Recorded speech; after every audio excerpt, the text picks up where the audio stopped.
Welcome, everybody, to the 2026 Pokemon International Championships for North America. Welcome here to New Orleans. We can already see a full crowd in front of us and people pouring into the event center. This is going to be a fun one. What's up, everybody? We are here going to be doing your countdown show, talking about all the games represented. I'm here with Rosemary talking about VGC, Chip talking about TCG, and of course, we got Caleb talking about Pokemon Go. I'm Zoinks, and I'm going to be talking about Pokemon UNITE. It's going to be a whole lot of fun this weekend. We have so many players, teams, and of course, Pokemon trainers competing for that championship spot. So we're going to start with some major storylines that are going to be going on all weekend long. I'm going to kick things off with Pokemon UNITE, of course. We'll take the wheel on this one.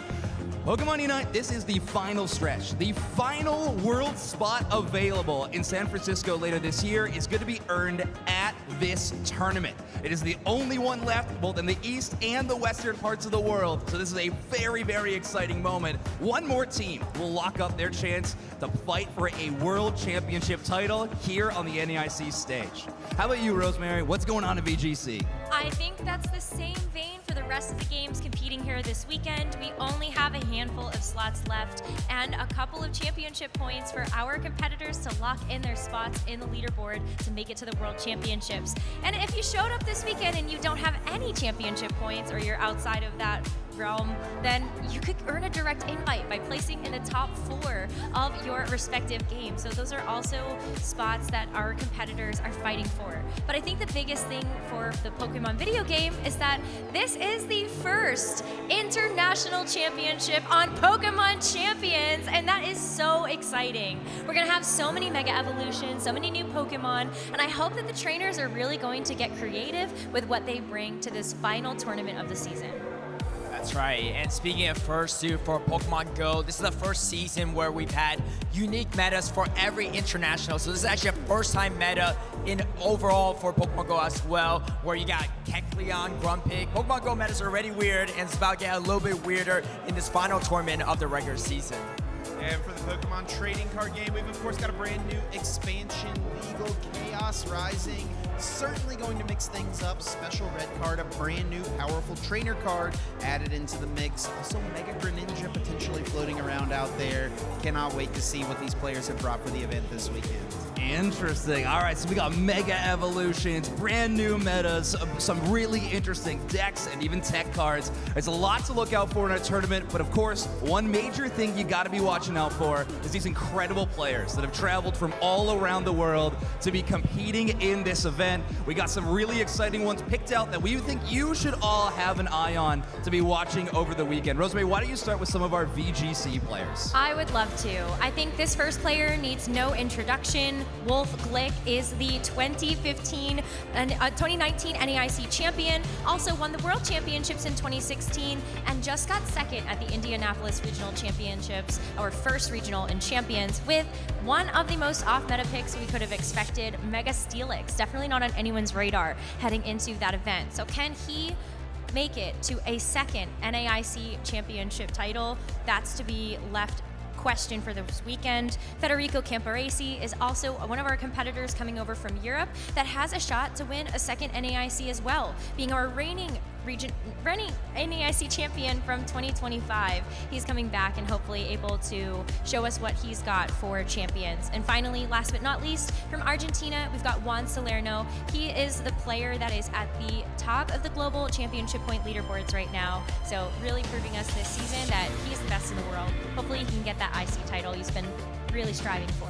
All right, players from all around the world competing at NAIC too, a very international players to watch. Interesting. Now, you picked just 3. Pokemon UNITE, I get to cheat a little bit. I have 15 players to watch, so buckle up, everybody. We did narrow it down to 3 teams, though, that are going to be competing at this event that I think everybody should have their eyes on. Root Dignitas, IX Gaming, and Deep Cross Gaming. Root Dignitas, out of that team of 5 players. 4 out of 5 of those players have won the NAIC title already. 1 player left on that roster looking to get that accolade added to their closet. But IX Gaming and Deep Cross Gaming are in a very interesting spot where they have not yet earned their World Championship invite. So these are 2 teams with a lot on the line that they are going to be playing for at this event. IX Gaming, in fact, was able to earn their world spot at this event last year.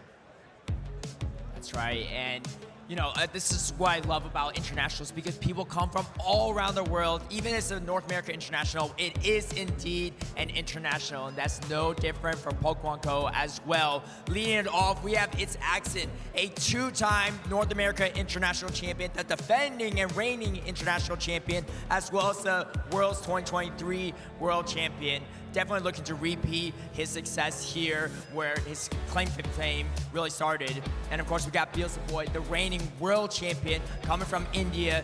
Already has his qualification locked for this year, but he's been traveling around the world competing. He got top 8 at EUIC this year as well, and looking to improve that finish in the final tournament before Worlds. And we have Potamon, one of the craziest stat line I've ever seen. So 2-time EUIC champion. He's gone on 5 championship Sundays in a row. I call him Mr. Grand Finals. It's 5 and counting. And can extend that incredible stat line here this weekend too. And of course, we have so many other players that we can't even name, and these players to watch, to look out for.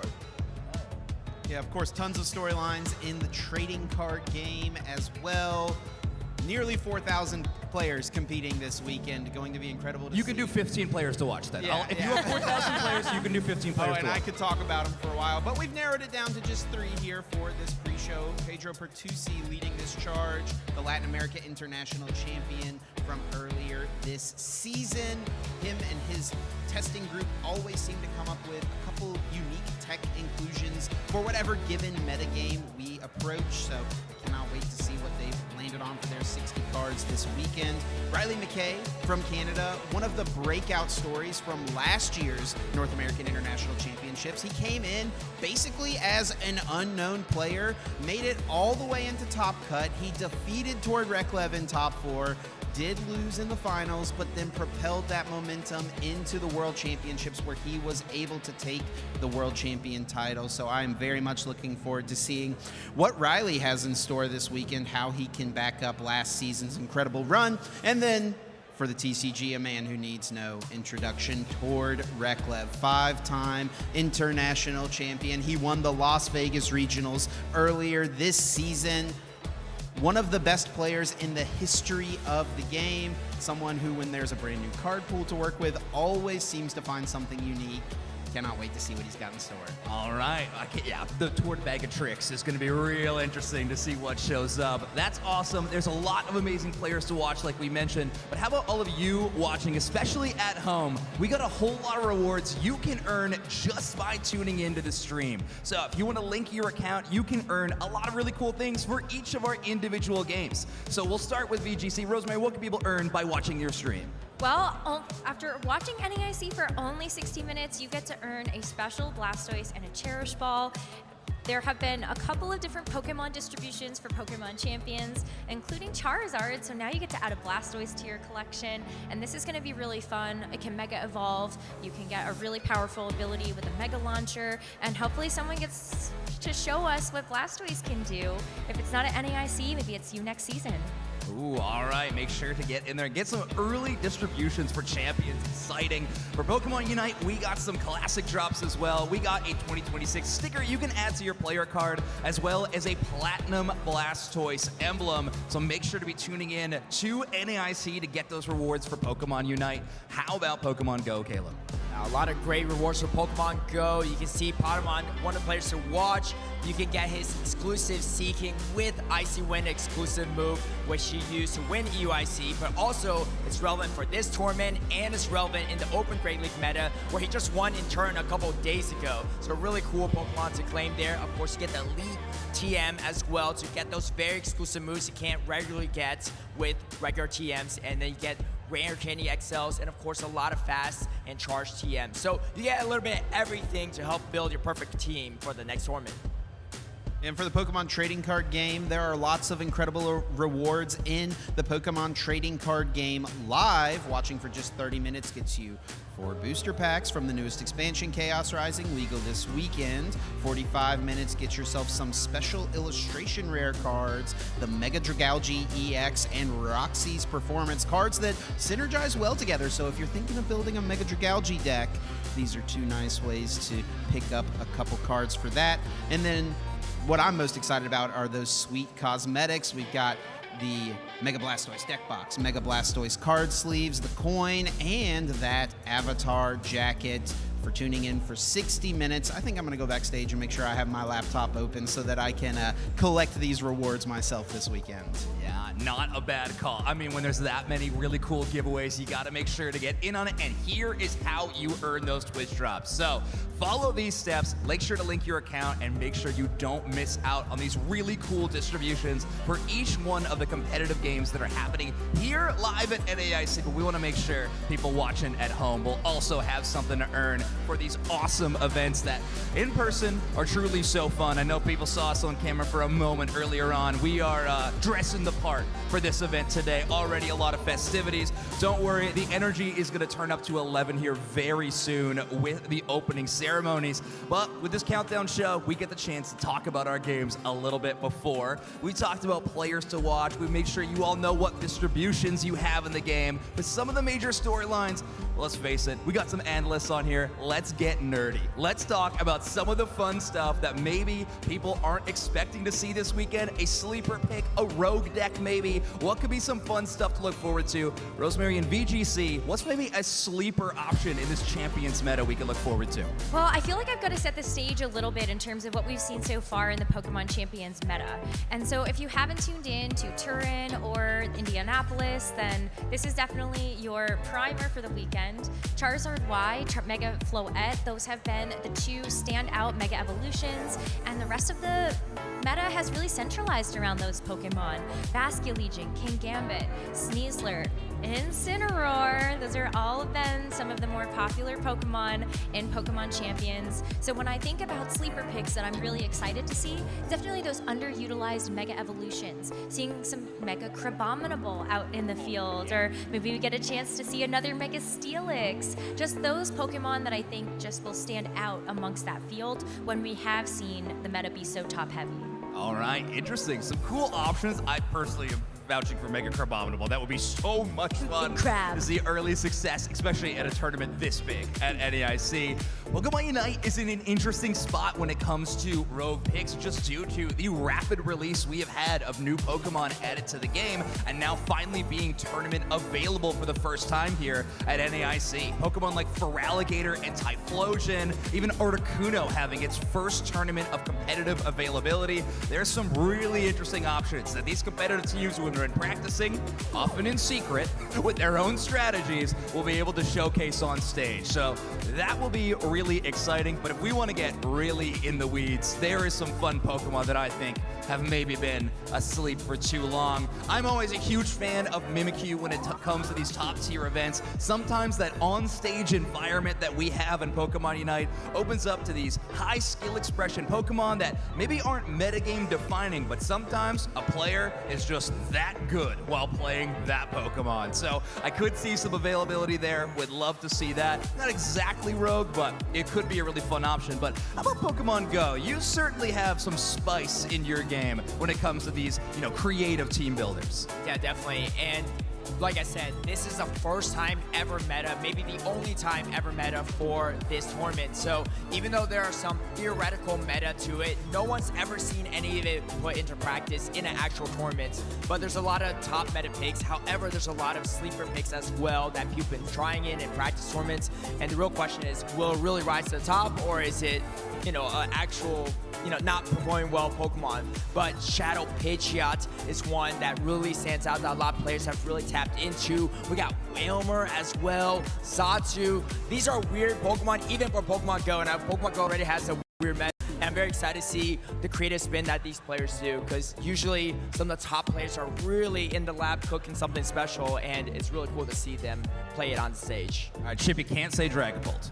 Yeah, well, It's going to be hard not to this weekend. It is the card that is the most powerful in the metagame. But when it comes to new cards from Chaos Rising, I'm really hoping to see a little bit of just Beedrill EX, a new card added into the mix, does more damage for each Beedrill you have in play, something that can ramp up very, very quickly. You can theoretically do 440 damage and KO literally whatever your opponent has in the active spot, so I would love to see some of that this weekend. But you do mention Dragapult. Our metagame has become pretty centralized around that card. It has separated itself as the most powerful attacking EX in the metagame.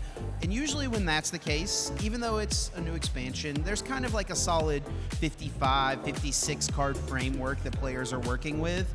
Some of the players at the top end will make note of those things and find ways to exploit the way that people have ironed out their baseline deck list. Disruption, control options, always seem to be things that pop up at these largest events. Okay, I like it. Some interesting picks across the board. Now, us as casters, sometimes we have to make these calls. Sometimes we have to make predictions about what will happen in our tournament. And a conversation at these ICs always is what region is gonna get the international championship, right? Let's earn our paycheck here a little bit. Rosemary, what region is winning the VGC title here? Oh gosh, this is gonna be unpopular. I'm gonna say Europe. All right, okay. I, in Unite, am going to say Pokemon Unite will be won by a North American team. I'm going with the hometown crowd this time around. How about Pokemon Go? I gotta go with the hometown crowd as well. A lot more North American players coming here, but there's some heavy hitters coming from outer region as well, so they definitely have to bring their A game to keep the title back on home soil. Ever since 2022, this event has been won by a North American player, and I'm thinking that trend is going to continue this weekend. NA defends the home turf, takes it home once again. All right, I like the home turf love. I mean, we are sporting the New Orleans festive spirit right now on this hometown stage, and I know a whole lot of people are, including this opening ceremonies that is going to be happening very soon. This stage is going to be a takeover, so it's about time we get out of here and set the stage for NAIC to begin. So thank you so much. We'll see you later.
DJ Solid Gold.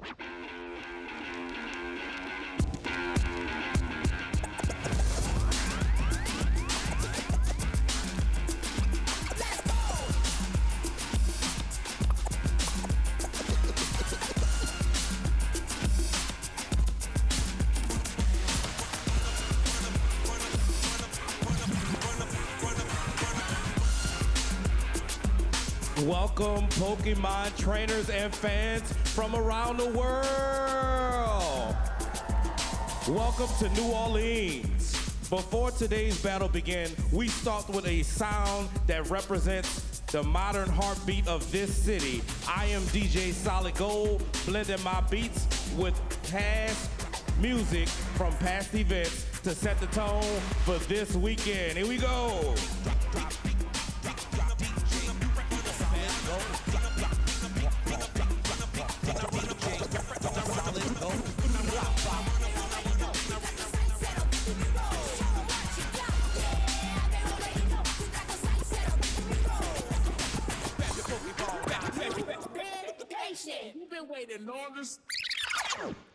We now turn to the deep musical roots of Louisiana.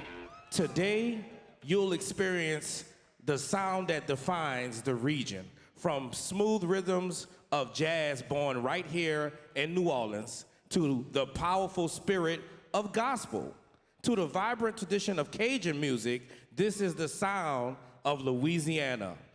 Jazz was born here in New Orleans, and it remains one of the city's greatest gifts to the world.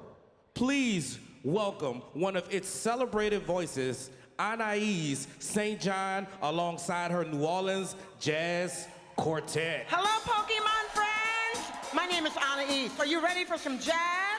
Hit it, guys.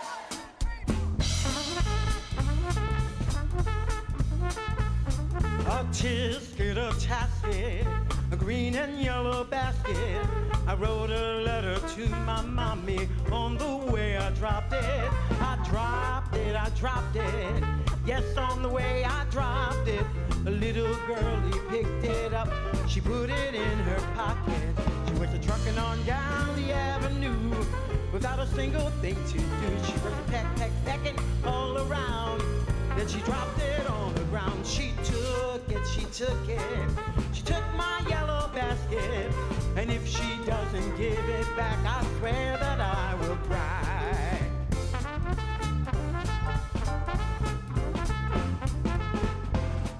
All right, y'all, I want you to put your hands together. Yeah! Here we go, here we go!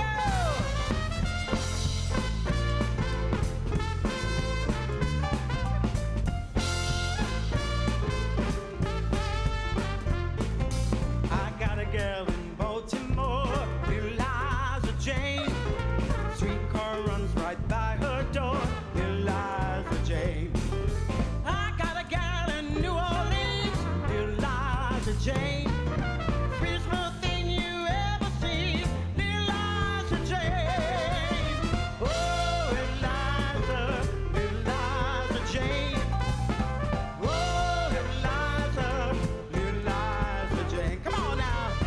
Oh, Eliza, Eliza Jane. Oh, Eliza, Eliza Jane.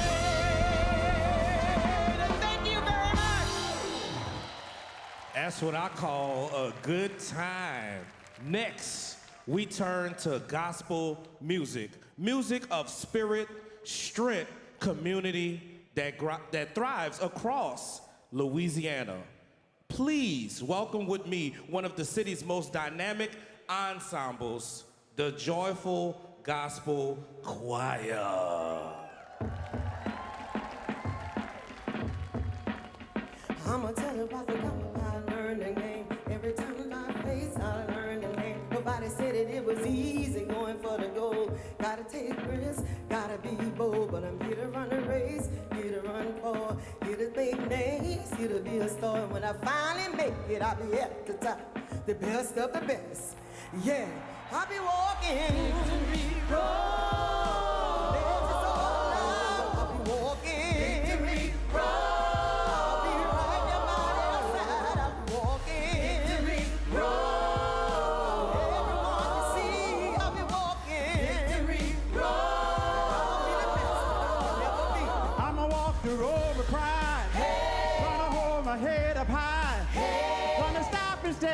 you find me there with my finger Pointing to the sky, I'll be a legend, and I'll never grow. Here on Victory Road.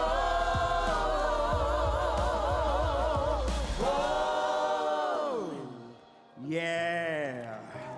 On Victory Road. Victory Road. Would you meet me there? Pokemon Thoughts Out. Yeah. I'll be walking Victory Road. I'll be walking Victory Road. I'ma walk the road of pride. Gonna hold my head up high. Gonna stop and stare till you find me there with my finger Pointing to the sky. I'll be a legend, and I'm finally home here on Victory Road.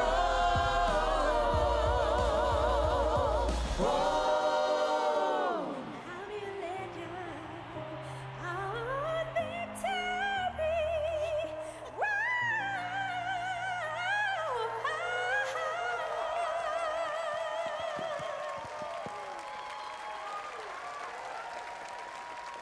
That's right. As we keep walking down Victory Road, our journey continues with the sounds of Cajun heritage. The French Acadians brought this vibrant music tradition from Canada. It features a live fiddle and guitar rhythm. I want you to welcome with me fiddle prodigy Amanda Shaw and guitarist Tim Robertson.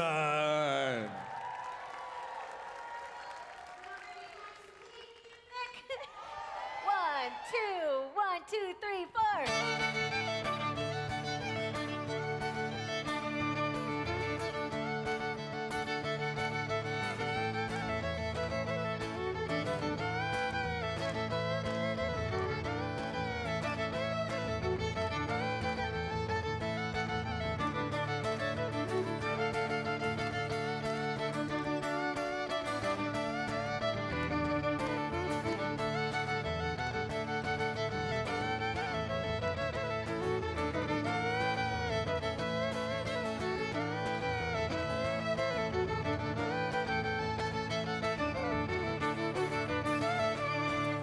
Whoa, Santa Rosa, Grandmamu. Jolie blonde, mais jolie fille, mais je connais mes pas. Hey, hey, ha, ha. Hey, hey, Dion. Oh, maman, je monte sans la Grandmamu. Why'd you go and leave me in big Mamu? You left me for another, and you left me blue. Please come back. Shan, come on back. Come on back and love me here in Big Mamu.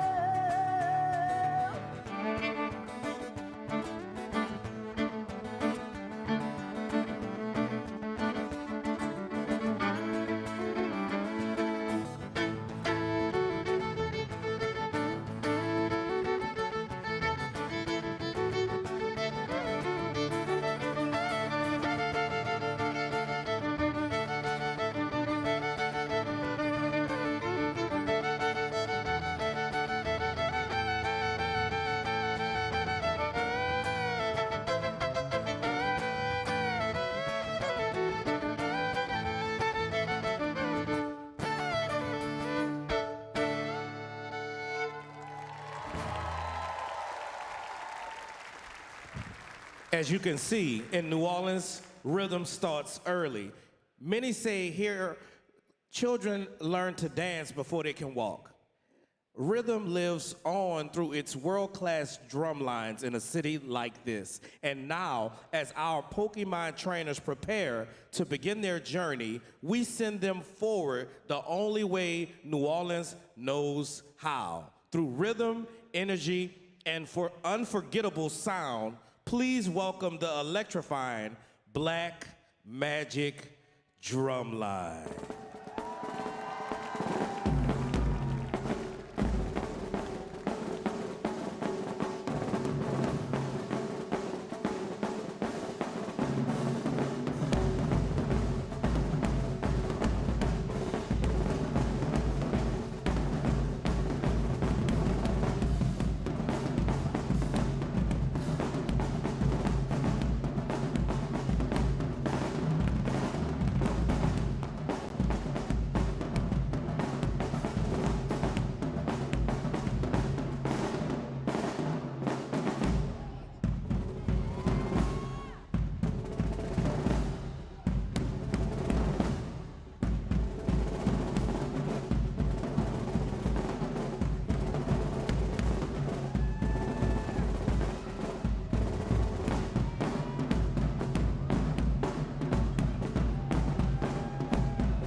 We hope you have enjoyed a taste of Louisiana music. We'd like to bring all our performers back to the stage to share with you something we only do in New Orleans. Pokemon fans, we gotta catch them all, and right now, I want you to catch this vibe with us. This is called a second line parade, so join Pikachu, join me, and we're gonna parade out of here. Here we go.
New Orleans has set the stage, and now it's time for our Pokemon trainers to do the same. That's right, Joe. Trainers from around the world have come here with one goal today.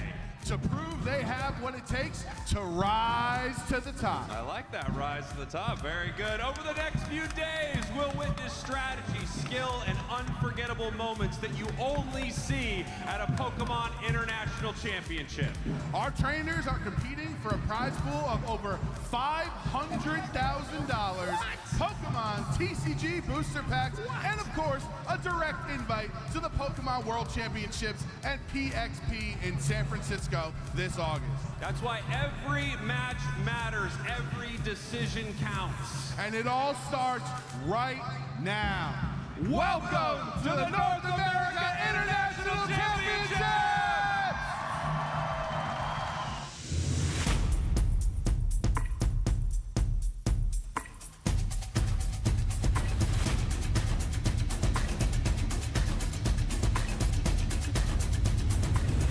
Welcome to the 2026 Pokémon North America International Championships.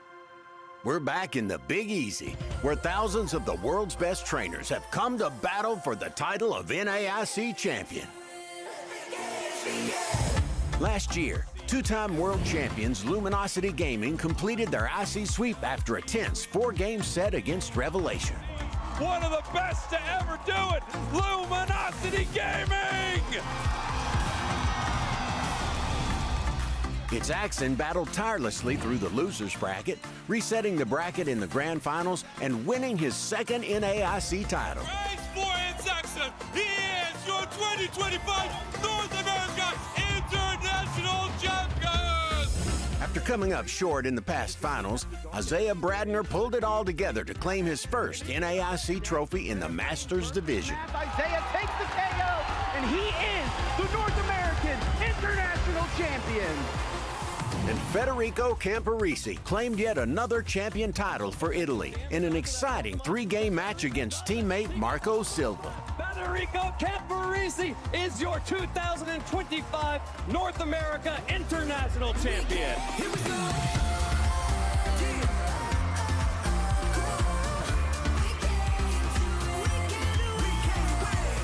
Welcome to the 2026 Pokémon North America International Championships. Let the games begin.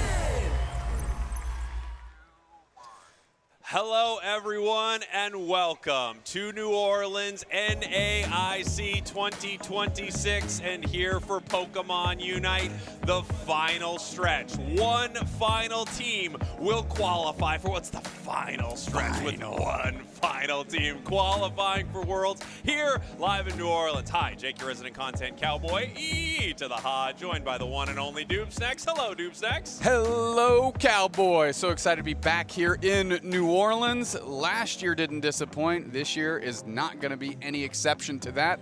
I can't wait to see these trainers battle. Yeah, so many incredible teams here. A lot of teams that already have their Worlds invite. However, one team that is not going to Worlds is going to walk away with this thing very, very soon throughout our weekend. You're going to see groups on Friday. We're going to have our single elimination bracket on Saturday. And then finally, of course, championships Sunday. It is going to be incredible. Let's take a look at some of our Worlds qualified teams. Yeah, I'm going to start on that left-hand column. Makes sense. Out of EU, we got BH3, Komai, Peps, and Volticons. Peps having that crazy run at EUIC. We'd love to see another team have one of those this weekend. We got New Gen, Peru Unite, and looking for Org.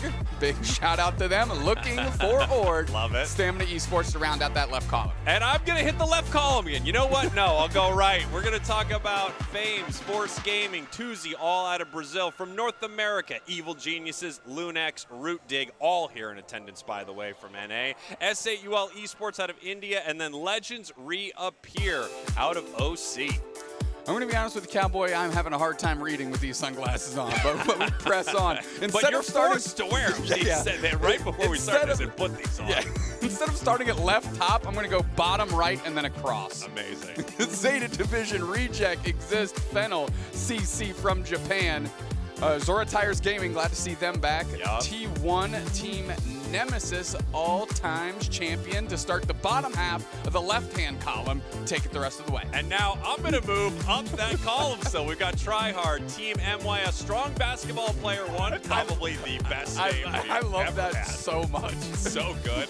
And Onyx Rise, a familiar face here. So many teams qualified, and again, what we are going to find out at the end of this weekend is what is that final team that is going to be heading to Worlds. It's going to be very interesting because you could have qualified teams win this thing, and then we start to see that Worlds invite trickle down, and we find out exactly who gets it by the end of this. In some capacity, that actually takes some of the pressure off from some of these teams, right? Because you're good enough, and maybe you're like, well, we don't actually have to win. We just kind of have to finish in maybe the top 4, right? And hope that the other best teams around are doing what they need to do to rise to the top. But regardless, we're going to have some quality battles this weekend. We're going to have a quality team that we're adding to that list we just read through to represent themselves at the World Championships. And we've got people traveling pretty far to fight for this last spot. Yeah, we have some really interesting squads here that do not yet have their Worlds invite, so I cannot wait to see how this shakes out. I know we've got our groups that we're going to be talking about here in a moment. We've got prizing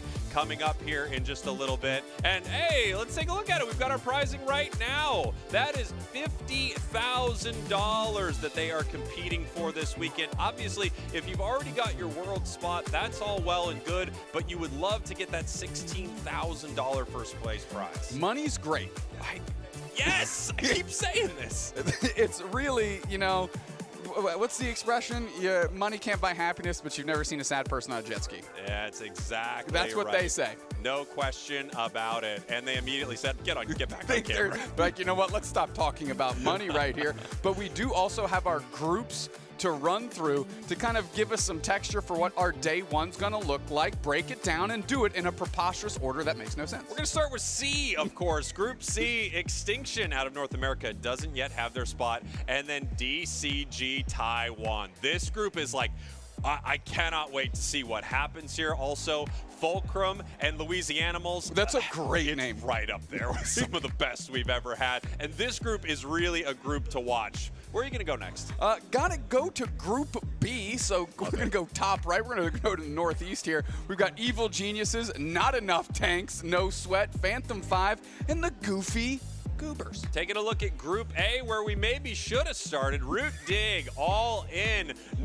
What is this? Non-parametric statistics? Statistics. The R is in there. So non-parametric statistics, and that is an old head throwback to some year one shenanigans out of that boy Muck. I believe it. We've got MBM, Fluffy Tail Bandits finishing out Group A. Now, 2 teams are going to walk away from all these groups. Tell me about Group D.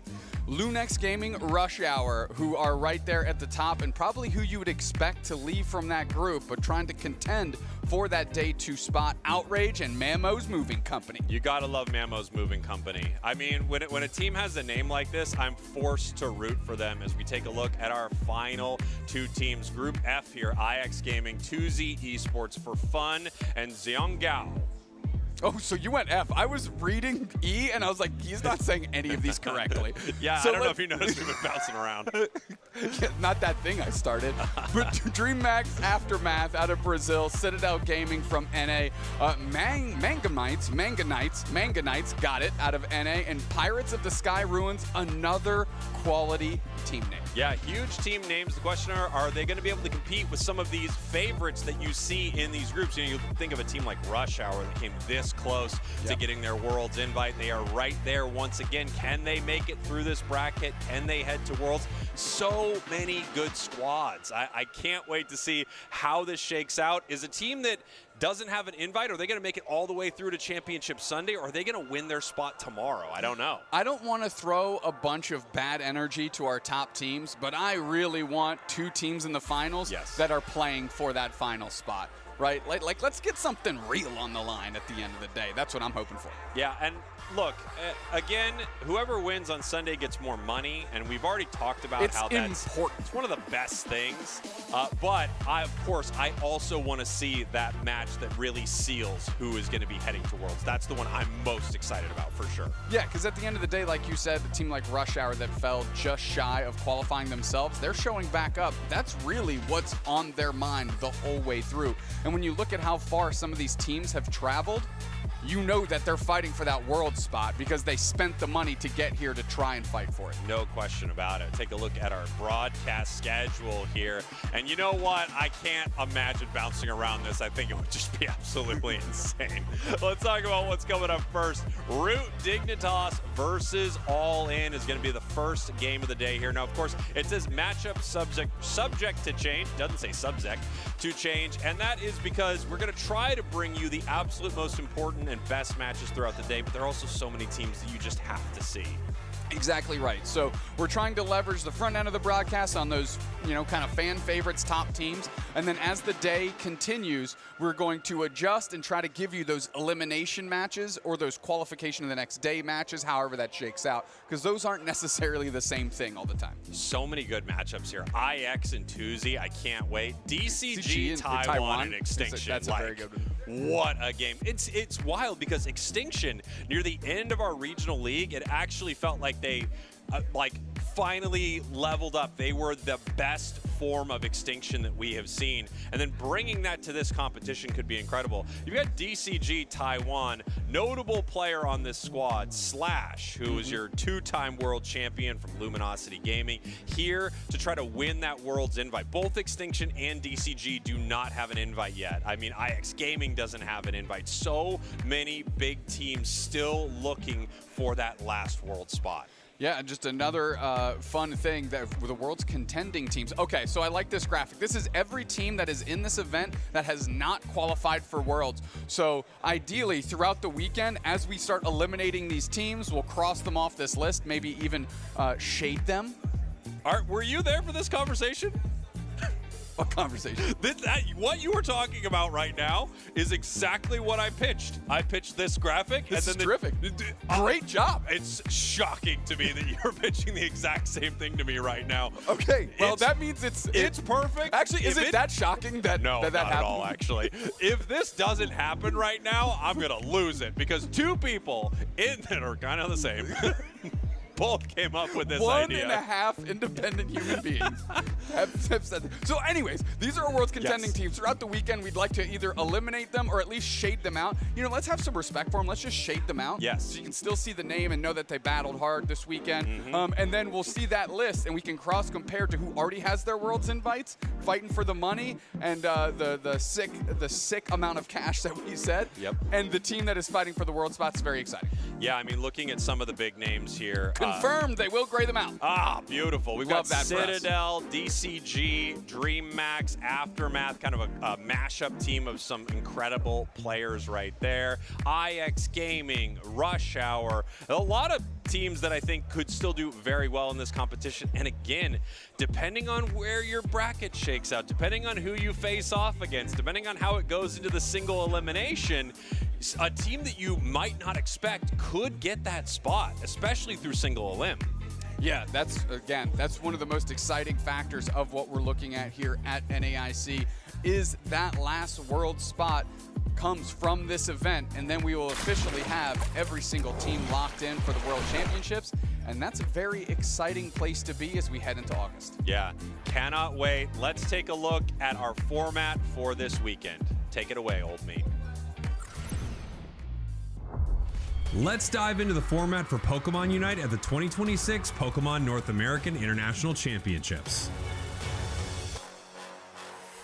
Teams from around the world have entered this momentous event to compete for their share of over $500,000 in prizes, the final invite to this year's World Championships, and the ultimate title of Pokémon UNITE NAIC Champions. The competition spans 3 days. Day 1, teams compete in group stages in a best-of-3 round-robin format with only the top teams remaining. On day 2, those top teams compete in a single elimination bracket, battling in best-of-3 matches until the semifinals, which shifts to best-of-5.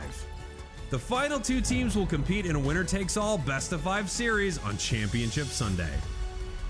Pokémon UNITE teams are bringing their all to the stage this weekend, and we will soon see who will claim the trophy and title of NAIC champion. Now let's get this tournament started.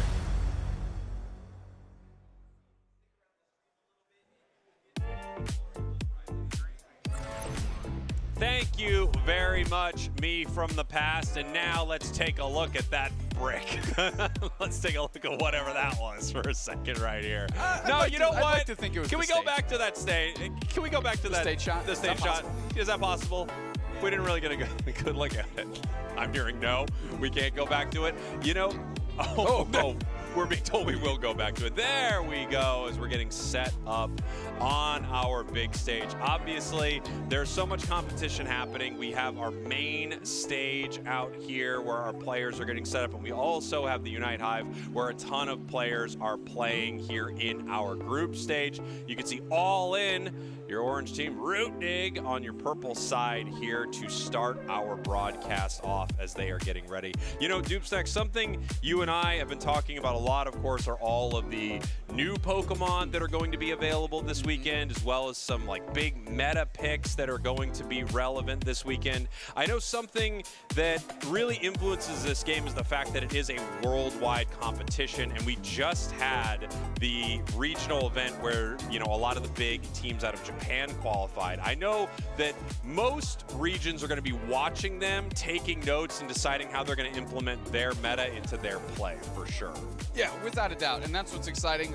You know, you're looking at a team like Root Dig that did get to go compete in ACL a few months back and get a flavor of what the East has been working on and seeing how they can implement then back in their own region, and we'll see if they've been able to level up and see if they can make another sick run, because I know Ender would like to hold another IC trophy up in the air. Yeah, absolutely. As we are taking a look here, this is Reject versus Force Gaming, a Pokemon you wanted to talk about, and that attacker slot is going to be Espeon, Doopsnacks. Yeah, it's a Pokemon that you and I have kind of been gassing up all year long. It really showed out well here in the late stages of the ACL competition. And just to try and put a little backstop to what we already felt, I reached out to Otter, and Otter, a player I respect, one of the most fun players to watch, one of the best attacker players going. If they're not support, they're certainly carrying another way. And Espeon is what came up. It's so strong early. It's incredibly oppressive early. It's hard to contend with it early. It can take early objectives and help the rest of the team snowball. So we'll see if that priority rises this weekend. On the other hand, and something Otter mentioned, if you are not banning Espeon or you're grabbing it early, you're really kind of opening the opportunity for the other team to get something along the lines of a Mew. Yeah. And that is also an incredibly powerful Pokemon. But I think it was worth revisiting Espeon because it's been around the block for a minute and it never really felt like it fell off. It just seemed like it fell out of favor. Yeah, I totally agree with you. And when you get that level of international competition, a bunch of metas colliding, you start to realize, oh, wait, we've actually been sleeping on a Pokemon like this. One that hasn't made its way to competition yet, but is available this weekend that I want to talk about is Typhlosion. Typhlosion is one of the most recent additions to the game, and I think it's a real powerhouse right now in that attacker slot. The question, of course, is, are you going to give up something like an Espeon or like a Mew that has incredible secure for the amazing amount of damage, mobility, and incredible Unite move that you get out of Typhlosion? When it dropped, I thought it was amazing, and it also got a recent buff to Eruption, giving itself more damage when it's hitting the target successive times right there. I think Typhlosion could be a big difference maker. The question is, are these teams ready to play such a new Pokemon? Yeah, and don't forget, like, the cool mobility of Flame Wheel as well is just a great distance closing maneuver. It's super intense. It's tough to plan around, like, as an opposition. And it's just anytime you add mobility to a Pokemon's kit at the players at the level at which they play, it's just, like, night and day how they can use that to leverage and stress the map. Yeah, looking here, one thing that I think really does go that is not great for Typhlosion is this early Cyndaquil gameplay. You don't have a great secure, and that's one thing you would really love your attacker to have. Ember is just not an incredible secure, even though you can play around your opponents quite well and dish out some damage to multiple targets. This might hurt it a little, but one thing you were just talking about, once you hit that level 5, you do get access to the Flame Wheel, and it is a really powerful attack. The ability to reposition yourself, you pop yourself up into the air, then you're going to knock your opponents into the air if your Blaze gauge is full, plus giving you a massive shield allows this attacker to get into a pretty aggressive situation and decide whether or not you want to continue the push, continue the fight, and try to get a huge win, or give you the opportunity to peel away from that and not get punished for, zoning your opponents with Eruption the entire time. Yeah, the last pop of Flame Wheel, I think, is maybe the most important part of what that move does. Obviously, the mobility's great, closing a distance, retreating, we get all of that. But just that little pop stun that it provides, if you're able to hit 2 targets with that, like, that can just be curtains. I mean, the game really seems to center around properly executing and chaining CC, crowd control. And that is a move that can certainly help get the ball rolling for your squad. Now, as we're looking here on the big stage, this is going to be a tough one for All In. They're facing off against one of the best teams in the world, coming in 3rd at ACL, winning LAIC, the #1 team out of North America, and that, of course, is Dignitas. Dignitas has the best record probably out of almost every team in the West, international competition-wise as well. They are one of the favorites heading towards the World Championships, and it's going to be a hard one to start your day with, but as I always say in a situation like this, if you can slay the giant early, if you can win a game against them early, imagine the momentum for All In. Looks like we're entering our draft now of the first set here at NAIC.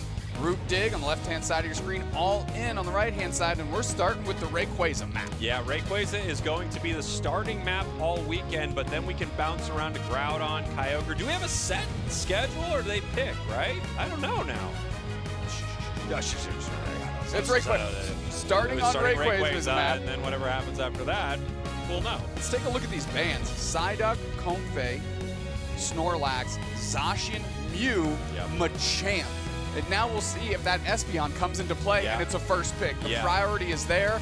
And Otter, thank goodness you're on screen first and made me look like a genius, because all I did was regurgitate half the information you gave me. Yeah, I mean, you just talked about it. I think it's a great call out, and you can see All In targeting Otter there with that Mew. They know how good Otter's Mew is. They take that away from him, and then Dignitas recognizes, okay, well, we need to play something in place of this here. With the Zacian also banned out, kind of a targeted ban towards Zealot right there. We have two legendary birds making their way to the battlefield for Root Dignitas as Zugra grabs the Articuno and Zealot on the Moltres. So Zealot on the Moltres is really interesting, because I think the Moltres, and now brand new added to the game as well, Feraligatr, both play in a very similar way. I think there's more feast or famine that you've mentioned before when we were talking off to the side yesterday with Feraligatr, but Moltres has that just consistent. And that's exactly what Root Dig does. They don't want to build surprises into what they're doing. They want everybody to be able to execute their plan, and they're rounding out with a Greninja and a Blissey. Love seeing Ender on that Blissey. Yeah, I mean, Ender on Blissey, I think, is an incredible pick, especially when you have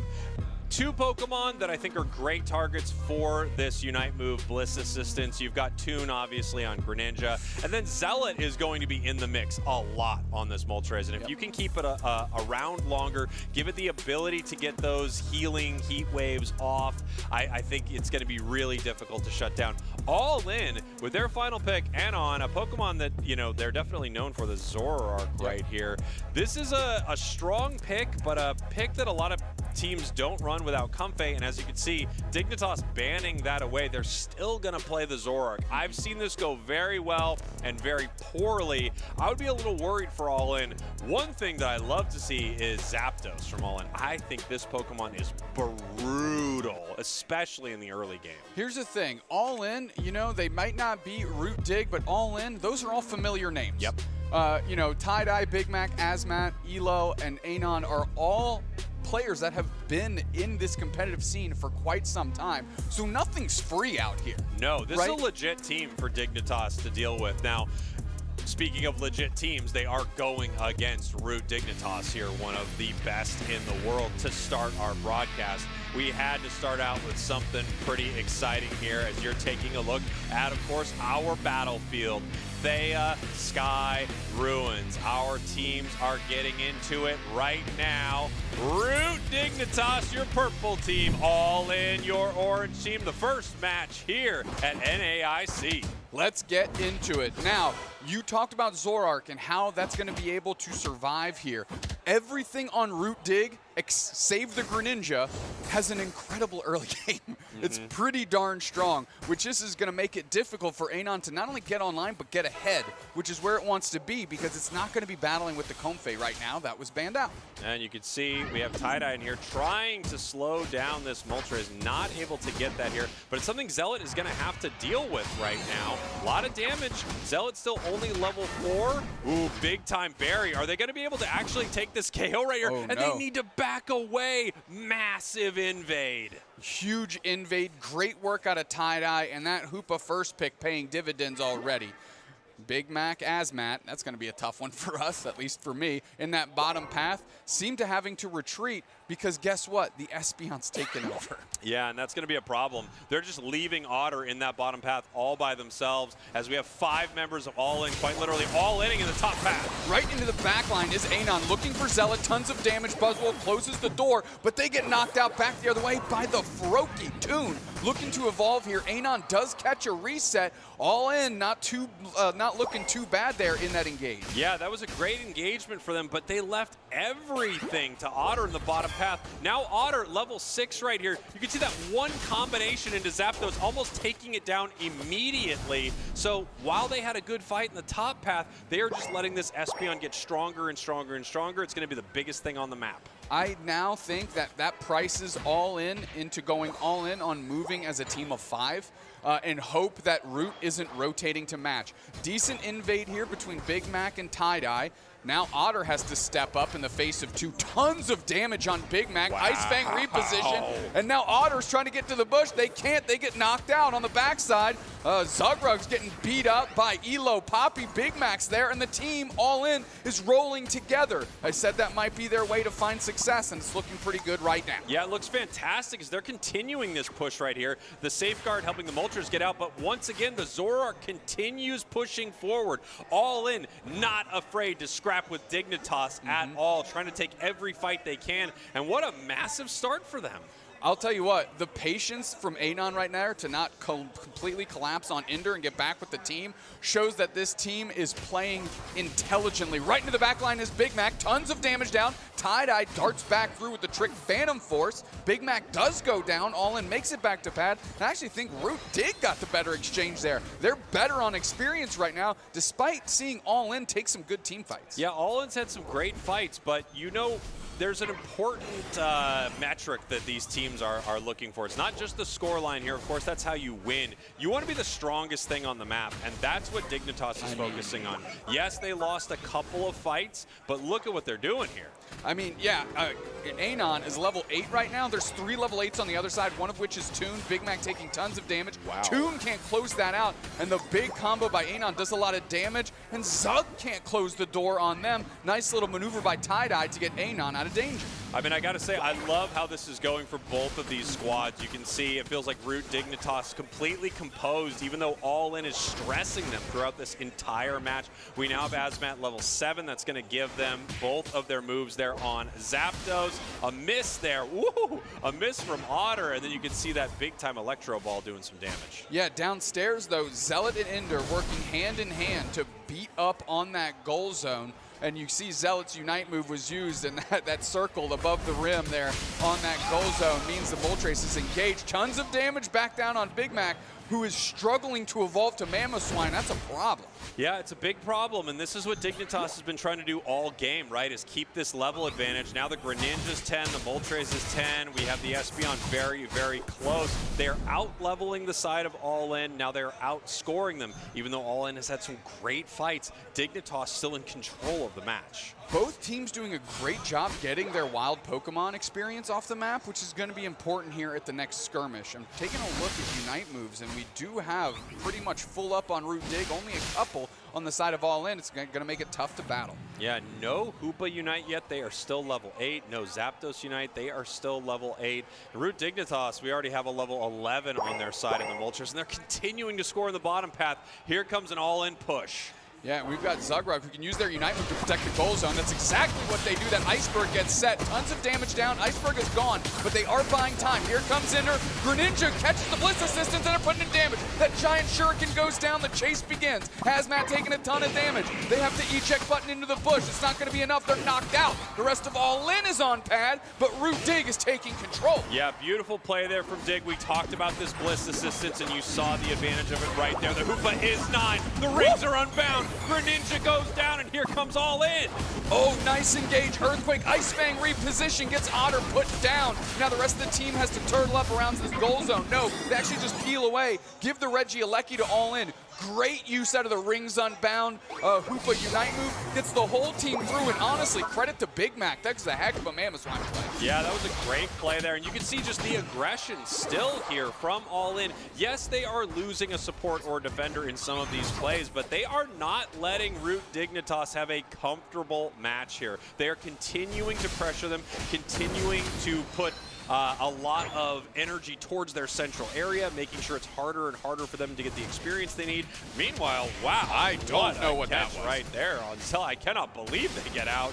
Beautiful play there from Ender with the Safeguard. Yeah, Safeguard helping hand, helping Zealot get out, and I think the young upstart is trying to do a bit too much there. Nice Unite move out of Articuno, right in the face of 4 players. Going straight into that objective is the rest of Root Dig. A big Unite move out of Greninja. That thing's almost always on cooldown. Buzzwole tries to go for theirs, but they get knocked out in the process. Wow, I mean, a double KO there from the Moltres. They also secure the objective. Great stuff from Zealot. We have Anon right here.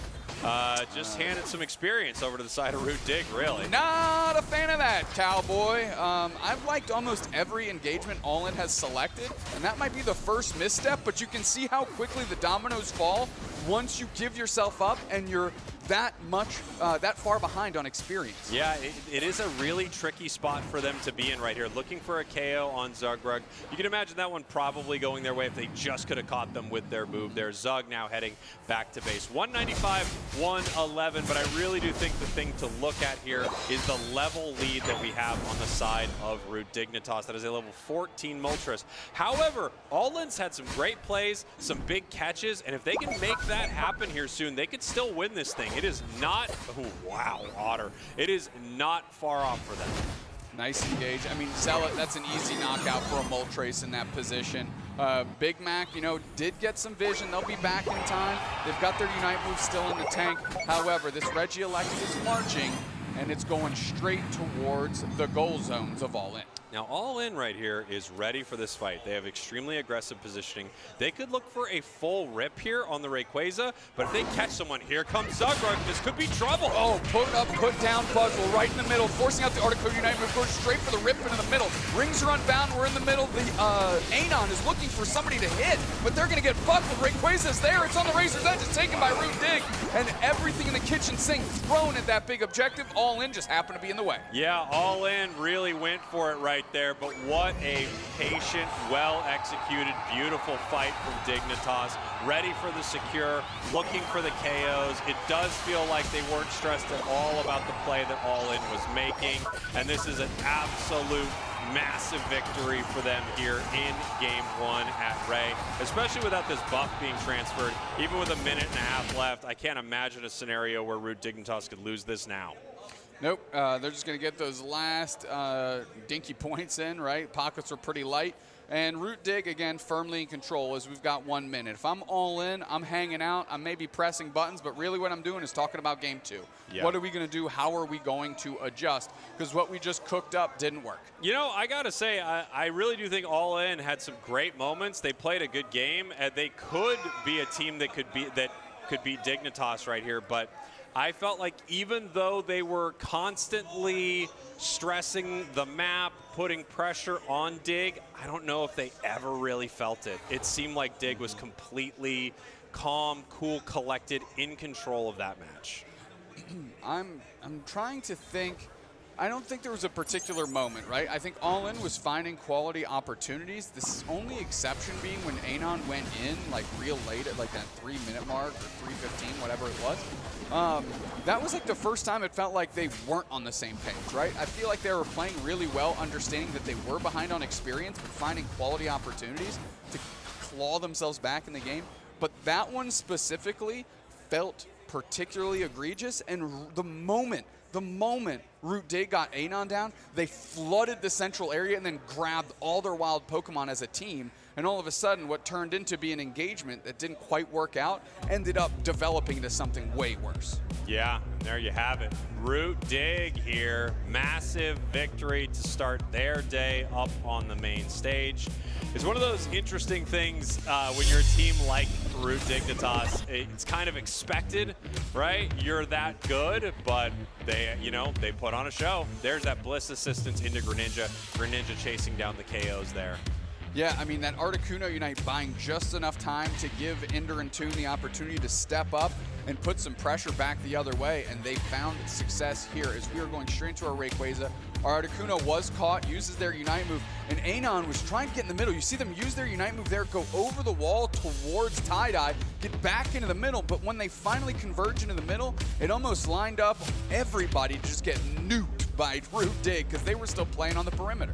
Player of the game here, we have Toon from Root Dignitas. You know, honestly, I think it could have been anyone on their squad there. Otter had the incredible snipes throughout that game. Zealot, I thought, was playing out of his mind there on Moltres. And then Ender had so many hero plays. Same thing with Zugrug, really protecting the team there. Just an incredible one for Root Dig. 6 KOs, only going down 2 times, 8 assists for Toon. One thing that stood out to me there, Cowboy, is Anon. 2 knockouts, 4 times they got knocked out back the other way. Oh, like, obviously that's why they pay us for this deep analysis here. Yeah. Not ideal. If you're going to be the carry, you want those numbers at the very least flip-flop. 4 knockouts, 2 times you got knocked out yourself. They need to think about that.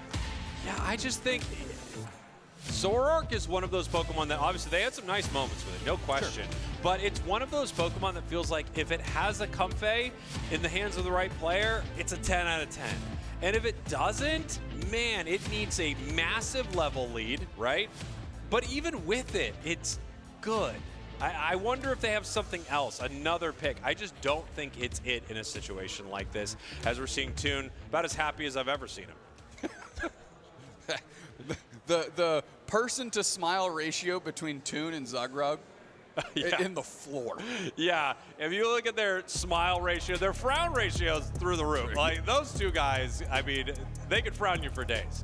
But I've actually seen, I'll tell you, on Route Dignitas, I feel like I've seen Zugrug come alive more than I've ever seen him, obviously playing with some of his best friends, people he came into this game with, right? It's a real treat for me to watch this squad because this is one of the, it's a makeup of some of the first competitive Unite players that I ever saw in this game, right when Unite started. So it's really cool to see them back together and doing this well.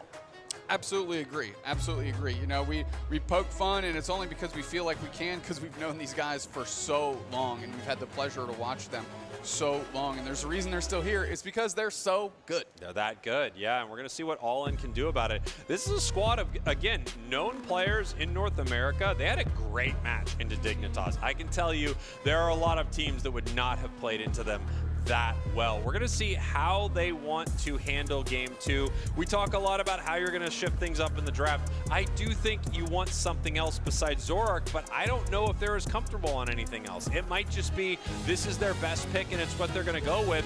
As we're getting ready here, our bands, Moltres, Blissey, Mew, some targeted ones for sure. Root Dignitas on the other side, banning out the Espeon Comfey once again. Snorlax, and now that first pick to All In, they could consider this Machamp. Yeah, the thing they banned in Game 1, right? Big Mac grabbing the Machamp here. We'll see if that switches later. We've got Zacian and Ender eyeing up that Hoopa, are going to be able to cut off Tie-Dye from their Hoopa play, which was very sound in that first game. Yeah, no question about it. I think their Hoopa was incredible. Ender's is incredible, but they decided to go with another power pick. You know, we're in an interesting meta right now, Doomsnacks, because it really doesn't feel like you can go too wrong with a lot of the stuff you're bringing into these matches here. Obviously, Zealot doesn't get Moltres, snatches up Zacian. If this was Japan, it would be the other way around. You know, we could have a Duraludon making their way. This is a Pokemon that has gotten some buffs. We'll see if they end up picking it. Wow, the little gentleman, Sableye picked up. This. I love it. I love a good Sableye. Tie-Dye is certainly fits the cut of that jib. Meanwhile, Otter hovering Latios, switching off. Toon going through the Rolodex here. We'll see where they end up. I can't believe I didn't say Pokedex. I can't believe I said Rolodex instead of Pokedex. Is that where they got it from? Probably not. Gotta be, right? I don't know. What's older, the Pokedex or a Rolodex? Yeah, production, can you figure out production? if the Stats Rolodex team? existed before 1999? Excuse me, stats team? Can you go ahead and tell us when the Rolodex was invented? Thank you. Thank you so much. Duraludon, we did it. We got the Duraludon and we got a Dodrio. This team from All In truly is, I mean, it's in your face, it's wild. It has a crazy amount of range damage in Duraludon. It has one of the most annoying Pokemon in the entire game in Sableye. An absolute monster of a disruptor in Machamp. Not a defender to be seen. I cannot wait. As we have our final pick for Dignitas, they're bringing out that Metagross. I am so excited about this team that All In brought. A lot of times you'd look at that and go, are they just kind of throwing here? Maybe. But it's going to be a lot of fun. It's going to be a lot of fun, and maybe, right? But there is something to be said about playing Pokemon that your opponents don't practice against too much, and about having a strategy that's just really frustrating to deal with. That Sableye is going to be so annoying. It has a Score Shield on it, so it can make some massive plays. It also has a Float Stone, which leads me to believe it'll probably be in the central area of Route Dignitas, and it is a frustrating thing to shut down in there. Meanwhile, you've got Dodrio with the drive-by throughout the match, right? Just have the tri-attacks, jumping in, jumping out. This could be a match where All In doesn't really want to engage in big fights. They kind of want to engage in annoying skirmishes throughout. We're going to see how Dignitas deals with that as we get ready for our Groudon map here. Of course, Thea Sky Ruins once again our battlefield. All in, your purple team. Root Dignitas, your orange team. Game number 2 here. Zugrug going across the way here, and they're going to bump into the little gentleman. Tie-Dye quickly switching gears and running downstairs as Zugrug keeps their path across. Production, please put the statistic of the Rolodex on screen for us, because if I say it, they won't believe it. Yeah, here we go. Nice big-time KO. Machamp using the eject button right there. It's still Machop, of course, to make sure that it could get that berry and survive before getting taken down by Ender. We have an attempt at a secure right there. Ender with a nice final hit. Yeah, exactly what you'd expect out of a player of that caliber. Anon trying to reset here, just a little Doduo. Zugrug putting a lot of pressure on. Elo Poppy getting pressured as well, and they're knocked out. The K opener going to all in. Good response from Root Dig. Yeah, nice stuff from Root Dig right here. Obviously, they were, they tried to get punished a little bit. I think the Sableye noticed immediately, oh, it's Zacian in the center. I don't think I'm going to be able to out-secure that thing. It's going to rip through me. So they make their way to the bottom path here. I love to see the play as we have Otter trying to peel back right here. A big miss there from Tie-Dye. That's going to be all right, though, because Tie-Dye's going to walk away. No, walks right into a death knell there from Root Dig. Zugrug collapsing on top of their head. Now, All In has quite a few Stage 2 Pokemon going here. And by be quite a few, I mean one. Way to go, Kirk. But the fact that it's still a Machop is tough because that's essentially slotting in their tank role. Yeah, and 1 is more than 0. That's quite a few if you're comparing it to nothing, right? As we have, yeah, no problem. I always got your back, buddy. As we have the Zacian here taking all of the experience they can from the side of All In. Zugrug has just been pestering that central area, something we expected, of course, out of the Sableye, and it looks like the Articuno is doing that job very well. Here to the top path, Tie-Dye disrupting them a little bit. The Captain Pikachu not able to shut them down.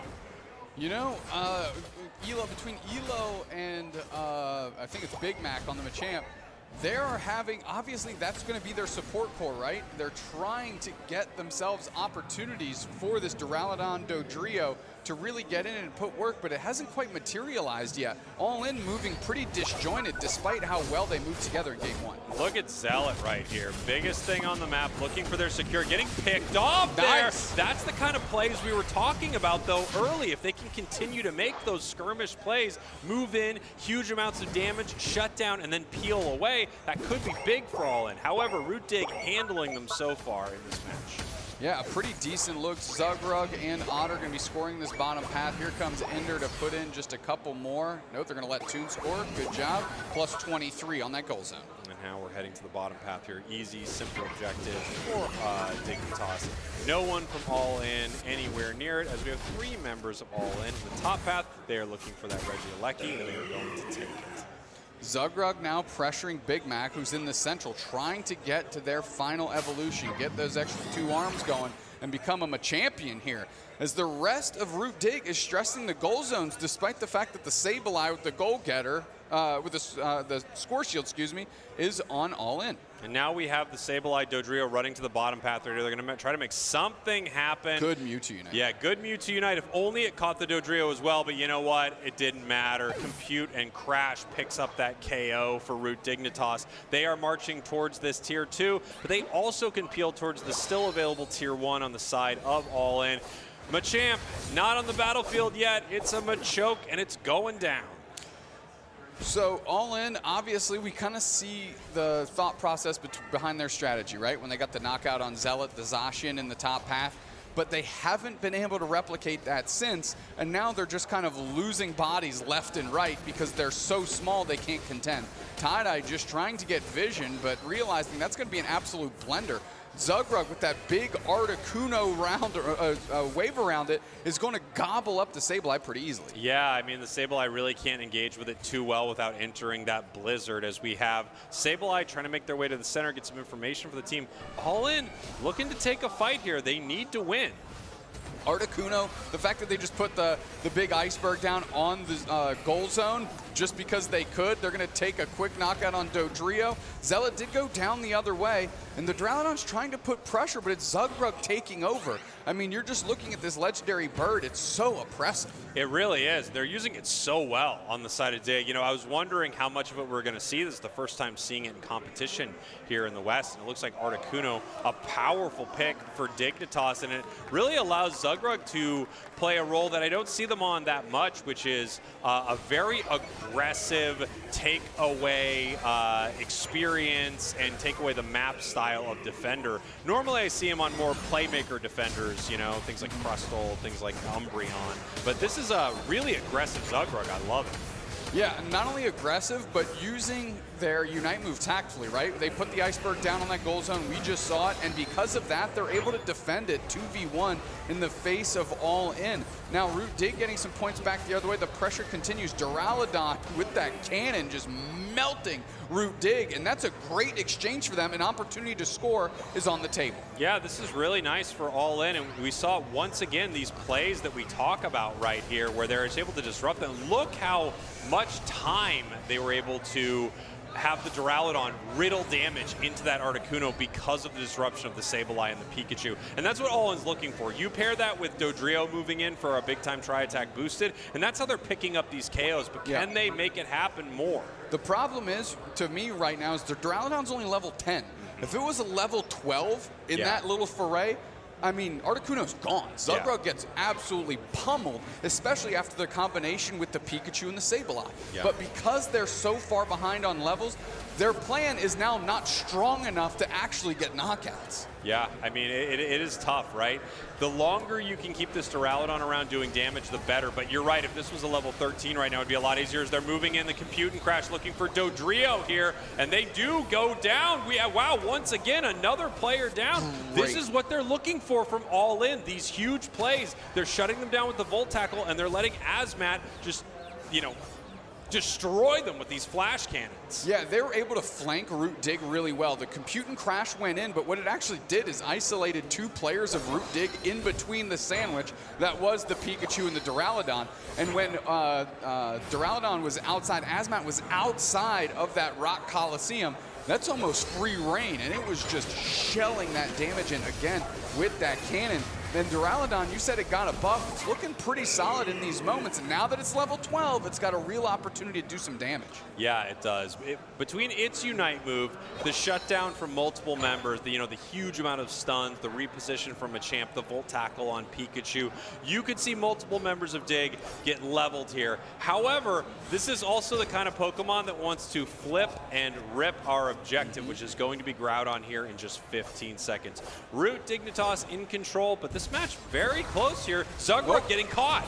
Tons of damage. They get suplex. They're on 0. They use their Unite move, get the shield back. The Revolving Ruin is down. Compute and crash as well. There goes Zugrug. 201 there. The Machamp is gone as well. The rip is going to start by Root Dig. They don't want to give the chance for All In. Here comes Elo Poppy. E-Ball's too late. Secured by Zealot. And now all of Root Dignitas is seeing the writing on the wall, and they're going to say, All In, too bad. Give me those chips. Big play there from Root Dig. The thing I absolutely love about what they did is they took the fight, they got a KO, they see that they pushed All In away, and they recognize that All In could go for a rip, and they said, no, that's okay. We'll just rip it right here, right now. Take it in front of your face. We know multiple members of your team had to peel back.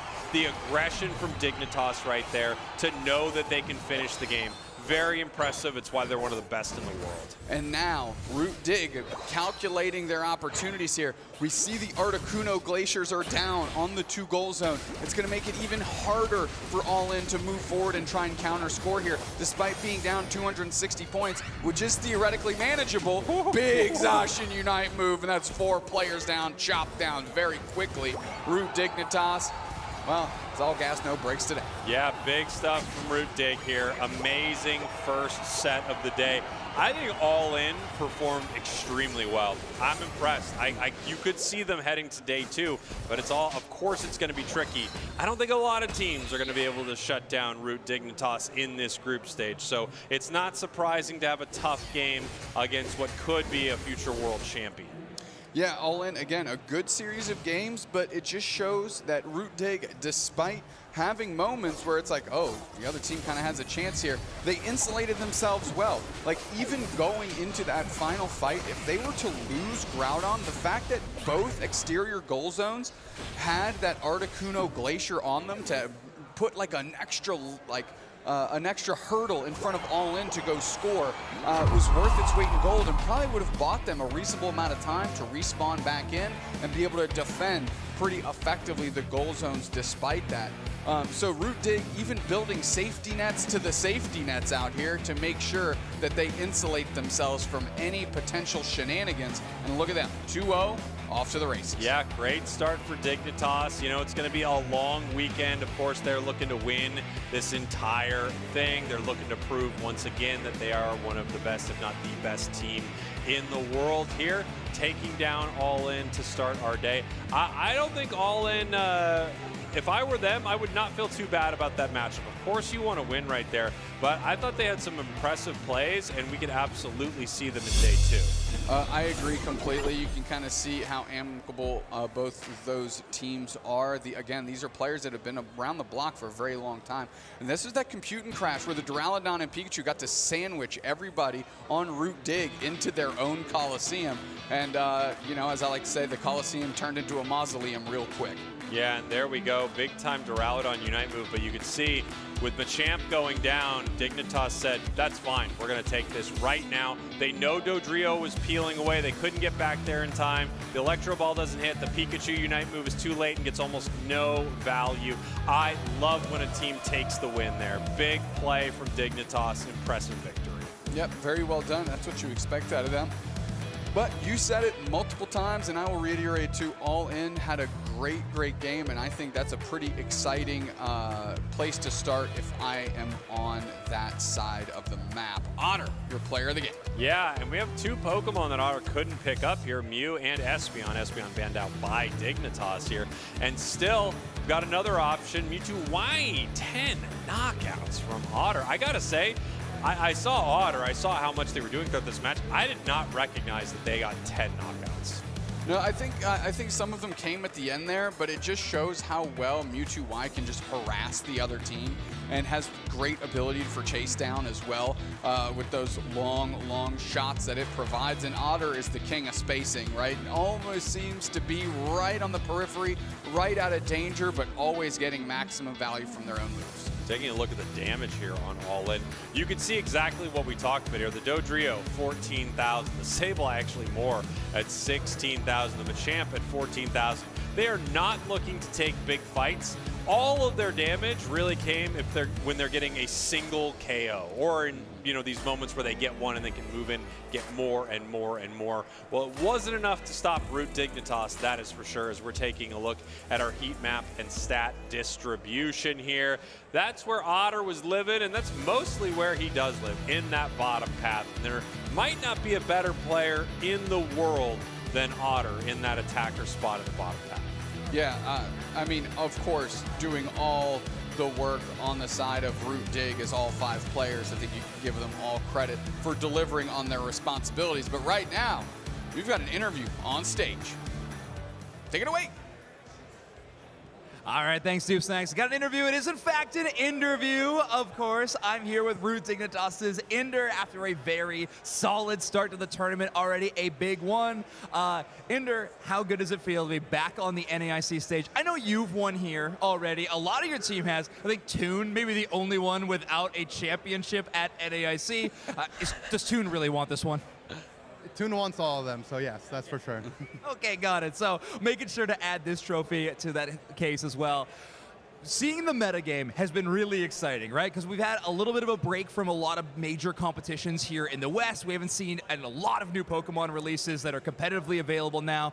Curious about your team's process for designing your own metagame. Is that all in your own team's practice, in your scrims, you're coming up with your own plans of attack, or is it a lot from watching other teams playing around the world? Yeah, it's definitely a mix of both what we like to do is we like to make tier lists of our individual players. Like this is the Ender tier list, this is the Zealot tier list, so on and so forth. And then we come and combine those together. We use some references from the Eastern meta, watching our opponents. So it's a bit of a mix of everything, but we're obviously trying to innovate and stay ahead of the meta as well. Okay, a lot of support to the top of the Ender tier list, I'm sure. That makes a lot of sense. Well, it's been very cool to see you already play on stage, but Dignitas has had a big impact here at NAIC already. I mean, you got a booth upstairs, which is really, really cool. How much fun has it been to kind of see Dignitas and the working with the Pokemon organization here at the event? No, it's been a great experience. Shout out to Root, one of our big sponsors with Dignitas. And having a booth, being able to spread the love that is Pokemon UNITE esports is always a great joy. And Dignitas has been the forefront of that from the beginning of the season. Shout out to them. Awesome. Well, you're an awesome team that is so fun to watch here live on stage. I know a lot of people are really excited to be watching you at home. So we'll see you later today. Good luck in the rest of the competition, Ender. And yeah, have a really fun NAIC. Thank you. All right, back to the booth. Thank you, thank you, thank you. Zoinks for the interview. Of course, if he's here, you got to get him on broadcast. Love Ender, love Dignitas. Great start to the day for them. They are already, I'm sure, eyeing day 2 and probably Championship Sunday. I mean, they're looking for those trophies, of course. That's all Zugrug can think about. And Toon, looking for that first championship win at NAIC. Crazy volumes of shade out of Zoinks right there. And is Toon the only one who loses? And everybody wins here, but Toon, right? No, of course. With a team that's already qualified for Worlds like Root Dig, there is no other place to finish besides first. Get the trophies, get the money, and consider this season well wrapped and be able to prepare for the World Championships. Root Dig off to a great start, but all in, definitely a team I want to keep a finger on the pulse with, because I'm really impressed on how those 2 games went, and I think they're objectively closer than maybe the final score lines read. Yeah, I totally agree. We have got more competition coming up. Do not go anywhere. We are going to take a short break, and when we're back, more Pokemon Unite here in our group stage at NAIC, the final stretch, baby. Nice. We'll be right back.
And we've only just begun here at the North American International Championship 2026. Pokemon Unite only now one game through. So many more games to go to see who our final team to qualify for Worlds in San Francisco will be. Here in New Orleans, I am here, Wonder Chef with Soph, and I'm so glad we get to cast together again. It's been a while since it's offline. It does.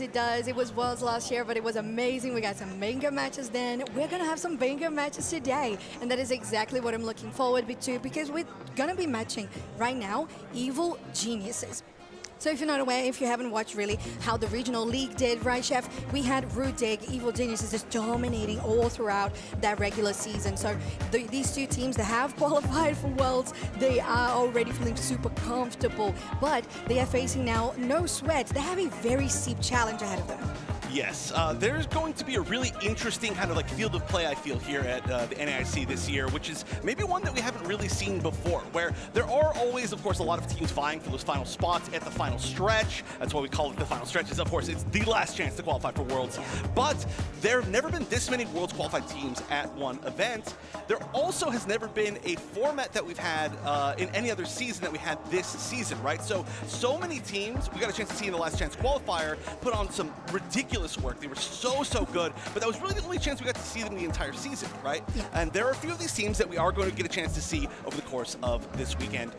This No Sweat is a team that for sure has been playing as well in grassroots events, but again, I'm not quite as familiar with them. I do know there were a lot of like grassroots teams that kind of played or like mixed up some teams or some players, I should say. So we will get a chance to see kind of what they're bringing to the table, but we know a little bit more about Evil Geniuses. Oh, we definitely do, and we know exactly that this team is just so powerful in so many regards, and of course being the team that throughout the season was rivaling against Root Dignitas in every single aspect, and considering that Root Dig was the LAAC champion, they did get that spot to ACL. They got 3rd or 4th place, if I'm not mistaken, at ACL finals, so they did do really well at that. And because Evil Geniuses throughout the season was rivaling just that, which we just watched with Root Dig versus All In, we can see that they are incredibly strong, of course, with their regular season record as well to match. But I'm so interested to see, because we have in this format Rayquaza first map always, and then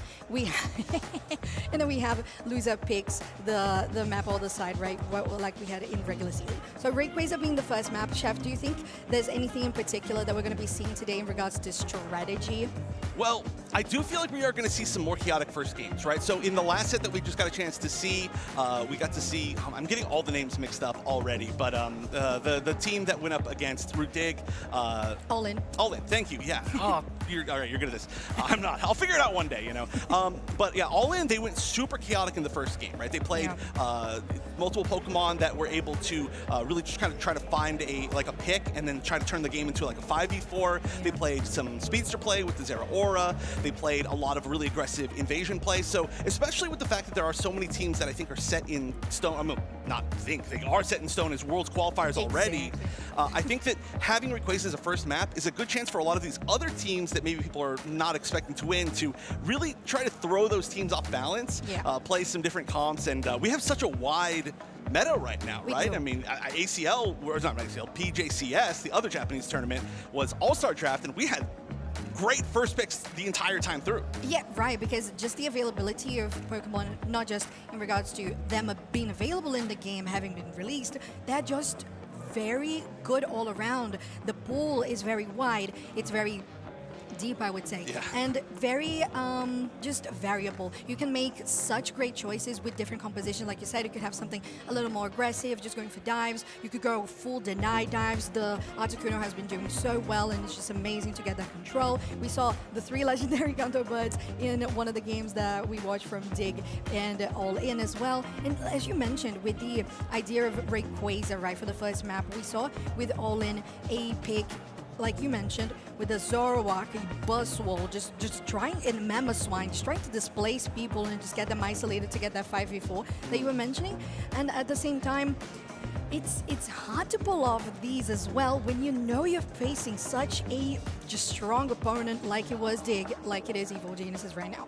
Yeah, I mean, there's the attempts to do it, but they are, I mean, these players on some of these teams have been playing forever, right? They have been playing since season 1 of competitive, and so it's hard to sneak something in against them, you know? It's hard to find that moment where they're not paying attention because they're just basically always paying attention. But there are a lot of kind of big upset things happening here. Also, the fact that we very rarely have had an event where there are multiple new Pokemon available, right? And there are 3 new Pokemon available here, which is going to be Feraligatr, Typhlosion, and Articuno, and we haven't had a chance to see them since our last event. They were not legal. Some of them were out. There are even a few more Pokemon that are now out and not legal, which we should theoretically see at Worlds.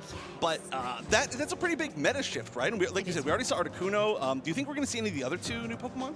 I would say so. I think Typhlosion has a really good spot here in this meta. I think from a couple of patches ago, I would say even like during the regular season, they made an effort to bring attackers in a more powerful way, and we saw them rising out pretty well. There was that point where we saw the Espeon pick just being so valuable. We've seen their first pick on purple side many a times, and I feel like Typhlosion could fit that as well in regards to being a ranged attacker and just having that extra bit of damage necessary to get the constant amount of damage in a team fight that sometimes is just what is needed when you're facing an opponent that can just manipulate the fight and strategize the fight so well, because they know how to survive it, they know how to micromanage, how to position themselves. So if you can maintain that barrage of damage like constantly, and a Typhlosion does that really well, I would say it's something that could fit the meta in this tournament in particular. Yeah, there are honestly quite a few different Pokemon that are really looking pretty good. I mean, there's the I'm not sure. Sorry, I think we were just told that we're going to be looking at one of them, but unfortunately I wasn't able to hear it. So we are going to be. I mean, we got a lot of stuff to look at basically from what these new. Oh, Feraligatr, exactly right there. Yeah. So you know, I was talking to Kel about Feraligatr earlier. I know Kel's been playing a lot of Feraligatr. Of course, she loves the jumpy boy. Yeah, yeah. I mean, honestly, it's a fun Pokemon, and this is the one that I mean, I could very much be wrong. Obviously, there's a lot to kind of see about the meta at the moment, but I kind of thought we were going to be seeing the most of Feraligatr out of the new Pokemon. Not in Articuno, not including that. Obviously, we're going to be seeing a ton of Articuno, but so far, we haven't had a chance to see Feraligatr. Have you been seeing anybody really play too much of this Pokemon, or have you had a chance to see it yourself? Because I haven't seen it as much. I mean, obviously, there hasn't been as much competitive that has allowed the new Pokemon. PJTS didn't allow the new Pokemon, and some of the regional finals I got a chance to see, and I did see a little bit of it, but it was only a few. Yeah, it's a difficult timing, like you said, with the ban wide that you have for these Pokemon that have been released for a certain amount of time after they had been launched. So I would say, like, usually from my solo queue experience, it's just a Pokemon that can do really well, but it could be like a hit or miss as well, because you need to be so close and to actually like have that little bit of timing, and it can be read by the enemy as well when you're selecting the crunch and what are you going to choose, what's going to be your course of action in that team fight in particular, what's going to be the stance you choose to go for depending on the crunch you choose. So I feel like it's something that requires a good communication with your team to allow for that time to actually enable Feraligatr to do the damage that it does, and it does a lot of damage too. Yeah, it does a ton. I mean, it's one of those Pokemon that when it pops off, it really pops off, and it's really fun to see. I actually kind of feel like that's the case with a lot of the new Pokemon that we've been getting. You know, just talking about Typhlosion as well, I kind of feel like a big pop-off Typhlosion is really fun because it really just kind of dives that back line and just explodes everything, which is a lot of fun. But yeah, this is one big job bite. We were just talking about that. That's that Unite move, and I do think that we might see some Feraligatr today. Honestly, I expect that all the new Pokemon we're going to be seeing, Articuno, like I said, probably the one that we will see the most. But I've been really enjoying a lot of these new releases. I think a lot of them have pretty fun play styles. I'm excited as well for the ones that we are going to get a chance to see a little bit later, like at Worlds. And I was warning this to Kel earlier. I keep saying Skeledirge and Typhlosion. I keep mixing up their names, even though I know which Pokemon is which. I know which moveset is which. And this is because they're both fire starter Pokemon. I like constantly just say the wrong name. So broadcast, I'm already calling it out. The moment that I do it, you know that I already said I would. We have advertised it. We have one. Yes. I have the same issue, but with Feraligatr because they're both crocodiles. Okay, yeah. That's my thought process. I'm like, Feraligatr,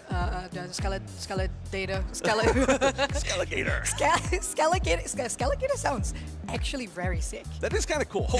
Maybe we'll get them both on a team and we could be like, yeah, that's the Skelegator comp that we've been looking for. Yes! Oh, I love it. And I'm so looking forward to that gameplay as well because it's so up my alley. Having that snipe ult, ooh, it's just very satisfying. And the play that we're going to see as well, like the meta, obviously we talk about the new Pokemon, but there are so many Pokemon that are really, really viable right now. We had a chance to see, even within the last game, I feel like there were not a lot of huge repeats. I do feel like some of the bans are getting a little bit more locked in at the moment, but especially when we get to a situation like this, I think there's going to be a lot of character, or I should say, sorry, player-specific bans to try to target that out. And when you're, that's another big advantage, I think. When you're a team, for example, like Evil Geniuses, right, that we're going to be seeing, you can see right here, woo, going up against No Sweat. Evil Geniuses, you know how they play, right? There's so much footage out there of about half the teams that we have here at NAIC, and the other half of the teams, there's very little. There's some, right? But definitely not the level of like, oh yeah, we can see how they play at NAIC, or sorry, EUIC, we got to see how they play at LAIC, we get to see how they play the entire season, we get to see how they play it, some of them at, you know, ACL, like, it's just like, okay, yeah, anything that you want to know about their strategies, about their play styles, you can figure it out.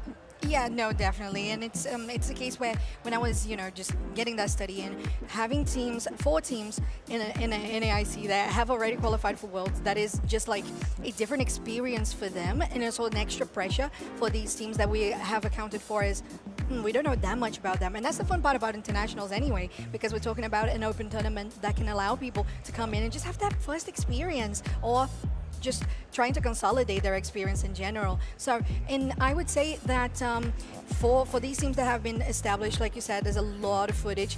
There is also like the second tier, I would say, of footage available, which would be the teams that have participated in LCQ, alongside the teams that have already participated as well in regionals. But LCQ is those teams that were like Rush Hour, for example, that we're going to be watching later. You know, these teams that have been proving that they have quite a lot in their tank, and a lot of good read of these very well-established teams as well. Yeah, I'm really excited for some of these teams coming up. Obviously, you just mentioned Rush Hour, you know, formerly known as Brave Birders, quite a while ago. But of course, you know, we're still setting up this first match. So if you're wondering why we're kind of yapping and waiting around, well, I'm sorry, I should say our second match, really. We're setting up the first game of our second set. It is our first match. Yes, ours, yes. I don't even know who the 2 guys before us casting were. Who are those? I don't know. I don't think I've ever seen them before.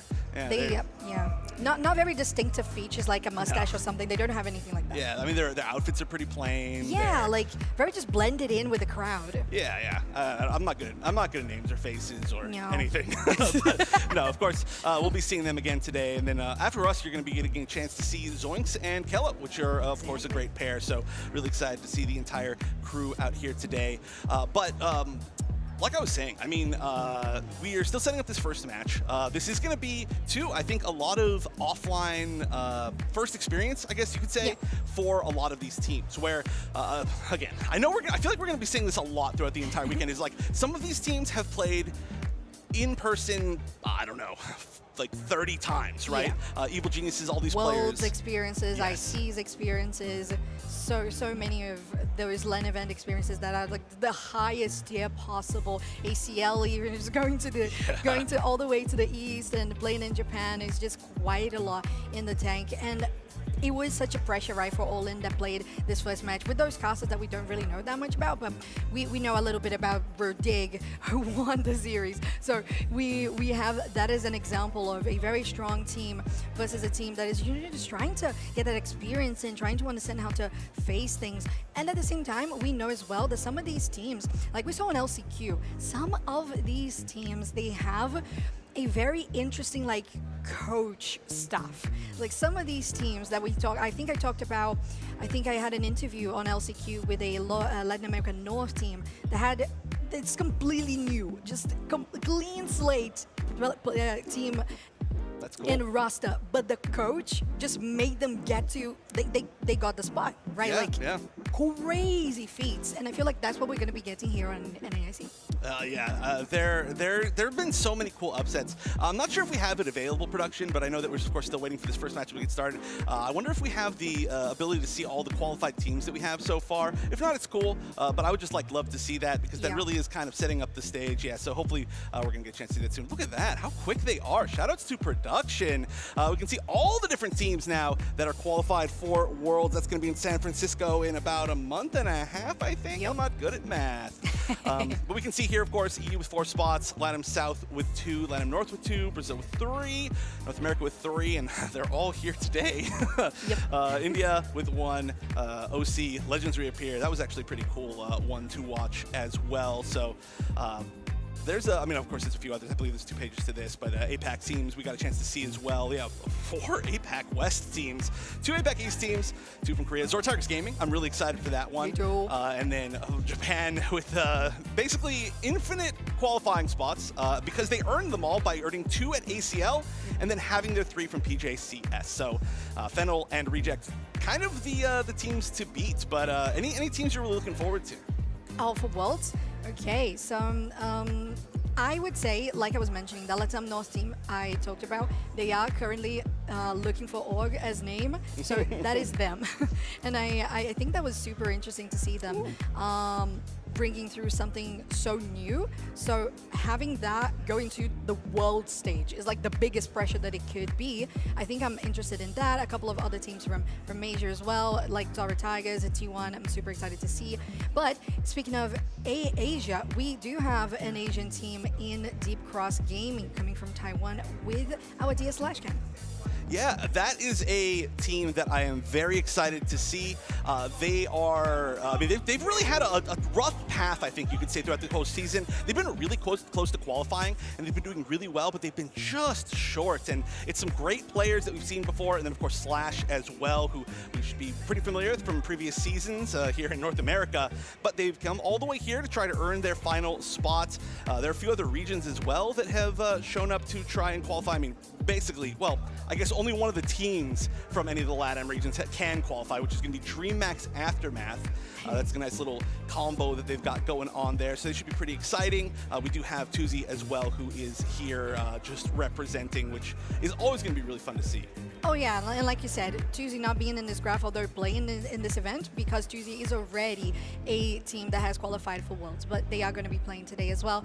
And like you said, it's, of course, being North America International Championships. We have mostly NA teams here, so very well established, and some of them coming through with something new. And considering that this meta, all of the competitive play that we have been building all throughout this regular season, LCQ, and just the environment that was created, because last year we didn't have map selection, we didn't have any of that. So this year, this is like super fun for these teams that sometimes don't, of course, because we had a league system, didn't qualify through the league, but still want to play. They still want to prove themselves. They still want to have the opportunity to be on stage and to have the experience of being in such a absolutely incredible competitive scene. Yeah, there are a lot of teams within this list that have been putting in a lot of work in a lot of grassroots events, and some of them did really well in the Last Chance qualifier. Some teams that I'm looking at that I've seen around before, Fluffy Tail Bandits had some great players, and For Fun, Goofy Goobers, IX Gaming, of course, was within the league and just short of making it. Citadel as well, that was a little bit earlier. Who else was I really looking at? Not Enough Tanks is a team that was, I believe, one of the higher-ups in the Last Chance qualifier that we have here representing today. So of all the teams that were maybe not in the league and only in the Last Chance qualifier, they're kind of the ones to look at, and I do feel like they have a chance to pull off maybe some upsets. I do think that they lost to 2 teams that are here when they were in the Last Chance qualifier. I think it was Extinction and I don't know. Yeah.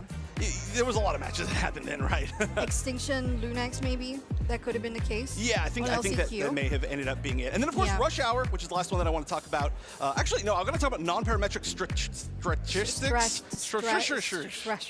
Yeah, I'm going to say that correctly. That's going to be Muck's team, so I'm really excited for that. Of course, everybody loves Muck, one of the most beloved members, I would say, of the community. So some great teams that we got a chance, or we're going to get a chance to see over the course of this weekend. And I would be surprised if there were no upsets. There's some great teams, but there's some great teams that I think people don't know quite as much about. And this is going to be a great time for them to all meet. Oh, it will be. It will be. Like I said, with Rush Hour there, I'm very interested in the teams that were on region. For example, Citadel were on the regional league, played in the LCQ, and they're still trying to get that spot to Worlds, right? So that is very significant as well. With IX as well, some of these teams just really trying to make it through, and that's an extra, I would say, fuel in general for all of the teams that feel like they can take that upset, but it's always so dependent on the group stage, right? Because who did you get paired with? And like we saw with Rudig first game, and now Evil Geniuses, whoever is on those teams that have already, on those groups that have teams that have already qualified for Worlds, it's just so much to face. Yeah, I mean, there are some opportunities where you could potentially get a little bit far into the single elimination bracket and still qualify for Worlds because there's so many qualified teams. But we are going to see one of those playing up against a non-qualified team very soon. So while we continue to get that match set up, we're going to go to a very short break. So don't go anywhere, because if you're an Evil Geniuses fan, you're going to want to stick around for this.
back to the North America International Championships as we're going to be going through our second series of the group stage of Pokémon UNITE in this 2026 International. I'm really interested, Chef, because we talked about quite a lot of things in regards to the environment of this tournament. But I feel like maybe we should dive into Pokemon-specific things now. And of course, thank you so much for sticking with us through our technical issues. Yes, of course. Great way to, classic way to start off the weekend, if we're being honest. This is always how it goes, but we got to get them all out of the way. We got to get all the bad luck out of the way before we get to all the juicy matches later on. So hopefully this does get, I don't know, patched up a little bit quickly, whatever's going on stage, because honestly, I'm not exactly sure. But we're all stuck together waiting in the meantime, so we're going to all have fun talking about really, like you were saying, the Pokemon specifics, right? Because there are going to be some very strong Pokemon in the current meta, but again, it's really wide, right? So we got a chance to see, for maybe people out there who haven't had a chance to watch as much Pokemon Unite recently, or don't get a chance to watch as much International Pokemon Unite, we got a chance to see Japan's finals recently, where they had a chance to play on All-Star Draft, which is a mode that is basically, if a Pokemon is being used, it can no longer be used in the rest of that set. And we do get some awesome replays from that right here. Reject versus Fennel, the top two of ACL and PJCS. Don't get it confused. But this was a very long set that they got a chance to play in All-Star Draft. And you can see through every game of this set how strong the picks are. This is game 5. Yep. So many Pokemon are gone, right? But I mean, look how many strong Pokemon there still are. Oh, no, totally agreed. And I was going to mention, like, the Decidueye pick as well. That unfortunately just got completely obliterated by that pick with the side of Fennel. But I feel like that is one of the Pokemon specific that can be like niche but very useful because of those later updates that we got. I think at the beginning of the regular season where we had the attackers just getting that buff overall, and I feel like the Decidueye is in a good spot.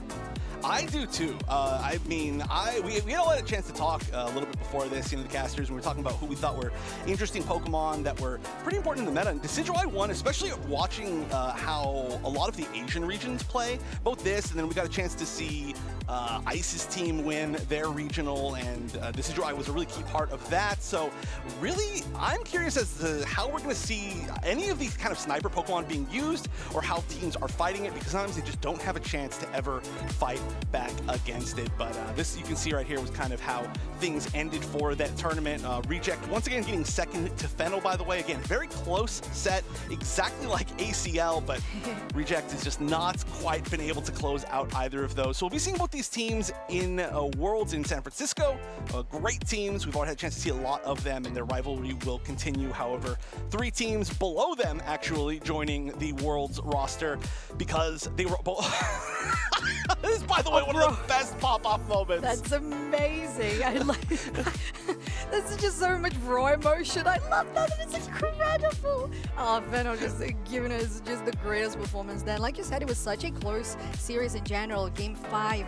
And we saw that at the last few moments on final stretch. It wasn't just that it was close. The fact that we saw Reject getting Kyogre, getting a good push, and still not being enough because the lead that Fennel built was just that huge, considering that they had already 500 plus points. Fennel Reject was able to score around 300 more, but it didn't really quite close the gap.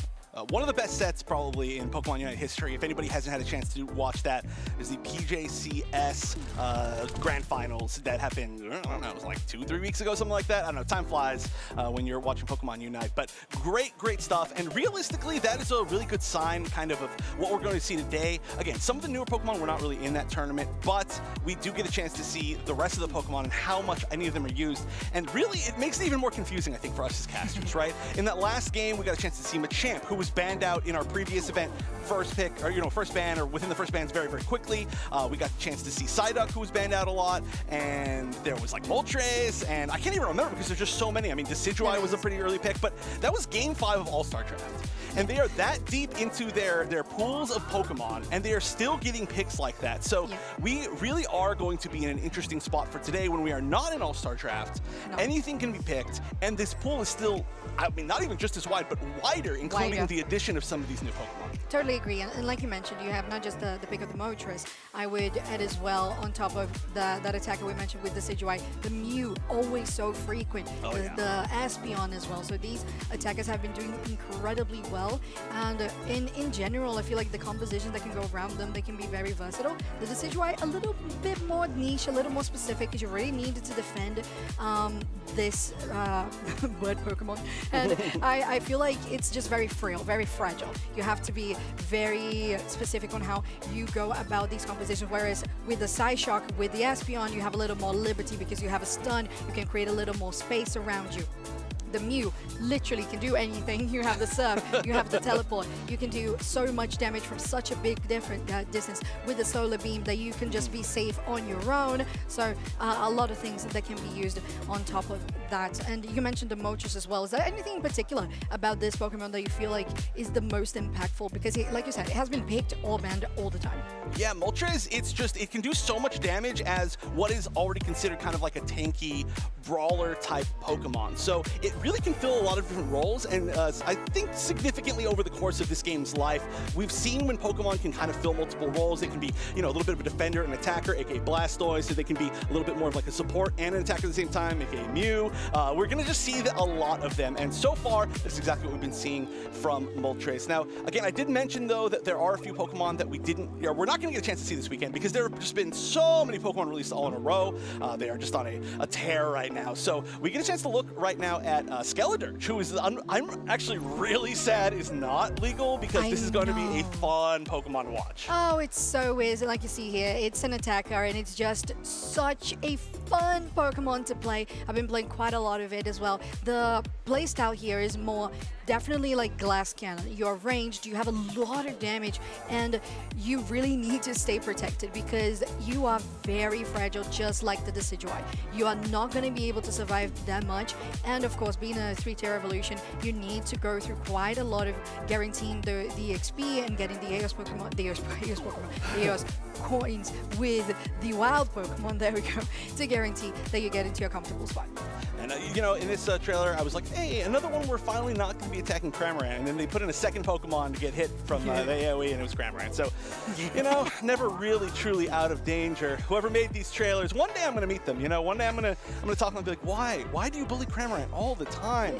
But yeah, so the biggest thing here, which I think we are going to see pretty soon, did we just see it? The Unite move. It's kind of hard to actually show off, though, where it's going to have the big global Unite, which is going to be a really, really fun move to watch. Something that we don't really have an opportunity to see as much as we kind of get a chance to see Mewtwo's with a global Unite, right? But the way that this one works, just being able to target is going to be really, really fun to see.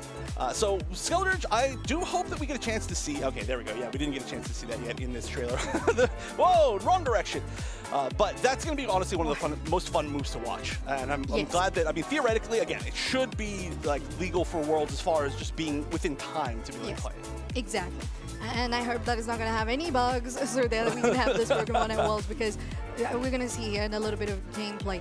That Unite move is a global skill shot, and it's very fast. It travels super fast. It's very wide as well. And you can aim, just like the way you play it, I feel like it's very satisfying when you can just aim sometimes as you're going through the map in which direction you want to go. Like, you look at the map and you see like, oh, where's the snipe going? And I feel like it's very, very good for defending from a distance. If you think about it, it could be like Skeledirge is pushing, but then you look at somebody going for a back cap and then you just fire that and they're going to be stopped and they're not going to be able to score, which is like super interesting as well, because you don't usually think of a Pokemon like that usually as like a mage, that type of attacker, to be one that's good for map-wide defense. Right, yeah, and it's really interesting just because of the mechanics of Pokemon Unite, right? In other similar games, you could have a little bit more global thing, but you really are kind of looking for damage to be able to finish off a Pokemon, and that's something that's similar that we do see a lot being used with Mewtwo, but just because you do get to really target it and know exactly where it's going to hit, the way that you score in Pokemon Unite means that you can basically, theoretically, get a hit on somebody who is trying to score, right? And so it really kind of has this like double ability to be able to do things that you might not expect, or it can help, you know, clear out another path that somebody else is trying to push down if they need a little bit of assist. So I'm really excited to see that just on top of its kit in general, but not quite yet because again, we are here only at NAIC. It is just barely outside of that competitive quarantine. I know. It's okay. It's okay. We're gonna have Worlds. Everything is gonna be all right, and everything is gonna be all right here as we are working through the technical issues. So once again, thank you so much for your patience and sticking with us here for the second series of the Pokémon UNITE Championship Series on the North America International Championships. Yeah, we got a really good match, a really great team of evil geniuses coming up very soon, hopefully. Of course, we're all waiting long because we want to watch it as much as all of you do.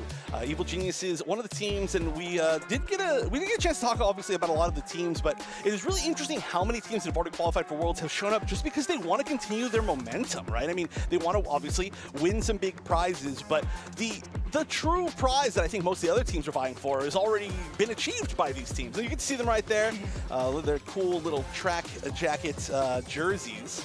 It does look pretty cool. I agree. It's a nice combo of colors, kind of similar to what you have now with the white and the blue. Like it. I like it a lot. Yeah. No Sweat not wearing jackets because their name is No Sweat, so they got to make sure they're not they stay sweating. true. Yeah, yes, exactly. If we see any sweat, one drip of sweat, which we've already seen on me today, we're already just starting the day, that's already happening, but we see one drip of sweat on these teams, or well, just on No Sweat, I should say, disqualified. I'm getting that official ruling from the judges right now. Yeah, we're getting it through. It's patched. It's completely legal and official. Well, also terrible liars. So, moving on. I did notice, though, Chef, that No Sweat has plenty of Cyndaquil plushies on their table. So that could be an indication of that Typhlosion that we were talking about. That would be very fun. I don't think it's going to be banned, but again, maybe there's some like some unique knowledge. And I mean, hey, if you bring plushies to the table, literally bring them to the table, you may end up kind of being like, hey, you want to ban this Pokemon? And we'll see if that ends up happening. Evil Geniuses, though, they're currently still just kind of, I think, discussing some of their strategies. And realistically, I don't think, especially, I mean, early on, unless you have like some really, really strong knowledge, I think a team like Evil Geniuses maybe doesn't have to go super targeted. They just kind of have to play their own game and prove, hey, we are here and already qualified for a reason.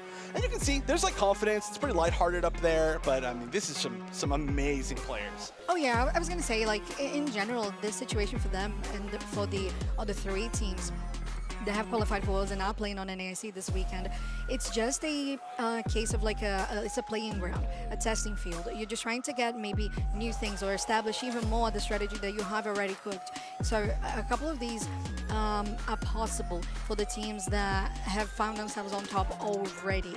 And again, that does open up space for No Sweat, and it opens up space for the first draft of this series. No Sweat on your purple side, Evil Geniuses on the orange. It's starting, finally, let's go. And of course, Rayquaza to start off every single set, so always something to truly keep in mind when we look at these picks and bans. Bans immediately off the bat. Umbreon Defender bans, I think, are going to be a pretty big deal throughout the course of this weekend as we look at maybe banning out the Snorlax as well. Articuno is going to be banned or probably picked pretty soon. On the other side, Moltres as well, which again can kind of play as a little bit more of that defensive play. Psyduck as well, a little bit more of like a tanky supporter, right? I mean, again, it's all about the multiple roles. It is. It's all about the headache as well. And Psyduck is definitely one of the most prioritized supporters in the meta at the moment. It's either picked or banned. Looking at here, a Blastoise, however, for the side of No Sweat, which makes quite a lot of sense with the focus on defenders you have mentioned. Although that Typhlosion that we mentioned, those plushies, they were legit. First pick Typhlosion. Now, of course, I was expecting we were going to see some Typhlosion, but with how the meta currently is, first picks are really, really interesting. Oh gosh, I can't remember. I remember in the first set of today, our first match, we saw a pretty interesting first pick as well, and I cannot remember exactly what that was, but I'll go back and look at it. But so far, it's been pretty varied. Sometimes we run into metas that are a whole lot. Oh, that's right, it was Espeon. Thank you. Look at that. You're keeping track. I'm not keeping track. One day I'll learn how to do this job. But on the other side, speaking of Espeon, we do get the Espeon pick pretty late into the draft, I would say. Ooh. Yes, I would consider that the case as well, especially with the Mewtwo. I would say Mew, comma, 2 also. But we have the Articuno here with a Typhlosion and a Mega Lucario for the side of No Sweat, with a final pick of a Vaporeon and also very interested to see this Pokemon in play because I feel like it's very powerful with the Aqua Ring and the healing. Meanwhile, Evil Geniuses with a Zacian and a Hoopa, an Espeon and a Mamoswine, looking for good damage but also good control. So now I would say they're really lacking that attacker role exactly. Latios, very nice. How we have been seeing all throughout the recent patch, this Pokemon just doing really well with late game pressure. You stack so much that you get to final stretch, and if you are stacked up, you really burn down through the enemy lines. And it is pretty interesting, I think, to see the Espeon and the Latios both together. Not that obviously any of them are not good or that these players can't play them extremely well, but to double up on a ranged attacker is not something that is always kind of like a meta pick. But Evil Geniuses, they have so much flexibility, and I do like this a lot. The burst damage on this team is out of this world. If you get hit by one Ice Fang, I mean, Zacian plus Espeon plus Latios, it's over for you. So you really have to position well if you are team No Sweat. And they've got some pretty aggressive comp as well. The thing there, though, is that they are going to have maybe, I mean, I guess it depends on what we do end up well, the Mew is kind of the interesting thing to me, right? So a lot of times you can kind of choose between playing a little more of a supporting Mew or a more damaging Mew, but in this case it does seem to be a little bit more of a damaging Mew. So if we can end up seeing it do a little bit more damage, kind of playing with its range, you maybe won't need to full dive quite as much. It's not that they can't dive at all, and obviously Typhlosion can certainly dive, but we'll see how they end up playing the comp. There's the flexibility to it for sure.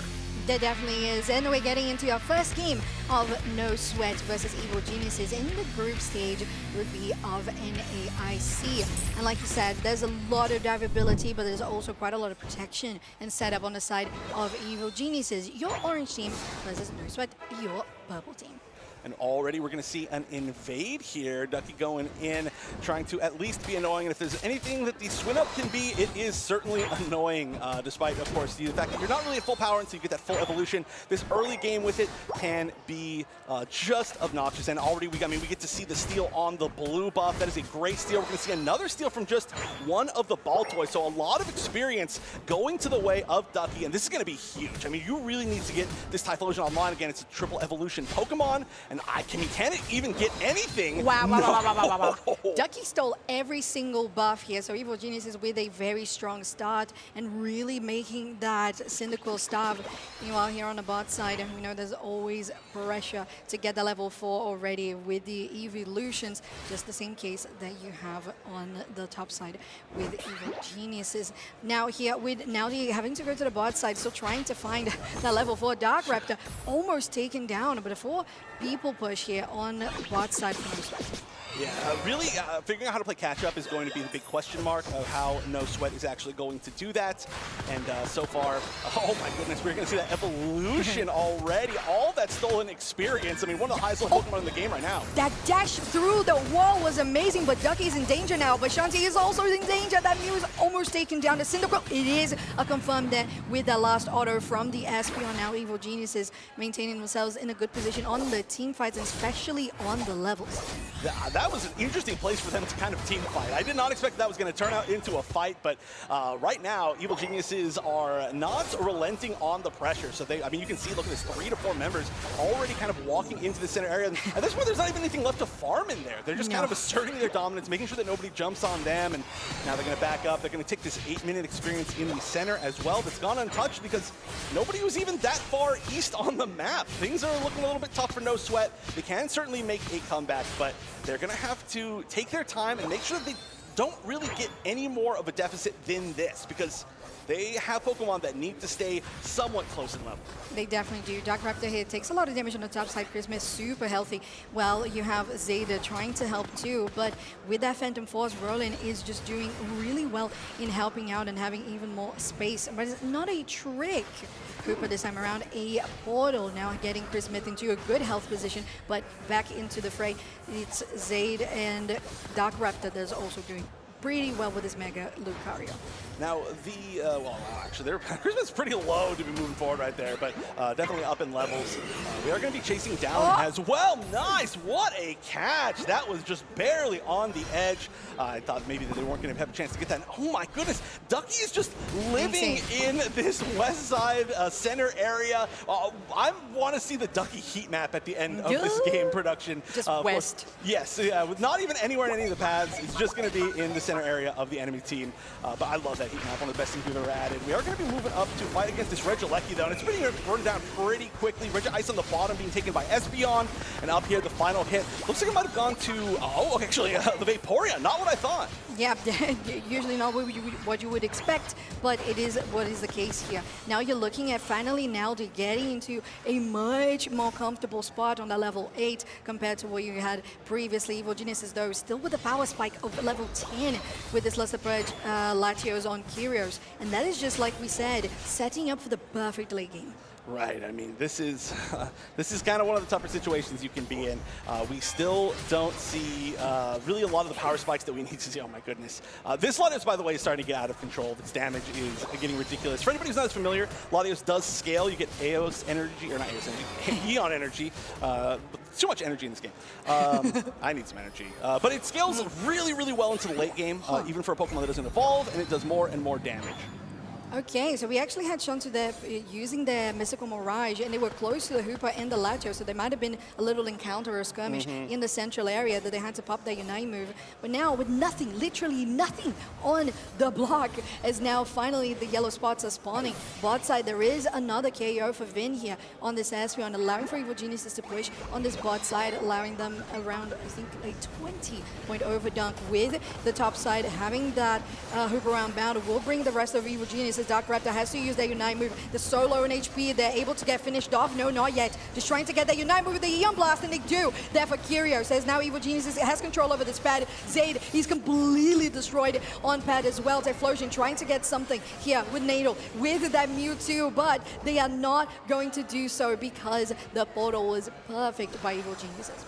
Kyrios is seriously getting out of control. I know I literally just said it, but he's just doing so much damage right now, and that is a Pokemon. That's why you choose it, right? It has some of the best late game scaling in the game, and the better you can do in early game, the better it's going to scale a little bit later. The more you get a chance to fight, use those moves, it just becomes a very tough situation to deal with. And honestly, that's kind of a situation with most of Evil Geniuses comp. Now, there are going to be some objective spawns. We'll see if they actually fight for them. Only 2 members up here for Evil Geniuses.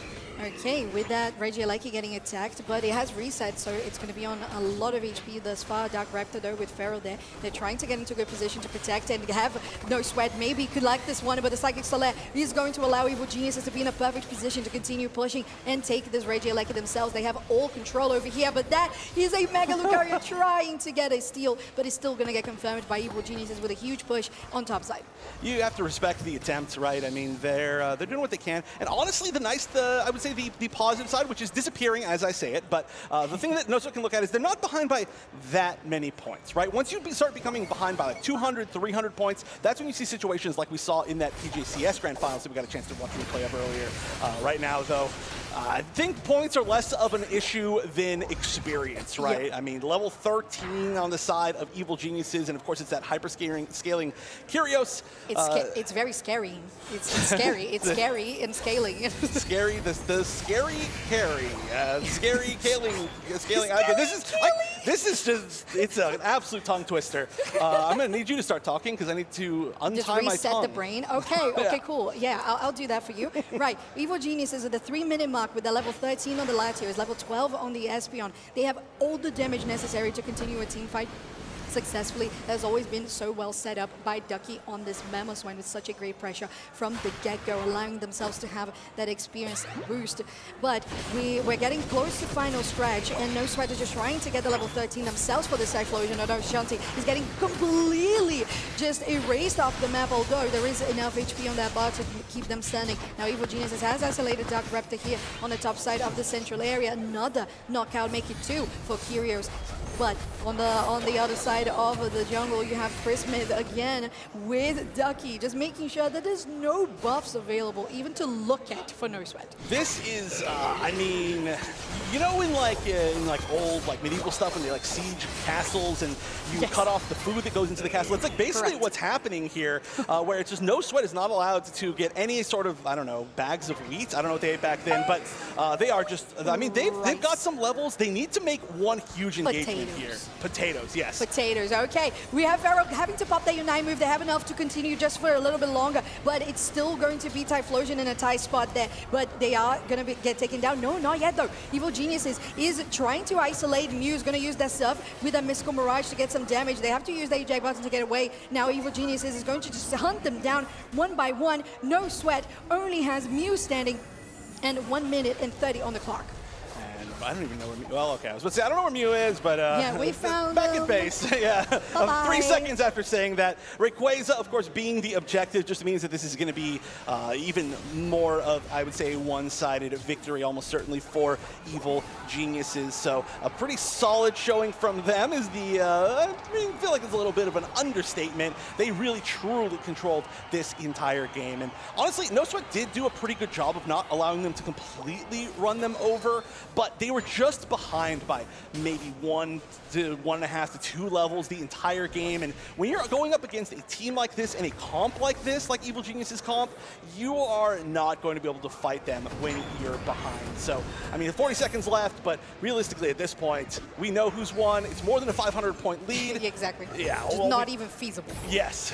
I mean, hey, you know, maybe if Evil Geniuses gets up and walks away, they've already qualified for Worlds. They all disconnect. Yeah. Somebody spills water. Roland spills a 3-gallon jug of water onto the desk. Exactly.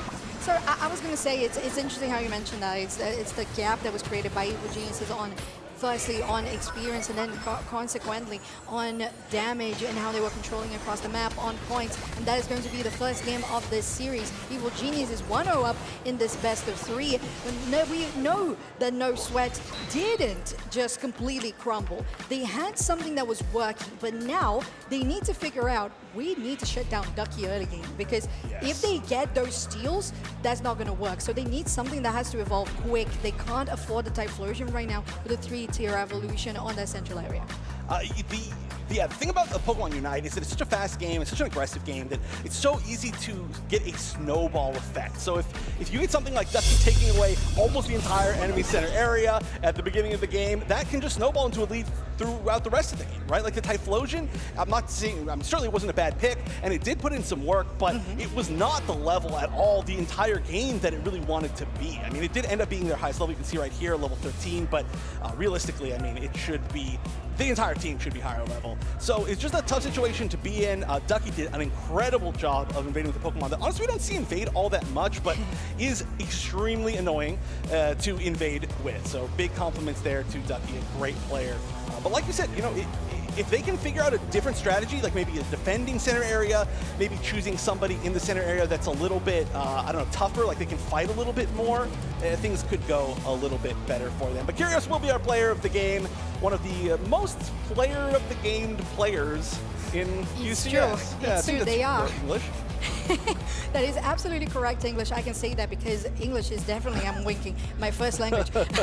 Now we have the stats for Curious on the screen with a 14, 0, and 5 KFA, almost 100,000 damage dealt, 181 points scored. So we know now that Evil Geniuses is completely capable and just very interested in running compositions that they can control late game. But they also said, I feel like they might be a bit weak, and they exploited that with the invades early game. So I feel like that is exactly what you would expect from a team of this caliber that has already qualified for Worlds.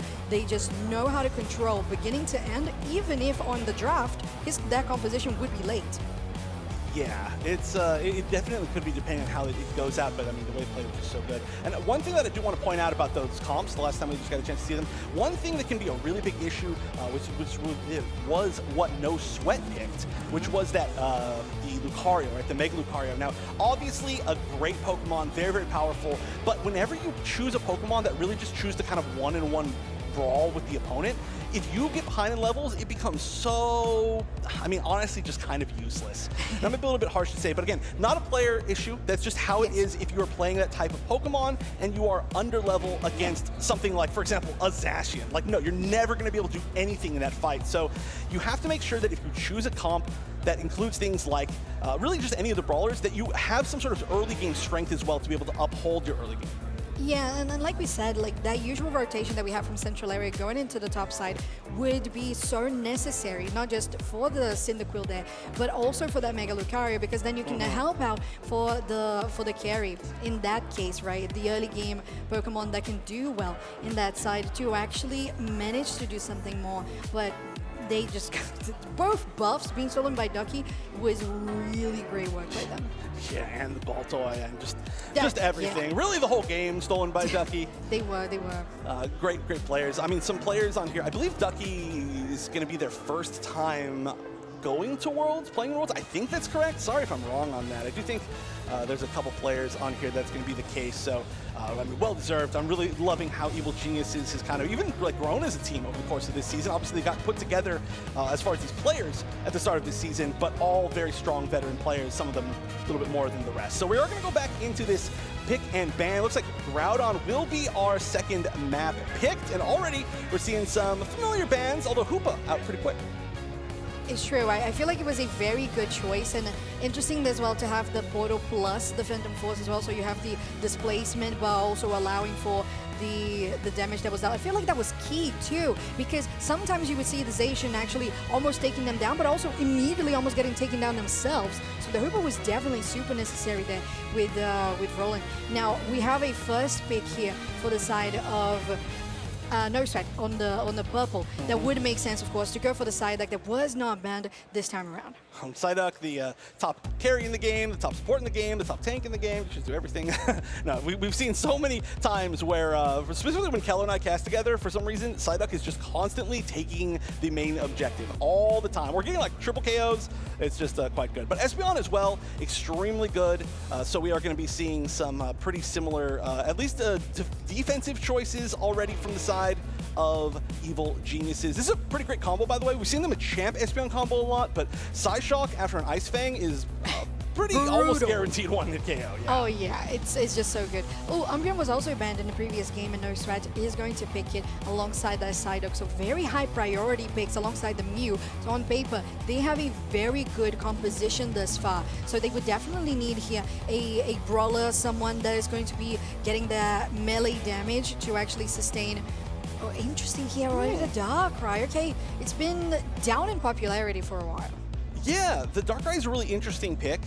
It's, again, a pretty flexible Pokemon on how you exactly want to play it. I was a big fan of kind of the support Darkrai playstyle for a while, and I mean, definitely I would assume based on this comp it's going to be a little more of a damage-dealing Darkrai, but maybe they're going to be trying to target out certain players. I mean, Kyrios, obviously, we had a pretty big carry game last time, and we still haven't seen what Kyrios is going to pick, so if it's a little bit more of a vulnerable Pokemon, Darkrai is going to have a good opportunity to try and solo it out with Unite especially. They are going to have some pretty strong Secure as well on the team, but hey, that actually is a Pokemon that you can solo out pretty well, and I'm surprised this is going to be the last pick with the Cinderace. Okay, so let's have a look at this the two compositions overall, right? Because I was mentioning they needed that melee damage. They have a Blaziken, pretty good. You have a good Secure with the Solar Beam, and the Overheat there. So those two things are good, but the response that we saw as well from Evil Geniuses, I like it a lot. Like the Mimikyu, I think is very interesting because the playstyle of the Mimikyu, we're going with the play with me and just being on someone specifically, you know, just still on the ground. Having the Alcremie there also makes a lot of sense, who needs to be with someone that is not going to move that much to stay away from the fluffy cream. I don't know, cake. Yeah. I forgot what it's called. But yeah, the Unite move for Alcremie. Yeah, the Mimikyu pick I think is going to do really well here. I do think there's going to be a good opportunity for them to either use the Mimikyu to get rid of something like the Mew early or the Darkrai early, or if they do end up in more of a flip situation, you can Mimikyu Unite the Blaziken and maybe try to prevent it from even being a part of that Secure scenario where the Secure is going to be pretty strong already on No Sweat. So maybe it'll give them the chance for Cinderace Unite to be an option for that. We'll see. I think a big situation in this game, as we're going to be going into game number 2, is going to be how well can Kyrios survive? And I've said historically, I think Kyrios is one of the best players at being able to play independently and just space themselves so well so they don't need that much backup. I think Cinderace from Kyrios is going to be great as we get here into game number 2. No sweat, no wins on board quite yet. Evil Geniuses just needs to win one more in this first group match stage. They do to get that 2-0 sweep, but like you mentioned, we saw a pattern of Ducky going into invades. We saw a pattern of Kyrios playing hyperscalers, but this time around, No Sweat is a little more prepared. They sent out the Mew into their center to help out the Torchic, and that makes a huge difference. Yeah, I mean, pretty much as big of a difference as you could possibly want. So No Sweat has to be happy about that. Their defense worked perfectly, and obviously that did waste a little bit more time with some of those Pokemon, but in the meantime, I mean, this is going to be a very, very different early game, or theoretically should be already, with no quad buffs going to Evil Geniuses. We do see 2 right there, though, on Kyrios already, and wow, they are going to, you know, Ducky's going to get something at the start of the game. Maybe it'll be a KO, maybe it'll be a steal of the buffs, but it's always going to be something for Ducky. Yes, it is. They still swine up, so a little different in regards to that growing curve, but with 850 here, a great push back there by Naldi to get the Swablu away from Evil Geniuses. And that is just so important overall because No Sweat struggled with the XP. Now they're trying to make up for it. Ooh, I like that. Coming in a little bit late, but definitely trying to at least threaten and say, hey, I mean, if you remember last game, well, no, actually it was the 8-minute spawns, but of course it's going to be a little bit of a different situation. But they did get completely ignored because there was such an aggressive play from Evil Geniuses. However, this time around, No Sweat at least showing, hey, we're going to be able to get some challenges up in the center area. And of course, for those, again, who are maybe not as familiar, the Rayquaza map is very different as far as the wild Pokemon spawn as well. Stuff like Regidrago is going to be spawning now. There's just going to be a whole lot of different situations, so we will be seeing that pretty soon. In the meantime, though, a little bit more of a poke game. Certainly already a pretty hugely different pace than we saw in the first game. Definitely is, and just like you said, Regidrago now getting targeted by No Sweat, but Ducky always there. A nice Ice Fang is gonna get Zaid in a terrible position. They use the Shinichi Doll, and they are gonna get away from this Regidrago push. No, they don't. Cannot believe Regidrago actually got that KO, but it's still continuing. Evil Genius is here with that backup. Roland is going to guarantee that Kyrios is in the best position to get even more KOs as that Cinderace is already level 8. You know, Kyrios is pretty good. I think this is the first time I'm seeing this. No, I'm just kidding. I've been saying it for, I don't know, 3 years, 4 years, I don't know, long time.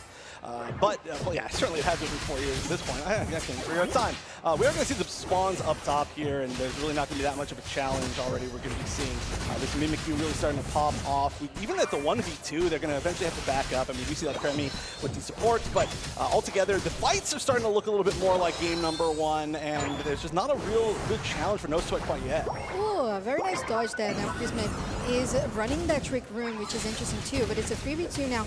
Maybe No Sweat could try to turn this around. If Roland is on low HP, they have to be careful about this. On the top side, you have that Regieleki, and Evil Genius does confirm the bottom Regirock. Now, with a good push with a Psychic there by Dark Raptor, could be the position where they get themselves into control of a Regieleki. It is, and No Sweat guarantees that one on top side. The Secure again is going to be a really big deal. Until they actually group up together and try to find an option to deal with that level of Secure, I think we are going to see No Sweat with a pretty decent situation as far as being able to take more objectives than they did in the last game. And I will say, though, too, Evil Genius has pushed out a lot of points already. 155, that's a 124-point lead, which is pretty quick for that. We're only at the 6-minute, 15-second left mark. Nice little Psychic right there is going to have no backup, but at least they're going to be able to figure out that somebody was in that tall grass. So we're just playing, again, a little bit more of the safe game. We are going to see Evil Geniuses take the spawns in the center once again. Still, again, you can say pretty consistently in control of the levels. Actually, again, 2 levels ahead. Oh yeah, I was just gonna say, in general, though there is that difference between, you know, the pressure that there was in fights, as we're seeing here, good Psychic though, onto Chris Smith. They get a nice dodge with that Trick Room, and they're gonna be safe. Kyrios is still in position there to get some damage in, but so is Shanti with the Mew. There's the Solar Beam. They're gonna go win on Chris Smith, but they are just surviving pretty quick because they have that dollop from Roland. Now we're using that Mystical Mirage with a nice Mammoth Mash coming from the side of Evil Geniuses. They are going to continue this fight in such a successful manner. They are just isolating everyone and just taking each one of them one at a time. Shanti is not able to cancel the 19 push, and now Chris Smith is going to score a 40 with a 36 over them. little bit of a 1v1 on bottom as well that didn't go the favor of No Sweat either, but they didn't get KO'd, so it could be a lot worse. Okay, side up pull is going to be pretty nice, actually. But again, they just don't really have the follow-up. And you can see they're hitting a little bit here and there. Actually, wait, hold on, Christmas could go down right here. They're going to spend everything that they possibly can to try to get away, and does finally go down. Okay, pretty interesting, because that's a very high-level Pokemon on the side of Evil Geniuses. No Sweat has an opportunity to get the extra XP for themselves and allow for more space for them to farm. Now, on the top side, there's the Regieleki spawning. There's another Regirock here, and Evil Geniuses is going to target that immediately. Although Blaziken for No Sweat is around, they could try to steal this one, but they're not really aware of how many members of Evil Geniuses are on the bot side. They're a little bit slow, I think, through this fight, and there's a chance that they can, okay, yeah, no, not even going to be able to be close, and they might pay the price for it too. Not a full commitment, and you know, half commitment can end up making you pay. And so, unfortunately, just another big KO for Evil Geniuses up top. A little bit of a contest maybe, but Evil Geniuses, it kind of seems like they don't even care about Regieleki. Yeah, at this point, they just feel very comfortable with the way they have been rotating across the map, which was what I was going to mention. Now, although that Darkrai does go invincible, they are just caught between 3 members and a Regieleki on the side of Evil Geniuses, and it looks like Regieleki is just orange team now, as Curious is going to finish that buff off. Yeah, they took their time getting there. They were like, you know, if we walk over there and we can get a KO and we can get Regieleki, that's cool. If not, whatever, you know, maybe we'll play cleanup. But, you know, they just got everything that they wanted anyway. It's just the Evil Geniuses way. And, you know, they're going for a little bit more of what they want, as they're already going to be cycling forward here into the center area. Oh, that side shot was nasty. But pushing once again Evil Geniuses into the enemy central, just getting again one by one the Fluffy Cream Supreme in the final moment that they could do it before the final stretch, so they can have that recharge of the Aeos energy. The Regieleki hits pad, they get yet another gold, 328 to 54, but they could get capitalized here. Ducky is in a terrible position, and it's a 2 KO streak for the Darkrai. So Roland and Chris Smith, they need to get away. That's actually some huge KOs for No Sweat. They got so much experience from that. You can see now they're only down by about a level, which was, I mean, considerably better than what it was a second ago. They're also probably going to get this Regidrago. Yeah, nobody's going to be challenging it. Most of Evil Genius is rotating down to that bottom Regi, and it does look like they might actually try to prioritize that before the final stretch. But that was huge for No Sweat. They are behind by, I mean, a huge amount of points, like 280-ish, which is a real issue. But they actually can maybe fight in this final. Yeah, actually, look, they're actually up ahead of levels. 2 level 13s on the side of No Sweat, because they took down such high-level Pokemon on Evil Genius' side. Just capitalizing, and of course having that Regidrago as well, extra XP. But bot side, Evil Genius is now having the Regice going into final stretch. That could be a lead for them, but they are also just so relentless on how they play the team fights that now No Sweat has to be very strategic. We're pretty, I don't know, we're playing pretty reserved, I think, on No Sweat's side. Maybe they're hoping that somebody's going to run into the tall grass, but it looks like they were found out on the bottom grass, just trying to get some positioning. Not going to get fully caught out and KO'd, which is pretty nice. It was, of course, a pretty good Pokemon to be caught out, but look how aggressive Evil Geniuses is. If they find one opportunity to jump in, they're going to do it. Darkrai just poking, I think, a little bit, trying to test the waters. We do see a potential back cap up top northeast, but no. Yeah, Evil Geniuses is strong, and now forcing out that Mystical Mirage, that Mew is in a terrible position. They have to just get away from the fight. Now with another pick here, with the Mimikyu, they're able to take one member down from No Sweat, and it's the Darkrai, which makes a lot of difference. There is another KO on the Mew. No damage that you can find on the side of No Sweat, because Naldi is also getting engaged upon by Chris Meth. There's the Psybeam, 2 KO streak for Vin, and now Groudon is exposed. Oh, it's getting pretty low. Not really going to even be a challenge for it. Now, this is only going to be Groudon, but you really wanted that buff. And look, we did get another KO on the Psyduck as well, just even off-screen barely as that happened. So all 5 members up with shields. Tons of Hundo Burgers going in. 1 minute left. 1 member up on No Sweat. And I don't think that Evil Genius is going to overextend here. They have such a huge lead. They do not want to give away these shields. I mean, hey, you know, actually, they're getting a little bit close. We do see at least 1 member back up. We'll see if they go for any more points. They don't have anything like a Hoopa, though, for any sort of quick resets, and this is a pretty common strategy, maybe potentially hiding in some of the tall grass, waiting to see the push and then counter push, just knowing that they don't know that you're there. We'll see what they do with the last 30 seconds, but this is going to be a tough ask for No Sweat. Yes, it is. But I really appreciate the fact that Evil Geniuses here, although they are so ahead, they're not just backing out, we're not going to do anything. Let's be here, let's go for skirmish if possible. They see an opening, they go for yet more points, almost getting themselves into that 1,000-point mark. 804 is the score they have. Dark Raptor goes down, and Evil Geniuses starting out group stage with a 2-0 against No Sweat, and I believe that was definitely a no sweat for EG. Oh yeah, no, I mean, definitely some sweating on the other side with a little bit of a tough set, both games. Honestly though, definitely like a fighting chance there. We've seen some truly one-sided games. It just really comes down to especially those final fights where Evil Geniuses knows exactly how to take advantage of their comp and of their lead that they've held throughout the entire game. So not a weak showing by any means from No Sweat, but Evil Geniuses are a Worlds qualified team for a reason, exactly all of the reasons that we got a chance to see so clearly in that set, and a great start for them, but really tough route for any team trying to make it all the way through NAIC this year. See, rolling pretty happy right there. Oh, and I feel like overall, just the attitude, the approach from Evil Geniuses in game, it felt to me, very respectful of their enemy. They know that No Sweat is coming here a little bit raw, a little bit new, and they said, yeah, let's still play this like we value our opponent. And that's what they did. They didn't like overextend and make silly mistakes or just be like, yeah, let's play this for fun. No, they still had their strategy, they had great draft, and they made sure that they were going to be playing their strategy in a very conscious way, very deliberate way. And that's what No Sweat did too. And I feel like that's amazing for them. Like, such great experience for No Sweat to be playing against a Worlds qualifying team and not be completely stomped, because I don't feel like that's what we had on the screen. At one point, Chef, you mentioned how there were 3 level 13s on the side of No Sweat. So they were managing to get resources. It's just very hard when it comes to the team fights, because the positioning on EG, oof. Curious, MVP once again, doing an incredible amount of everything all the time. But yeah, I'm going to continue talking about that match too. Just like you were saying, really, the Evil Geniuses did play with a great amount of respect in that match, and it made sense because there was one opportunity in game 2 that was the one that led to them getting those level 13s and jumping ahead, right? No Sweat. And the one time that Evil Geniuses, and I wouldn't even say that they overcommitted, they just valued getting that over 200-point lead over the potential of giving them experience. So they pushed down that tier 2, they got that huge lead, but then they got 3 KO'd, in return. And No Sweat took huge advantage of the one opportunity they were given. So if Evil Geniuses had given them any more opportunities, it would have potentially gone the other direction. And Evil Geniuses knew that, and playing with respect towards other teams, even if you're winning a lot, is huge, because Pokemon UNITE has a big comeback factor.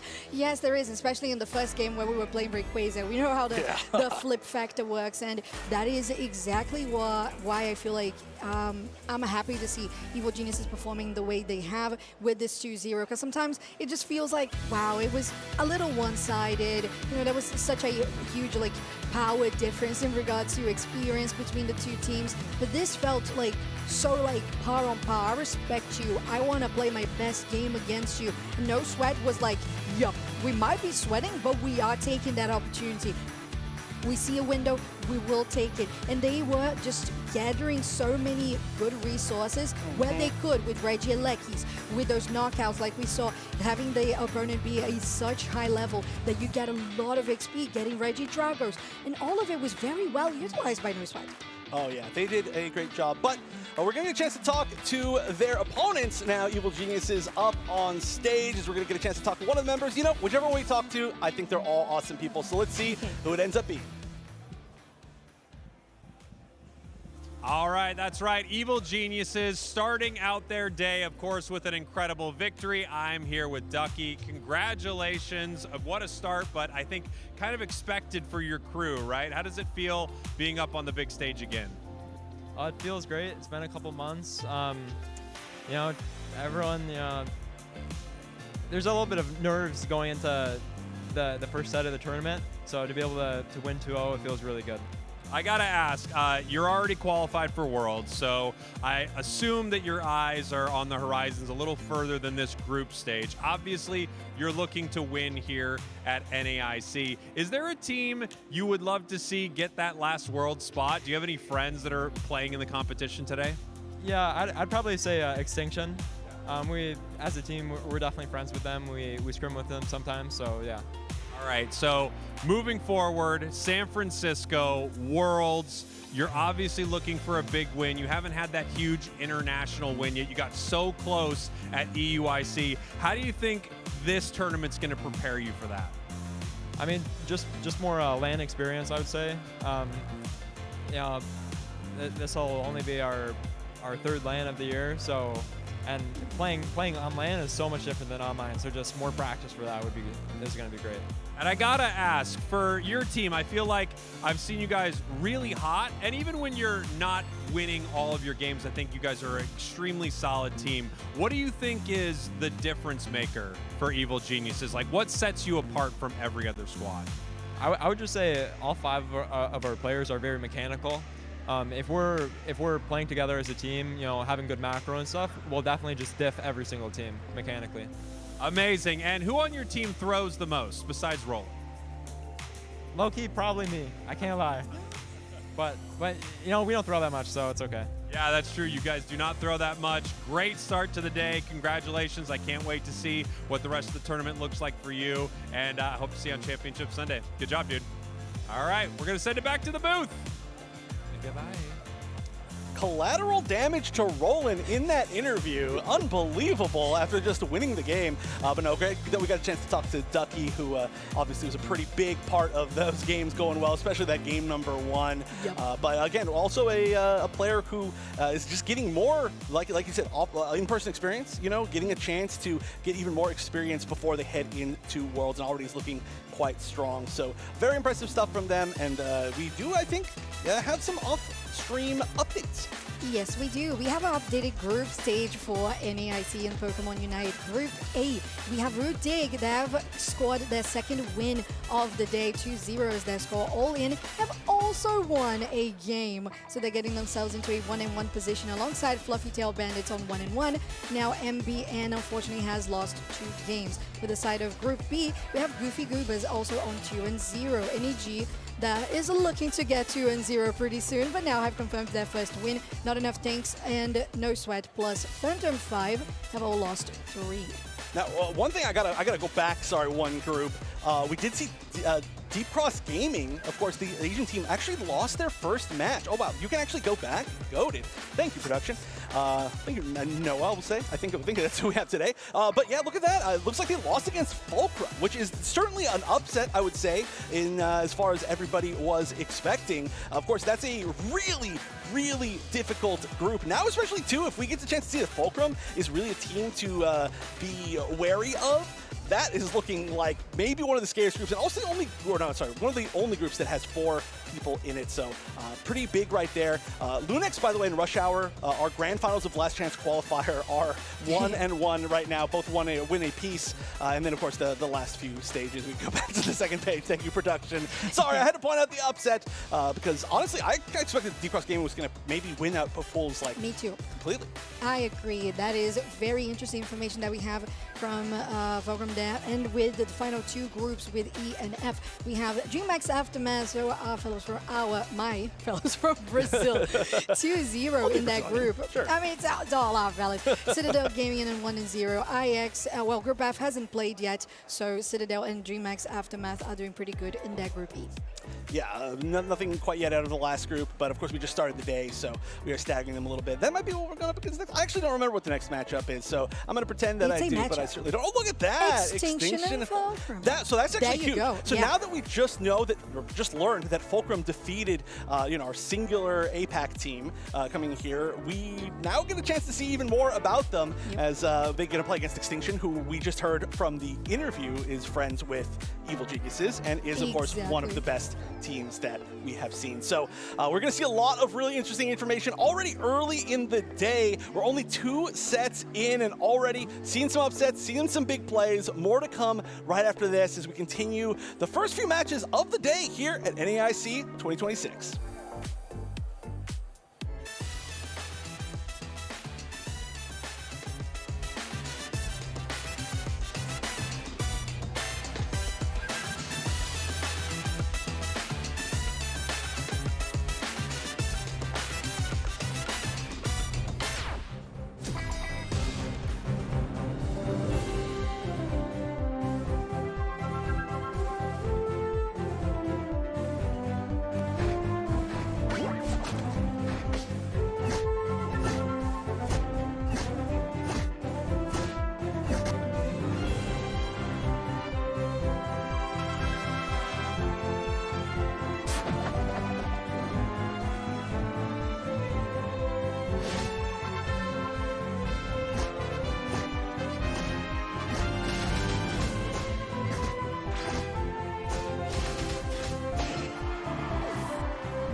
are here at NAIC for the Pokemon Unite's final stretch. We're watching teams from all over the world competing for the final spot in the World Championships.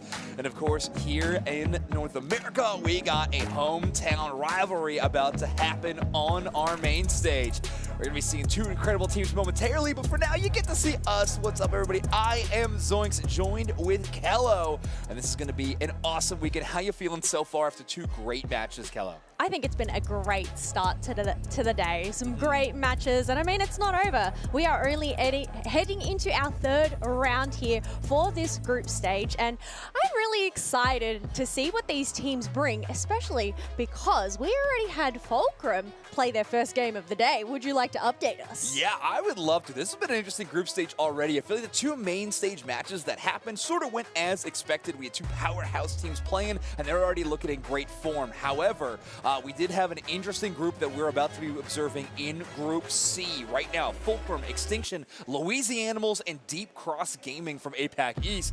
Fulcrum was able to defeat DCG earlier on in the off-stream match. So Fulcrum is heading into this matchup 1-0 already. Extinction looking to tie that one up and actually send Fulcrum to 1-1. But still, with a team like DCG having a pretty high-profile storyline going into this tournament, surprised to see them take such an early loss. And right now, ironically, I think they have become Fulcrum's biggest fans. They would love to see that team beat Extinction to kind of set them up a little bit later on in the day to have a win against Extinction and still make it out of their group. But either way, really interesting results happening all over the place. Notable in Group B, Goofy Goobers actually at 2-0, a team that is playing in a lot of North America grassroots events currently. So exciting stuff. We'll probably get to see them on main stage a little bit later today.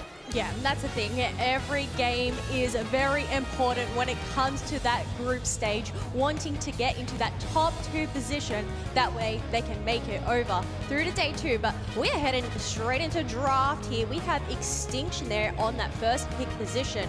Fulcrum in the second pick position, but we already have some bands coming on through. I feel like Mega Charizard, very, very warranted, especially with this Psyduck as well. Yeah, I think Psyduck, Machamp, super common bands. One that's been surprising to me is this Feraligatr band. From what we've been hearing from teams is that we have Feraligatr teams and we have teams that will never touch the Pokemon. Instead, always refer to the band stage. Snorlax, on the other hand, a Pokemon that is receiving a ton of bans in our competition throughout this weekend. I think we can expect to see a ton of that. Probably the best defender in class right now, but this is a good stiff competition in Umbreon and even Articuno. JL is going to pick up that Umbreon, but it's a surprise to me. I actually expected a Hoopa pick out of this Extinction team, but locking up that Umbreon early. Oh, well, mentioning Hoopa, we can actually see it being hovered over by Fulcrum, so maybe that's the play. Don't ban it away themselves, and that way, if they don't end up locking in that first pick position, they're then going to hinder them by selecting that themselves. Yeah, I mean, BTP and Graven getting two just incredible picks in the Zacian and the Hoopa. Such strong Pokemon when it comes to macro.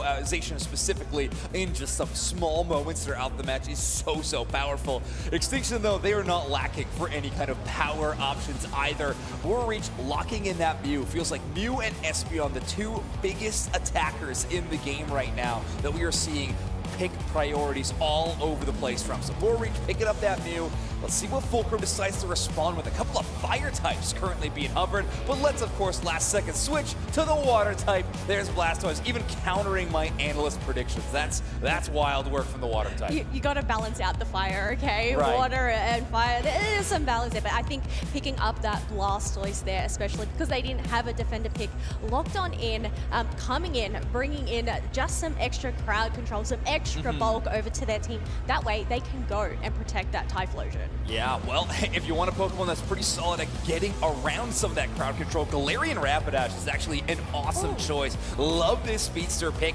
It's one that we haven't seen from Trainer very often. You know, we've been looking at the stats, you and I go deep dives, but Trainer has, of course, a huge list of competitive Pokemon they love to play, but normally near the top of that is things like Pawmot or the Mimikyu. But when you have JL on Umbreon and less of kind of a pocket support style Pokemon, you might have to be a bit more self-sufficient. And I think that's where we are seeing the Galarian Rapidash come from in this draft composition.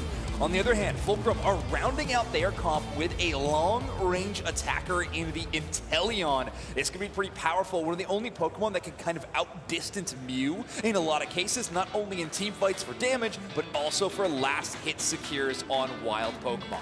I'm just curious though, is this Inteleon going to end up being Snipe Shot or Liquidation? Especially when we do have that Mega Lucario, the Mew, the Galarian Rapidash, which have some great maneuverability. I'm thinking potentially a Liquidation game might end up looking good here, but we'll have to wait and see once they end up getting that evolution, selecting that moveset in, which Inteleon we end up having for this game. Yeah, that's a great point. So let's get into game number 1 between Extinction and Fulcrum. Reminder, both of these teams are not yet qualified for the World Championships.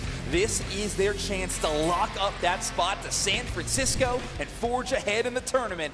We're going to start with a pause. Yes, we are going to start off with a pause there, which will give us a bit more time to go and break down these picks here. I guess in terms of one thing, I want to talk about this Hooper pick. Which Hooper do you think we're actually going to end up seeing paired on it? Are we going to end up having that hyperspace hole move where they're going to have that maneuverability in between those lanes? Or are we going to end up seeing a Trick Hooper? I would love to see a Trick Hooper. I really would. I think when you're pairing it with a couple of Pokemon, specifically something like the Typhlosion, I think that could be really interesting. Obviously, Typhlosion is the attacker class Pokemon, which primarily play at distance. Typhlosion, kind of an exception to that rule. An attacker Pokemon that does love to get in the mix. You combine themselves with a tiny little teleport option to get in and out of danger. I think that could be a devastating combination if Fulcrum could pull it off. It's a tough pendulum to manage, but I think they could work it out. So utilizing that Flame Wheel to get on in, and then once they've landed, done their damage, use that Trick Phantom Force to get on out and then just restart all over again? That's what I got down on paper. That's the playbook. But we'll see. You know, obviously, they're going to have to make their move selections at the beginning of the match with how Pokemon Unite's operating. So you are going to be committing pretty hard to some of these game plans. We'll see if that is what actually ends up happening. We did get a little bit of information, by the way, between Fulcrum and Deep Cross in their matchup earlier today, kind of how the results ended up going. It did come down to final objectives in multiple matches in terms of Rayquaza in map 1 and then Groudon in game number 2.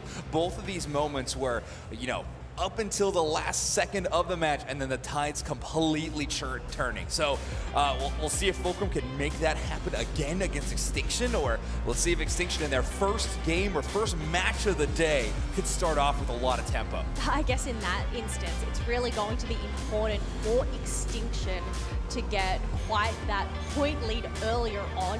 That way they don't end up faltering to a rip and flip if that is what Fulcrum's game plan is. Right. We've seen that one from Rayquaza a few times. Yeah, especially when Rayquaza is going to be that first map of this match. Yeah, we'll have to see what ends up happening in that kind of situation. It can be a tricky one, obviously. In terms of last hit secure, you got a few options on both sides, right? We talked about the Inteleon with the liquidation, maybe not as much of an objective secure one. If we see the Snipe Shot, obviously that'll be a huge weapon in that toolkit, but they are not lacking in a lot of other reasons for Fulcrum, right? You got the Zacian, who's such a powerful Pokemon at last hitting some of these major objectives. On the other side, though, a Mega Lucario and a Mew are two Pokemon that are notorious for securing last hits on some of these major objectives. So Extinction might be happy to see an endgame situation that gets really close around a Rayquaza or a Groudon. They could be at a distinct advantage. Well, yeah, I guess it depends on those situations in that moment.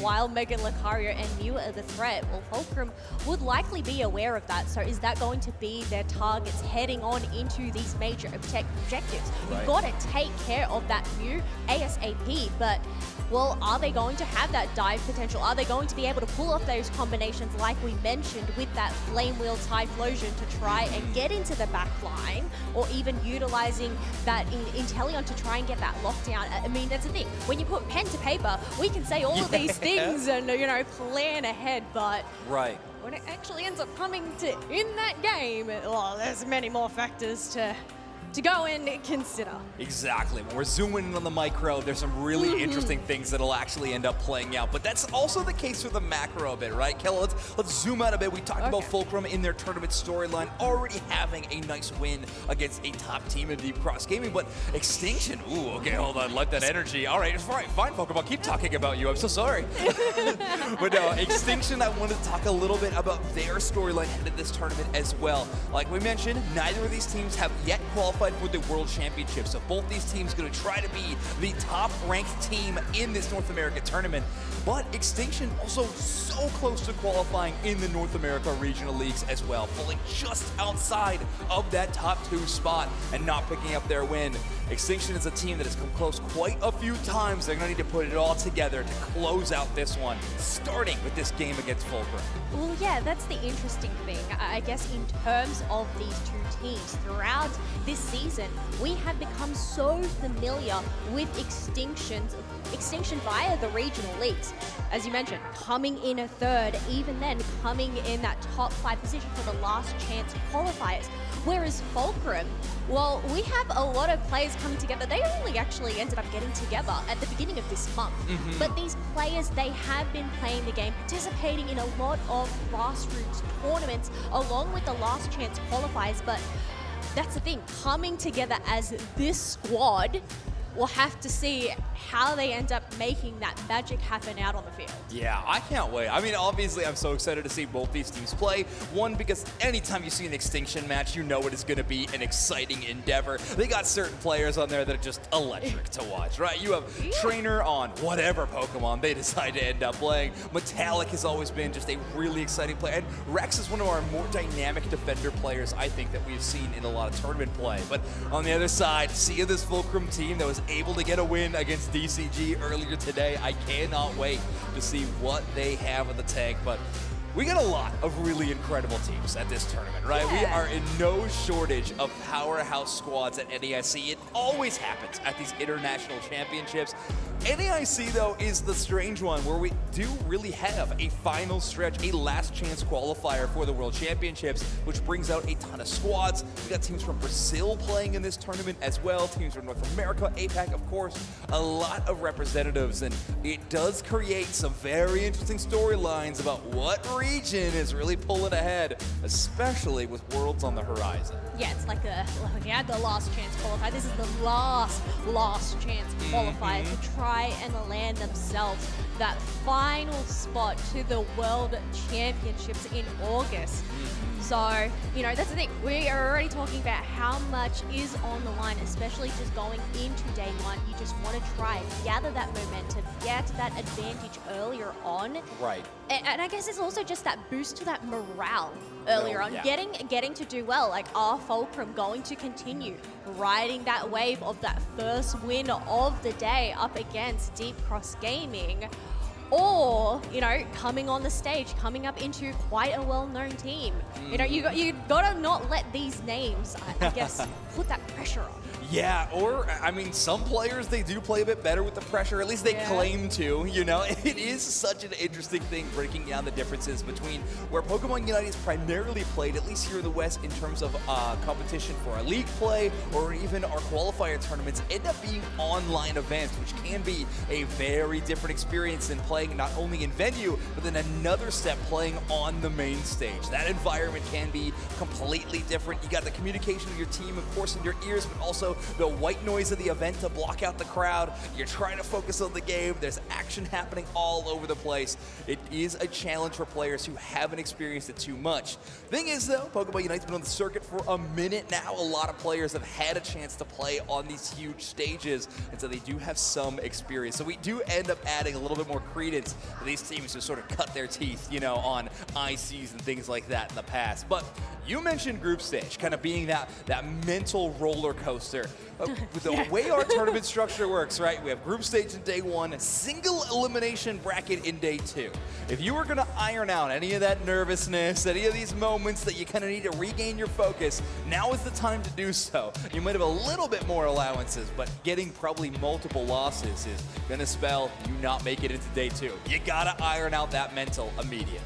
Yeah, 100%. And I think that's a thing, you know, coming on into this tournament, when we're talking about Extinction, a lot of these players have already played on the stage. I mean, we already have Trainer LGC on Extinction that has that NAIC title to their name. Whereas, well, Fulcrum, they had that first win of the day. While it wasn't on that main stage, I think even then, out on the floor, there is still a lot happening. So clearly, you know, it's just they've got to lock in. Zone on in, block everything else out, and just focus on their own game. Which, I mean, we could see earlier on, you know, just closing your eyes, taking those deep breaths, and I think this is really going to give them that moment to get in the zone. I can't wait. Get in the zone. Now, I know you and I are excited. Obviously, these players are pumped to see the match start. A lot of people watching at home are also excited. So if you want to engage in socials whatsoever with this event, we would love to hear from you. And I believe we got a couple of interactions on the Twitter from people watching the, and of course, some organizations also involved. So Rooting, obviously, NIC is almost here. Are we seeing you there? Celebrate the event 0 and Root are joining us and hosting the ultimate hangout spot with merch, setups to play Unite, meet and greets, and more. Make sure to stop by. I know the Dignitas members, I was talking to them on stage a little bit, really excited to meet a lot of people who have been supporting them so much online and now at in-person events. So if you're here and you're fans of Team Dignitas, make sure to check out the booth. And if you ever want to throw a shout out towards us, hashtag Pokemon NAIC is where we'll have your post featured here on screen like we do now. Yeah, and I think the exciting thing to see is Root Dignitas, while we have known them in the Unite scene, they've actually gone and branched on out into the TCG field, and we can see that post featuring 2 of those players that they have picked on up. Ooh, we have King Skitty here. Interesting. Doing in time for pre-NAIC Unite meta thoughts. I can see in that SS tier, we have 2 of the newest Johto starters, Typhlosion and Feraligatr up there, along with Moltres. Psyduck is still up there. Yeah. Listen, Phalanx in D tier is unfortunate. Okay. I do think we have to accept it, but let's go ahead and jump into game number 1 between Extinction and Fulcrum. This is, of course, at our Group C. Fulcrum already with a match win. Extinction's first game of the day.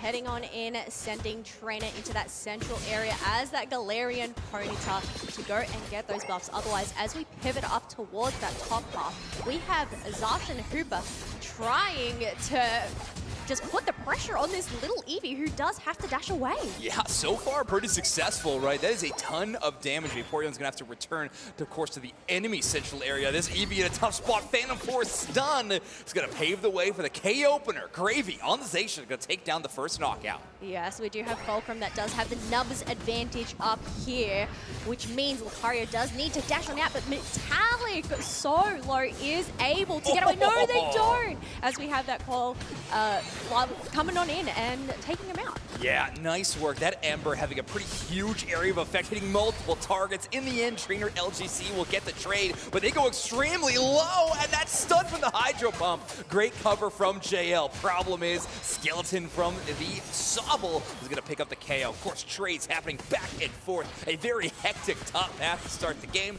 Extinction, the only members able to score so far, though. Metallic's attack weight gets stronger with each dunk. Yeah, I think that despite Extinction landing themselves a few KOs over on their side, they actually came back, bounced back pretty well, secured a majority, I think if all of those birds, to go and get that experience, and now they're going to go and progress onto an invade. Yeah, this is a pretty fantastic strategy. Rex going to take so much damage with that empowered Metal Claw. Going to be chasing them down. Snarl to try to boost themselves up a bit, and only buy a little bit of time. Fulcrum defend against that invade quite well.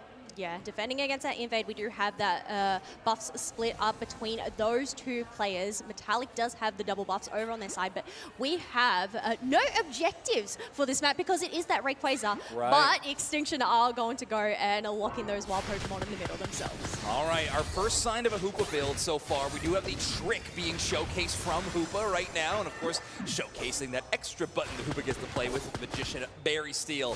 JL, though, always quick on these Hydro Pumps, doing a great job of keeping the enemy squad away. Offering to heal up the team, and now Zacian has to try to make it away, but unstoppable. Not going to stop you from the close combat. These are some great maneuvers by Extinction up in this top half, already reducing that down to 9 points. The Mewstood auto shoots across, but thanks to that HP regen and shielding, we do have that War Turtle able to survive and get themselves that berry. Yeah, so a little too close for comfort, I think, for that poor War Turtle. But yeah, the extra shielding from that goal zone going to barely allow them to walk away from that one. And more clues to what movesets we're going to be seeing as Inteleon has locked in the sniper shot. Snipe shot is available. Rex going to be on the business end of one of those already.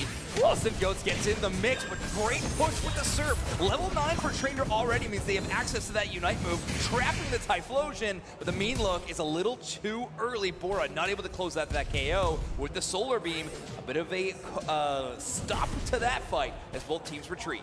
Yeah, just trying to whittle away at this Regirock. Typhlosion has come back in the mix, but Umbreon's trying to zone them out, which means Regirock is just getting dealt with by this Mega Lucario. Otherwise, we do see that Regirock getting taken up in the top half as we have Fulcrum, the Blastoise, to go and get the secure down here. Really cool work from Fulcrum in that team fight. You see how Blastoise obviously gets the secure, but I actually think the Surf play was really inspired. Austin Goats lines that up, pushes away multiple targets from body blocking the Snipe Shot. So obviously, Snipe Shot, a very powerful, high damage move. It does not go through enemy Pokemon though. So we do have oftentimes Extinction team members standing in the way around that objective to body block the Snipe Shots. Well, Blastoise just moves them out of the way and gives them an extra option to last hit secure that Regirock. Either way, they got it with the Hydro Pump. Didn't need the help of the Inteleon, but still a really cool setup from Fulcrum.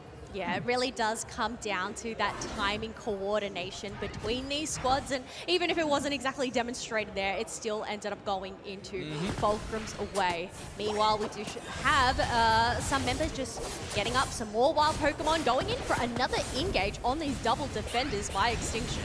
All right, it's a scary spot. Fulcrum with a good start, but there's a ton of Unite moves available for Extinction, and they're going to start firing them off. We got the Blastoise Unite move. Everybody is unstoppable, at least who is still up in this fight, as Metallic will make it back towards their goal zone. Typhlosion and Inteleon chasing down this Vaporeon, but JL is on the mad dash away. Bora able to dodge out aside of that Snipe Shot, and JL is actually going to take this time to score. So a lot of Unite moves spent from the side of Fulcrum. Extinction holding on to a couple of key ones in terms of the Mew and the Galarian Rapidash, instead gaining value across the map. A showing face on the top side and then immediately split pushing to bottom tier 1. Yeah, look at that. Because there was so much Eos energy down surrounding that tier 1 pad, JL was able to go and get in multiple stacks for their special attack specs there. So just going to give them a bit of a boost, especially as we do have that second lot of objectives coming on in.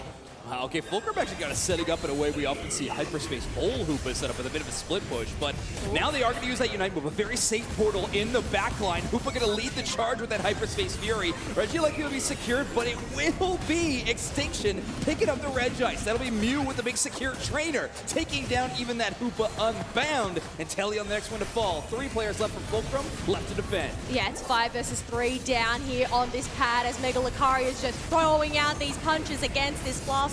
Now it's a 2v5 as JL is running away. They're able to go and heal themselves up and are still left standing. Oh man, this Flame Wheel Eruption combo alongside that Trick Phantom Force is really showcasing a level of power at the moment of this Johto starter. So fantastic. They're able to stay up in that fight. Typhlosion, already a tricky Pokemon to get a lasting knockout on, but when you add this Trick Phantom Force combo, it is even tougher to shut down this player. Oh, 100%, and I think that despite being at the numbers disadvantage, the fact that Fulcrum were able to go and defend that tier 1 pad and stop that push despite Extinction having that Reg Ice buff, this is just going to allow them some breathing room to go and get whatever wild Pokemon is. We're going in with another engage between these defenders.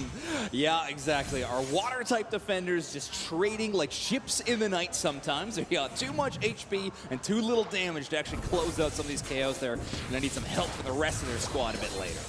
well, do have these birds coming on in, trying to focus those down, but Rex is quite low, is going to utilize that wish. That way they don't end up getting taken on down. But I'm looking at this mini-map here. It has just been wiped clear of all of these wild Pokemon with 30 seconds left to go until we see that final objective, Rayquaza, come in on the map. Yeah, these two teams so excited to watch. Very fight focus between these two squads. However, it feels like for the first time, we have a bit of breathing room between these two squads. Reminder, Extinction having a much higher points lead. That moment kind of in the middle of the match really helped them extend that lead and get a few very important stacks in, not only for the Mega Lucario, but also that Vaporeon. Extinction, probably from a stat side, feeling a lot better about this final fight. Metallic takes an early snipe shot. They're going to have to sit right next to JL to get that healing as soon as it's off cooldown, but Rex also taking some major hurt. Yeah, that was a great timing on that wish, making sure that they don't end up getting knocked on out.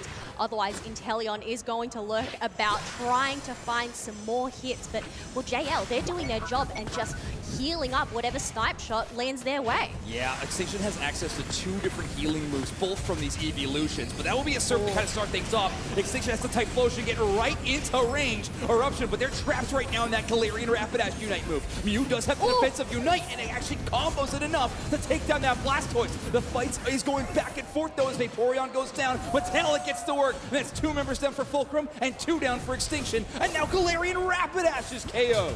Yes, and now Fulcrum do have that numbers advantage. The thing is, they just have to be left standing as Hooper is going to survive with that trick. And now this is their chance to shred down the Rayquaza. But the thing is, there's still a Mew up on Extinction that they have to deal with. This is a threat. Yeah, Mew's using a Solar Beam, knowing they're to block the Slime Shot. That's a little bit early. The Unite move from Station will take it. His Slime Shot goes errant, but still, the big old sword will take down Rayquaza. Dragon Slayer Gravy on the way to Tier 2.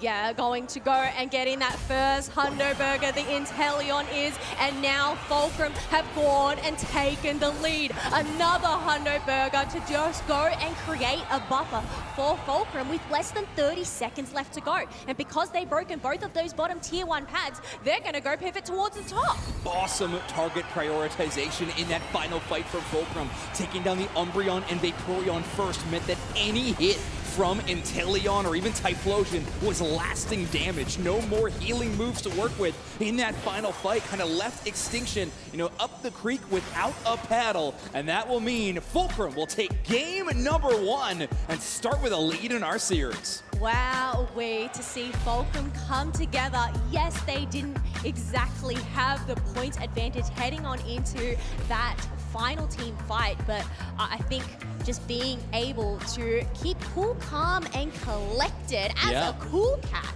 they managed to go and get that Rayquaza, even if that Mew was lurking about. So yeah, securing that just really tipped them over the edge and taking the lead. Yeah, impressive stuff from Fulcrum. I mean, this team, not a lot of us had them on their radar, but already we're starting to see why this team could get a win over DCG earlier on in the day. Extinction having a very solid early game, really having a big points lead at different moments, and then of course having a bit of a level gap as well. But problem is, with this Umbreon and Vaporeon, 2 Pokemon that are really, really solid in that early game, have some good end game moments, but it was a challenge to kind of scale into this final section of the match. Yeah, we can see during that final stretch there, as we had, well, it was pretty much equal. The one down on either side going to 2, but then Fulcrum just coming on in. These snipe shots from this Inteleon were actually pretty incredible. Yeah, so clean. Yeah, I mean, unfortunately, didn't miss on that Rayquaza, but that's okay. You got stationed there with that Unite move, able to take down the Rayquaza, and of course, it will be Gravy, our MVP. 6 KOs. They did go down 3 times. Again, this was a close battle on both ways. You look across both teams, going to be up there with the 2 to 4 faint range across the board. 6 assists. Either way, solid showing from this team. And then Gravy doing an awesome job last hitting, securing that Rayquaza. Very curious to see what map we go to in game number 2 to see, what the landscape will be as this match continues. But Fulcrum right now, the ones with the momentum. Yeah, I think this is where things can change. Obviously, we had Rayquaza locked in first. Are we going to see Rayquaza again? Or is it going to be a Groudon or Kyogre? As we do have a look at these additional stats, 66k damage from Skeleton Pie on that Inteleon, but also 77k from that Typhlosion. Yeah. So just working really well to get in amongst the mix with that Flame Wheel, but also those eruptions to just land on down. Yeah, if there was a Pokemon, I think it was kind of the linchpin of the strategy of this team. Well, honestly, everybody kind of stepped up to really get the work done this time around, but I do think that Typhlosion Hoopa combo worked out exactly as intended. You and I were talking about, this is how it should work on paper. We'll see how it does in game. Well, I mean, test, hypothesis, proven in this game number one. Exactly. We saw Typhlosion utilizing a lot of those teleport effects from the Hoopa, not only from the Trick Phantom Force, but we actually saw a major moment where they were able to dodge away from the Mega Lucario via the Hoopa Unite move at a key moment in that final fight, which was really, really interesting. A lot of cool moments between this team, but Zacian kind of being a standout Pokemon. I am seeing, by the way, that we are going to be headed to the draft very soon. It will be on Groudon for map number 2. So we will be changing up the Thea Sky Ruins variant slightly.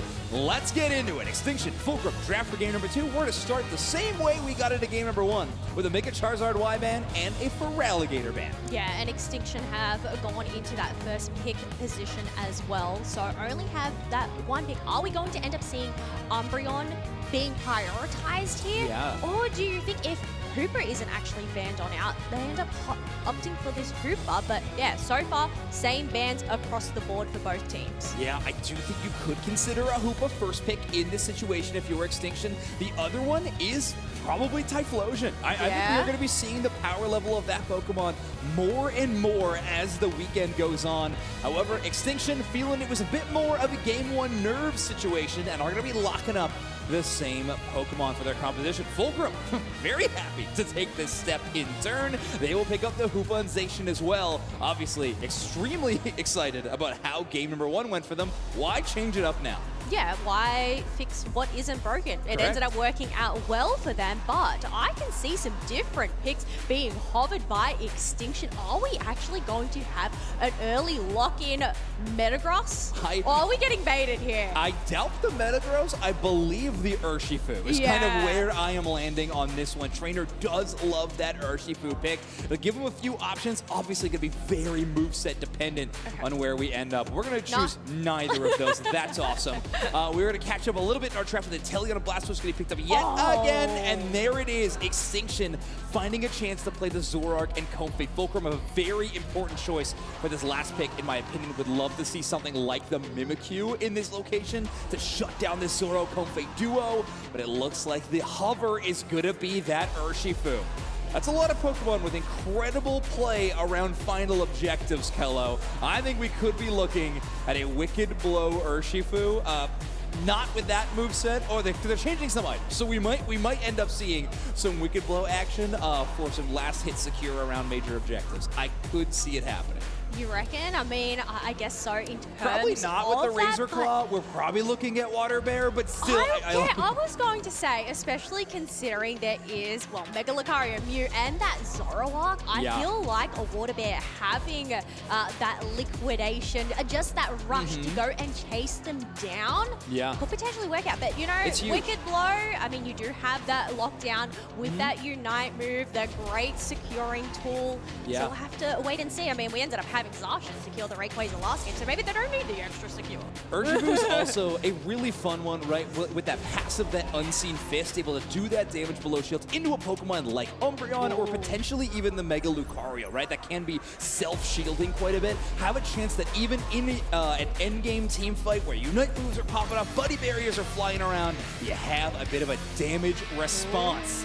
So we are headed to Thea Dry Ruins, as I like to dub it, with Groudon entering the map for game number 2. It'll be Extinction versus Fulcrum. Fulcrum with the 1-0 lead. Yes, heading on into game number 2. We have that Comfey and Lucario heading up into that top half. Meanwhile, we have that Zorua heading on into that central area. Doesn't look like, according to the minimap, that we are actually going to have any invades onto that Kubfu for this round. Yeah, I think JL kind of notorious for having constant invades on their support play, and even Rex, but I think this time around with a Comfey, a little bit more tricky to head into the opposite side of the map and get some steals. Rex thinking about it, but I think a little peek, seeing if the blue buff is there, realizing it's not, decides for an immediate retreat back to their side.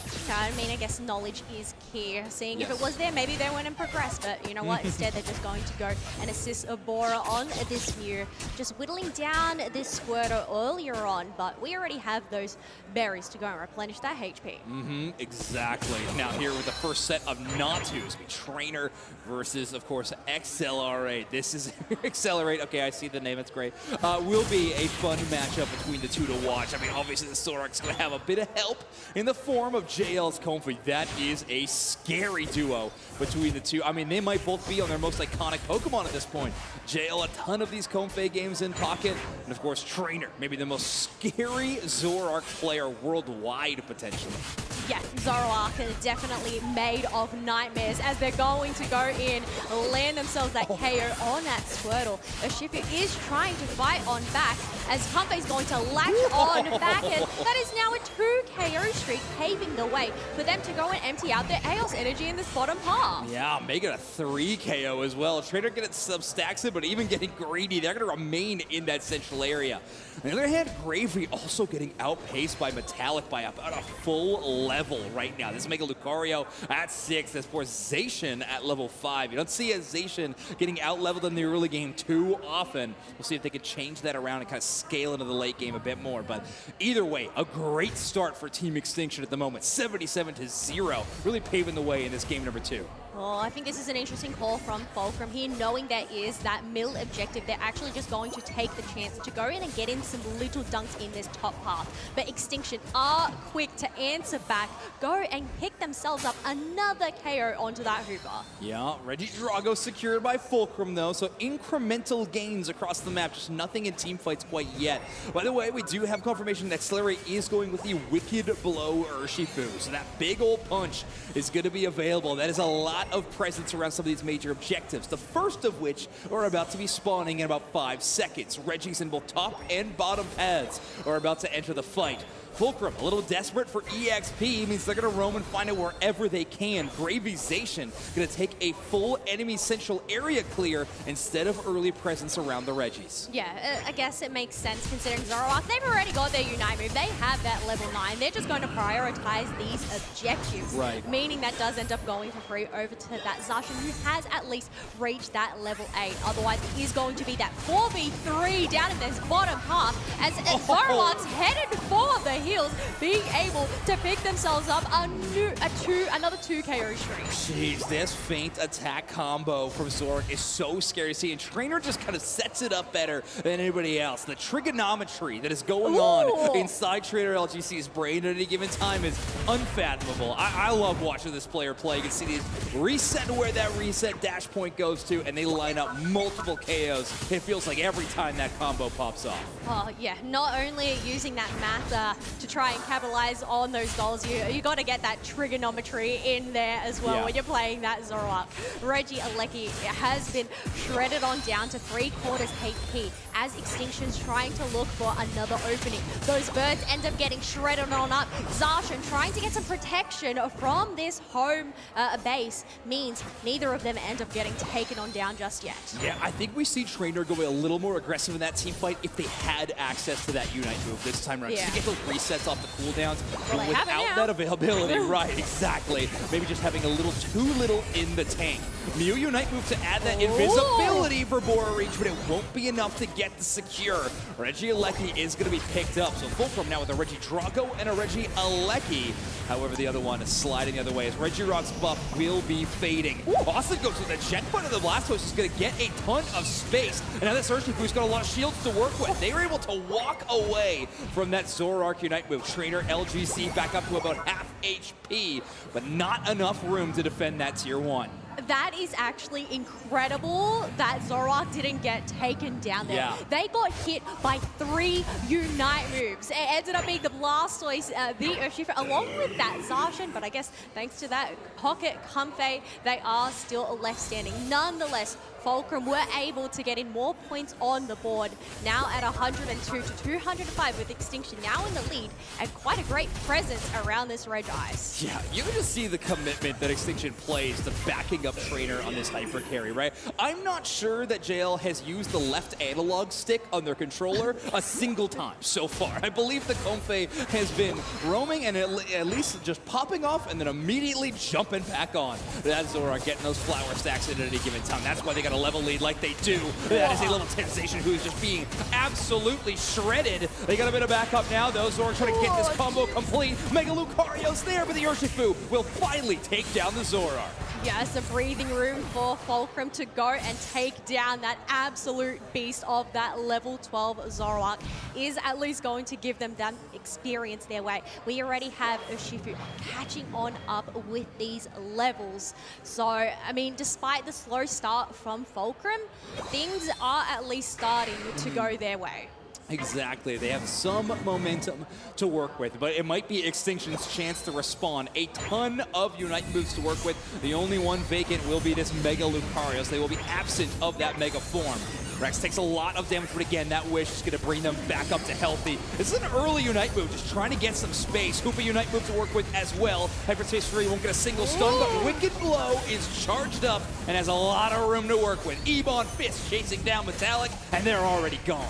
Gone, but they do end up getting locked into that mean look, but they're just going to go pivot, finalize that KO onto Mew as Regieleki is marching towards that tier 2. And that is just going to give him a chance to go and retreat. Well, I guess no luck in retreating for that Zacian, though.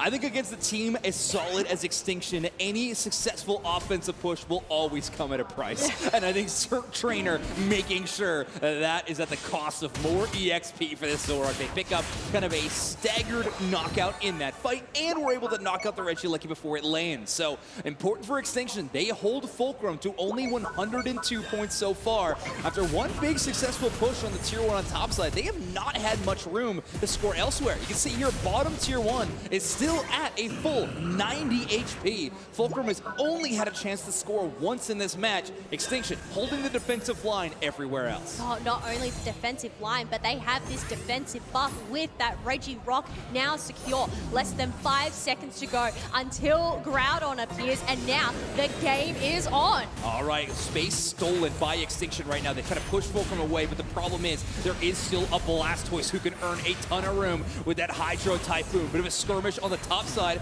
Will be Extinction retreating, though. Take a look at how much damage those Slime Shots are doing, even through a Regirock buff. That is absurd. The defense boost, though, for Extinction.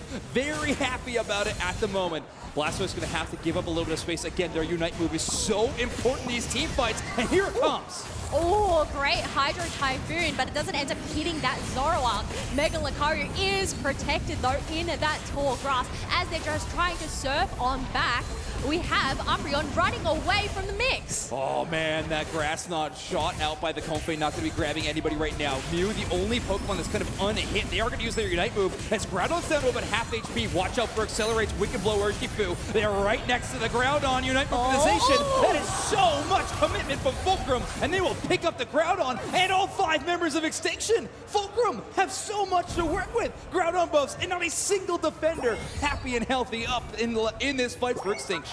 Not only has Gravy on the Zacian done it once on the Rayquaza, they have now done it twice onto that Groudon, allowing Fulcrum to once again take that point lead, that point advantage. 30 seconds left to go. 205 to 536. I mean, it's not impossible for Extinction to catch on up, but time isn't exactly on their side. Yeah, they're going to make one final push here, but that's exactly right. There's very little left on their side at this point. Kello, the clock is not included. They are going to try to push towards this tier number 1. If they could take a Groudon buff, maybe this one could turn around, but that Urshifu is going to be first and foremost in the line of Fulcrum's defense. They will fall with a backup for the Zacian. We'll make sure that Extinction doesn't even see that tier number 1. They hold the line. Fulcrum 2-0 over Extinction. Fulcrum going in, start of the day, being able to go and take down Deep Cross Gaming, but now they have gone and defeated Extinction from North America as well. This is why we don't underestimate teams like this that we don't know much information on. This is actually really exciting to see. Oh yeah, I love it. I mean, I love an upset win on the main stage, but I don't know how much longer we can be calling it exactly that. Fulcrum will be 2-0 in the group stage now in a group of 4 teams, right? So this does set them up very likely to be one of the 2 teams making it out of the group stage. Just going to set up some really exciting matches for the rest of this Group C later on in the day. Specifically, I cannot wait to see Extinction versus Deep Cross Gaming. That could be a qualifying game later on between these 2 squads. Either way, for the moment, Fulcrum enjoy having a great start to NAIC 2026 with wins over 2 extremely high-profile teams. Yeah, definitely some incredible plays. I feel like they're definitely those late gamers, right?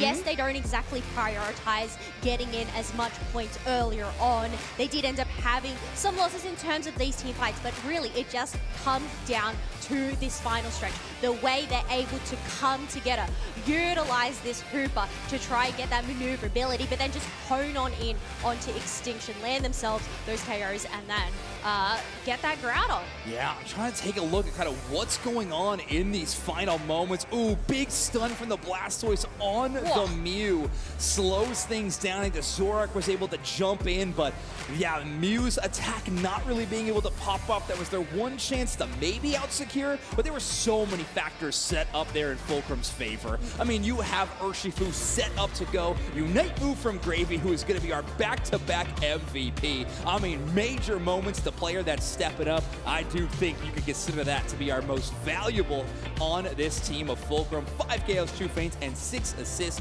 dealing out 42,000 damage. Yeah, going and just taking a lot of that damage there up in that top path and dishing out the 51K. But I mean, Nighttime even then, Flasher in made an terms important of declaration this squad, that if you we want only to have a Blastoise fainting one time throughout that whole round. Yeah, Osseous was doing a really good job of kind of pushing around with that big body, you know, making sure that they were landing those surfs to get that extra shield that Blastoise has access to when that push happens. You can see, though, they were still taking a decent amount of damage, also tanking around 40,000 damage. But that is the stat breakdown. What a great start from Fulcrum. Let's hear from this team, though, because I believe we have an interview on the main stage. Let's throw it there.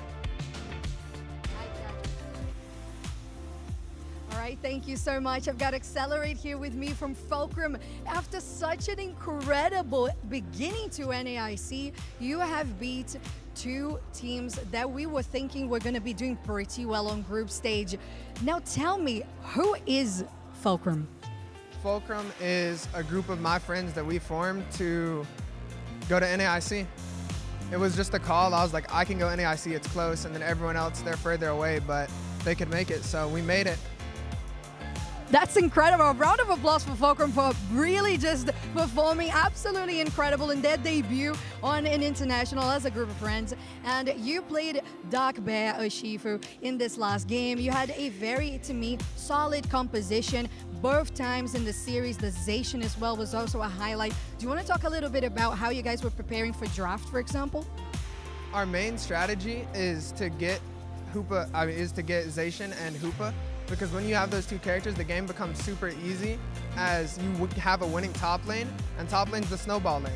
So once you win that, you can roll the snowball wherever you want across the map. That is such a professional mentality. These guys are really playing in the long run. And what is the expectation now in the group stage? You are 2-0. Do you feel a little more confident, more comfortable? Taking the games off of Slash, taking the set off of Slash gave us so much confidence, and it just showed on stage. It did. I totally agree. It showed on stage as you guys, and showed us watching in the casters definitely noticed. The crowd as well definitely felt that confidence. So do you have anything in particular of expectations for this NAIC? Because you said you came in as a group of friends, but now that you're stepping up and just really seeing the results, how do you feel? We were all very competitive. we wanted to win NAIC and get that world spot, and now I'm very, very confident we can do it. That is absolutely incredible. Congratulations, Accelerate and Fulcrum. I would like to ask you if you want to give any shout outs so we can take to the classes afterwards. Before this game, before NAIC, I would die a lot. One person fixed that, Faith and Love. Shout out Faith and Love. Shout out Kirtan, they're watching this right now. Shout out my mom and my dad and my amazing girlfriend who's here so I can be here. If she wasn't here, I couldn't be here. Thank you so much. Congratulations once again. I'm going to take it back to the classes after this lovely interview. Thank you so much, Accelerate. All right, awesome to hear from Fulcrum, of course, and Accelerate, who brings a great analogy. Gonna be stealing that, the snowball lane, and then you can push that snowball anywhere you go. It makes my Canadian heart very, very happy to hear a snow analogy, so thank you so much for that. But, I mean, what an awesome team. You can hear that they're gaining confidence as this tournament goes on. A bit of a snowball effect of their own team. Yeah, 100%. I mean, to pick up the first 2 game wins of the day and really just accelerate themselves up the top of that group stage so far. But you know what? We have plenty more exciting matches to come here at NAIC. But first up, we are going to take ourselves a quick break before we head on into DreamMax Aftermath up against Citadel Gaming. So definitely hang tight, folks.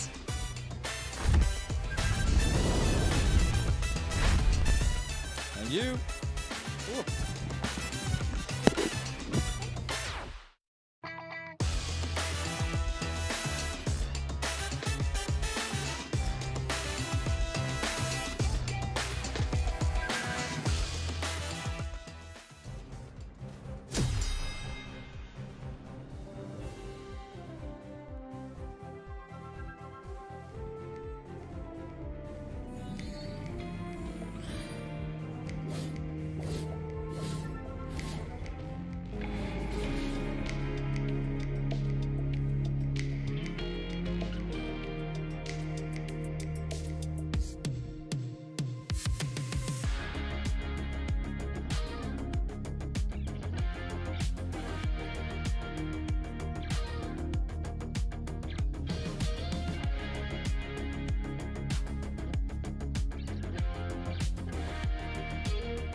Welcome back. Here we are live at NAIC in New Orleans, where at Pokémon UNITE, we have our final stretch. One last team to qualify for Worlds. $50,000 on the line. Pretty good. You got it. Hey, everybody. Jake, your resident content cowboy with the one and only Dupes next. Back in the booth. We got an exciting one.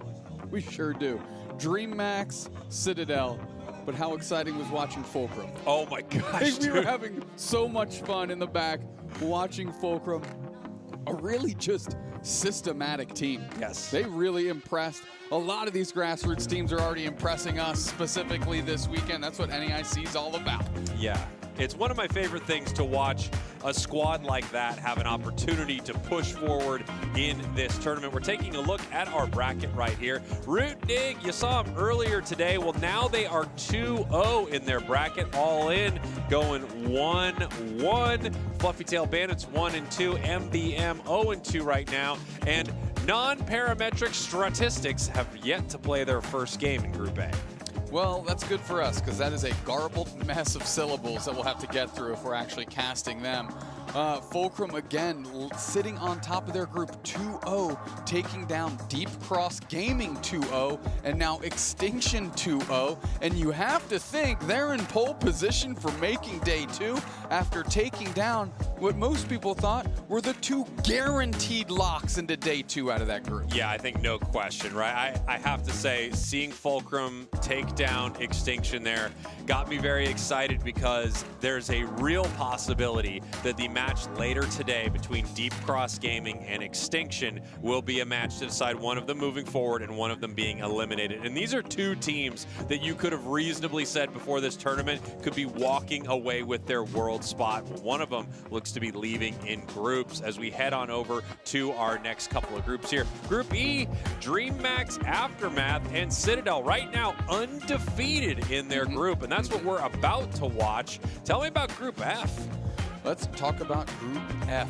IX Gaming, 2Z Esports, 2 teams that are not allergic to the world stage themselves. IX Gaming punching a very late ticket last year to go to Anaheim, looking to have a repeat performance here in their last opportunity to get to the World Championships. And of course, 2Z.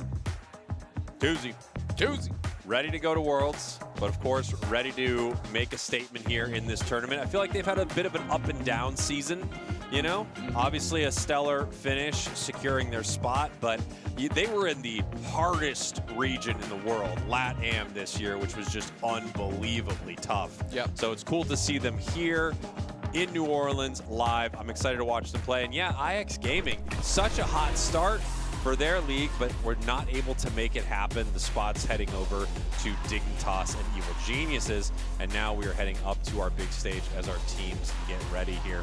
I love watching, we were just talking about it a moment ago, I love watching the climb of a team that you might not expect, like Fulcrum, make some real waves. We're going to have to see what this looks like here with 2 pretty known quantities, right? I mean, Citadel playing in the league, and then DreamMax Aftermath, a mashup of a couple of squads here. Yeah, DreamMax Aftermath, don't forget, they are 2-0 in their group. Winning here means they are Galaxy locked for tomorrow, because they will have played all 3 rounds, going 3-0, sitting on top of the group. Citadel Gaming, on the other hand, can give themselves a real opportunity, and sending DreamMax to 2-1, themselves to 2-1, and then they're in a really good spot for both of them to make it into day 2 here, and avoiding that crazy crazy tiebreaker math that sometimes occurs in our group stages. Yeah, we've got ourselves an interesting match ahead for Citadel, obviously going into a team that's already 2-0. They are on quite a hot streak. Citadel is a wild squad. I feel like they have some great games and some really tough games. There are times where they look unbeatable. There are times where they look like they beat themselves in some of these matches. Some of their compositions seem inspired, and then at other times, I don't know, inspired in a bad way. Bad inspired. Uninspired. That's why you're here. That is the only reason I'm here. DreamMax, Aftermath, Citadel Gaming, I would love, just for their own self-esteem here, to get Citadel Gaming to have a good show-out performance against a solid team, get their morale up, get their momentum up, and then really give themselves a chance here in day 2, because that is the prize, that is the light at the end of the tunnel for these 5 players. Yeah, and we have a real solid team with a lot of experience here, right, on the side of Citadel. They have been in a lot of these situations before. They have secured spots to Worlds in situations like this.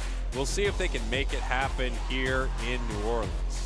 Yeah, I mean, you're looking at, when we talk about Citadel, formerly, you know, a lot of their members on YT really kind of cored down is where they, that's where their roots have taken hold. Root dig! But we're not talking about that, we're talking about Citadel and YT. YT is a unique team in the sense that, like you said, sometimes they're playing incredibly inspired. Sometimes the strategies they bring to the table raise a lot of eyebrows, but that doesn't mean they can't find success with it. Uniquely, they are the team that tends to find success with those off-the-wall strategies, and we'll see if that's the direction they're looking to go this weekend. Yeah, they like playing things that are at times really powerful and at times feel like a throw, right? When we see something like Razorleaf Decidueye, you see stored power on the Lowland Raichu. These are builds that can have great games. They've definitely made them work before, but they're also things that when you lose feel like a big mistake.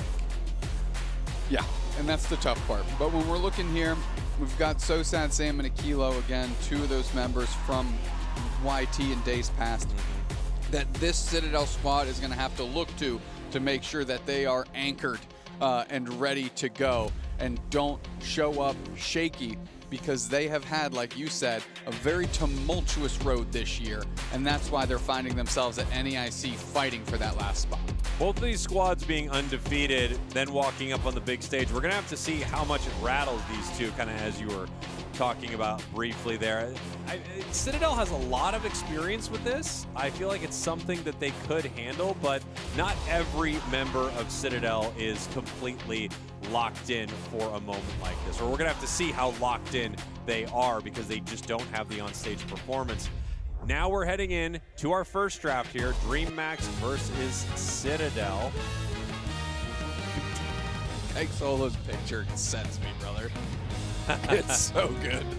There are some of these players. Another person is Waylord from IX Gaming. Her picture where she's taking the selfie from the picture is so good. But it's like just off kilter a little bit. Like, you caught me by surprise, but I kind of also knew what was going on. Terrific. Let's get through these bands. Zacian, Hoopa, Feraligatr, Espeon. Yeah, a lot of what we would expect. You talked about Espeon earlier being such a factor here in the tournament, and it has been. It's been a ban or pick in most all of our games. Feraligatr seeing very little play. It has been banned out a lot, and then a few times it feels like teams just decided not to bring it into the match here. Zacian, a premier ban that a lot of these teams are going for. First pick over to Aftermath. A lot of powerful Pokemon. Love that. And they are going to take Moltres. Yeah, I mean, shades of what we saw, right, to kick off our day from Root Dignitas. That Moltres was incredibly, incredibly strong in that first game. Across the way here, we have Citadel looking to respond. Akilo hovering. The Umbreon Machamp by Joey is selected. Okay. We'll see what Akilo decides to lock in. I would not be shocked to, see this Umbreon. It feels like a staple pick for Citadel, and it's something that they are really familiar with. They set up tons of huge plays with Mean Look Umbreon, so I'm not shocked to see it. This could mean that we're going to see Sam play something, well, we will see Sam play something with range. That's how Sam plays. Wow! All 3 legendary birds. Zapdos, like you said, at the very start of the day, pretty impressive. Articuno had a great run in back-to-back games in the hands of Zugrug, and DreamMax is not looking to switch it up, using the Kanto legendary birds to get it done. I mean, they're recent additions to the game. They're all very powerful in their own way. Articuno is a really interesting one. It just is a really tanky Pokemon. It's difficult to deal with, and it's in your face the entire time. The Clefable pick is kind of wild to me, because you know they're going to be running a few curse items on the side of DreamX. At least you have to assume. Yeah. So we'll see how much they can affect that healing. Final couple of picks. We've got the Mew, and we have the Empoleon. 4 of the 5 players on the side of DreamMox were carrying at that moment until the switch up cursed items. So they definitely have that Clefable on the radar here. So Sad Sam gets the gutter pick, goes Greninja. Interesting. You know, I was expecting something from Sam that was going to play at longer range. That's what I was thinking. Not that Greninja isn't a ranged Pokemon, and Sam is going to be taking them a ride on, actually. I was going to say, not that it isn't ranged, but, you know, I'm thinking this could be an opportunity for a good Gardevoir game or something like that, something that they are known for sure. There's a special spot in our hearts for So Sad Sam's Gardevoir. Yeah. It's just so much fun to watch. They seem to hit another gear with it. And that's always a matchup between player and Pokemon that I love to see. Just somebody that is so good on one Pokemon that it just becomes a show, regardless of the texture of the rest of the draft. It's just like, you know, you're going to have a performance here to watch. Yeah, I always love to see that. I always love when a player has one of those pocket picks that's so powerful, so difficult to deal with, that your opponents have to kind of respond to. Another pick that was previously on YT and Citadel, Alolan Ninetales. I love when a player has a Pokemon. It isn't particularly meta, in quotes, but it is meta for them. It is extremely strong as we are getting ready for this first game. I think we're going to learn a lot here in this first one as we are heading down to Thea Sky Ruins, your battlefield here in the Pokemon Unite Championship Series. Rayquaza is our starting map for our entire series this weekend. DreamMax versus Citadel. It looks like we're taking a quick pause up on the big stage. Pause for the cause on the big stage, which means you and I get to talk just a little bit more. What do you think about this Empoleon? Talk to me. Yeah, you know, this is one of those Pokemon that I honestly can't seem to pin down. At times I feel like it's very solid, and other times I think it's just outclassed by a lot of what's out there. I'm not that impressed by it. And then every once in a while, it hits its big combo. You know, it jumps into that whirlpool. The healing looks pretty good. I don't know. I honestly have a really difficult time with this one. You don't see it a lot, especially competitively. One thing that it looks like DreamMax Aftermath is they've really put every single character on their side into a self-sustaining, self-survival mode. You're not really going to be depending on your teammates to try and keep you fighting longer, right? Mew being the exception, but Mew as well has great self-survivability, and we know that. Empoleon, I think, also kind of hits the cut of that jib, being able to sustain itself in prolonged fights. So really, across the way, Citadel Gaming is going to have to be very much so in lockstep, because while everybody on DreamMax can theoretically fight by themselves, Citadel Gaming needs to be together to execute a good team fight. Yeah, you're absolutely right. I mean, that's how Citadel plays, too. I feel like when they're playing their best, it really does feel like they're humming with these strategies. Just like a super simple, like, setup, punch, a mean look, into the damage from afar, Machamp then coming in, picking them up and setting them down. Probably enough time has passed where that Pokemon's either gone or another mean look is available. And when they're like that, just that rinse and repeat, I feel like they're extremely impressive. My big concern here looking at Citadel, and it almost feels like this is the same conversation we have with this team specifically over and over again, is DreamMax's early game is pristine. Citadel Gaming can really lose sight of the finish line quickly if they don't scale quickly. Yeah. Because DreamMax doesn't have to clear those hurdles. They're just powerful off rip and get in there. Citadel Gaming is going to have a slower start. How they mitigate that, and we talk about this a lot, how close can you keep the game until you hit that final gear is going to be critical for them. Yeah, absolutely. our players now are just taking a moment here. Obviously, if we have any type of technical issue, any problem, we need to make sure that everyone is in the game before we restart it. So just trying to figure out what is happening up on the stage. Could be a device issue. Could be that they all just want to take a quick break. Hear what we have to say about Zapdos. We're going to find out. Yeah, well, you know, we keep asking for quick breaks. You know, it's what allows us to proceed through our day. And unfortunately, they say stop asking for breaks. Stop asking for breaks. So I sent an email to all of DreamHacks and I said, give us a break.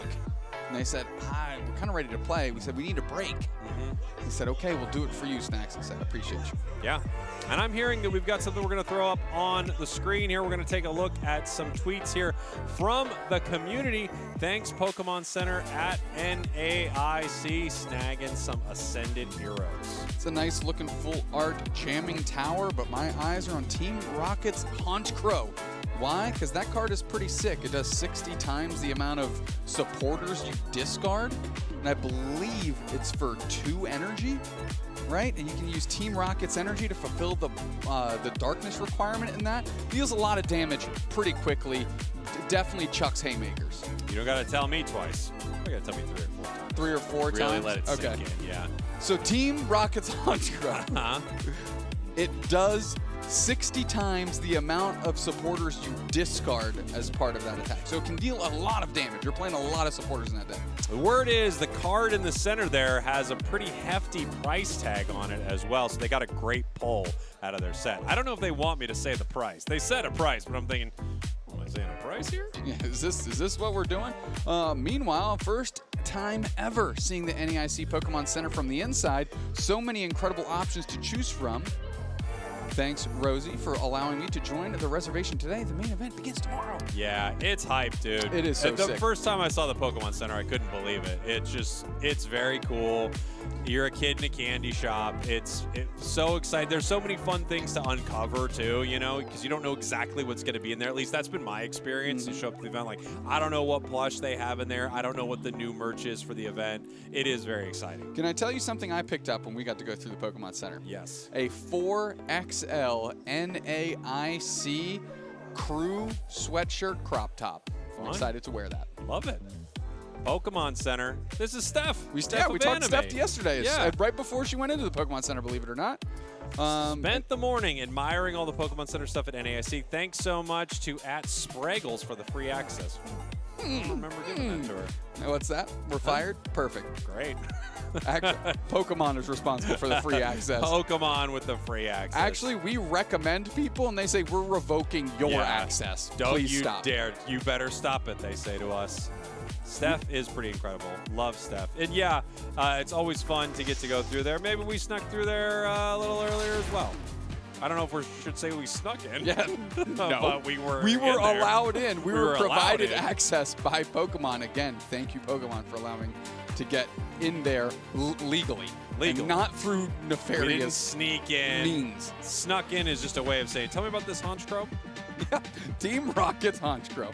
60 times damage. The amount of supporters you discard. Yeah. And I believe that's for a darkness and a colorless is the cost of that attack. Then you play Team Rocket's energy, something like that. And it provides the darkness requirement there and the colors requirement, because that can be anything. So you just, and then deal big damage to the opposing Pokemon. Exciting. Exciting times. We have a Pokemon like that in Pocket. I say we as if I have anything to do with it, but I play a lot of Pocket. And there's a Pokemon that does something very similar. It's not Honchkrow, but it does. What is it? I think Chandelure. Ooh, so it's a stage 2. Yeah. It's good. Let's talk I about like it. birds. Let's talk about birds. Let's sure. talk about birds. Yeah. Honchkrow, terrific Pokemon. I'm a Yes, fan. Very cool. I don't know if you guys know this at home. I'm a bird guy. I like birds. All my favorite animals are birds. Keep going. Yeah.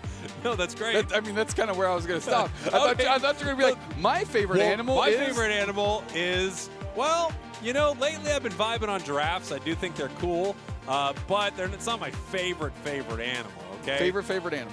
I think it would be a sea turtle, which that Squirtle thing really tied in there. That's well done. That's well done. Yeah. Pelipper is my favorite Pokemon. Pelicans, favorite animal. Do we got a good giraffe? I mean, we got Farigiraf, right? Farigiraf. Yeah. What's Ampharos?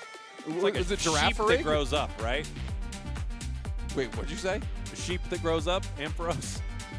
Yeah, I guess. Yeah, it's kind of a sheep, and then it starts growing up into a big stand-up Giraffe sheep. Giraffe sheep, basically. Yeah, we're going to need the Pokedex entry on Ampharos real quick to make sure that that is all above board, because clearly we know our things. Now, if you're wondering, what were they talking about round one with the Pokedex and then the Rolodex? Yeah. The Rolodex, what's the year again, production? Maybe we could put it on screen. Yeah, let's find We out did request with the that Rolodex. 3 rounds ago, so we thought maybe that graph would be ready by now. Sure. Whenever you're ready about the year the Rolodex was invented. We were wondering what came first. I want you to know, production did tell me the year in my ear, but I refuse to provide that information to those of you at home until they make it a graphic that pops up on the screen. Being told from production Ampharos. I want this on screen, by the way. I don't want to do. It's a bipedal ovine. What am I going to do with that? You got to put it on screen. What's an ovine? It's a bovine. It's a without the bovine B? without the B. Yeah, fair enough. Didn't get all the way there, I guess. Hey, we're waiting for the match too. I just want to say this: we're waiting for. We're also waiting for the match. Yeah, let the record show. It's not like it's going on. Yeah. And they're just, this is awesome. Oh, when's it Ray? They got it. It's like this content's clearly so good. We don't want it. We don't dare show you the game that's happening right now. And trust me, nobody is missing this game more than you at home than us right here. Oh, yeah. I mean, we're desperate for it, it feels like. We are desperate for this match. At this point, the production is whispering animals to us. That's where we're at. Your favorite animal? Yep, favorite animal, Garen. Penguin. Okay. Bird guy alert. Hey. Hashtag bird guy in the chat. Hashtag Obviously, you could win some bird friends. That's all you can get from that. But you can find out who also likes birds. Birds are awesome. Objectively, they are a cool subspecies of animal. Stole it right out of my mouth. That's exactly what I was going to say. I was also going to say a lot of cool Pokemon. I feel like they've nailed a ton of the birds. I think they do great with it. Obviously, Decidueye is very rad and cool. Dodrio, now that it's in Unite, I have a special place in my heart for Dodrio kind of forever, and Cramorant too. 2 birds that I cared nothing for before Unite, honestly. Yeah, and now they're in there. Talonflame, very cool in the game. Talonflame rocks. It obviously it does well. Cool. They did, you know what? They did do. They do good birds. They do good birds. What's a Pokemon bird that isn't in the game that you'd like the game? I won't say Pelipper. I'll let you answer though. Oh, okay.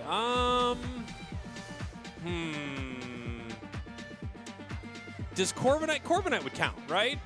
Yeah. Okay. Well, I know. It's like literally a taxi in like the show. I think it's cool. I think it's very cool. I always thought it would be a cool defender. My thought would be it could move people, or you could all move with it or something. Maybe at that point you're the only targetable thing. It's kind of like a transport almost. But you get like a huge shield or something like that. Write this down, Timmy. Yeah. You get a huge shield. You move your allies around. They can target it, but only it. And then you kind of like drop them all out, and it's time to fight. I love that. Yeah. I also love the concept of like the family-based Pokemon as well. So like Mousehold would be a cool one. Was it Plusle and Minoon? Mm-hmm. Like, I think that's a cool thing. I once heard somebody pitch Nidoran male and female, and that's just what they are, like the whole game. Oh, yeah. And it's just those two, and you get to like cycle between. Oh, which that I think would be so is fun. A pretty neat Very concept. ice climber situation. Exactly right. I would love something like that. There are just so many unique Pokemon that they could do cool things with. For the longest time, I wanted Ditto in the game. I always thought Ditto would be a really awesome add, because what you could do is basically you could have it mimic any of the other 9 Pokemon that are on the board, and maybe there's like a timer, like you can only be this one for so long, and then you have to bounce to something else. I think that would be quite fun. That would be fun. That would be fun. We were talking about yesterday how I thought Miltank would be a cool add to the game. It would. Got a lot of fans, it feels like, you know? Yeah, or I think... Well, it's got some very specific fans. That's what I'll say. What was it? It was Whitney's Miltank that kind of like ruined everybody's career in their first playthrough because it was just so powerful. So love it or hate it, I think Miltank would be a cool add. I think Miltank would be a cool add. I wouldn't mind seeing... I agree. Solgaleo, Reshiram, Yveltal, things like that. Yeah, those would would all be cool. Is it Yveltal? Eviltal? I think it's Eviltal, right? Production, figure that out. Also, in our ear, production said Skarmory would be a cool ad. Skarmory would be cool. I think Skarmory also does rock. Shout out. Another metal bird. They like the bird's metal over there. Mandibuzz would be a sick ad. Yeah. I think that's cool. I think it's pretty popular in Go, or used to be. You know. Go is always such a weird format. We can see him right across the way. Go is always such a weird format, and I do love that every game has this, where you'll talk to TCG and they'll be like Dragon Bolt's like a whole thing, and you'll talk to VGC and they'll be like Incineroar's a whole thing, and then you talk to Go, it's always something weird where it's like Charjabug, Shadow Poliwag's nuts right now. Like, oh, okay. Yeah, whatever. Go. Yeah. Okay, Go. Okay, so let's talk about, I'm going to get us on track here. And I'm going to be the responsible one. To what? Let's talk about Feraligatr, which is the latest ad that can be played this weekend. We've seen it banned a little bit. It has some pretty darn cool moves with Waterfall and Crunch. Yeah. And then specifically the bites on Crunch, which was a whole conversation you and Zoinks were having earlier. Talk to us a little bit about that. Is that...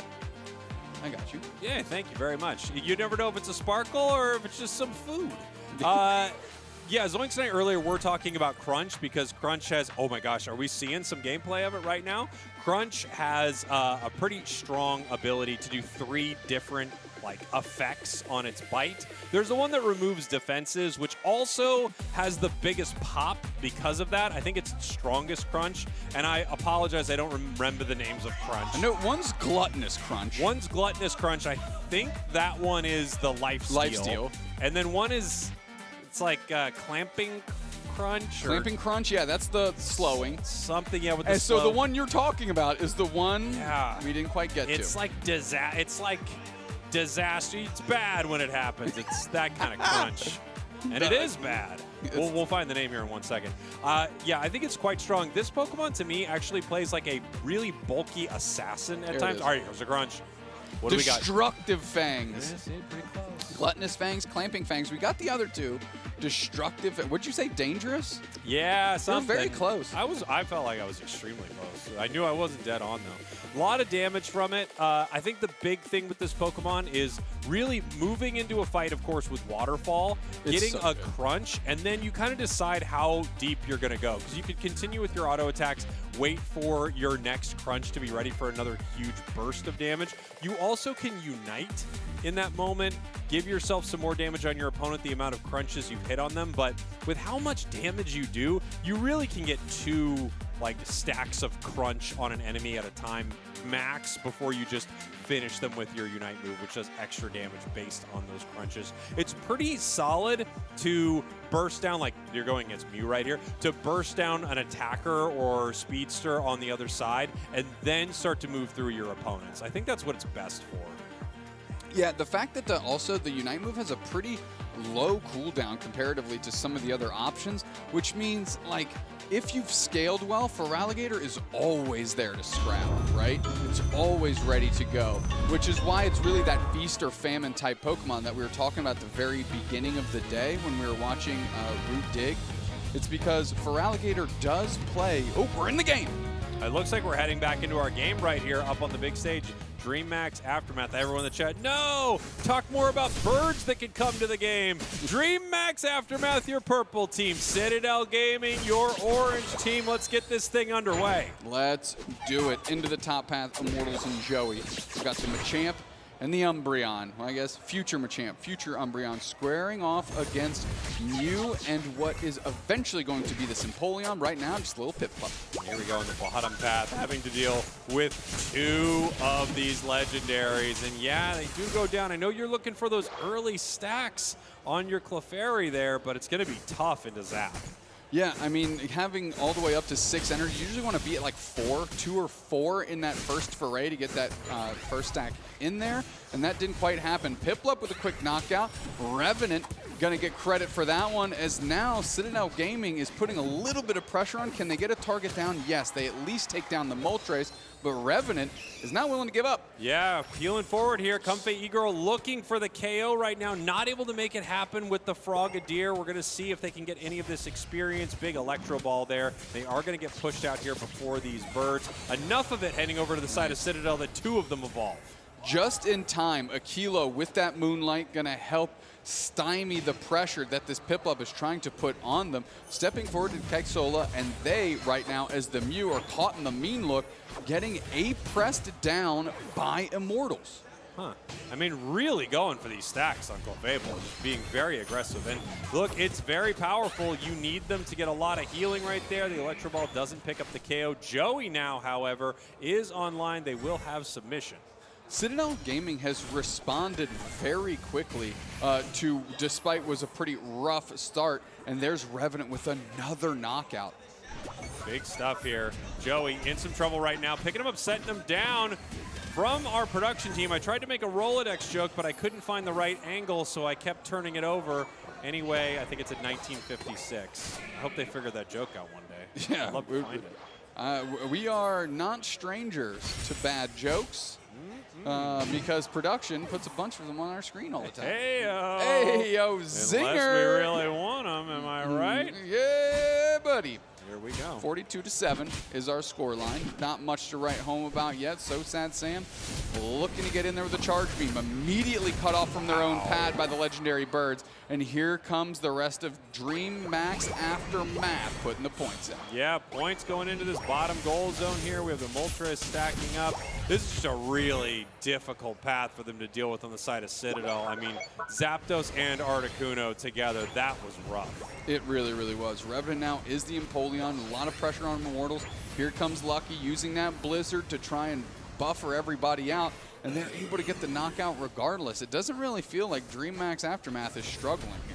No, it doesn't, but here comes Citadel. We have Greninja. It is only level 8, though, so no Unite move online. However, they are going to pick up one. Looking for the Regieleki. No, secured there by Dream Max. Nice little suplex. Can they convert that into a knockout? Lucky is at half HP. Joey has to get out of dodge. Empoleon in the Whirlpool, right in the middle, doing tons of damage. Can they mitigate that? Anyways, the Moonlight is good enough. Good follow me out of Aquilo, and that opens up the door for a knockout back the other way. Here comes the Zapdos. Pressure on. Nobody on Citadel Gaming down. Yes, there goes the Umbreon, and guess what? That Regieleki hits. Yeah, Regieleki hits. Beautiful score there nice for Dream Max as well.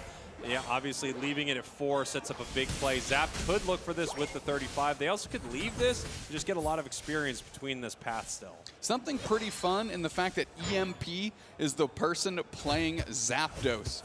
Pretty sure the EMP is a fun, static, given thing, ruining electronics around them. That goes hand in hand. The Zapdos pick makes sense. Very, very good. Do something with that production. Yeah. Do some EMP Zapdos shenanigans, please. A lot of pressure on Revenant again, finding themselves caught in the blender. Follow me is enough to lock them down. Charge beam deals the last blow. And here we go, another big mean look. Can they convert on it? Good EMP Unite. in some trouble. Here comes the Rhino Unite, but right into the Greninja Unite, looking for another KO. Moltres going down. That is a double KO here for the Greninja. Comfey E-Girl on the side of Citadel, and the goal is broken.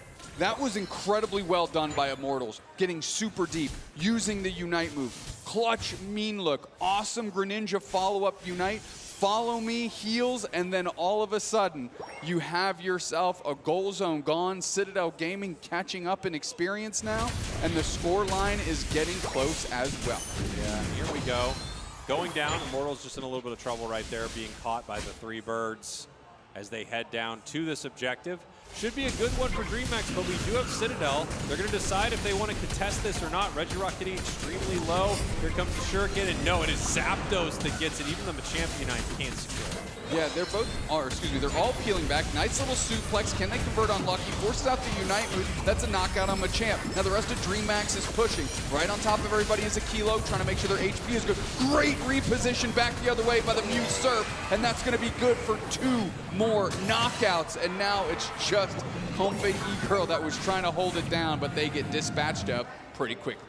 We go 193, 129. DreamMax in control of this match, especially with experience. They've got a couple level 12, only one on the side of Citadel. However, Machamp and Maridon not too far behind. That fight went very well for DreamMax, however. We're going to have to see what Citadel can do in some of these moments. Just like we saw earlier, a catch from Immortals with that mean look, Umbreon could make a huge play for Citadel. We're just going to see if they can make it happen in some of these big moments. Sam, 11 and a half now.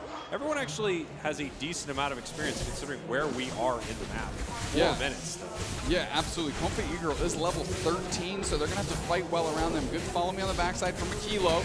Going to allow Citadel Gaming to have a good opportunity, but not a good enough one, as the Mew secures, despite the fact that all of Citadel was surrounding. There's going to be a big push forward. Tons of damage by the Zapdos. Is it going to be enough to take this fight? They're looking for it. We've got dialed in, suplex down. Follow me, no. EMP is still standing, taken care of by Greninja finally. Nice little block rolled by Clefable, isolating down 2-3 players from DreamMax, and that is a way to counterpunch. Good roll of the dice on the Clefable Unite move. The block allows them to get some KO.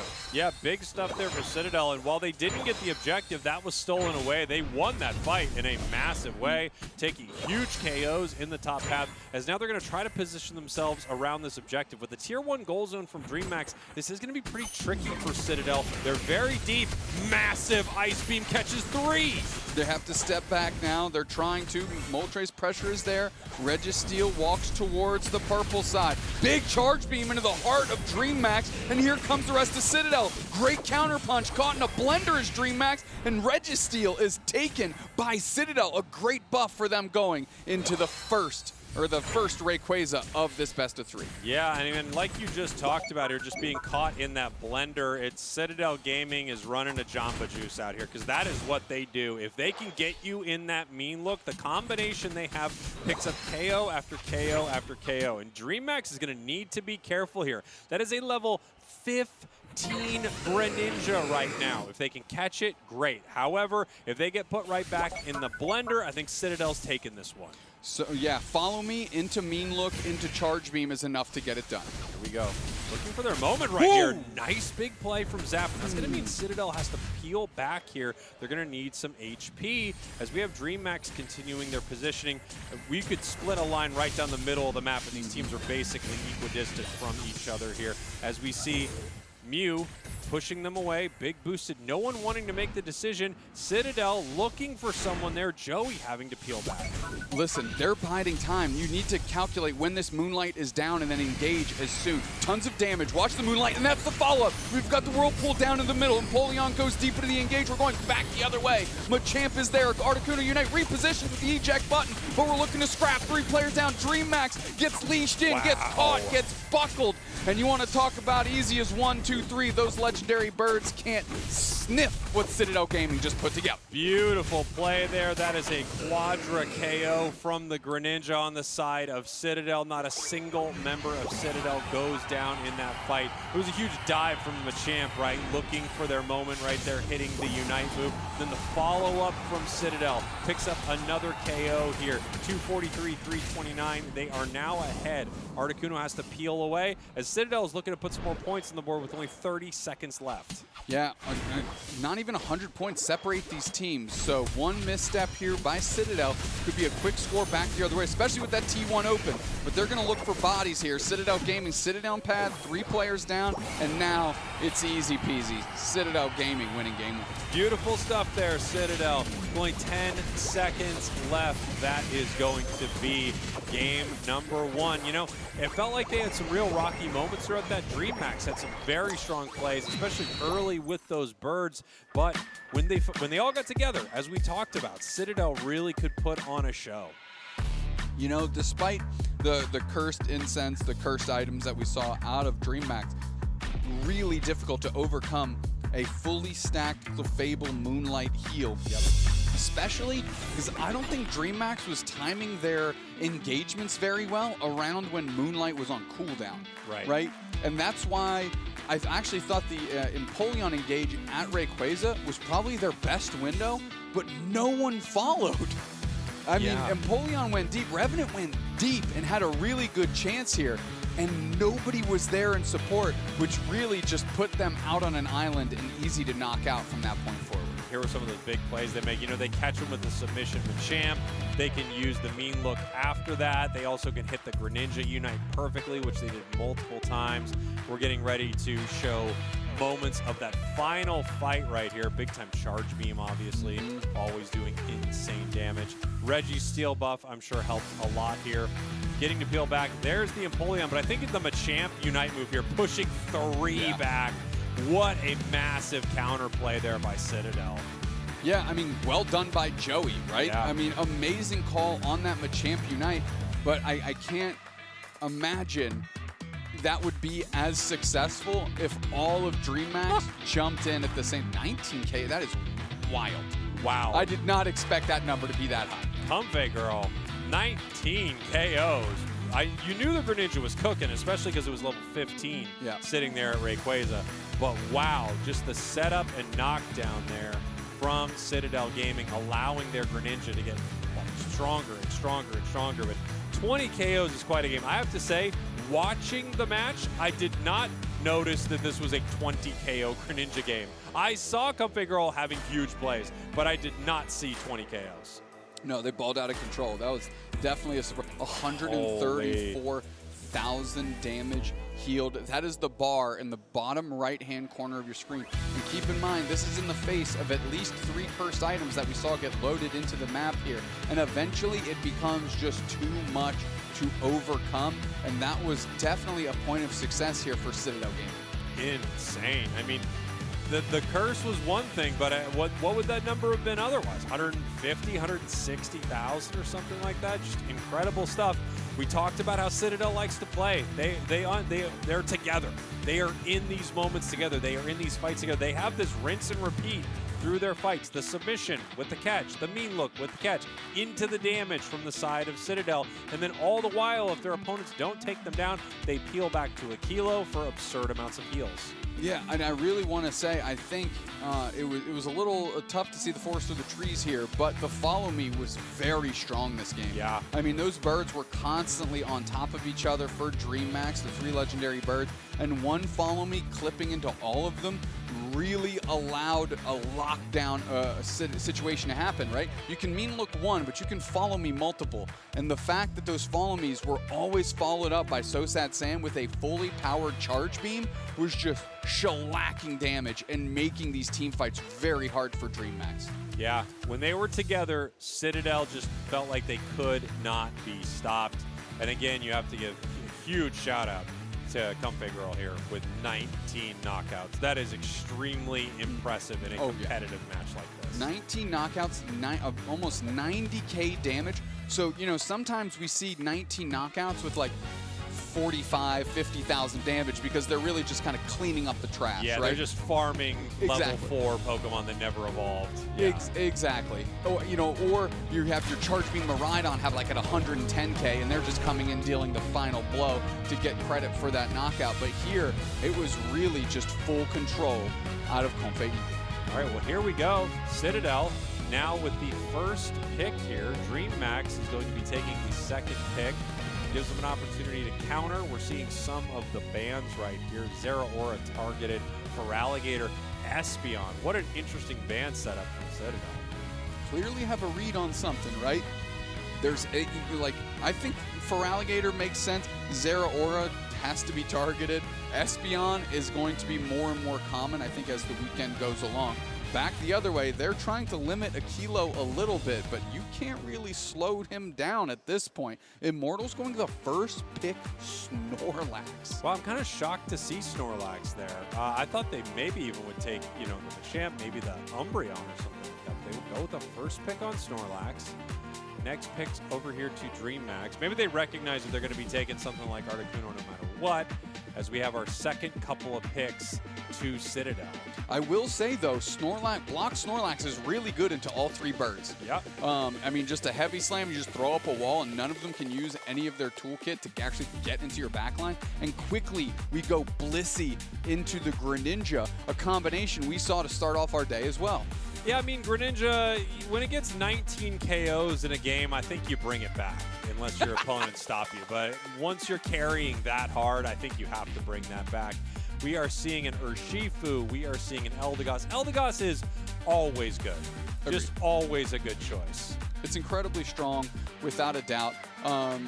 Deus Bomb bringing in the Urshifu. Are we going to see, you think, the Rapid Strike or Single Strike variety? We're going to have to see who sits on this Pokemon at the end of our draft here, but if it's them, that is a Rapid Strike. It's got the full heal, so no eject button for the Wicked Blow plays. It also is going to be in combat, so you're going to need that full heal. It's got the Excel Bracers, so you have a little better cooldown for your Pokemon, as well as more damage the more KOs you're getting.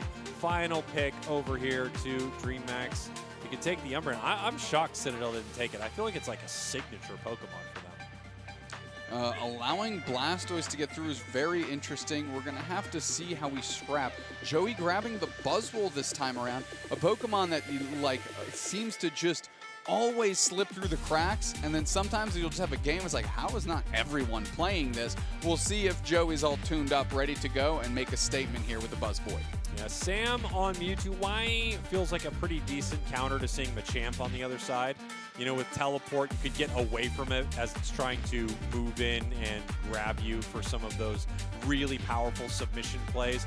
Joey on the Buzzwole, I think, is going to be a fun one to see. But, of course, after game number 1, I think I've got to have my eyes on Comfey Girl here.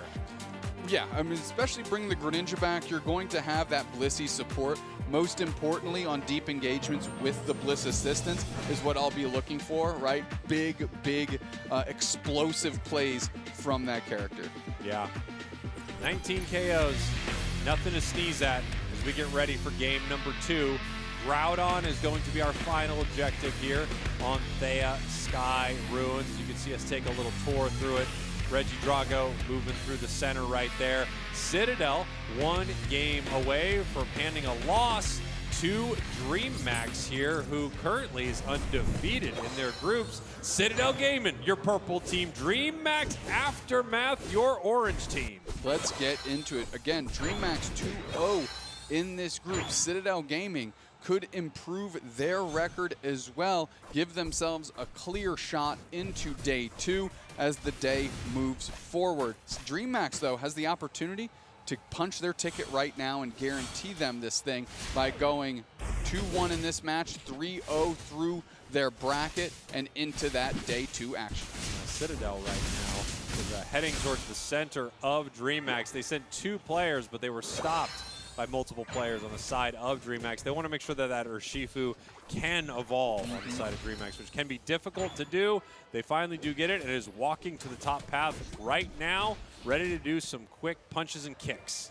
That is, in fact, what an Urshifu does. It is the Rapid Strike Urshifu, the Blue Bear, going to be ready to schmoove through Citadel Gaming and hope to make a difference here. Straight on top of So Sad Sam quickly, tons of damage, and a knocked out by the Chansey, evolving into Blissey, and now they're about that action. Nice little stun on EMP, and that's another knockout, and Comfey E-Girl's coming alive. Give them credit. Everybody's getting a knockout. Everybody's getting a piece of the action here. Everybody eats on Citadel Gaming. Citadel Gaming with an amazing start here in game number 2, 44-0, absolutely dominating them right now, looking for another KO as they are just punishing Dream Max. We're going to see if they overextend themselves, but it looks like no. Revenant now in some trouble, needs to eject just to get away.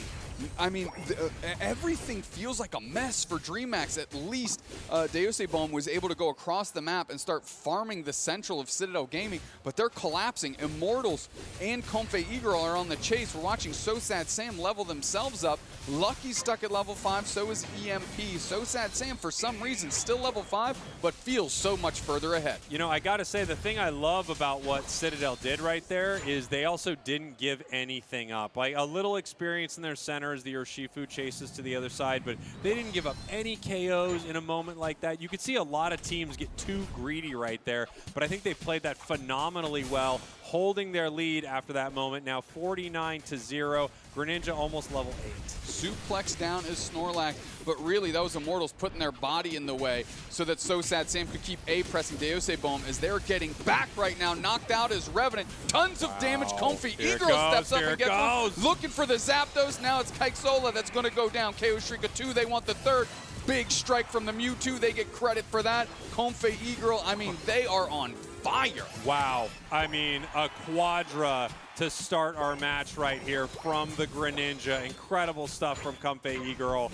This is just devastating for DreamHack. 2-0 in their group. They had a good first game, but they are just getting handled in game 2. I mean, these NA teams are balling out of control. They don't care what your sponsor is. We coming for you. Citadel Gaming putting their mark down. Big Greninja Unite, that converts to a knockout on Zapdos. Meanwhile, everybody behind Comfy E-Girl is scoring, and Comfy E-Girl's doing it alone. There's the Bliss Assistance. Are we going to push even further? No. That's just to get them out of trouble. I think there was a moment where they consider, like, are we sliding on them right now? Are we doing this? And once again, I gotta give it up to Citadel. They did not take the bait, you know? They did not take the easy, let's just sit in their central area, let's look cool right now, because they know that some of these teams can punish you. Here comes Joey on this puzzle. Kaisola going down. Yes, So Sad Sam is moving so well around this map right now with this Mega Mewtwo. Why? Nice little suplex there. Is there enough in the tank to get rid of it? Safeguard is down. Here comes Deus Boom. That's a great knockout if they can get it. They pop their Unite move. Wow. They try to save them. Stunned back the other way, blocked into the wall, and at least they took care of the Urshifu on its way out. Yeah, they took care of the Urshifu. I mean, you got to give it up to DreamHack. They needed to get that Greninja, but some real fancy footwork, incredible support play from Citadel, and an amazing start once again to game number 2 here. Sam almost level 11, just ticking over. Greninja at level 11 right here as well. We finally do have Machamp online for DreamHack. We're going to see if that can be a difference maker in some of these fights. Machamp and Urshifu on the hunt here. Good little tandem they can work in. Block is up. So Sad Sam is ready to go. Meanwhile, we got Joey on a mission in the bottom path. Regieleki's getting work done. Here we go. We're going to see if they can make something happen. The Psy Strike onto the Blastoise. 5 members of DreamHack hiding in the tall grass here, Dupe Snacks. They hit with Zapdos. Regieleki getting very, very low. A Surf for the ages and an easy secure. Immortals goes in for the heavy slam, gets plucked by the submission very quickly, right into the power nap, into the bushes. Here comes Comfy E-Girl after the Bliss Assistant. They can do a ton of damage here. Nice little suplex again, separation on a Kilo. We're going for him. Revenant is down and make it 2. There goes Kaisola, EMP, Deus Boom, and Lucky are peeling back. Immortals is low. They get another little slam down. 2 players down the other way. Hydro Typhoon from Lucky kicks up just in time, and that's enough to force Comfy E-Girl to retreat. Can they get away from Lucky? Lucky says, yes, I'll let you off the hook. I'm going for points. Yeah, and here we go. Looking to score right here. The Unite move from the Mewtwo helps set up the KO. Greninja moving back in. That's going to be a double. Using the birds to move through, they can just straight surf through them right here, getting all of those resets. Enough of them on the side of DreamHack as well. 202, 128, and I think Comfy E-Girl is looking to break their record from game 1 here. Let's see if they can get more than 19 KOs this time.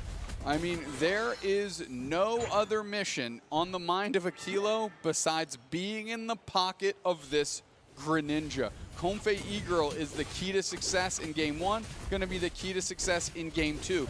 What I'm impressed by here in game 2 is everybody else seems to have woken up on the squad, and they're playing pretty darn well. This is a great opportunity for DreamHack. They're looking to push forward, secured by a Kilo. Hydro Typhoon does kick up Comfy E-Girl. They get knocked out. A Kilo lost sight of what their job was. They get knocked down. Here comes Deus Boom. Hits of 12 on their Unite move. Suplex there. Nice block for cover to save So Sad Sam. Yeah, here we have Buzzwole staying in the top path during all of that. They are now level 13, kind of a quietly level 13 on the side of Citadel, where Greninja is being very loud about being level 13. 1 minute left to go until Groudon hits the map. Citadel Gaming still way up in this exchange. Things are going better, however, for DreamHack on the experience part of our scoreboard. Without a doubt. Deus Boom moving to the middle. A Kilo getting some vision. We've got a little pause here for the cause. And I'm very happy that if this was going to be a pause, it's happening in this moment right now, where these teams aren't near each other. We're not in a critical strategic moment. So hopefully we get this resolved and we can get back into it. But this is another game for the ages out of Citadel. And this is a team, like we said, the pendulum has swung, and right now it's swinging to the side of victory for them. Can they hold on to it? Yeah, it's the question, right? I mean, they have a very, very strong start. I mean, we're almost to the end of this match. Citadel with huge plays from Greninja early. Comfey Girl just setting up moment after moment to pick up massive KO strings against DreamHack. If anything like that obviously happens at Groudon, it is all over basically for DreamHack. They're going to need to shut this Greninja down, but Citadel has a lot of options to keep it around, a lot of ways to help it, right? Snorlax with the heavy slam block, the repositioning there, and of course Blissey, which has used some incredible Bliss assistances on Greninja so far. Without a doubt. Like I said, you know, game one, it's really tough to not see how well Comfey Egirl did, especially when we saw the stat screen. But right now, all of Citadel Gaming seems to have shown up here in this second chapter of the story that is this match, and they are looking solid. How will DreamHack respond? They're behind a little bit on levels.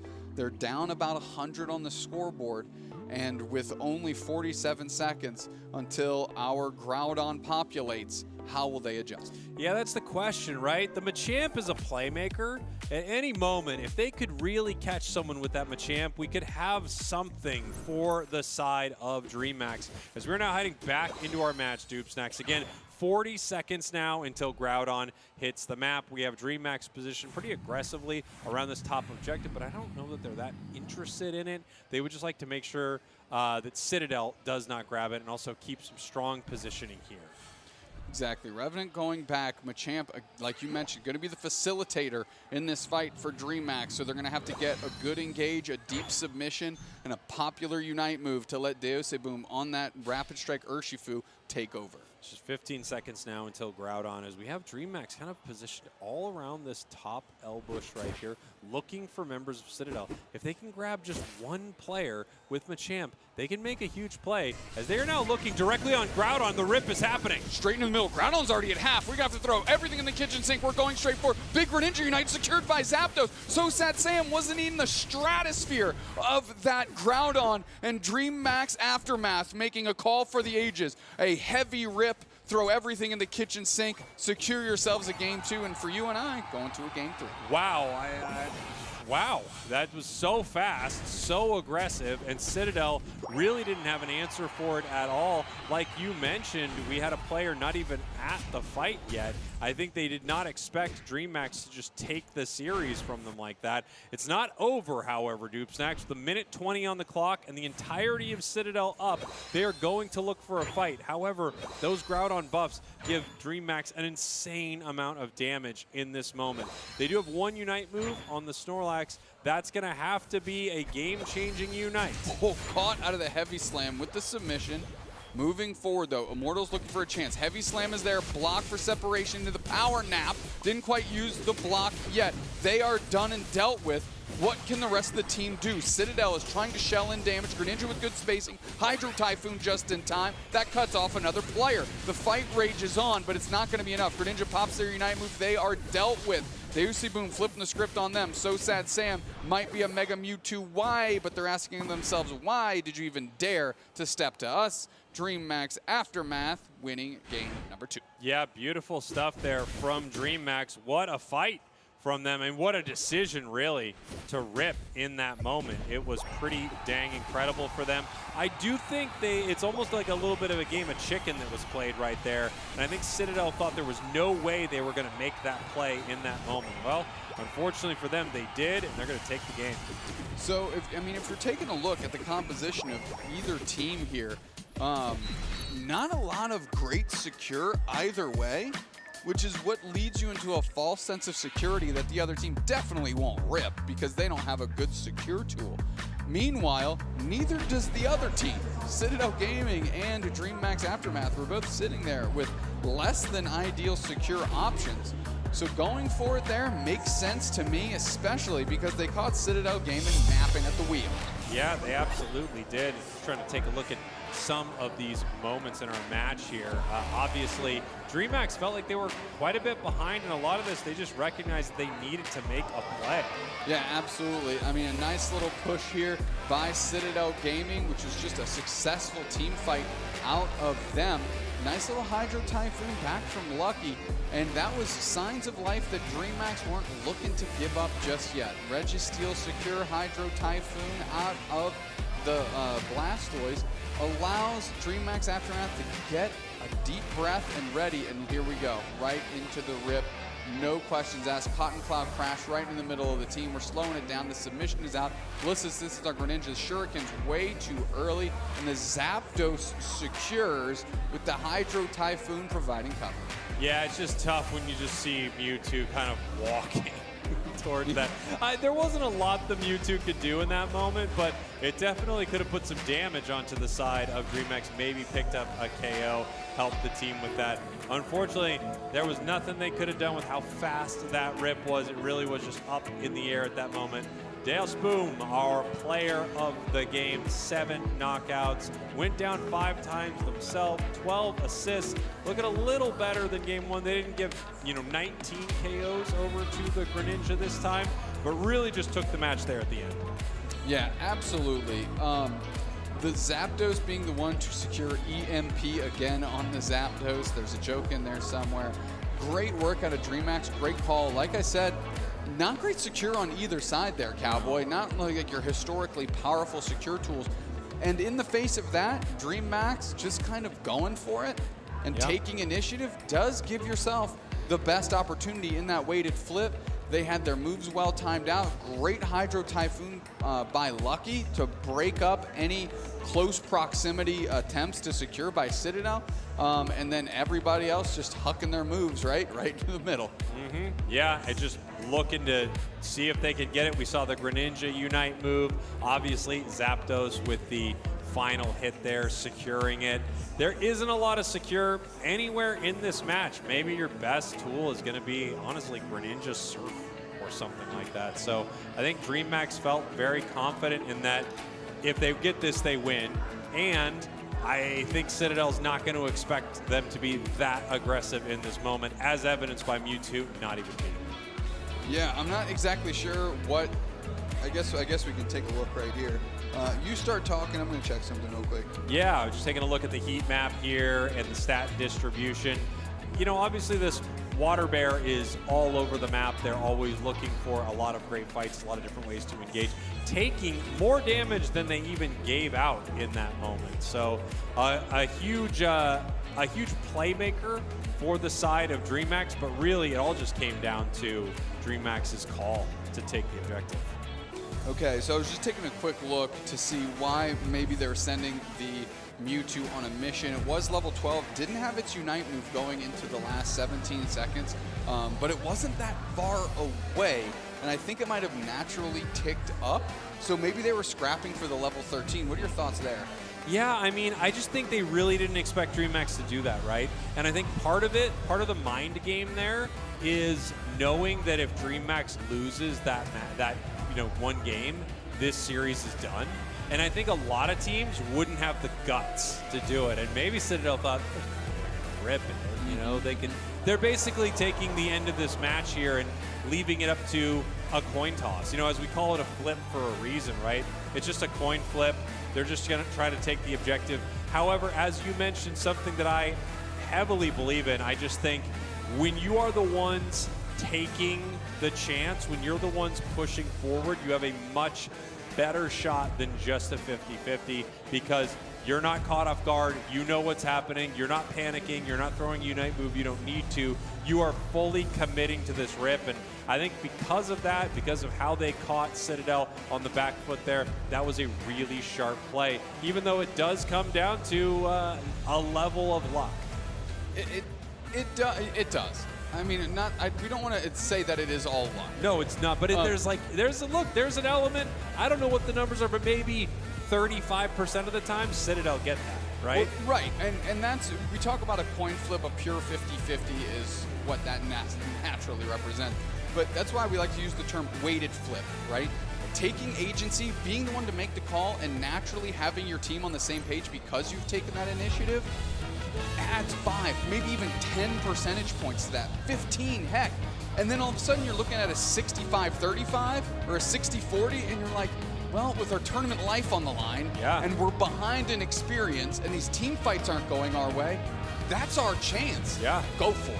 Yeah, and, you know, not only that, I think there is a big mind game element to it too. If your opponents don't think that something like that is happening, the weighted flip, I think, just becomes better and better and better for you. You know, it's a concept that comes from other card games, like a game like poker. We were talking about all in earlier, give me all the chips and things like that. If you push all your chips in the middle, your opponent has an opportunity to fold. And in Unite, I feel like the equivalent to that is not committing to a big fight, because you just don't even recognize that your opponent's actually going for it. Exactly right. First pick out of Brazil, DreamHack Aftermath, is going to be that Moltres. Real quick, these bands, Hoopa, Greninja, Zacian, Zapdos, Feraligatr, Espeon, and first pick is that Machamp by Joey the other way. Immortals back in the Snorlax tank. You gotta love seeing Greninja banned. Yeah, that's how you know that you've made it, when you get your Greninja banned. Well, we're going to see what else Comfey E-Girl has in the tank here. Next couple of picks over to Citadel. I like the Char Y. I think people are like, they bounced off this thing too early. I think Char Y is still extremely. Well, Kaisola believes in you. We've got a Typhlosion Hover from Comfey Girl. Okay. And Lucky, with this Mamoswine, we've already seen some great Mamoswine play throughout the weekend so far. Yeah, here we go. Typhlosion. I love to see it. We got 3 Charizards for DreamHack. All right. 3 legendary birds game 1. And now it's 3 Charizards. Here we go. Heard you like Charizards. All right, man. Let's do it. Let's see where So Sad Sam ends up with this gutter pick. Goes Mew. Is that going to have a big of a nuclear impact against 3 Charizards? Well, here's the thing. If they get it in one of their 3 different Seismic Slam Unite moves, you would be able to move around the battlefield, invincible for a moment with your own Unite. Sure. So there's a counter to it right there. When I look at Citadel, I just feel like, how are you going to do enough damage into DreamHack? Like, where is your damage right now? I love Typhlosion, but how do you do enough damage? I don't know. This is going to be really interesting. If Citadel wins this, obviously hats off to them. If DreamHack wins this with 3 Charizards and a Moltres, which is kind of a Charizard impression. Let's face it. This is a wild composition. Kind of both ways, right? Yes, both ways. The one thing that Citadel Gaming does have, if they elect to go for that weighted flip, they've got Mew, which is one of the best secure options in the game between E-Ball or even Solar Beam. So they've got themselves a chance here as we head into game number 3. That's right. Game number 3, all tied up here. DreamHack and Citadel. Obviously, both of these teams undefeated right now in their group. That is about to change. DreamHack Aftermath, your purple team. Citadel, your orange team. I love seeing the 3 Charmanders scamper out into the Thea Sky Ruins here, as So Sad Sam is going to try and level up the Cyndaquil as quickly as possible. Immortals and Aquilo going on a mission because they assume one of the 3 Charmanders is going to be there, and they're going to be surprised by a Moltres as they both look and go, okay, I guess we got to try and do some work against this thing now. Yeah, you would assume one of the Charizards would be there, right? It's a more difficult Pokemon to level up. Well, here comes one of the Charizards with an EXP share on its head. I heard you wanted that smoke. Well, here's some fire for you. Kaisola coming through. Deosuboom putting tons of pressure on Aquilo. So Sad Sam stepping up. Gonna try and get in there. Bang! That's a quality knockout for them. The K opener to Citadel. Yeah, and there you go. Moltres is actually doing great here. However, taken down. We're just trading right now. The Snorlax from Immortals heading to the top path. Right there, meeting up with Joey. 850 is going to hit the clock. The birds are going to populate, and who are they going to go to? We need an Evo here out of this Machop. That's going to be critical. Both level 4s the other way. 4 players in the face of 2. Citadel Gaming trying to play the numbers average here in their favor. Yeah, we're going to see if Machamp can get online right here. They need this secure. Yes, they do have it. 2 Charmanders do not have a strong secure tool. They can rip things pretty fast. They just don't have a way to actually get that last hit. Yeah, that central has kind of been abandoned, and now the Moltres finally going back to clean that up as So Sad Sam is working through their central with the Typhlosion. Finally a Charmeleon for Revenant. We've got a Charmeleon downstairs, and we still got a Charmander struggle. Yeah, and here we go. We're going to see which one can get online first. I mean, that'd be fun to find out which Charizard actually makes it to Charizard first. Big time heavy slam. This Charmeleon is in trouble, and they do go down. We have the Pillow Swine going to have to get pushed back here. No, still a Swin'em. Sorry about that, with a big time flame charge. I must say, the passive of Snorlax to run faster towards berries actually allowed them to catch up and get that knockout there. Pretty fun to see that come to play. Deoseboom in the middle of 3. Now stepping back away after kind of like a wing attack, engage, disengage sequence. Here we go, Charmeleon getting caught right there. Big time slam with the eject button as we have now Pillow Swine online in this bottom pack. Everybody's trying to score there. So Sad Sam rolls forward with that flame wheel that you talked about at the start of the day. Love to see Typhlosion get a lot of representation here. I think it's pretty darn strong. Yeah, it's really strong. It's interesting because to me, it has shades of a few different Pokemon. This does feel a little bit like Sylveon to me in ways, with the eruption feeling a little bit like a mystical fire without a dash, but then you have the dash on you with this wheel that also gives you a shield. It's a really fun one, and I'm excited to see it here in competitive. You know, it's pretty funny the way you talk about the damage for Citadel Gaming, which is something that is lacking and they'll have to figure out. Probably by being bigger. On the other side, though, DreamMax grabbing 3 Charizards, they're probably looking for a way to shut down some sort of crazy speedster that they assumed Comfey Egro would go to. And the fact that they went So Sad Sam, Typhlosion, Comfey Egro on Mew, you almost isolate completely the ability of those 3 Charizards to do their job. Here we go. 3 Charizards making their way towards the middle right here. Is there anything they can do to Citadel? Citadel's looking for a KO, and they grapple.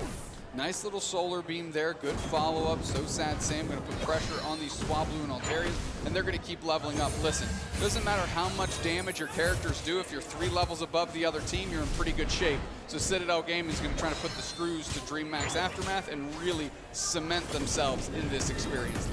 Joey looking to be a playmaker here on the Machamp. They could move in at any moment with the submission and get one of the Charizards, get the Moltres, get something fire flying, that's for sure. Yeah, like that. Joey looking nice. Cross chop eject. Lockdown knockout. What a setup. What a knockdown by Citadel. Now it's going to be 4 in the face of 4, and they're deciding to retreat here, which I think is a pretty strong move since they don't have Immortals, their tank, to put the pressure on and play the front line. One of the things I've been most impressed with Citadel is their ability to not give up a win. They've set up a bunch of big moments. They go and they pick up a KO, and then they actually accurately can assess whether or not they can make something happen right there.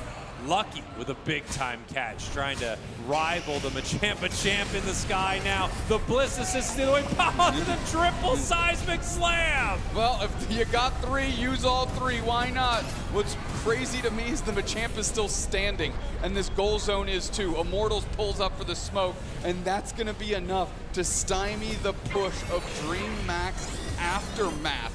So not a lot of damage out of Citadel, but a lot of stalky individuals on that side using all their resources and stymieing the push of DreamMax. Wow, I mean, it's no matter what, I'm just glad I got to see that. Yeah. 3 seismic slams all in a row from these Charizards. It was fun to watch, that is for sure. Mew putting some points in right now. They're going to get this goal as low as they possibly can, and now it's time for Joey to break it. 82-214. They are up. By they, I mean Citadel Gaming, as we now have Snorlax trying to make their way back to pad or to a berry. They can't do it in time. Is Aquilo going to step up? No. Lucky going for the interference here into the central area. Hiding out as the Mew, they go up and roll away from where DreamMax actually is. Here we go.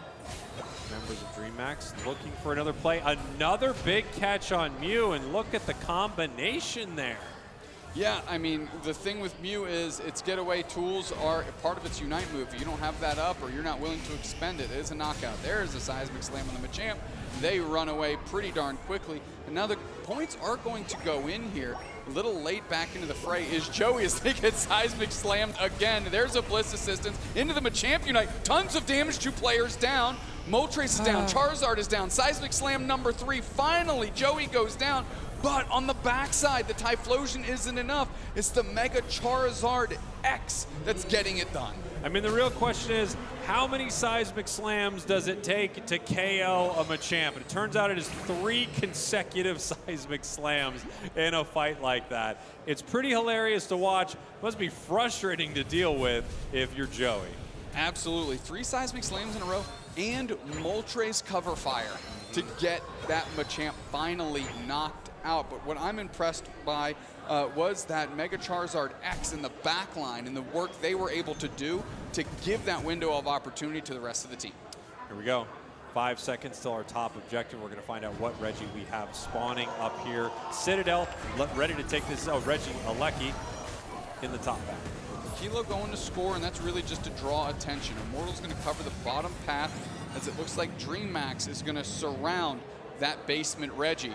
Everybody on Citadel Gaming, they need to frame up and get ready for their opportunity of attack here because we've got 10 seconds until our Rayquaza. Well, Citadel getting extremely aggressive. I'm not sure what they're going for, but here come all 5 members of DreamMax. They're looking for a fight. That is one of the best solar beams I've ever seen, hitting every single member, and they're going for it right now. Straight into the rip here. It is a close battle indeed. Into the back line, Fire Punch. They're trying to lure them in. Rayquaza's at half. Seismic Slam into the middle. We do have a Bliss Assist for cover. Machamp is still standing there with those eggs around them. We've got some Unite moves to use. Rayquaza's so low. Nobody's paying attention. Heavy Slam in the middle. Power Nap is there. Secured by DreamMax, I believe. And everybody but Immortals is down. No, making everyone. Jack 10 Jack Queen King Ace, that's what I'm looking for. Citadel Gaming is dispatched. DreamMax going for it again. Not afraid to go for the objective. They're just moving in, so impressive. A wild fight, and again, you know, they just decide to end the match. They decide to really put Citadel Gaming to it in that moment. Can you stop us? Is there any way you could stop us? And if you try to, we're going to Seismic Slam you. And then if you try to, we're going to Seismic Slam you. And if you try to, we're going to Seismic Slam you. I think that whole fight is different if Immortals doesn't get why. I don't even know why they were there. I don't know either. It was a really odd call. Okay, down by 200. They've got an opportunity here. They need to get a knockout. They did get one. Immortals is there. The block is up. Comfey Hero, tons of damage. Look at those shields, though, still hanging out on DreamMax. We're going for the back cap action here right behind them. Immortals trying to get some points and not going to be enough. 296, 431. Just the Snorlax left standing. DreamMax Aftermath is streaking towards that home goal zone, and that is all they wrote. Yeah, great fight, great finish for DreamMax. A really scary one, obviously, for Citadel. Things did not go well for them as soon as they lost the Snorlax. DreamMax said, we're going to take it all right here. I mean, to be fair to DreamMax as well, when you look to the other side, they've only got one Pokemon that I feel like has any solid secure at all, and that's going to be the Mew.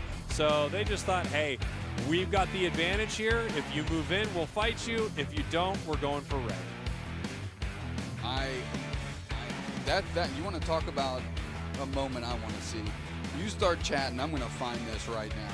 Doobsnack's now looking for a moment here on our telestrator that we've got in the booth. Yeah, it was a very exciting fight there.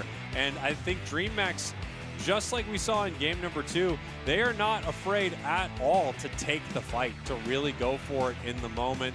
When they had the player advantage, they took it. That's going to make them 3-0 in their group, ready to move on to day 2. Yeah, on TV.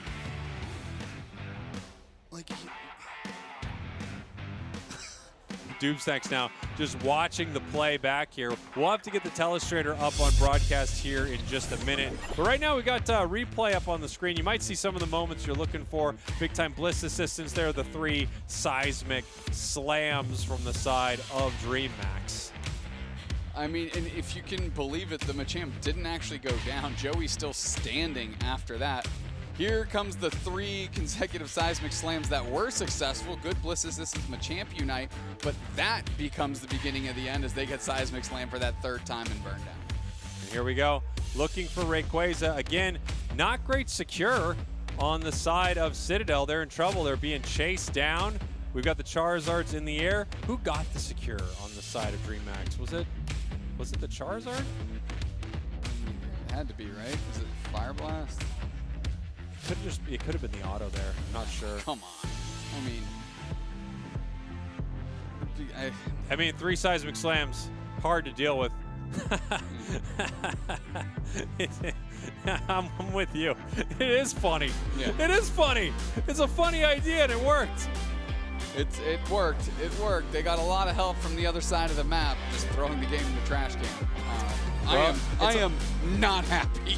I can tell with what just happened to close out Citadel game. Because I mean, they not only that, they got completely flustered once DreamHack immediately just pivoted to the middle. They got so disjointed they couldn't help each other anymore. So, like you said, all credit in the world to DreamHack Aftermath for seeing the opportunity and seizing it and not letting Citadel Gaming collect themselves. Yeah, really nice stuff here as we're taking a look at some of the stats in that game. Big time damage out of the Typhlosion there, hitting 67K. Highest of the match, however, is going to be the Moltres right here, our MVP. And it looks like our telestrator is ready here. We're going to pull that up on screen. Doob Snacks, go ahead and take it away. What's the moment we're looking at here, brother? So this is, again, 18 seconds. We've got DreamHack who are clearly surrounding that basement objective. You can see here, right on your mini-map, right about there, is exactly where Lucky, the tank player for DreamHack, is hiding out because they're just trying to get vision, right? Here comes Citadel Gaming. Watch that mini-map. There's the Snorlax. Right on top. I know we're watching the rip, but right on top, they walk right into Lucky for no real reason there. And at the moment that they see them, they pivot immediately and just go straight towards Immortals, which means they came back. Typhlosion steps up, Ice Fang reposition, dumps them into the team, and then all So Sad Sam can do is run away. Why they were there to begin with is the most frustrating spot, because I think they would have been much better off going towards the central and setting up a trap, because at that point, they at least have a clear idea from the direction of where they believe DreamHack Aftermath would be coming from. And putting one person out there to try and get vision, you don't actually gain anything. You would have been better off in the choke point that we're watching DreamHack Aftermath walk through right now. Yeah, no question about it. Well, we're going to find out more about what was going through DreamHack Aftermath's head as we have an interview ready up on the main stage. Take it away. Thank you so much, Fraggles. I have EMP here with me from DreamHack Aftermath after such an intense match. Honestly, we need to address the elephant in the room. 3 Charizards. Tell me about it. We play these compositions against our screen partner, Tusi, and we trained so hard with this composition, and I think it's something that the team have fun, especially with our support playing Mega Star with XP Share. I think it's a thing that people is sleeping on, and I think it's ultra broken. Charizard is broken. I think it's one of our best compositions we have. That is incredible, and you had to break that, that secret box and say, okay, we need to use our secret composition now because this is a game 3, so everything was on the stakes. And speaking of, you have guaranteed day 2. So how does it feel? Is there anything you're looking forward to tomorrow? I think day 2 for us means a lot because we've been through some issues in the year, not qualifying through LCQ. And I think going to day 2, we want to prove something that we can earn that the last spot for Worlds. Yeah, you're definitely one step closer to that EMP. And of course, I would love to know a little bit more of how does the dynamic now, considering that you were, DreamHack plus Aftermath Brazil. How is that? Tell me a little bit about it.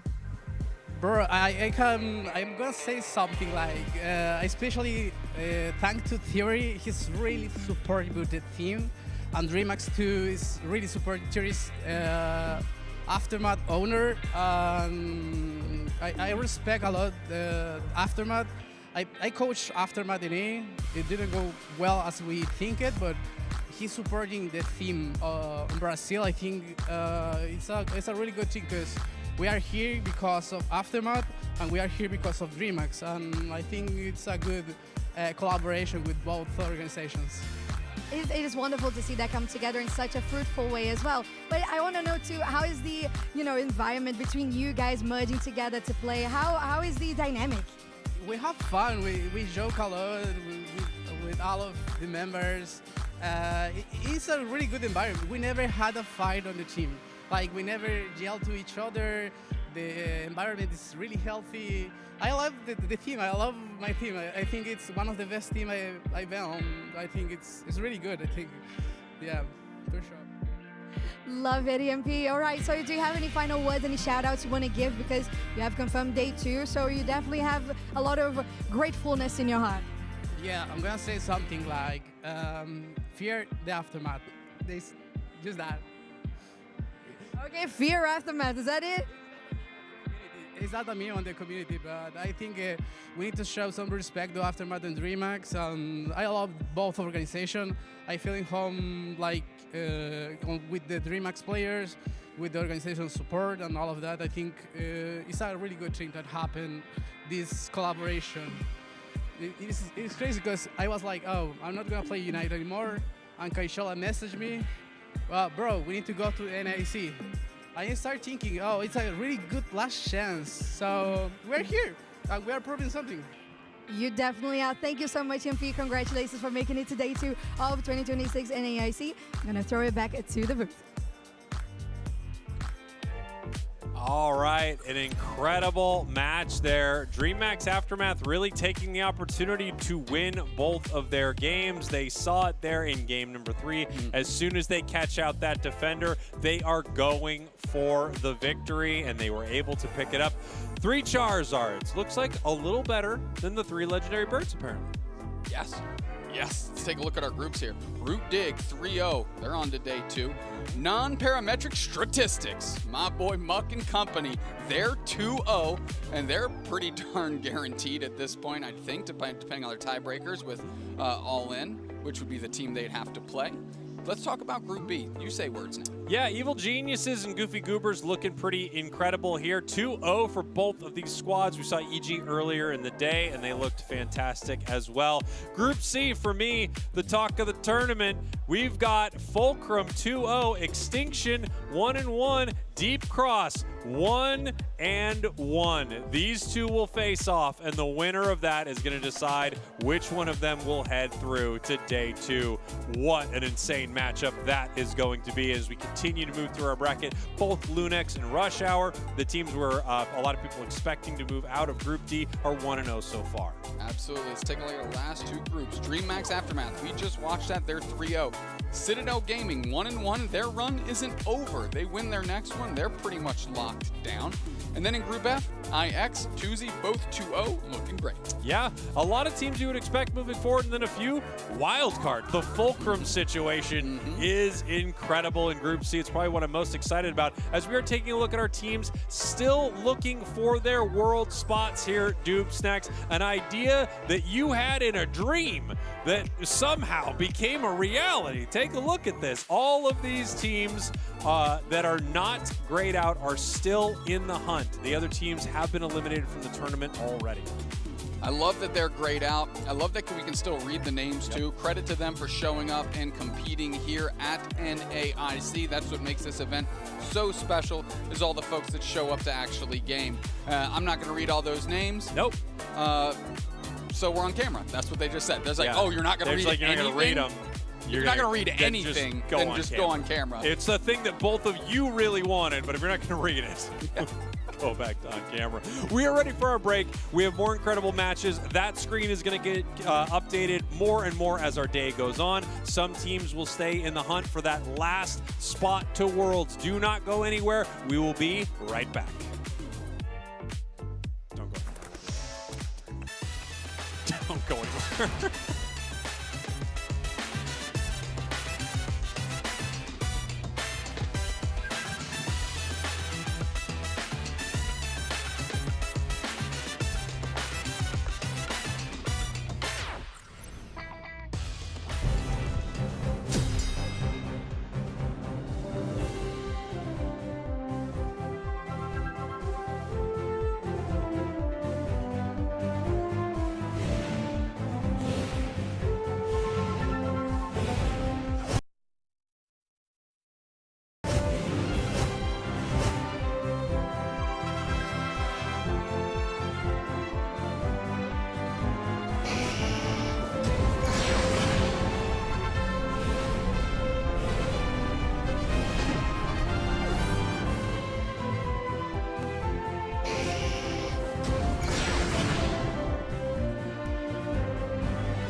Welcome back, everybody, to the Pokemon UNITE Championship Series at the North America International Championships. We're going to be seeing now a matchup that we have seen already on Last Chance Qualifier. Lunex Gaming versus Rush Hour. I have a lot of personal stakes in this match. Rush Hour, of course, formerly known as Brave Birders many moons ago. And Brave Birders Sweep has been my slogan for now, like 3 seasons of UCS. And here they are giving an amazing showing, honestly, in the Last Chance Qualifier. Obviously, against this other team they're playing against, Lunex, who did qualify out of the Last Chance Qualifier. So they have also picked up my good friend Flareons, who I was actually just talking to, so it's going to be very difficult for me to decide which of these teams I want to see win. Yeah, it's valid. We all have a bias. I personally don't have any bias, especially towards like any country or like nationality that is related to me. That is like completely untrue. But I would say that in your case, of course, you are unbiased. You're a very fair caster. And tell me more about this addition of Flareons. Do you feel like this change in particular, how does that perform? I mean, it looked like it was really good when we got a chance to see it in the Last Chance Qualifier. So Flareon's famously kind of, a very young player, right? But has really started playing kind of at like the minimum age, and then went through some really strong teams like Orange Juicers and just a bunch of like potentially really strong teams, but a lot of teams also that didn't really quite hit the mark. Citadel Gaming that we had a chance to just see play against Triple Charizard. Charizard. Yeah, that's who Flareon was with dreams. In the league, right? So moving out of that team that didn't qualify to the league, and then immediately going qualifying, we get a chance to see Flareons. It's really cool to see, but we still have to see how Lunex is kind of playing with this new addition, and they've been looking great, but again, this is a rematch of the Last Chance Qualifier Grand Finals. It is, and like you mentioned, with a little bit of a spoiler, if you haven't been catching up with the regular season, Lunex did qualify. They won against Rush Hour, and that got them to be one of the 4 teams at NAIC this year for Pokemon UNITE that are already qualified for Worlds. The interesting thing, too, is that both of these teams obviously played online, right? But these are 2 teams that are very, very storied in playing in offline environment. Rush Hour, and I have to stop myself from calling them Brave Birders all the time, but Rush Hour, they've been coming to NAIC. I mean, they qualified for top 8 of NAIC when it was like just NAIC, and then they qualified some other way when it was like regionals. They've been to a lot of in-person events. And then, of course, everybody that's on, pretty much everybody, I gotta think about it, that's on Lunex has had a lot of experience too. I remember I did an interview with Celeste, who, when was that? That was like 3 years ago, something like that, on stage. So just a lot of really storied experience of not only playing in person, but also playing in person at this event. Oh yeah, and that feels like it gives some people, I would say anybody, if you go to a place where you've been before, you've had some experience, you just feel like home. That's usually my place at LAIC. I already feel like LAIC is my home. I'm sure NAIC feels like your home as well. So I'm just starting to, get in, have some tea, have some biscuits as well, and just getting welcomed into this beautiful home that is the North American International Championships. And I'm pretty sure that these teams also feel incredibly comfortable, like you said. I want to see, personally, after what we just saw, I don't think we're going to see immediate results from the Triple Charizard in this match. But tomorrow, we will. But still, it just gives me that little, like, oh my god. Yeah. So, little bit of literally behind the scenes here. When teams are going to play next, obviously they get kind of ready before the next match ends, right? So I was walking back before coming over here to cast, and both these teams that we're seeing right now were watching the end of the last game, and I walked up and I was like, so, Triple Charizard, right? And not a single person there like also understood exactly what was going on, I think. Yeah. It was as much of a confusing choice to them, but hey, it was a winning choice, so we'll figure it out. But yeah, there's still so much that can be done in this game, in this meta. It's so wide, especially once we've seen All-Star Draft, we can just see there's so many different strategies. I know, I was just gonna say, I was like, All-Star, give me All-Star. It's okay, we don't have All-Star NAIC. Who knows, maybe in the future we might have it as well, just like the East has had on ACL.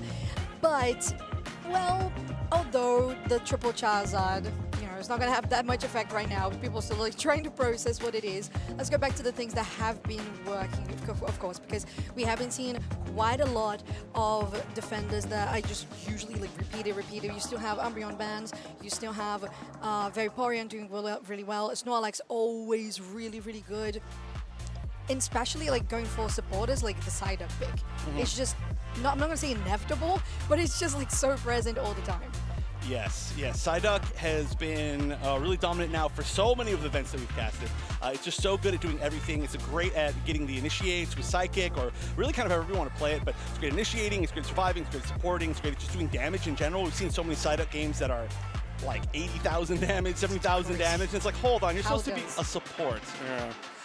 But these teams in particular, just having had a chance to see them for a lot of years and over the course of this season, we know that they've got some pretty unique styles, right? So we'd see Lunex, they had a relatively weak early season, and then they realized that they wanted to play way more aggressively, and exactly how to play more aggressively. And they play off the back of Celeste a lot, who is kind of like a well-known, like kind of assassin speedster player, plays a lot of Zoroark, and they really are able to just be hyper-aggressive. But on the other side, we see the Rush Hour, keep trying to call them Brave Birders.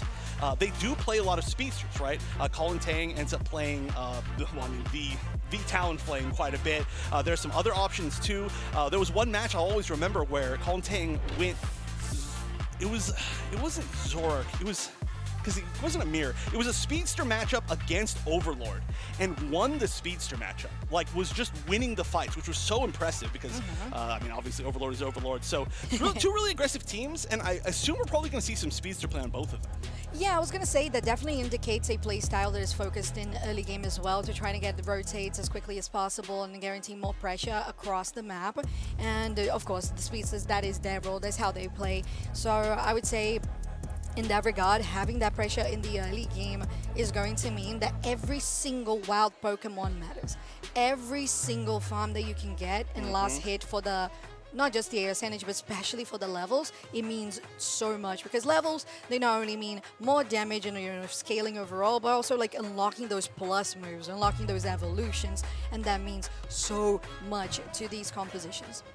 I mean, there's so many different directions they can go with the draft right now. And the other big thing is that obviously we haven't seen these teams since Last Chance Qualifier. So there have been some meta changes. There have been some new releases. I actually specifically feel like a lot of the new picks, like maybe Typhlosion or, if we end up seeing for Alligator, not banned for once, I feel like both of those Pokemon would go really well into Lunex's style.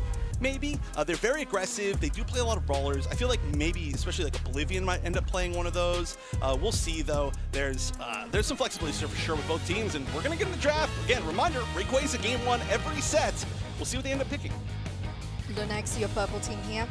And Rush Hour already picking out that for Alligator you mentioned, plus that Moltres into the bench with Zapdos, Slowbro, and a potential child. Okay, I said that might have been no effect immediately, but that kind of feels like it did.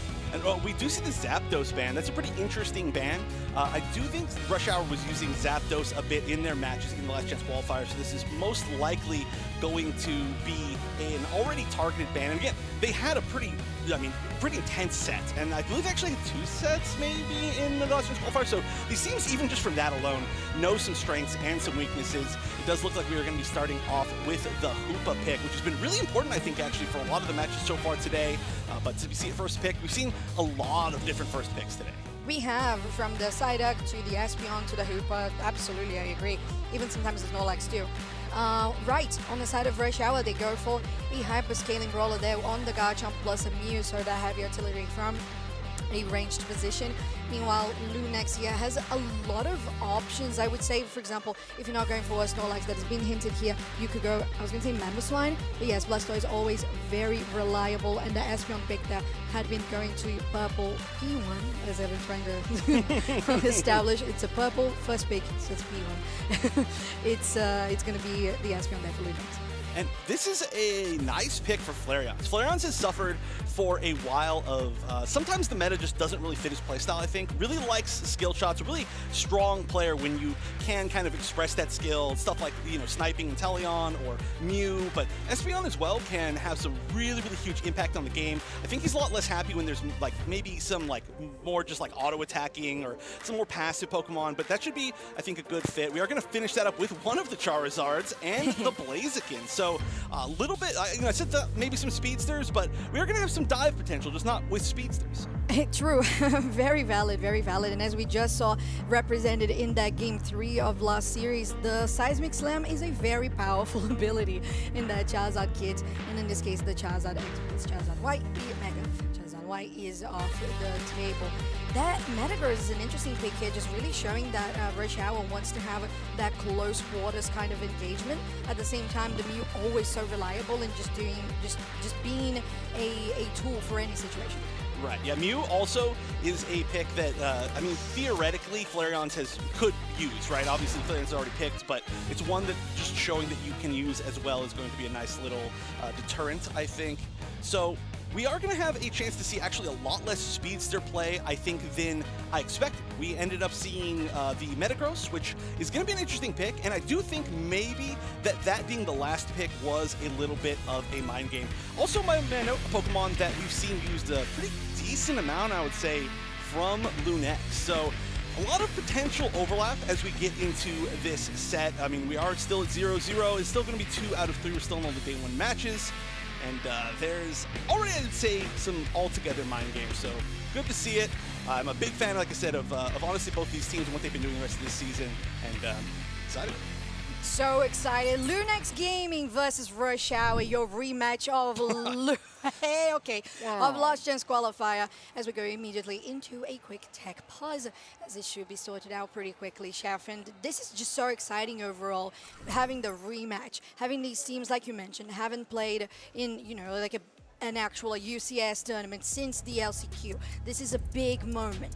Lunex in this case having already qualified for Worlds, and in Rush Hour just trying to get their revenge back and potentially qualify. Of course, that requires them getting into day 2, getting into Championship Sunday, and of course finishing up with winning a grand final. So there's a lot that they need to do, and all of these teams are definitely just focusing on. I love that blush so much. I was talking obviously about how Flareon's was added to the team, but we didn't really get a chance. I keep expecting that we're going to see like sort of team graphic, but it's like, no, this is an open bracket. This is not online where we know who's going to be playing. But of course, Lunex also added Frank, who came over from LatAm, which is great timing. Great timing, camera people. That was awesome. Let's see if we can do that again. That is beautiful. Let's just say a name of a player and see if it goes to them. But that was another huge addition, right? A very successful player from LatAm, and then adding Flareon's on top of this core that has already been doing so well throughout this season. So definitely a team to be reckoned with, and that also does add a little layer of mystery. If any of these teams go back and look at Lunex in the actual season, it's going to be a very different team than how they're playing now. So it makes it a little bit harder to find all the dirt on how to counterpick them and stuff like that. True, and I love that you pointed out Frank there. Of course, we were talking about Flareon's too, but this Frank pick is just so interesting to me because I feel like they were one of the most reliable players on CACM, and that is just, to me, showing that Lunex is not just adapting, but choosing very key, good opponents. Not opponents, pieces. I was looking for another word, but components. That's the one. Good job, me. Components. To this mix, and I really want to see how this is going to perform here for them in the LAN stage. It's really cool too, because it does give a little bit of a sign of some stuff that happens behind the scenes, and that's one thing that we've talked to a lot of especially like a lot of the Latin North teams, like all of the Mexico teams. There were actually a pretty decent amount of teams that like primarily came from Mexico, right? And a lot of them play. They've said a lot more with some of the North American teams. Obviously the border's right there. Like for example, me personally, my connection to a Mexican team would probably be better than my connection to an East Coast team on the East Coast of North America. So they live very, very close to any of the teams that play from the West Coast or from the South, or really just North America in general. So the fact that we know that some of those teams play and scrim and practice and talk and are friends with these North American teams, and then a player like Frank would be willing to go, and I mean, obviously I don't know what the situation is. Obviously he's in North America now for whatever reason, for how long, but the fact that he's willing to play as well with the North American team, the North American teams were saying like, yeah, we've played with you plenty of times, we know you're good, we've scrimmed together, so we would love to have you on our team. It's really cool to see that there is this sort of like inter-region friendship that happens a lot, and a lot of inter-region practice. It's wonderful. I feel like it just makes so much sense because these, of course, considering all the different formats that we've had throughout UCS history, going from finals, like monthly finals, into regionals, and then point system, championship points, into our league format, into where we are now, which is the final stretch at NAIC, the last opportunity for a team to qualify for Worlds San Francisco. So it's just so meaningful, right? That this moment where we had the league format all throughout the season that was really just putting things in boxes, players learning how to play against people from their own region, but now Lunax representing the fusion between these two regions, and now in an international to showcase that is very nice. Yeah, I do quite like seeing that. It's so rare that we get a chance to see like how teams from different regions do get to interact, but it's been a lot more than one would expect. I do think that certainly this season has given a little bit of a light to that, for anybody who has been watching any of the Asian regions. Well, I mean, I guess it's pretty pertinent, but Slash, of course, going over, playing in the Asian region after playing in North America. Overlord going and playing, and now he's a reject. He's going to be qualifying for Worlds already. He's actually technically like twice qualified for Worlds, or I should say reject is. But there have been a pretty decent amount of shifts, some EU North American shifts as well. That one's a little bit more common, but this is one of the first LATAM to North American shifts that I've seen.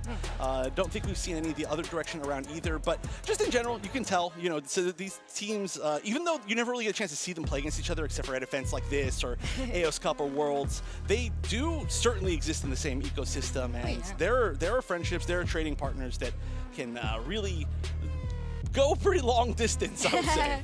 Yeah, just literally and figuratively for sure. and Chef, if you think about it as well, this is the same topic that I was kind of approaching with EMP from DreamHack's Aftermath, because that's what they were, right? It's DreamHack that fused with Aftermath Brazil, a team that was created for the LCQ in Brazil with Aftermath that is a NA org. So all of that, the fusion of these regions, even if the players are still Brazilian in those teams, it's just so interesting to see that this moment really just culminated into more than one team saying like, yeah, let's unify. Let's say, like, feel like you're one of the best in your region. Let's make ourselves the best to go to Worlds, right? Yeah, it's really awesome to see, and I mean, hey, this is going to be another opportunity for them to show off. But in the meantime, I'm told that we are being forced to show off our Pokemon skills as production is decided to torture us with a game. No, I'm just kidding. Who is that Pokemon? Is it from Unite? Because it could be Ninetales, or no, it's Alola Ninetales just because you have the it has the floof, the hair, the floofy so hair. It's definitely Alola Ninetales. It's Alola Ninetales. Hey, look at that! It's beautiful. I love Alola Ninetales. Matches my dress. Alola Ninetales, I would like to see some Alola Ninetales. We're actually talking about that with the other casters, yeah. Alola Ninetales, to me, if you pair that with an Articuno build, yeah, give me that immediately. I love the playstyle of Alola Ninetales. I love the freeze. Like any game that I enjoy, if it has freeze, I'm down. I love it. Pretty much every Pokemon that can freeze in Pokemon Unite has like really scary crowd control. Yeah, we've been seeing Mamoswine galore. Yes, Mamoswine, Articuno, the Alola Ninetales. Okay, we're going to another one. Now this one, I'm going to throw to Zoinks. Zoinks, can you yell really loud from the green room? No, he can't. Okay, but it is the Zoinks. I think it's Zoinks' favorite Pokemon, actually. Oh, is it? Banette. Yeah, got a very cool Mega recently. I had no idea it's his favorite. Yeah. That's awesome. Love that. Give me more. This one's not in Unite, though. So we now know that there's a chance that these won't be in Unite. Oh, okay. Is this a hint? Who knows? Maybe production is giving us a hint. Oh, production is telling us that it was actually picked because it is Zoinks' favorite. So, aw, cute. We love you, Zoinks. Yeah. Wait. Why didn't they ask for our favorite Pokemon? I think mine is pretty obvious. Put that on the screen right now. That's not it. All right. Do you want to guess this one? I know it. I do know what it is, but I forgot the name. It is Camerupt. Yeah, that's the one. Exactly. I'm doing pretty good at these somehow. Yeah, good job. It's a good little guy. I love him. I know more of these out of Unite Pokemon, apparently, than I can say the names of actual Unite Pokemon when we're in-game. Every single time that we get to, like, Dartrix, I'm like, it's Rowlet's evolution. I always forget Dartrix. I know. Yeah, Dartrix is one of, And the funny thing is, I remembered it this time when I made the joke Good about job. it. Yeah, so I just had to It's make a the joke about it low-pressure every time. environment, I think. Exactly. Yeah. I'm on a roll. You know, I'm getting all these so far Yeah, correct. just throw more. Give us Yeah. more. Shove us on a roll. I'm waiting to see if they've He's got on a any spree. troll ones for us. I do expect that. Okay, this is another. This is a newer Pokemon. Newer. Yeah. Do you want me to take this one? Yeah, I do. Yeah, All right, go this continue is- your streak. This is shoutouts to Attica. This is Glamora, who is a really cool new Pokemon. I'm actually quite a big fan of this. We've been seeing it a pretty decent amount after its release. So it's a cool Pokemon. It like opens up. It's like a flower. It's like a backwards flower. It's a really interesting Pokemon. So I'm a big fan of that one. And like I said, shouts to Attica. Attica's maybe favorite Pokemon. I don't know. Been a big fan of it recently, I should say. Okay, there you go. All right. Love Cool. that. Do they have any more? Can they Is choose? there? Ooh. How do you actually? I feel like I'm gonna say this name wrong. Like butcher the name, right? Yeah. Should I try? You should. All right. Kofagrigus? Is that right? I feel like that's totally wrong. I just feel like I'm saying it incorrectly. Do I get? No, I do. No. Oh, it's Runer. Oh, it's. Runerigus. All right. That was a little bit of a troll. That was a good one. That was a good one. Yeah, I got that one wrong. No, that's you were close. You were close. I'm fired. No, That's how no, it you're. goes. They're pulling out some pretty deep cuts here. They're starting to. I agree. I'm falling behind. I'm definitely falling behind here. I'm still waiting on my favorite because it's obvious if you don't know production. Like, what are you doing? Do you even know me? All right, they said last one for now, maybe because I got one wrong, and so they're going to kick me out of the booth, Yeah, true. unfortunately. But Yeah, we'll just see. put your if shoes back on. Hey, nobody knows that. We actually have like cool little standing mats down We here. do. It's soft. But it is pretty hot behind these lights. But maybe I'm just sweating from the pressure, I had a pretty undefeated record, and now it's like, okay, I can't look bad on camera. Of course, the reason why we are playing this very silly game, just so everybody knows, is because we do have a pause that we are fixing the tech issue on stage. Of course, they got the draft done. They just got it started, and right when I was about to get excited, some little thing happens. But that's how it goes, unfortunately. It does, and, technology. It'll be there. Who's that Pokemon? It's an orb. There we go. Which of the orbs it is? Is it just Voltorb? I'll guess Electrode, if you want to guess Voltorb. Okay, I'll do Voltorb then. Oh, it's Solosis. Okay. You know what's actually funny is our stats person, Icarus, I think showed this to us once, or to me at least. Oh, this troll one for Who's That Pokemon, and I forgot. All right, that's good. You got No, us. Solosis is good. Is it? Production's literally laughing at us in our ear right now. It does look like maybe I'm not gonna spoil to the audience or anything, but they're not laughing at me. Oh, sorry, they're laughing at me. Okay, yeah, that makes more sense. I don't have any more laughing on my ear, Chef. Well, it feels bad for you. I know. I had a pretty good record, and then I just lost 2 in a row. But they're going to switch me out with somebody who actually knows Pokemon, so we're going to be taking a really short break while we do that, and you're going to have a real caster when you come back right after this. EUIC 2026 hosted Pokemon Unite's AOS Cup. The title of international champion and the first spot at Worlds was on the line. Day 1's group stage was packed with teams from the UCS regional leagues, but all eyes were on Root Dignitas, Evil Geniuses, Team Peps, and CACM. The competition's metagame was defined by water-type Pokemon. Mega Gyarados, Psyduck, and Blastoise proved to be powerhouses. But rogue picks like Meowth, Zeraora, and even Wigglytuff also made some appearances. Day 2 began the single elimination bracket. With the pressure turned up to 11, the matches followed suit. Multiple matches in the round of 8 concluded with last-second dashes to score and margins of victory as small as 6 points. 2 teams forged their way through this gauntlet to the finals, Team Peps and Evil Geniuses. Looking to keep the EUIC title in EU was Team Peps. On the back of their powerful double defender compositions, they were able to defeat an incredible lineup of teams, including the defending world champs, Peru Unite. Evil Geniuses, on the other hand, cruised through Day 2, winning convincingly round after round. Championship Sunday was a battle of rivals, EU versus NA, a clash of styles, and all for the first spot at the World Championships. The battle raged back and forth all set long until Game 5, when Team Peps captured the energy the crowd was sending and defeated Evil Geniuses. Team Peps earned EU their first international competition title and punched their ticket to the World Championships in San Francisco. To make sure you never miss a moment of exciting Pokemon competition, head over to Pokemon.com/compete.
Unfortunately, production looked through the entire venue, could not find a real Unite caster. So I'm back, and we are getting closer to this match. Lunex and Rush Hour. It seems like we're pretty close to getting this whole thing all solved out. So hopefully we get a chance to start this game pretty soon. And I think we might be out of Pokemon to guess. But we can guess kind of what Pokemon we are going... well, no, we don't have to guess anymore. I do assume that the draft is going to stay correct. Correct. I would say so. It does make sense because we had some interesting things. Let's remember because it's been a while.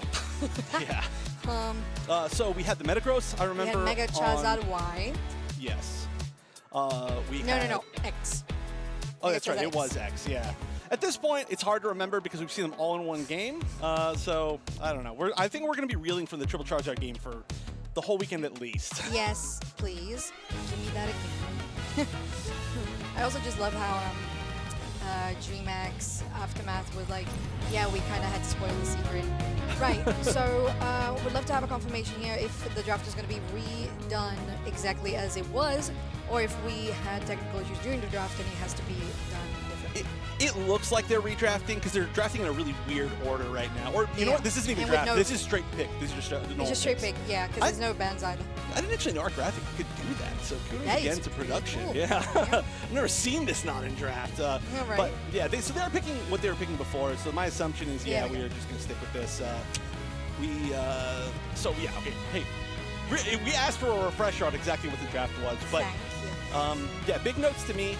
Flareon's getting that Espeon. Espeon feels like it's been really contested so far this weekend, and it's been doing a really good job. But a lot of really good support options on the side of Rush Hour that are going to really have to, I think, depend a lot on their main 2 damage dealers to kind of carry their entire team. Yeah, it's so true. And I want to see exactly just how the Metagross is going to fit into this one because, of course, you have Dragon Rush. Some things make sense to bring people closer to Metagross and allow for that Computing Crush to, you know, have extra effect, create that arena around them and have even more damage there for the Metagross to apply. But of course, the most versatile of Pokemon that you have with the Mew, the attacker option for Rush Hour, also very impactful. for, as we are finally, thank you so much for your patience, going into this game 1 of the series. Lunax Gaming on your purple side versus Rush Hour on your orange. Let's go. We're in. And we are going to see an interesting thing here with the Blaziken in center path. Now, that's something that we don't see all that often. It used to be a lot more common, I want to say like 2 years ago, but I think I'm just getting old. But it does really do quite well in there. It levels up pretty quick. It has a pretty decent clear. And then once it gets to that level 5, it's quite good at assisting a path. It gets that blaze kick and pull everything along, can pull along a lot of the wild Pokemon as well, if you do manage to get there in time. So I do like seeing this. There's just oftentimes a lot of higher value targets to give the experience to. Very, very valid. At the same time, you also have that Metang right on the other side for Rush Hour, also pivoting here for the top side with that level 5 on Colin Tang. As they are, of course, just trying to gauge what is the exact moment they're going to go in, because it's still 10 seconds for the Altair Swablues to spawn. Though there is a big rotation here with Johnny coming to the top side that actually makes for Espeon to go to the bot side with that Combusking. So Rush Hour definitely going for the priority here. And I have to say it, Colin Metang. Every time that we get it, I gotta say it. Colin Metang, exactly. Colin Metang, which is honestly doing a pretty good job up top. It's going to be a 4v2 up top, which does, of course, mean that bottom path is going to be a lot less defended from the side of Rush Hour. Ooh, I did not think they were going to be able to pick that up. That was instant. It really was, and they got another one too. So it's both the Hooper and the... Who was it? Was it the Charmander? Yeah, it went down exactly. And they continue going to the central area too with another knockout there for the Mew with that Electro Ball, but also retaliated back by 2 KO streak here from Flareons on this Espeon. That was a chain of KOs from top path to bottom path. That was like 6 KOs in a row. We're about to get maybe a 7th. This is already a very violent game. There's a lot of just battles happening all over the place, and I didn't quite expect that it was going to be quite that aggressive early on, but I suppose the early game for Rush Hour is pretty strong. We have a difference here where the level 7 allows for that Blaziken to transform already, while Colin Metang is still a Colin Metang. As they are rotating here for the top side, they take quite a bunch of damage from Flareons there with that poke and, of course, that Psy Shock. But it's a 4-person rotation from both teams here around this top area of the map. Of course, a reminder as well that because it's Rayquaza first map, we don't have Regidrago to fight in central. We're still waiting for the Regis to spawn on top and bottom. Asha! That's crazy. That was it was a really nice pullback. Wasn't it just? It was like a frame perfect. So again, lots of KOs being found throughout the entirety of this game, but I wouldn't even say really fights. It's just a lot of like singular like 1v1s or 2v1 engagements where somebody just doesn't really stand a chance. And so we've seen a lot of KOs. However, these teams have not even grouped up together. The biggest thing might be down on bottom, where we're seeing some aggression from Rush Hour. They want to push forward, maybe try to break that goal zone. They weren't going to be able to, but they're on Regis Steel. Yep, and Metagross is already online here on level 9, so that could be a big difference, making it create even more space. It is not going to be stolen by Frank there on the hookup. Good Psychic Select to get Flareons out of the picture, but they use the eject button to get away to safety to that berry. So now Rush Hour is not going to overextend themselves after they got the objective. That Umbreon also has to be careful. They use that wish, but there's an insect and a flank come now by Celeste too. That forces out plenty of Unite moves. That is still going to be a victory for this moment, or actually a 1-for-1 trade that became a 2-for-1 trade for Rush Hour themselves. They could get Flareons here, and they are going to be able to do so with a 2 KO streak for the Garchomp. Some pretty huge KOs in that fight. That was looking like Rush Hour wasn't going to get a lot off of taking that objective, but then they pushed forward, they backed up, and then they pushed back forward again. So really good kind of positioning in general, some good like macro choices as far as being able to bait and back up and signal that they think, you know, to try and make them think you're retreating, and they got some really good experience off it. They got a goal zone off of it. They still have this goal zone up top, relatively weak. Lots of points being scored in general throughout this game. We're not quite at the halfway mark. We've almost got 300 on board. I promise I can do math. Not 500. Yeah, 300 across the map here. Rush Hour is going to take initiative for Regieleki. There's a Blastoise with a Hydro Typhoon as well, but the Limited Outrage does get people away from objective, so Rush Hour will confirm that one for themselves as it is pushing towards Go. Asha, though, is almost one auto attack away from getting taken down, but they are not going to. With Celeste in a bit of a trouble position, that Solar Beam will finish them off. Oblivion, though, trying to stand up front line. Good Hydro buff, but still going and sniped there by Johnny Wow, that's going to be such a huge overdunk. There you go, 36 overdunk to a total of 212 for Rush Hour. And maybe even more importantly now, both Tier 1 goal zones are gone for Lunex. And a team that likes to play aggressively, they love having Tier 1s to be able to move back to get a little bit more vision. But you're kind of playing in the dark now, which is very scary when you do want to play like that. They're going to have some pretty strong late game. They've got some really strong secure on the side of Lunex. I mean, some great secure, rip and flip on both sides. And they're almost all gathering here on bottom. Indeed, with Lunex starting out this Regi, some poke coming from Rush Hour. Of course, having a mute is something that you can afford to do. That's Frank with the, okay, Lunex Gaming does confirm the objective, so just forcing out Rush Hour away from this point. And of course, because of that Hooper Unbound, they have all 5 members here on bot side, so Rush Hour has to be really careful about how they proceed about this. Honestly, Rush Hour, they've been like testing the waters really well. Every single time that it seems to them like they, oh yeah, oh is that hitting somebody? Okay, it is gonna hit the place again. Wow. Yeah, off screen, and it will be able to at least get one Pokemon, but just so many Unites being popped. It really is, and it was so close as well to the both of them on that 1v1 to get it taken down. But it's a 2-for-1 for Rush Hour as they are still fighting out here. There's the Hooper that goes down as well for Colin Tang. Flarion's getting chased and cornered here. 4 members of Lunex Gaming that got taken down, getting Rush Hour into a level 12 power spike for both the Metagross and Garchomp. You talked so perfectly about how Mew was such an important Pokemon and was going to be important in this matchup as well. And Mew is really doing a lot of work, so much damage. Yeah, I was a little bit worried that there was a chance that they weren't going to be able to get as much damage online as they wanted to on the side of Rush Hour. You know, Mew can obviously do a lot of damage, but it can also be a little bit more supporty based on kind of what level it ends up being and how the rest of the team works. Metagross as well can be a little bit more like tanky rather than just like high damage. Obviously, Garchomp can do a lot of damage, but also has to get in. So they definitely made their comp work really, really well. They're doing a ton of damage with everybody. I mean, I guess it's nice that the damage from Psyduck and stuff as well are going to be pretty nice to add on to whatever else you're doing. Who knows, Psyduck might be highest damage in the game, but they're looking really strong. It definitely seems to me like they've got an advantage going into pretty close to the final stretch, but honestly, the last fight, there's a chance that it could end up here on bottom. It's a possibility. Lunier was chasing now for that level 13 for this Mega Charizard Y. Or X rather, but they're not able to do so. Meanwhile, Rush Hour with 2 level 13s is forcing Lunex to go for this Registeel. They have a lot of secures. There's not going to be a snipe. It is a overheat secure by the side of Lunex Gaming with 10 seconds for the...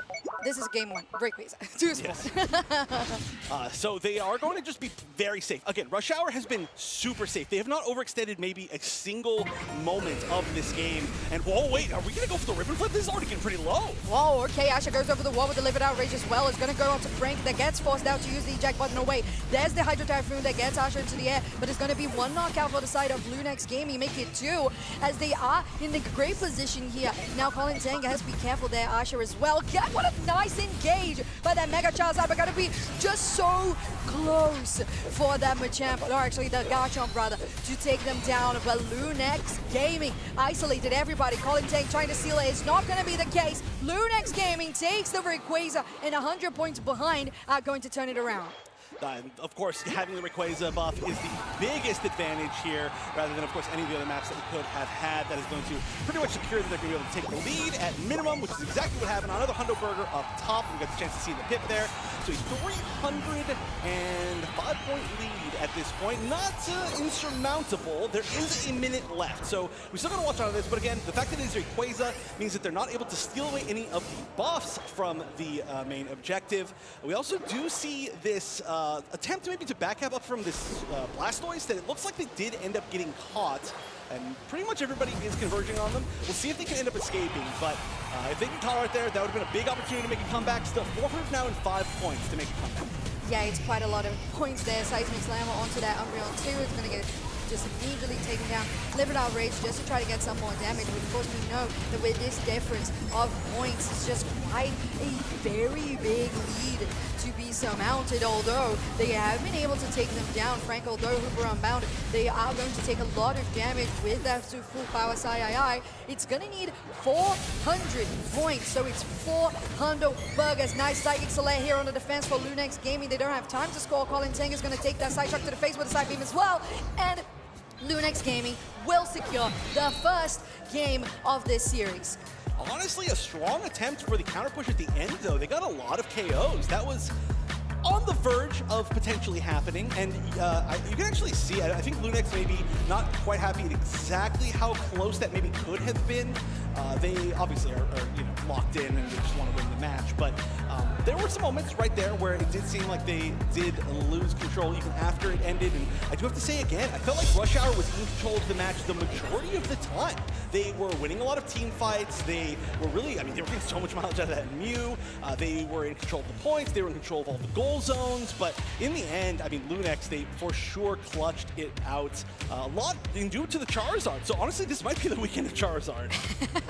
Well, it was just a memory unlocked by DreamHack Aftermath. Oh, yeah, that's good.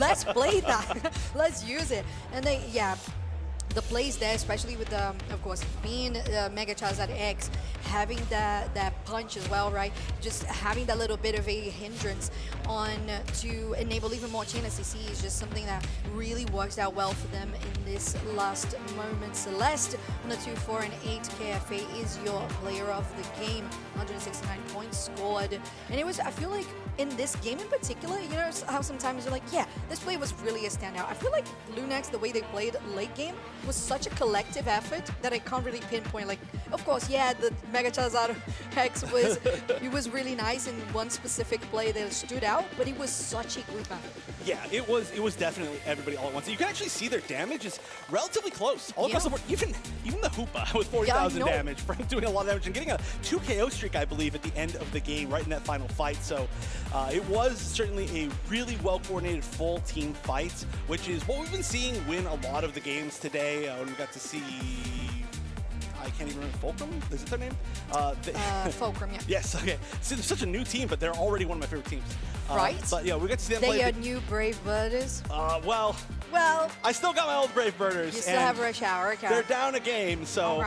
I have to at least hope that this goes to game 3. That'd be awesome. Yes, that because like you said, Chef, we saw Rush Hour doing really well early game. Like, it wasn't a case of, yes, it was close in score, but both teams were just positioning really well, having like these pick-off moments where basically if you saw a window, they were going for it. They were really aggressive, and I feel like it's interesting how both teams were matching and mirroring that in some way. So in this case, with Lunex having the upper hand in the final moment, I feel like it's also very dependent of the fact that it was a Rayquaza map too. Yes, yeah, and you can see that I think maybe in part of that draft. When we saw the last draft, we're going to go into this draft, which is going to be probably pretty different, but in the last draft, we got a chance to see both teams with some pretty significant rip ability, which is usually just kind of consistent damage, right? Auto attackers, or maybe like not long cooldown, move attackers, I guess is one you could say. That would sound weird. But then also strong secure was on both teams. So we had a chance to see that. We are going to see a really interesting ban. And I do want to point this out, the Slowbro, or the Slowpoke, that being a ban means that they're like, okay, now Rush Hour thinks we're going to play Charizard. We're going to probably be countering it by banning the counter to Charizard. Yeah, exactly. And at this point, you still have 2 more Charizards on the table. And that is what happened the last time around. It was a ban on Mega Charizard. Why? They got Mega Charizard X instead. Lunex, for this game, they are countering here by taking the Garchomp away from Rush Hour. That was very, very impactful, I would say. But at the same time, I wonder if Mew, yes, it was going to be immediately confirmed, or if there was going to be a chance for Lunex. No, Rush Hour knows that it can't be something that he give away alongside with his header. Yeah, and I mean, it's not like it was just purely like a steal away either. I mean, if you look directly to the left of the Garchomp picture, you can see another small Garchomp, because that is a favorite Pokemon there. Yes, of that player. So that's going to be just a strong pick to have in general. We're going to Kyogre for one of the first times today, by the way. I just noticed that for the first time. But back to allowing Flareons to have Espeon, I feel like it's very dangerous. It is, it really is. And the combination overall, I feel like Livid Outrage with the Hydro Typhoon that they have, pretty interesting. I see your face, I see it now. It's a Roulette for the side of Rush Hour. We haven't seen it in a very long time in a dominant manner, but I feel like in a certain way, it does close out the gap for that melee heavy damage option. But Lunex coming through with a 0 aura plus a Mr. Mime. two interesting picks that I would not have expected either to show up in this exact moment.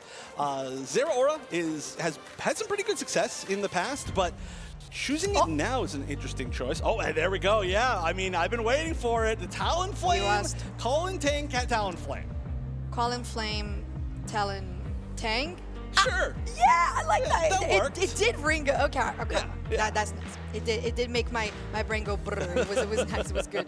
But yeah, let's go over this Zeraora and Mr. Mime pick. Is I would say a lot of disruption, right, with the Psyshock from Espeon, with the Blastoise, and then you add that with the light screens as well from the Mr. Mime. But the Zeraora also means early game, a lot of pressure early game. So how are we going to see them fight against that? Because they do have early game on the side of Rush Hour, but it is closer to Mew and Psyduck than it is to the rest of the players. Well, last time that you and I casted a Zeraora match, which I think was 10 months ago, I would say it went pretty well. Oh, bro, yes. Let's give you guys a little bit of a trip down memory lane. That was Aegis Flames versus 8th Division 2025 Worlds, where Mats just got the biggest Zeraora play ever, drawing a Clefable from mid-central area into left side central area. It was crazy good. Let's see how we're going to be, evaluating the Zeraora plays from today. Oh yeah, I feel like I haven't seen Celeste play Zeraora as much, but I feel like I might have seen it in the past. I could be wrong on that. Memory getting a little bit foggy at this point in my life, but I'm confident that a technical player like Celeste will be able to do stuff like the pull. I'm excited to see it, but so far no invades. We haven't been seeing too much aggression. This is definitely as well. Rush Hour has a vulnerability to invasions, choosing the Char Cadet. It's a little bit slower, can be, but still just playing a little bit patient on the side of Lunex. Yeah, and at the same time, I feel like the choice of the Psyduck as well for Rush Hour makes sense, because if you already have someone that can protect you on your central because of the Char Cadet vulnerability, they could have used that. They didn't need to, but they're rotating here towards the top side, even really, really early with the Severe Ledge. It's extremely early. There's also Mew rotating up through the center area, so it looks like we're going to see an attempt for Rush Hour to crash top, and I believe that's what they did last time, was the four-person up top. Yeah, so the strategy that they like. However, we're going to counter in kind this time. They do. It's a mirror push here on the top side, but they are just so close to getting taken down. First one will be that fledgling. And it's 2 KOs actually confirmed for the side of Lunex on that trade, although everybody was really close to getting taken down. It's a 2 KO streak for the Espeon, and that is just the power of these Pokemon together, and honestly, Lunex just wiped the board. That is nearly 100% opposite of what happened in the game number 1 first fight. So the goal is almost gone. It is almost gone. That would be crazy. A very early goal break. But when you have 4 people pushing top, including, of course, the center area Pokemon, take out their center area Pokemon, things can get pretty wily pretty quickly. But yeah, so clearly Lunex has learned from how Rush Hour decided to play in game number 1, and they were like, we know exactly what you're going to do again because it worked. This time, we're going to stop you. Yep, well, and that water there with the Espeon just took down the Snorlax too, and Lunex is just outperforming in every single level. 8 there for Zeraora, and it's just exactly showing that they can confidently go for Regidrago, although with the fletchling in the there, they could try to steal it. It's not going to be the case. Just the raw damage that this Zeraora has right now. The big problem is you really need it to become Talonflame, and you really need the first interaction, I think, a lot of the time with Talonflame to go pretty well, or I should say before it evolves to Talonflame, right? Wherever you choose to go in a lane, in a path, it should go pretty well. Right now, we're just seeing a Snorlax being bullied down, no chance of losing there, but it just didn't happen that way. So things are starting to snowball out of control. We got to see the comeback from Rush Hour. They've got to find that experience somewhere. Yeah, and they're doing so well, Lunex, and shutting any opportunity for Rush Hour to do that. 5 seconds for Regis to spawn, and that is the moment that Rush Hour has to make a decision on what they're going to do, because they are 75 points down, and Lunex has full control over bot Reggie, although Rush Hour is just trying to clean up the wild Pokemon around 8 for Colin Tang, but Reggie is already on half HP. good zoning that can be done there. Not going to be a steal, but maybe it could be a fight win for Rush Hour. Celeste is not going to go down. The amount of shielding on this Jit charge is just illegal.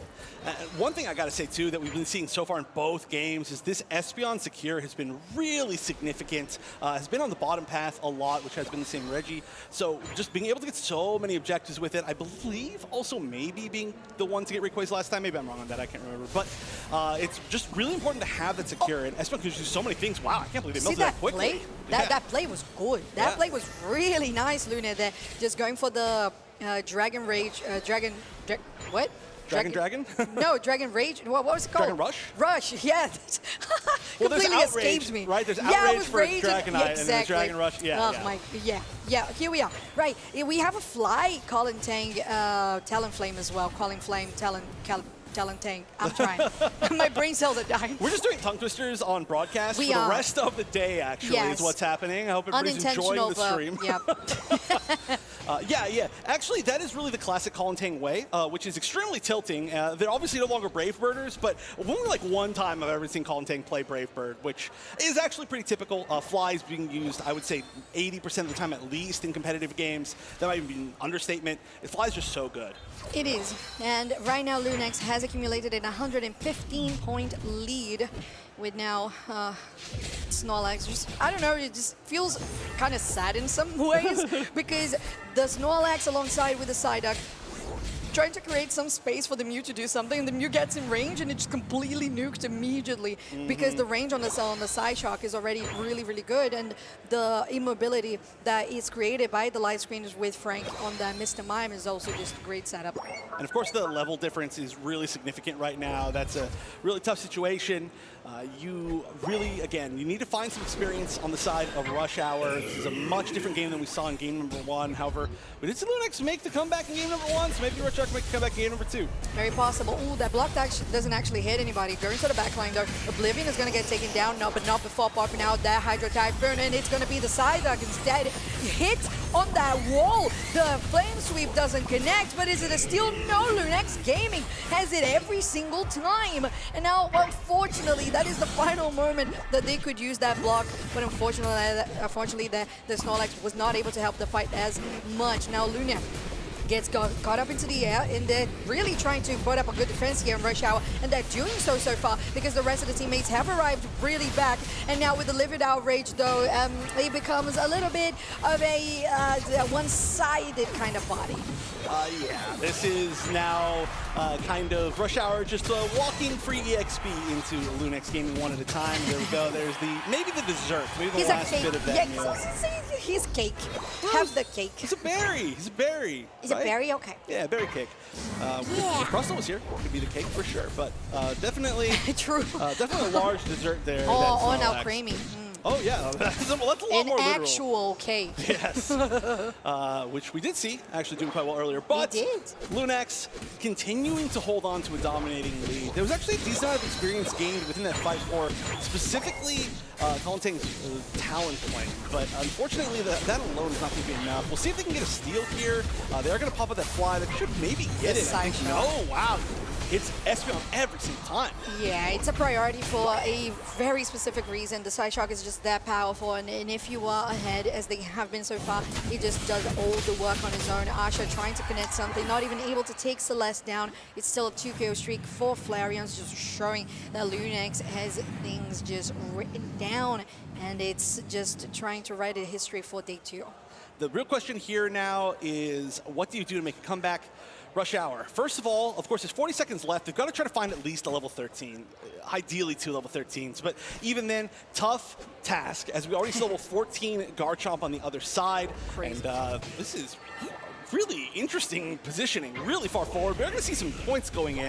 I think they maybe want to try to get an ambush if they could, but we are going to see Rush Hour once again kind of get a good sense of map knowledge and give up that basement Reggie for free as they attempted to score top. So not a bunch of huge advantages. They did manage to get 2 level 13s, but there's 3 13s and a 14 on Lunex's side. Wow.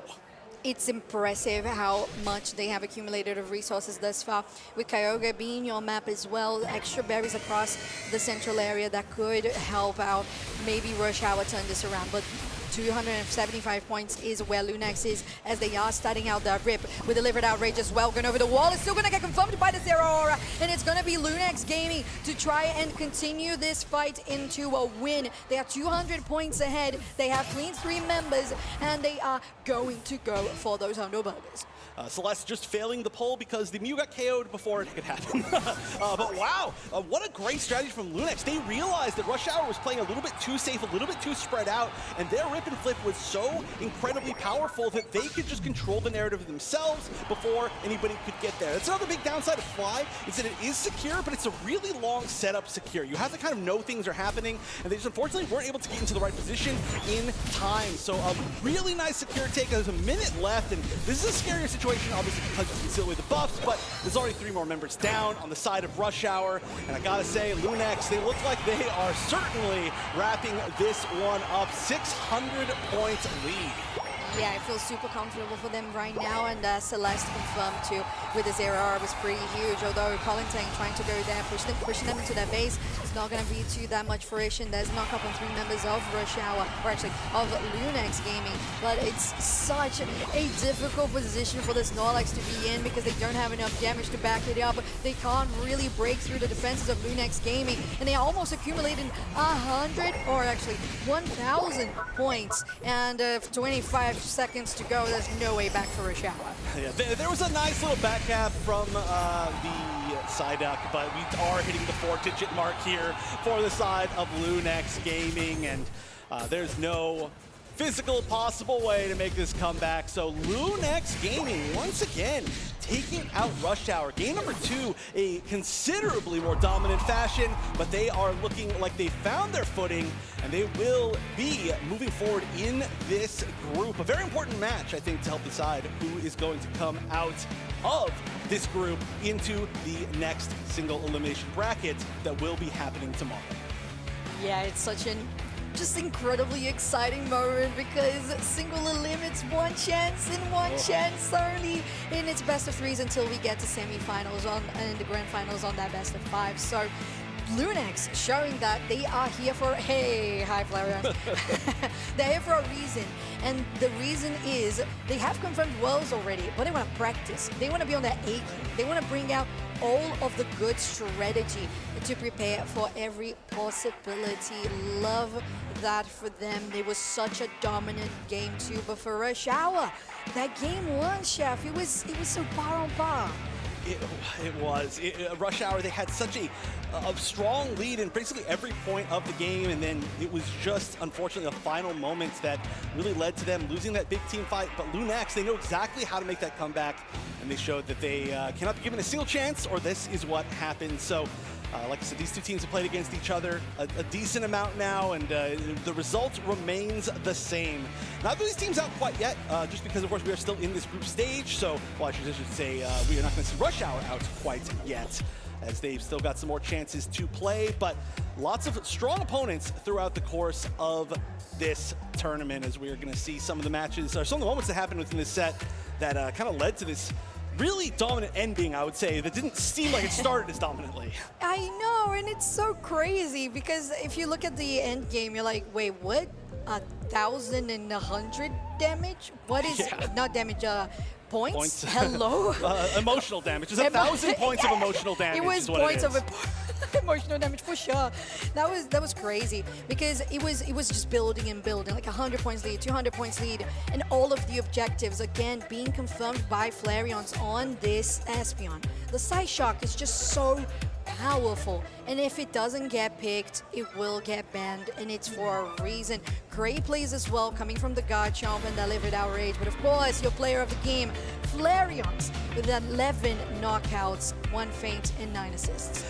I mean, this is the best way possible. I've had a really unfortunate record casting and interviewing Flareon, so I'm really glad to cast the game where Flareons wins. He can no longer be mad at me. But truly, I would say one of the overall biggest reasons why they did end up taking this set 2-0. And honestly, when there's a Pokemon like Espeon that not only, I mean, as the other casters have talked about a lot today, is one of the most important Pokemon of the entire current meta, when you have a player that's so good at that type of Pokemon and at that Pokemon, enjoys that, you cannot just keep letting it go to the other side. That certainly was a big issue. There were so many strong secures, so many strong KOs, so much utility in general out of the Espeon. We're going to see some great slow-mos there again, by the way. Huge shout-outs to Bob doing the observing as usual. Let's go. But yeah, that I think is the one thing I could say. I wish Rush Hour had done something about the Espeon. I know, because I was just double-checking here the bans that he had for both games, and it was the Moltres, the Feraligatr, and the Mimikyu. They feel, aside from the Feraligatr and the Moltres, the Mimikyu feels very targeted. But I feel like that spot would have been much better utilized if it was a targeted ban towards that Espeon for Flareons. Yes, I do fully agree. Some great moments in there, but Lunex coming out on top for sure. And you were mentioning this before too. They obviously are already qualified. They would love to, prove even more how strong they are. But they also need to take this time to really kind of even practice more together as a team. They are, I want to say, one of the world's qualified teams, maybe the world's qualified team that has had the most changes most recently, right? Yes. Because they are one of the last chance qualifier teams that qualified. So having almost half the team be completely shifted right before that happens is a big deal. They've got to practice, and we'll see what they have to say about playing with their new roster in person with a player on stage.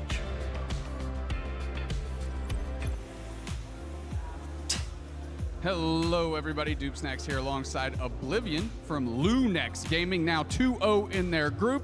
Quick thoughts, how you feeling? Off to a great start. We feel pretty good. I mean, we came into this tournament feeling pretty confident overall as a team.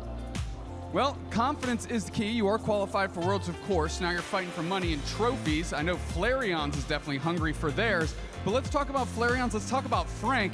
Two players that you kind of added to the late stage of the game here to your all's collection. How did this team form up, and how's the team feel about where they're at now?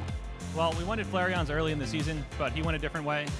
So we're glad to finally have him on the team. Frank, Celestial's been wanting to play with Frank for a while from LATAM, so we actually made it work. So he got a way to come to the NA, and he's here now, and he's been doing a great job with us. Yeah, I love that mind pick in that second game. It's always inspiring when you get to see a little Mr. Crime out there in the Thea Sky Ruins. All right, Oblivion, you're going into good position for day 2. You are 2-0 in your group. You feel confident against the last team you have left. So let's talk about tomorrow a little bit. 12 teams, single elimination. Is Lunex built for that action? I think we're ready. I think last year we did really well. We got second. We qualified to Worlds through this tournament. We took a game off LG. We almost took the whole set. So I think we can definitely do it. The eye is on the prize. The sights are to Championship Sunday. Oblivion, congratulations again on your big win on stage. We'll see more from you and Lunex tomorrow. Back to you in the booth. All right, thank you so much, Dupesnax and Oblivion. It just feels like the gameplay that we watched, Chef, it just really translates with how Oblivion was saying, we're confident. Didn't seem nervous, just this is what we do. And I was very glad to hear as well a little bit more about the Frank and Flareon's edition. The fact that they already wanted to have those players on the team for a while and finally came into that full circle. Right, and on top of that, getting a chance to talk to Celeste specifically a lot. For whatever reason, I guess they were winning a lot, so I did a ton of interviews over the course of the season with Celeste. That's true. Celeste was saying that they felt like as the season went on, they were just getting more and more comfortable, and it seems like it's just continued. Like, changing players to be more comfortable, changing their play style to be more comfortable. So they've been one of the teams that's been on the most up and up over the course of the season until they've reached, obviously this point that they're at now, qualifying for Worlds. And really the only question is how high up can they get? Because they're, they haven't quite been able to topple, well, I guess they kind of did in the season, but they haven't been able to topple the current rosters when there's a lot on the line of the top NA teams, and that's really what's coming up next for them. Exactly, because that's what day 2 is all about. Right now with that group stage, it's a little bit different, but we're gonna get things ready for our next series of the day. That will be IX Gaming versus 2Z Esports. So stay tuned, we're going to be right back with more Pokemon Unite action at NAIC 2026.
at the North America International Championships for Pokémon UNITE. I do hope everybody that is tuning in here at the venue, or whether from home, is having a lovely day. I know I'm having a lovely day, but I'm Telesaurus. We have Zoinks. Are you having a lovely day today? I would describe it as lovely. Yes, I think that is the perfect way to describe what is happening here at this event. So many exciting matches, a lot of fun moments already, and yeah, it's kind of bizarre to think we are already after the halfway point of today's coverage in day number 1's group stage. Yes, it has been a really exciting day here today. We've seen a mixture of teams coming up, playing on that main stage. And, well, up next, we have two other squads taking the stage. IX Gaming up against Tuzi. Yeah, if anybody has been watching our competitions during the season in our regional leagues, you'll be very familiar with these two squads, as are you going to be with a lot of the teams here in our group stage. You see Group A, Dignitas at 3-0, but also non-parameta statistics also doing extremely well. Very fun to see Artrius return to competitive Pokemon Unite on that team at 2-0. Goofy Goobers absolutely crushing it at 3-0 as well in Group B. Fulcrum and Extinction leading the way in Group C, and then Lunex Gaming and Rush Hour, which we just got to watch, leading the way in Group D. Yeah, so finalizing that for those groups. Otherwise, for Group E, we have DreamMax Aftermath there with the 3 wins, 0 losses. So leading that group, especially with the diabolical comp that they ended up having with those 3 Charizards. But yes, we are going to hone in on Group F now, where we have IX Gaming up against Tuzi Esports. One of the other teams teams that have flown over to North America from Brazil. Right, this squad is already qualified for the World Championship, so you won't see them on this graphic, but IX Gaming is. You see the top of that middle column. One of the squads left in the tournament, still having a chance at taking up that World Championship spot. Any team in grayed out has been eliminated from the tournament at this point. Will be ending their tournament run in day number 1. So already some exciting stuff. IX Gaming have a lot to play for. But with already a flawless result in group stage, this match between IX Gaming and 2Z will very likely be who makes it out of the group in the first seed position and who will make it out in second. Yeah, and I think in the end, while they have secured that day 2 positioning, we do know that seeding is important because, well, it determines who you're going to go up against into day number 2. But we are going to head on into our first draft here for this match. Once again, reminding y'all folks that we do have Rayquaza map for that first game, but Vance, we already have... We don't get Feraligatr. One thing I'm hoping we get to see is Feraligatr on the map, but no, unfortunately it is going to land itself on the ban table alongside Blissey, Umbreon, Articuno, Moltres, and Machamp. All right, but with Umbreon and Articuno both being banned away, it's no surprise that a first pick priority will be put towards one of those defenders, these tank Pokemon. Smuglax picking up the Snorlax, a great iconic combo there, but the response from 2Z Esports pretty strong. This Hoopa already having an amazing win rate in the tournament today, adding Typhlosion to the mix, one of our newest Pokemon competitively viable. Yeah, I know we don't end up getting the Water Johto first partner Pokemon there, but at least we do get some Typhlosion gaming coming on through. Otherwise, they are going to pair that up with Hoopa, Buzzwole, and a Mamoswine. I feel like we've seen a fair bit of Mamoswine selected here today. I know we've had some invades here and there, but definitely proving to be one of those top choice defenders. Yeah, I'm really curious what option Riker decides to lock in for IX Gaming. Currently, they're hovering a Speedster. A Pokemon that would function more like an attacker could be interesting with very little movement abilities at a 2Z Esports outside of Typhlosion's Fire Spin. But no, they are going to go with a heavy Speedster focus, maybe anticipating this final pick from 2Z Esports to be more in that long-range division. And it will be locked up. Inteleon going to be picking up for 2 games. We might see some player swaps in terms of who's rocking what Pokemon. IX Gaming, on the other hand, though, have a lot of powerhouses that have been so good, especially in this North American region. Mew, Psyduck, Snorlax, even Zacian, all fantastic picks, and honestly have been defining the metagame for a few months now. Oh yeah, 100%. I feel like in terms of their encounter weight, it would definitely be up there in terms of this season. I suppose one that isn't up there, though, would be Buzzwole. I feel like we don't really see this all-rounder being selected as often as, well, we used to see previous seasons ago. True. I mean, I guess in terms of its kit, it is somewhat susceptible to a lot of crowd control, which Snorlax and Psyduck are going to be bringing. Yeah, it's going to be a challenging Pokemon to play. However, if we're going to trust any player to pilot that Pokemon well, it's going to be Baby Mazza. Yeah. I mean, the amount of games they have on that Pokemon are just truly absurd. Let's get into this game number 1, though, Kella. We are going to have IX Gaming still looking for their World Championship spot, and 2Z Esports looking for their first NAIC title in game number 1. Yeah, exactly. Even though they have secured themselves that day 2 position, in the end, you know, you got to get that title. It's great momentum headed on into day number 2. But as we gear off into this map, we are going to have that Galarian Ponyta hit the central area along with a Cyndaquil. And I can see on the mini-map that we have a Snorlax potentially headed on over. But no, they're actually just going to focus on the Indeedee. Yeah, all right. I love that I get to talk about that Cyndaquil actually leashing 2 wild Pokemon with that maximum distance Ember, a really fun attacker Pokemon in that central area that is able to hit multiple targets and clear a lot of the wild Pokemon. Earlier on, there was an invade that kind of shut down the fun of that one, but Ricardo showcasing some cool operations with this Cyndaquil that can be utilized in the early game. We got a quick pause. We'll be jumping back into the game as soon as our players are set up. We got the equipment operating on stage. We'll be back very shortly, do not worry. But so far, a pretty easy clear for both these teams in that central area. No signs of invade invades yet so far. We'll likely be getting some very easy level 5 evolutions and some big flanks to kind of start our team fights. Yeah, 100%. It's so important to try and maximize and get the quickest clear possible. That way they can go and assist whichever path they need to earlier on and try to gain that advantage. But I don't know, so far, I feel like we have Cyndaquil and Galarian Ponyta on parity there in terms of their clear. Yeah, it is who's going to have the stronger engage in some of these major fights. Obviously, that Typhlosion getting access to Fire Spin early is going to be pretty scary to deal with. And as we jump back into the game, we're going to see the after effects of a Buzzwole KOing a Psyduck. So we were talking about Buzzwole's early game. Well, Mazo is the master of exactly that. Gets some damage done to the Zacian as well, but no KO'd up to follow that one. No, instead they are just going to back on away, considering Hooper is below half HP, and that Galarian Rapidash is just trying to burst them down with that Dazzling Gleam, but it looks like Zacian ends up getting caught on out and knocked on down as Mew is going to come and join the top half. Yeah, big follow-up by that Quilava from Ricardo. The eject button Fire Spin combo to get that knockout. It's a huge swing in the early game, right? Zacian supposed to be one of those Pokemon that could snowball that top path, get off to an early lead, and stay ahead the whole time. But now with Buzzwole already this high, having that trick to back them up, this is going to be really difficult for IX Gaming to bounce back, at least in this early game. Yeah, and look, you can see this aggression from Mazo as well, utilizing that hit to go and take those wild Pokemon away, get the secure for themselves, just further slowing the Zacian from getting online because they're still at that level 4. Yeah, this is a problem. I mean, Scarf is knocking on the door of level 5, but still needing access to a few more of those moves. Mazo, on the other hand, is just lurking, being this evil villain in the Hollow-Air sporting. Alrighty, Typhlosion getting a bit of an engage, but Riker not too worried. Big stun with the Smart Strike and a follow up the Dazzling Gleam, and Zacian finally going to get a KO on the board. It's just the support and Hoopa, but still a bit of momentum in favor of IX Gaming. Oh, 100%. Without that supporter there means they can go and target down this Quilava. But thankfully, because of the pad, they are able to go and survive that fight.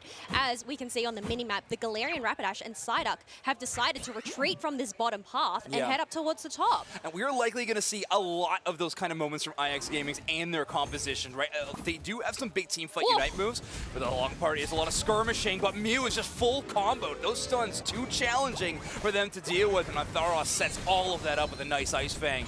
IX Gaming going to lose a lot of ground in this bottom path now as 2Z Esports are going to stack up the points. Yeah, going to leave this bottom goal on those 3 points, but also this is just going to give them that opportunity to go and whittle down that basement Reggie.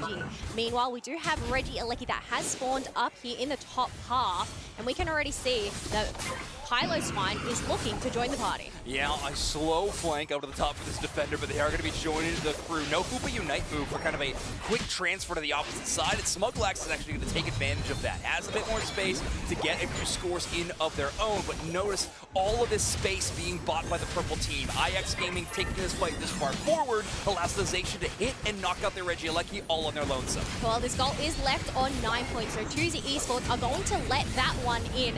That way, they aren't going to get a massive overcap. Otherwise, Liquidation has locked onto Wailord, knocking down that Psyduck. But 2Z Esports, they're actually deciding to go and chase down the Zacian instead of pressuring that tier 1.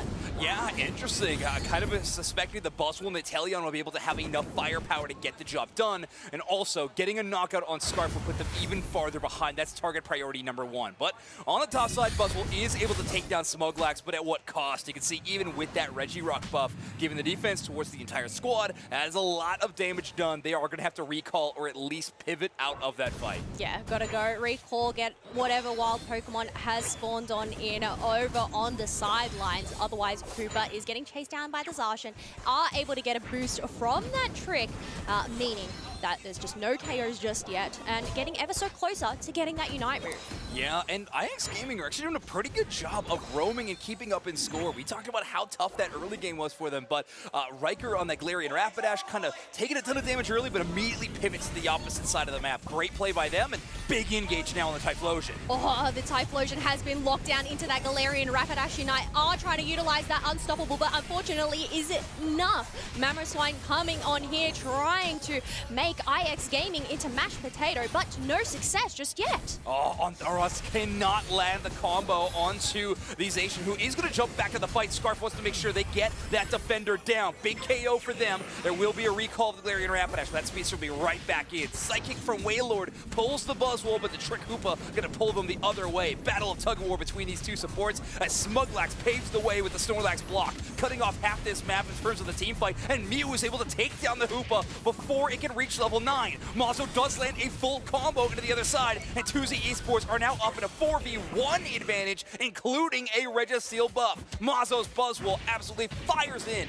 to the opposite side of the team fight and wins it for 2Z. Yeah, that was a great team fight from 2Z Esports to just pressure IX Gaming back, go and secure themselves that Registeel buff, but also take down that tier 1. They now have the lead at 185 points to 103, and we can already see Hoopa has decided to utilize their Unite move to try and bring the squad up here, but, well, I guess in the middle, wherever that ended up spawning as Regieleki is still getting dealt with by 2Z Esports, though. Yeah, you can see IX Gaming's game plan again for a bit of a split push. I think the secret, not so safe anymore, though, is finally the 2Z Esports gets some vision and all's in on that Regieleki. We'll be walking all the way towards that tier 2, and with Psyduck just coming off a respawn, it might be a tricky push in. Problem is, that means there are very few Pokemon to defend the central area, and that allows 2Z Esports to get a lot of real estate. Ricardo able to recall just in time as Waylord waddles into the tall grass. Too little, too late. Yeah, being able to secure these objectives, but also go and steal away these wild Pokemon from IX Gaming means that we already have Typhlosion at that level 13. So having both of those plus moves on hand, but also having Inteleon and Buzzwole not too far behind at level 12. Meanwhile, IX Gaming, they haven't reached those benchmarks just yet for Galarian Rapidash or Mew. Yeah, it's an extremely close game, but you're right. These level differences, as minute as they are in terms of number, they could not be bigger in terms of the grand scheme of things, but that's a way to fight for parity as a Typhlosion gets taken down. Mew now up at level 13, and Riker maybe even looking for a bit more. If that Smart Strike bounces off the Buzzwole, you could translate it into a KO, but right now Antharos doing a really good job of absorbing a lot of that offensive pressure from IX Gaming with their big body Mamoswine. I guess that's the brilliance of that Smart Strike Dazzling Gleam combination. Just getting that lockdown, popping that Dazzling Gleam, and whittling 2Z Esports bit by bit. Meaning they have to go and retreat and end up giving a Registeel buff 15 seconds until we have Rayquaza spawning. So 2Z Esports, they definitely have to play this cautiously though, but they're diving straight on in and take out Psyduck. All right, so Waylord does try to check that tall grass, but 2Z Esports trapped with lying in wait. The respawn time is going to be a bit after 2 minutes, but take a look at this Smuglax injection into the team fight. Snorlax jumps right in and blocks away the Buzzwole. Liquidation and Inteleon on the opposite side. The Power Nap is there, but the Hoopa is knocked out even in the Unbound form. 2 games on the Inteleon is extremely low, and it's Snorlax chasing them down. Liko tries to get the translation, but the Inteleon takes on the KO. There's a full HP Typhlosion still in this fight as Waylord on the side finally rejoins the squad, but it's just the support core from IX Gaming, and 2Z Esports got 2 damage dealers focusing on Ray. Oh, the question is, do they have enough damage to secure this Rayquaza? Will it down before the rest come in, spawn on in, block to go and push back 2Z Esports, but even then, with that delay, it just wasn't enough unless Psyduck can get it secure. No, we have that Rayquaza going over to 2Z Esports. All right, so 182 to 200. It's a lot of Rayquaza shields to work with, right? 2Z has all 5 members with full points in pocket and Ray shields. These are not transferable buffs on this map, and Hoopa will score the 98 and a Hundo Burger from Baby Mazo's Buzzwole to follow. This is going to be really difficult for IX Gaming. Not enough time on the clock. They're going to try to defend their home goal zone. Right now, they are waiting for 2Z Esports to take a misstep. First Pokemon out of the way could be this Typhlosion, but it is such a difficult KO utilizing that Fire Spin. Oh, absolutely love to see that move being utilized, not to get that jump over the wall, get that unstoppable. That way they can get out of the way into the back line. Wait for some more backup as we have Rings Unbound, Hoopa coming on in, allowing some points into that home goal. Yeah, 2Z Esports able able to kind of set a nice trap. They don't get that Registeel buff in the final moments. However, they take that time where IX Gaming has no vision over the central area to take presence in multiple areas around the Rayquaza spawn. Taking moments in tall grass where you will be invisible to set up a major moment.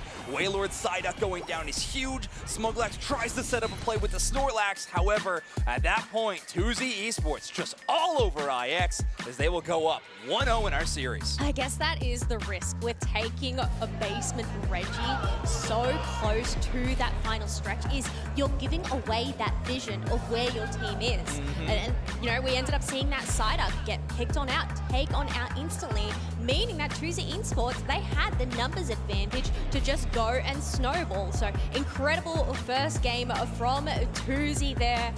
Big smiles across the board. Yeah, obviously they are pretty psyched about the result of that game number 1. On the other hand, IX Gaming are going to be needing to lock in. They would love that first seed headed into day number 2, but boy, they got a lot of things to try to shut down. I think Ricardo's Typhlosion was looking great, but baby Mazo's Buzzwole looks like it's in top metagame form. I mean, it looks like we're back at the studio at the stairs back in LA talking about Buzzwole at this stage of the game. That is how strong it looks in the hands of baby Mazo. That is a throwback and a half. Yeah. Yeah, definitely still making... a lot of Buzzwole back there. Yeah, Buzzwole still look good as an all-rounder, especially in the right hands. Really close from Wailord on that Psyduck to try and get the secure, but it was just no match for 2Z Esports. Ricardo on Typhlosion there, receiving that MVP with a 7-2-12 KFA. Wow, incredible. I like that a lot. 41,000 damage taken, 85,000 damage dealt. Ricardo is a firepower monster on this Typhlosion. Would not be surprised to see IX Gaming address this in the draft phase in game number 2, if not a ban, potentially a pick of their own. However, I think banning Umbreon, picking Snorlax is still a pretty phenomenal idea. Obviously, Hoopa, another one of those priority picks to consider. It always feels like these first picks in these tournaments end up surrounding supports at least pretty often. I wonder if we're going to end up seeing maybe Feraligatr get released out. Wow, So that's and a then lot swap to that ask over for, the Kella, but we'll Typhlosion. see. Surely we can't see both Typhlosion and Feraligatr banned on out in this next game. Please, though. No. We're begging. We are truly begging.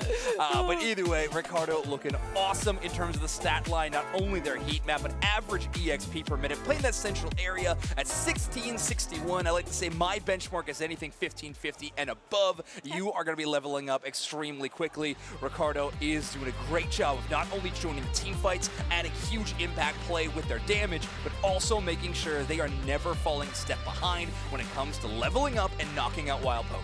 Yeah, 100%. And you can definitely see that demonstrated as they were the first player on the field to reach that level 13 benchmark as well. And it's definitely just so tricky to deal with that extra plus movement buffs. I mean, it was just raining down damage literally with fireballs. Yeah, that's a tough source of rain. A really, really scary forecast. Ricardo, not afraid of it, seemingly, though. Actually enjoys being in the middle of that fray. But so far, I think this 2Z team has been really fun to watch. Signs of life for sure from IX Gaming. However, we're seeing, I don't know, a little bit of a lack of awareness potentially in that final situation. It's a tough spot, right? You don't expect 2Z to kind of be laid out in that tire path. You see that walk in. We might need to look into other options for checking that tall grass, though. You know, a potential move thrown into that tall grass to kind of create some space, find out if there are enemy Pokemon there in the first place. But, oh well, at the end of the day, that's 2Z Esports taking an advantage that was in front of them and running it all the way to the bank. That bank being a 1-0 lead in our best of 3. Yes, but they cannot check out just yet because they still need to win one more game in order to take this set. But we will shortly head on into the draft.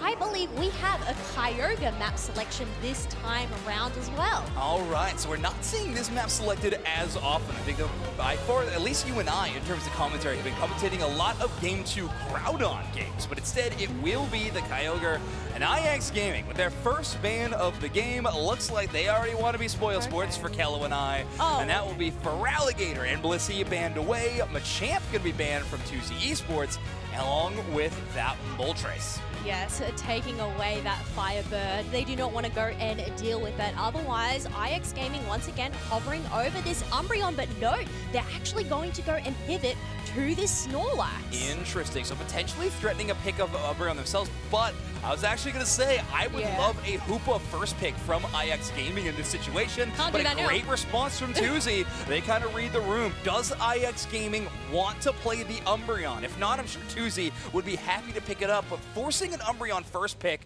feels a little strong. There's the address, though. IX Gaming also have a Typhlosion player. Liko going to pick up one of our newest available attackers. Yeah, I think this is a really smart move, especially considering how pivotal Typhlosion was in that last game for Tuzi Esports. If it's not banned, you've got to go and lock that one in for yourselves. Wondering what Tuzi Esports are going to answer back with, though.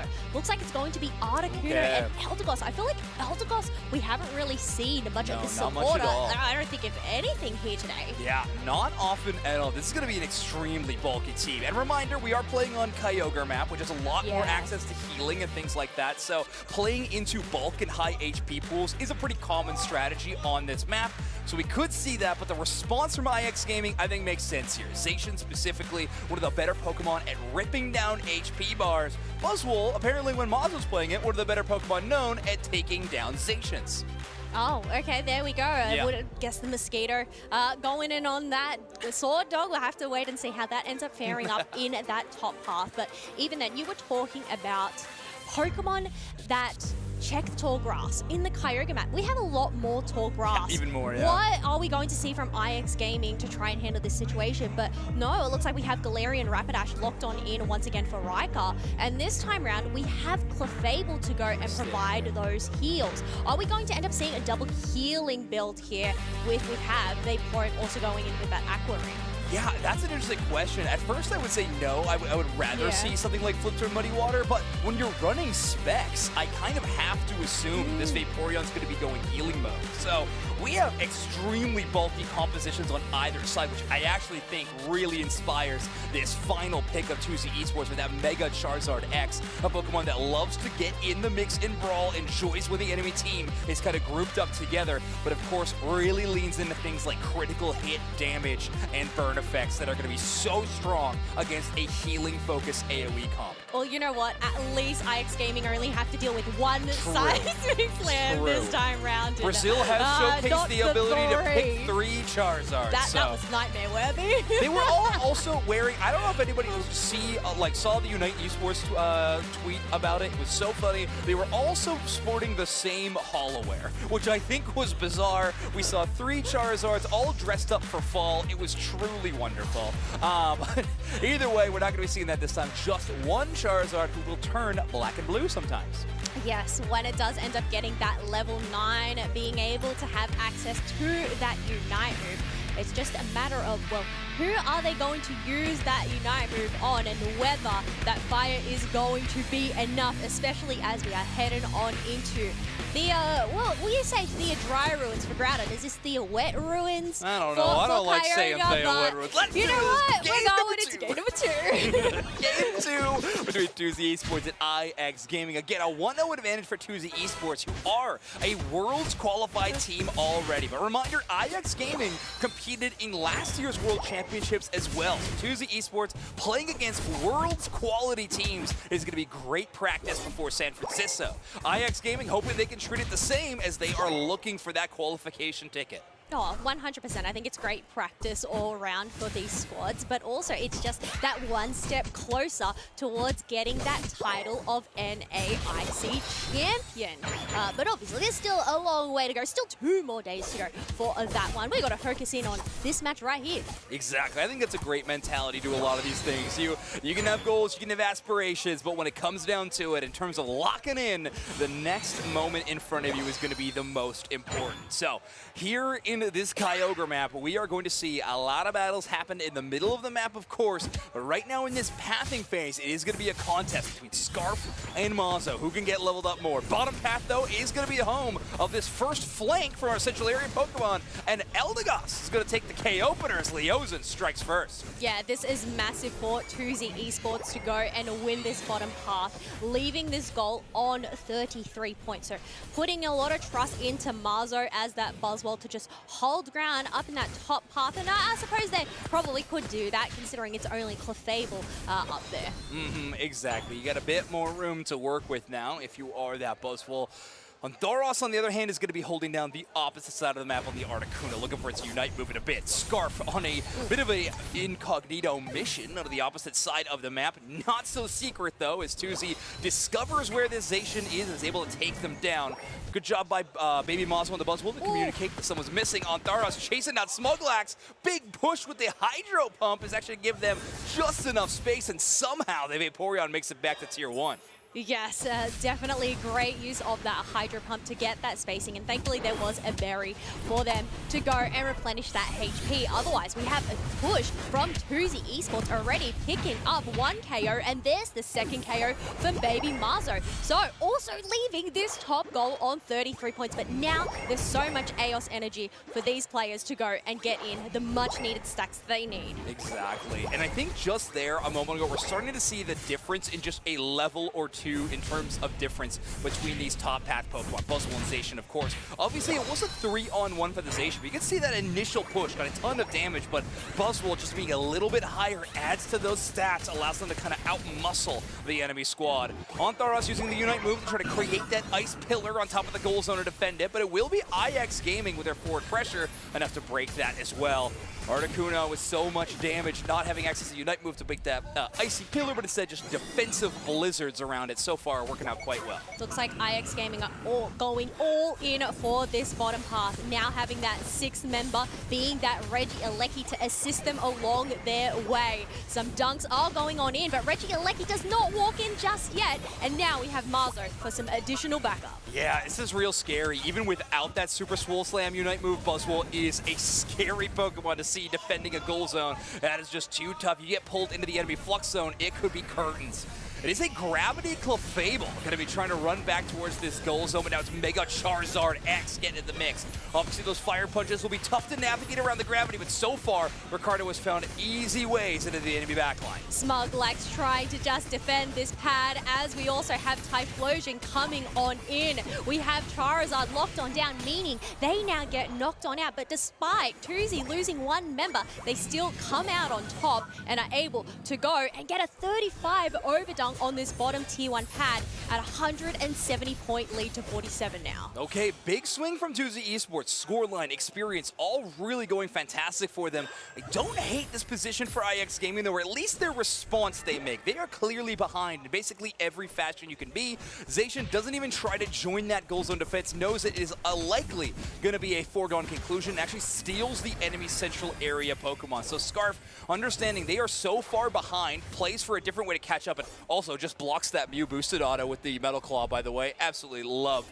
some of these interactions that Metal Claw gives access to these players. But either way, they actually take that, and now they are caught up with Mazo on EXP. Yeah, at that level 10, otherwise Charizard trying to make a move, but because that gravity and pad are there, they're not able to go and pressure that any further. Instead, they're just going to focus further on back and wait for a play from Mazo. All right, yeah, Mazo going to set up a lot of these, even with that Clefable gravity out of Wailord. Mazo is still able to navigate these difficult waters and pick up some huge knockouts. This is going to be a very easy objective. Regice is going to get shut down. Charizard picks it up. And now it'll be up to IX Gaming to see if they can make a big swing on the Regieleki. Last time, they were able to secure it, but it didn't even break that Tier 1. Well, interesting play from IX Gaming to just go and give up that top tier 1 pad, instead prioritizing this Regieleki once again. Otherwise, Tuzi Esports trying to defend with all their might as we have Mega Charizard coming on out, trying to throw those punches, but they end up getting locked on down by Galarian Rapidash. Nonetheless, they still manage to pick up 4 KOs, and it's only the Vaporeon left standing, but they're quickly fleeing away from this Mosquito. Man, Tuzi Esports just playing this composition extremely well. They are a difficult team to push into in any variety. Mega Charizard X, of course, like I mentioned before, welcomes the brawl in any form. An Eldegoss Unite move and Articuno Unite move are such great options when the enemy team is grouping up together and charging at you. So Tuzi Esports utilize both of those resources extremely well, and that Tier 1 stays well defended. Yeah, I mean, the fact that Tuzi Esports still have both of their Tier 1s available with 1 minute and 30 seconds left to go.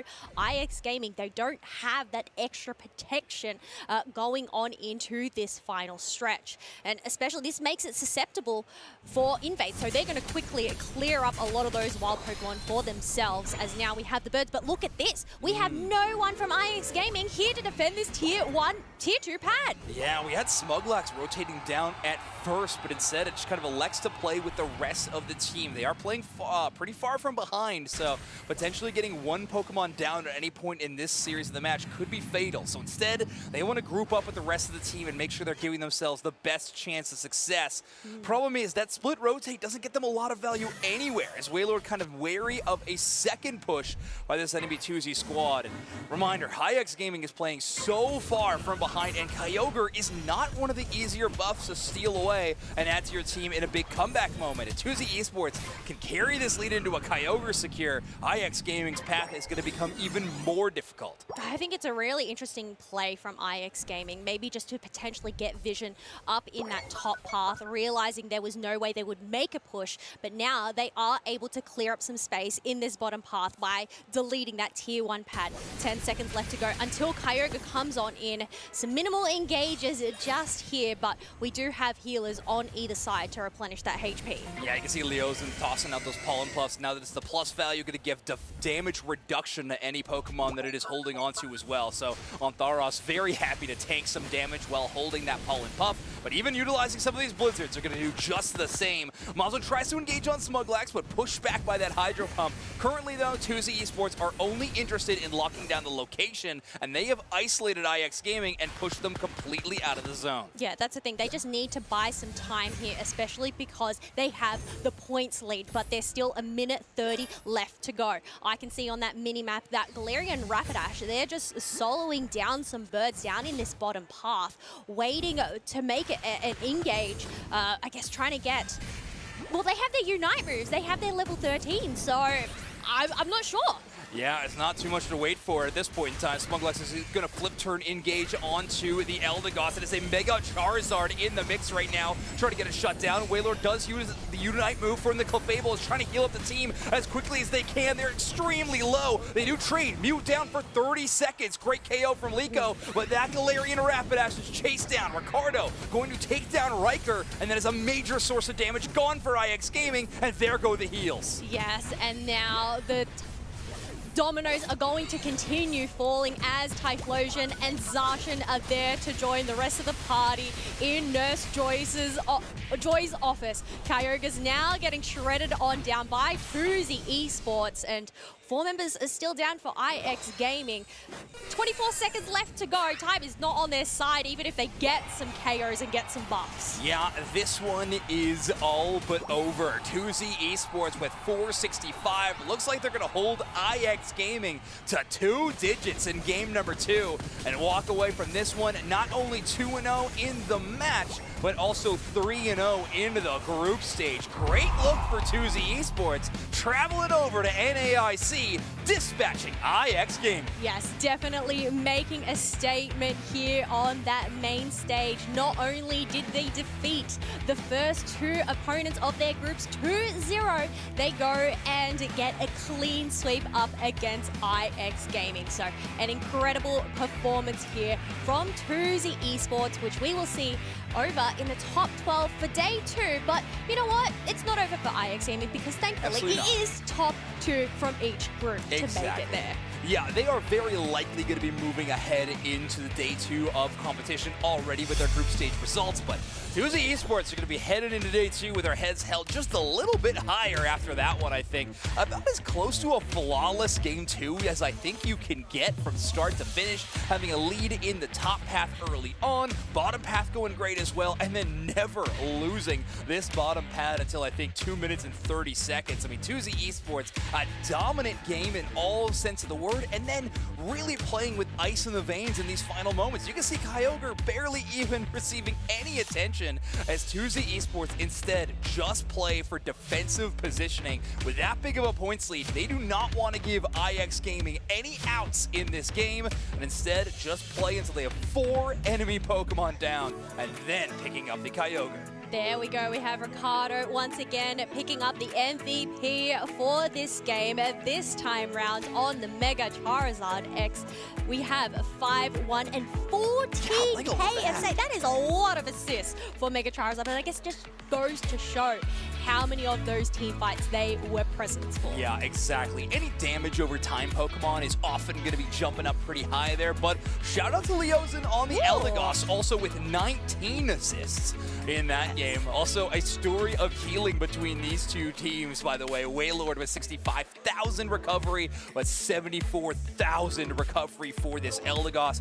Those Unite moves just really unchecked sometimes in these big team fights. Multiple Pokemon getting healed up. That's a ton of HP. But we got Tuesday Esports forging ahead of the tournament with a 2-0 victory. So let's hear from some members of Tuesday Esports on our main stage. Hello, everybody. We are here with who else but Mazo from Tuesday. Congratulations on your win.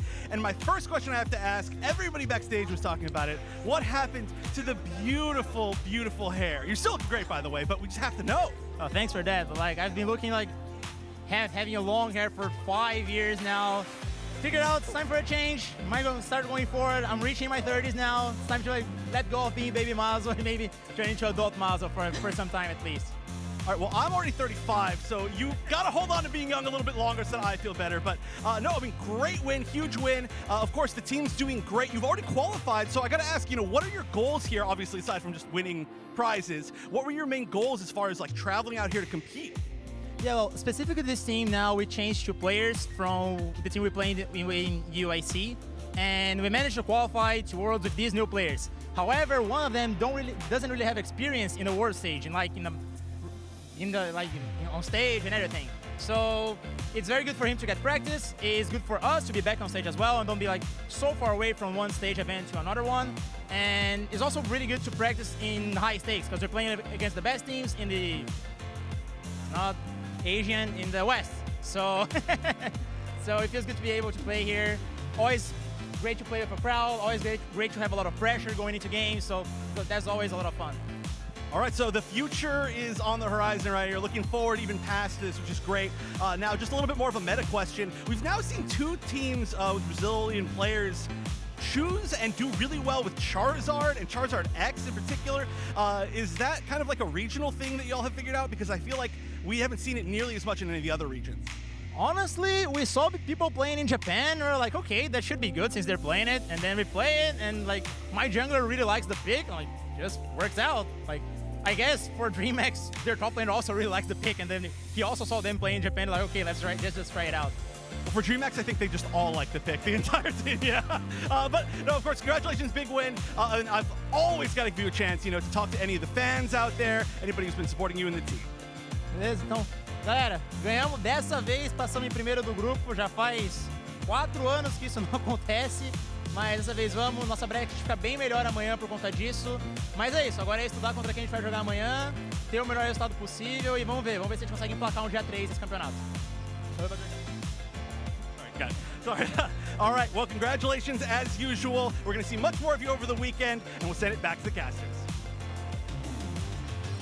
I've got to say, it's always wonderful to hear from Mazo. Yeah. And, well, I guess adult Mazo. As they say, as you get older, you get wiser. But even then, I feel like Mazo has always been quite wise when it comes to this game. Yeah, I mean, showcasing a whole lot of brain power in that last game, I could say. So yeah, age looking real good on Mazo. But yeah, we can drop the baby. That's fine. Yeah. I don't know if I love it, but we'll go with it for now. Group stage, though, we want to give everybody an update with what we are looking at. Reminder, top 2 teams out of every single group will be making it into day 2 of competition. To look out for that Group C, a really interesting one with Extinction and Deep Cross Gaming fighting to make it out of Group C. But in Group D, we got Lunex Gaming and Rush Hour kind of making their way up, but Lunex Gaming is going to be going up against Outrage very soon, where Outrage is 1-1. Yeah, and so far we have DreamX Aftermath locking in their day 2 position with the 3-0 losses there. Citadel Gaming, they are on that 1-0 101 apiece there. So currently in that second position. But yeah, as we just saw that set, 2Z Esports finalizing that first seeding position with the 3 wins, 0 losses to go and end day 1 for that group. Yeah, that's fantastic. IX Gaming right behind them, but 2-1 they should be going into day number 2. But we still got more day number 1 matches to happen. There's so much exciting action here at NAIC. You don't want to miss any of it, so don't go anywhere. We're going to jump to a very short break.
at NAIC for the final stretch of Pokemon Unite. One final team that will qualify for the World Championships. Dupes next. We've got some exciting games coming up here. We've seen some incredible ones throughout the day. Some pretty wild upsets. I am ready to see how our bracket is going to break down tomorrow, for sure. It's going to be definitely exciting. We've got a lot of teams scrapping for that top spot in their group. Two teams that we won't get to see that are scrapping out is, of course, Root Dignitas 3-0. We started our show. And non-parametric statistics, there it is, we got there, are also 3-0, 6-0 in their group. And that is going to be a fun decider to see who wins that group. But ahead of us right now is another match. That's right, another match coming and up. I would have said the teams, but I forgot. I believe it's Lunex and Outrage is what is coming up next. Let's go ahead and take a look if we can. Hold on. Hold on. They finally gave us a Telestrator pen. I'm not going to lie to you, I complained a lot. He told me he was going to steal a pen from one of the other broadcasts. I didn't steal it. Go ahead, steal the pen. I just asked instead, but I thought that it was absolute hogwash that TCG's analyst and replay had a pen, and their game doesn't move on the screen. It's not hard to track what's going on in TCG. It's pretty set. I'm sitting here trying to circle the mini-map on the Telestrator with my fat finger, and it's not working. You guys saw it. There's proof. It went out there to broadcast. Let's see the replay. Can we get the replay of me trying to do the replay? Let's take a look at that bracket. Why don't we go ahead and feed that? or the bracket. Hey! Yeah, whatever. Here we are at our group stage. As we talked about earlier, I don't think this bracket's updated. Can we draw on it? Hold on. Let Doomsex draw on the bracket right now. Okay, technically we can make a clip. Make a clip here we of go. it. Mark in. Yep. Pen's not working. Pen's not working, guys. Guys. I am furious. Listen. Let's talk about our bracket here. Root Dig and non-parametric statistics. You were just talking about it. They are both 3-0. We've got to get our stats team on this. I know they're working extra hard this weekend. As a joke, we have very few stats this weekend for a number of reasons. But they are both 3-0, and one of them is going to emerge as the #1 seed out of that group. Evil Geniuses and Goofy Goobers right now, both undefeated in their group. That's not right either, is it? Hold on. First off, thumbs down for two reasons. One, because production said thumbs up or thumbs down if I want to do Telestrator. Thumbs down, I do not, because we really need to get this graphic sorted out. Hold on. Quickly. What? Is this bracket, how updated is this bracket? Yeah, on a scale of not to yes? Terrible scale. Just put us back on screen because I don't like this being on screen anymore. Please just take that down. I hear there's a chance it's not updated. Well, you know what? I think it's pretty high likelihood. It's a high likelihood because I was talking to players on non-parametric statistics 2 matches ago where they had confirmed to us they were 3-0, 6-0, which is why I said it 2 minutes ago when we were talking about how fun Group A was shaping up to be. All right, bring up the Telestrator. Your pen doesn't work. But the finger does. This is... Yep. Bring up the Telestration segment, please. Hello, computer. Hello, computer. I don't know what it's going to do. We're going to find out. The fact that the pen isn't working... All right, hold on. Make sure you made a clip of what?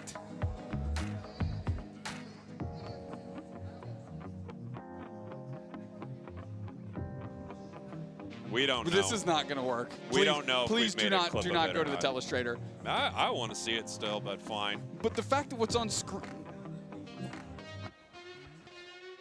Confirm. I want to point out Just that put what I have there on screen. I want to point out that there's a conversation happening. There we go. Hey, we figured it out. Okay, so as best. Hold on. Pen? Yep. You can see that the pen doesn't work. As best we can figure it out, non-parametric statistics right there is actually 3. Okay? What would have been great is a pen to be able to. A pen would be excellent do that. right here. That would have so been they're terrific. actually 3, which means one of these other teams, I'm thinking all in, would be a 2 right here. So that would be a 2. Okay? I believe Evil Geniuses lost a game. That's what I was told. So right here, this would be A 1. Hard to do a 1, let me tell you. It doesn't even look like So EG lost to Goofy Goobers. Is that correct that EG lost it? Correct. Which makes So them... we should put a check mark. We'll put a check mark. You got it? That's correct. Okay. This is all right, yeah? Oh no, this can't be right. Fulcrum 3. We're okay. This is a 3. All right. Extinction, are they 2-1? You know what? Here we go. Let's go ahead and get the updated bracket or group stages on the screen now. Very Because this nice. is getting pretty miserable. This is looking pretty good. I disagree completely. There we go. Let's take a look now. Hey, there you got it. Not bad. Not bad. We done not bad.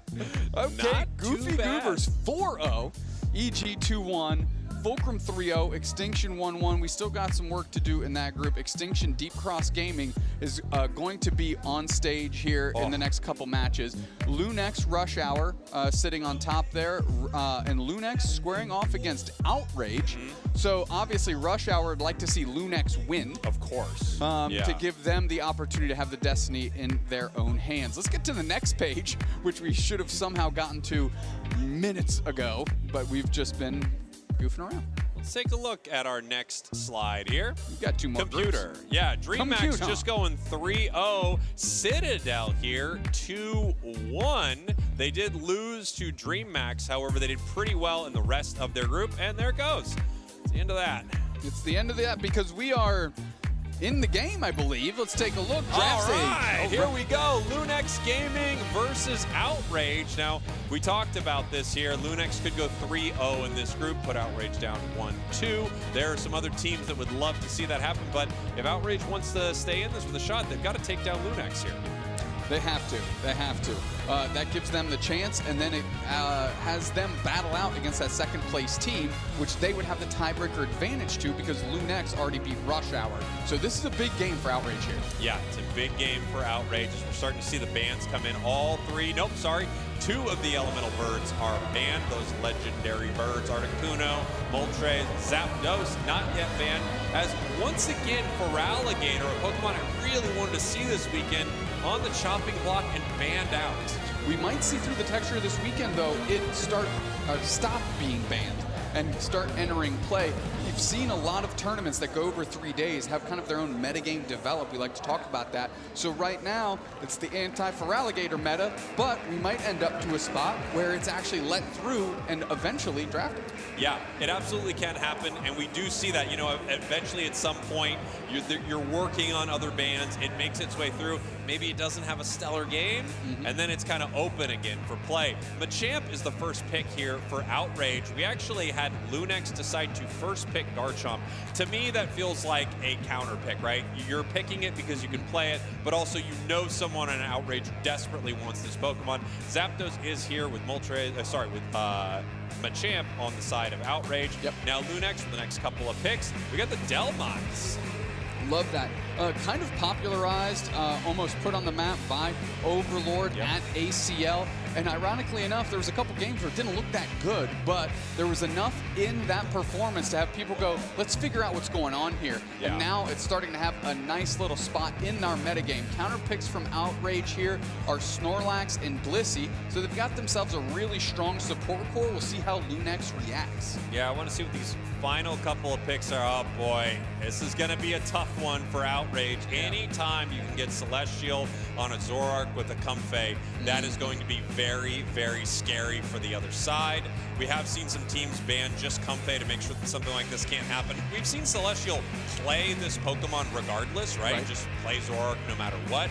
We'll see what they're going to go ahead and do here for their final pick. Palmon on the side of Outrage. So we have some crazy amount of sustained in a Pokemon like Palmon. The question is, can Lunex burst it down fast enough so that it won't be able to get all of that recovery and keep fighting on and on and on? If Celestial, the Zoroark, gets a high level lead, it's going to be tough for Palmon. That's for sure. The burst damage will be incredibly high. Yeah, and you're taking a look a lot of times to isolate down a Zoroark that's carrying the Comfey. You kind of get a BOGO deal when you have those single target isolating moves, right? They ban the Slowbro, but I'm also thinking of maybe something like a Zarina, right? when that is not in the mix, they're going to have to find a different way to contain that Zoroark specifically, and I don't see a bunch of options on the side of Outrage to do so. Yeah, I agree with you. I think this is going to be a tricky one for them as we are heading into our first game here. Thea Sky Ruins, our battlefield. We can see one of our observers there on the Magnemite. Just taking a look at what is happening as our teams are getting ready. Lunex looking to walk out of their group with a perfect record. They already have their spot to Worlds, but you know, it would be nice to win this entire tournament, really prove a point before we get heading into all the action in San Francisco. Here we go. Group D, Lunex Gaming, your purple team. Outrage, your orange team. Slowly working through, of course, we've got the Zorua in the central area for Lunex, and we've got the Chansey and Snorlax crossing the map, going on a mission here. Yuzu and Rev going to try and put the pressure onto Celestial. That Selgor is there, quick secure by Rev. And honestly, Snorlax's secure is so good here. It's amazing. It's so difficult to deal with. You can see Snorlax and Chansey in the central area of Lunex just absolutely taking over. Here's the thing, though. Lunex adjusting well. This is something we saw a lot in ACL and something I'm surprised teams haven't started doing. If you're getting invaded, bail. Go into path, get value somewhere else, and you'll see that Celestial still managed to get to level 4 and has some opportunity here with the Wild Farm in the bottom path, with the player advantage to try and get caught back up. You know, if there's a Pokemon you're going to leave alone in that early path phase, I think Zapdos is not too bad of an option. It really does well. It plays at extreme range right there. I think it's a really good start for Outrage in this bottom path as we are taking a look here. Frank already level 5, by the way, on a Comfey. Yeah, you know, they're putting in good work. Lumiere going to be moving forward, but also downstairs, Celestial did hit that Zoroark, and we do get a knockout. Flareon's getting credit for that. And Lunex Gaming, yeah, the invade happened, it worked, but they adjusted well, and they're right back on track. Yeah, and that's really what you have to do. You have to decide exactly what you're going to give up to stop an invade, right? And Lunex just decided, all right, fine, you can go ahead and do this. We're going to run down here, and we're going to try to get value elsewhere on the map. In fact, we're going to try to get value directly in the path that you left behind. Now we have the Blissey heading to the top path here. Machamp far behind. They just hit their Machoke now at level 5, and we see the Gabite on the other side already level 6. So the double invade actually cost Outrage a lot of production in the early stages here. Moving forward with that Thunderbolt, Zapdos taking out Celestial. Great collapse by Outrage. Getting 2, make it 3.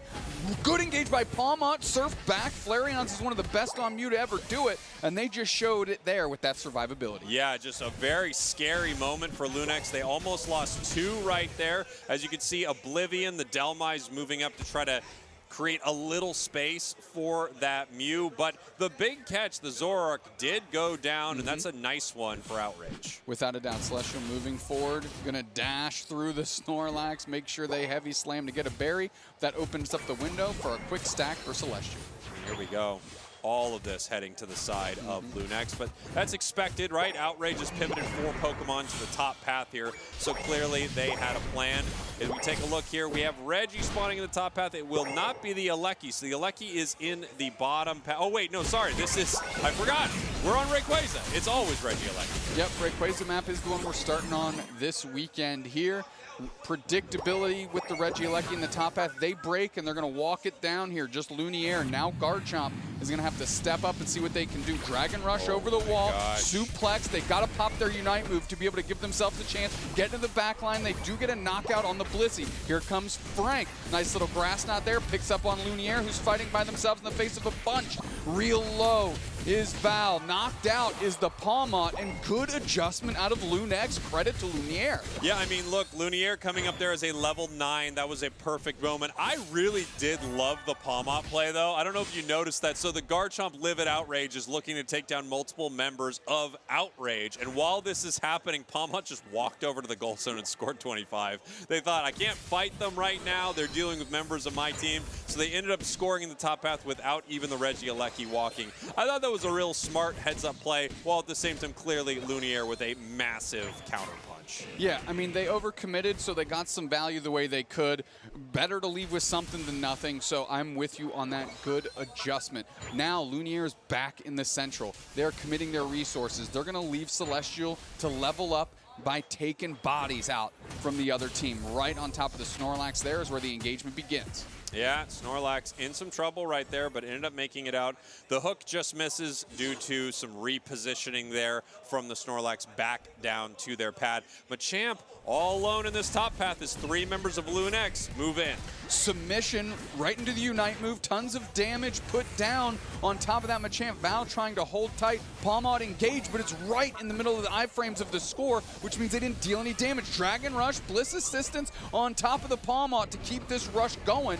Getting back is Flareon's half HP. E-Ball half HP on Palmot. Nice pull by the anchor shot, and that's a knockout. I mean, this Garchomp is just ripping through them here. Lumiere playing absolutely amazing in game number 1, and also just setting up lots of opportunities for Celestial to move in with, you know, extreme precision on these Zoroark combos and get huge KOs. So far, Outrage is still in this match, but there's no question Lunex is in control of what is happening here. It feels like they're reacting to everything Outrage is throwing at them extremely well, and they're also making big plays of their own. Perhaps getting caught right here looking for the Palmot, and this is something I talked about before the match, Dupesex. Is there any way this Palmot will be able to survive some of this burst damage? And so far, it has not been that effective. No, but look, Celestial is such a force with Frank that they've been able to get the attention of all of Outrage. Meanwhile, I don't know if you noticed the volume of wild Pokemon that were on the side of the map of Lunex. That allowed Oblivion and Flareons to level themselves up, and now everybody on Lunex is huge. Yeah, powerful. The points 280 to 107. Level-wise, every single member leading every single counterpart on the other side, which is exactly where you want to be. But Champ looking for a play here at about 350. One of the last opportunities for some of these Unite moves, they get caught by an anchor shot. Nice pull, submission, almost putting themselves up, going straight into that action on the top side, though, is Celestial trying to get a knockout. Flareon steps up, and they're still fighting. Look at how resilient that Delmise is, and now everybody's getting drugged down to Davy Jones' locker because all of Outrage has been dispatched. Unbelievable play there from Oblivion. The power shot providing an insane shield, fighting 4 members of Outrage. And you're right, take them down to Davy Jones' locker. That's what the anchor does here. Oof, a really tough fight for Outrage. You know they were looking for some value here with their Unite moves before Rayquaza. Yeah, left side team has a huge lead indeed, and that's just not on the scoreboard, Cowboy. That is in the experience levels here, as we have a level 14 Garchomp, and there's no one on the other side that is even keeping pace with Frank, the Comfey. I mean, look at this, a level 11 for Palmot, Zapdos, and Machamp. And yeah, on the other side, it's absolutely devastating for them. There's the burst damage. Nothing Palmot can do with that amount of burst damage. As I talked about before, if you let this Zoroark just take a lead like this, you can't stop it. It does too much damage in a single burst as a level 14 for some of these level 10s and 11s to survive at all. 15 seconds now until Rayquaza. We're going to need a miracle for Outrage here. Definitely, they have to find their way in. They're not so far down on the scoreboard that they can't make some magic happen, but it's time to get the wands out because the magic needs to start happening now. Yeah, they're going to need to cast some sort of spell here on the side of Lunex. Big time anchor shot, grabs the Blissey. Blissey just absolutely rinsed. Wow. Okay, Power Nap using Unite moves. Let's get into it. Machamp as well. Power Shot comes back, drags them back, and the anchor's still scrapping. Meanwhile, Flareon's slope, those solar beams are finding target, cleansing them with a little bit of vitamin D, and Outrage has been completely wiped again. Just the Blissey stepping up, hitting the jump pad, and they're going to be a day late, dollar short. Lunex Gaming humming. Wow, I mean, day late, dollar short. I think they're behind on rent. I think it's more than $1. I don't think a payday loan can get them out of this, dude. Snacks. This was a brutal match for Outrage, an absolute clinic for Lunexes. They are looking to cruise undefeated through their groups. Oof, what a statement here. 7:22, 1:21. There's still a minute left on the clock, and the only way that Outrage can do anything now is to step out there and let this team do what they want. If I'm Outrage, I'm just hanging out in that home goal zone, and I am talking and saying, what can we do here in game 2? Because whatever that was ain't gonna get it done. Well, I know if you and I were on Outrage, I could tell you what we'd be doing. We'd be going, what is our team doing, dude? Yeah. Because I feel like when you and I play, we'd say a lot of that. Yeah, we are not good at winning together. Let me tell you, we've thrown a lot of games while we've been here at NAIC. A lot. In some games, we've been up about this scoreline and still lost. Oh yeah, we've had our moments. Sure. I had one last night. Absolutely crushed it. Okay, while this game ends, Spraggles literally said going into the 2-minute mark, if we lose this game, I am quitting and I am uninstalling. No, I said if we lose this game, I'm booking a flight and going home. And then we Ladies and proceeded to gentlemen, lose. we lost. We lost in spectacular fashion. Okay. It's true. It's true. We basically play until we get too mad and go to bed. That's what we do. I was checking our stats. I think we probably played like 12 games, 15 games. Won We won 3? 4. Okay, 4. Better than I thought. 4, and that's including the one we won today, barely. All right. We're doing all right. Well, doing better than I thought. Taking a look at some of these moments here. That was the palm-up play that I actually really enjoyed there. But, of course, the big story there was how Lumiere shows up at level 9 with a Unite move for the defense. That's something Garchomp can do. First off, because they did so well early. And then, of course, because of the absolute, ability to farm the map that Garchomp has. I mean, you can just see Oblivion withstanding all the damage of those 4 players, given just enough time for Flareon Celestial to come back, deal a crop of damage. Lumiere jumping into the mix as well. And this fight, I mean, just the anchor shot on the Blissey and eliminating it before they can even hit their Unite move is about as good as you can draw that anchor shot up. I want to point out, because people at home cannot hear this, the director popped in my ear and said, every time I've played with you guys, I've lost. That is, I'm not sure how, I mean, sure, rub salt in the wound. I also want to point out our director, Garen, plays jungle, Alolan, Ninetales. I am not kidding. Let's talk about something else that we're not kidding about, and it's the amount of times Lunex Gaming got knocked out this game. Across all 5 players, 2. Yeah. Wow. I mean, you don't expect him to go down, and the only time they got him is when they got the Bogo. They get Zoroark and Comfey, right? It's the only thing that they got. You just cannot let Celestial get a Comfey caller. You and I talked about this. We were talking about this before broadcast, I think, on our way here. I truly think Celestial is like one of the top players in our game. If you look at some of the best players in Unite, I think they're in this pro level of play. You have, the cream of the crop. Let's say they're better than 85, 90% of the players. But when you start to climb higher and higher and higher, there is a really small percentage of players, 1%, 0.5%, whatever it is. There's a small percent of players that are just absolutely unbelievable at this game. And I really do think Celestial is one of them. Mechanically, a godlike player at this game. Yeah, incredibly good. Obviously has had success on this stage specifically. We need a trio. Yeah, that's what we need. That's what we need. Hey, Celestial, I know you're kind of working on something right now. Hey, buddy, you want to trio with us? But how about we wither down that win rate real quick? Lunex again going with the ban on the Slowbro, which means they're facilitating the opportunity for the Zoroark Comfey yet again. Typhlosion going to be banned, Articuno as well.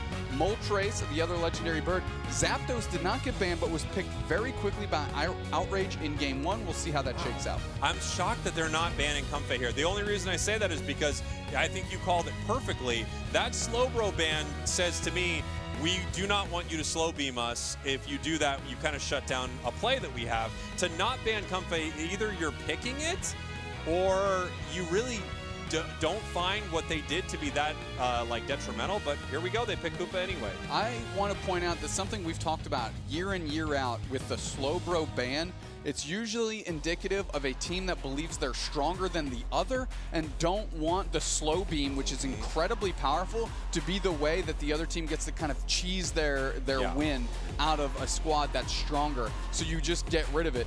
Here, it also happens to facilitate home phase Zorark if you wanted to go there. But Frank leading with Hoopa leads me to believe maybe Lunex is going to go a bit a different direction. Yeah, I think they are clearly. They already won with the strategy earlier. They're looking for something else. I think when you have an extremely high skill player that also happens to end the match at like level 15 most of the time. You saw this with Luminosity and Overlord and things like that. They would look to ban Pokemon like this too, Slowbro, because you just have a shutdown of the highest level, highest skill player on the team, and it's probably good to not have that as an option. We're going to see the final picks here. Flareon's on the Inteleon, and it looks like our final Celestial will be a Lucario. Base model Lucario. I wonder if here. they're going to switch that with Lumiere, or they're just going to take it in the center. It's going to be interesting. Celestial, of course, you know, we have the opportunity with the E-Speed Lucario, tons of mobility, right? That's not available if you do go with the Mega Lucario version. Espeon getting grabbed very late by Outrage. Yeah, they get a late Espeon here. Flareon, I mean, he is on a comfort pick, right? I feel like there are a couple that he has. Inteleon, one of the Pokemon he is known for, as well as the Mew that we saw earlier. This looks like a strong composition here for Lunex, and it does look like Oblivion is playing a very mean build that I absolutely love, and I've seen him dominate on. This is that foul play Snarl build. You could go a few different directions, but that's exactly what it looks like. When you have the Resonant Guard, the Bell, and the Cookie here, you're just going to be in your opponent's face the entire time, creating so many moments where you're stunning them, repositioning them with foul play, and it's really hard to take Umbreon down with all of this HP and the recovery that you get in your kit. Cerulege gonna be where Outrage rounds out their draft. Outrage King is selecting that character. And looking across the board here, we're gonna be scrapping at a pretty close range, except for Flareon's. And if Flareon's is playing Snipe Shot and Inteleon, they're gonna be miles away from the action, just peppering in damage. Well, here we go. Lunex and Outrage getting ready to play. Of course, this map will be the Groudon map. Lunex up one game, and they are your purple team. Outrage is your orange team. They want this victory here, Dupsnax. Even a 1-2 might put them in a position to move to tomorrow, but getting 2-0'd puts them in a very dangerous position. They could be knocked out of the bracket depending on what Rush Hour does. Wraith Red here going to be the Espeon in that bottom path. And now you're dealing with Celestial, working through that central area very quickly. And it's a double invade again. Frank pulling up for the support on Celestial. Tons of damage on Yuzu, and they're going to keep that pressure on. Can Celestial close the door? Yes!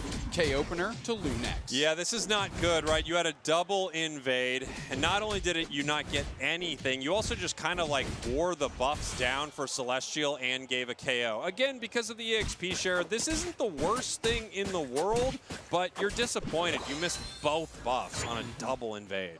And now Lunex can funnel all of the experience needed into Inteleon, into Flareon's, so that they can get that online. Every time I've played with you, I've also lost. Coincidence? Just saying, you know what? Of all the stats that we haven't had on the screen, the fact that the one we did mention audibly getting thrown in our face is lunacy. Here we go. NAIC. Hoopa goes down. Frank is dispatched up, but you needed a three-player rotation to get it done. And here we have Oblivion moving towards the center right here. And, you know, Cerulege farms very quickly, making their way to the bottom path, already level 6.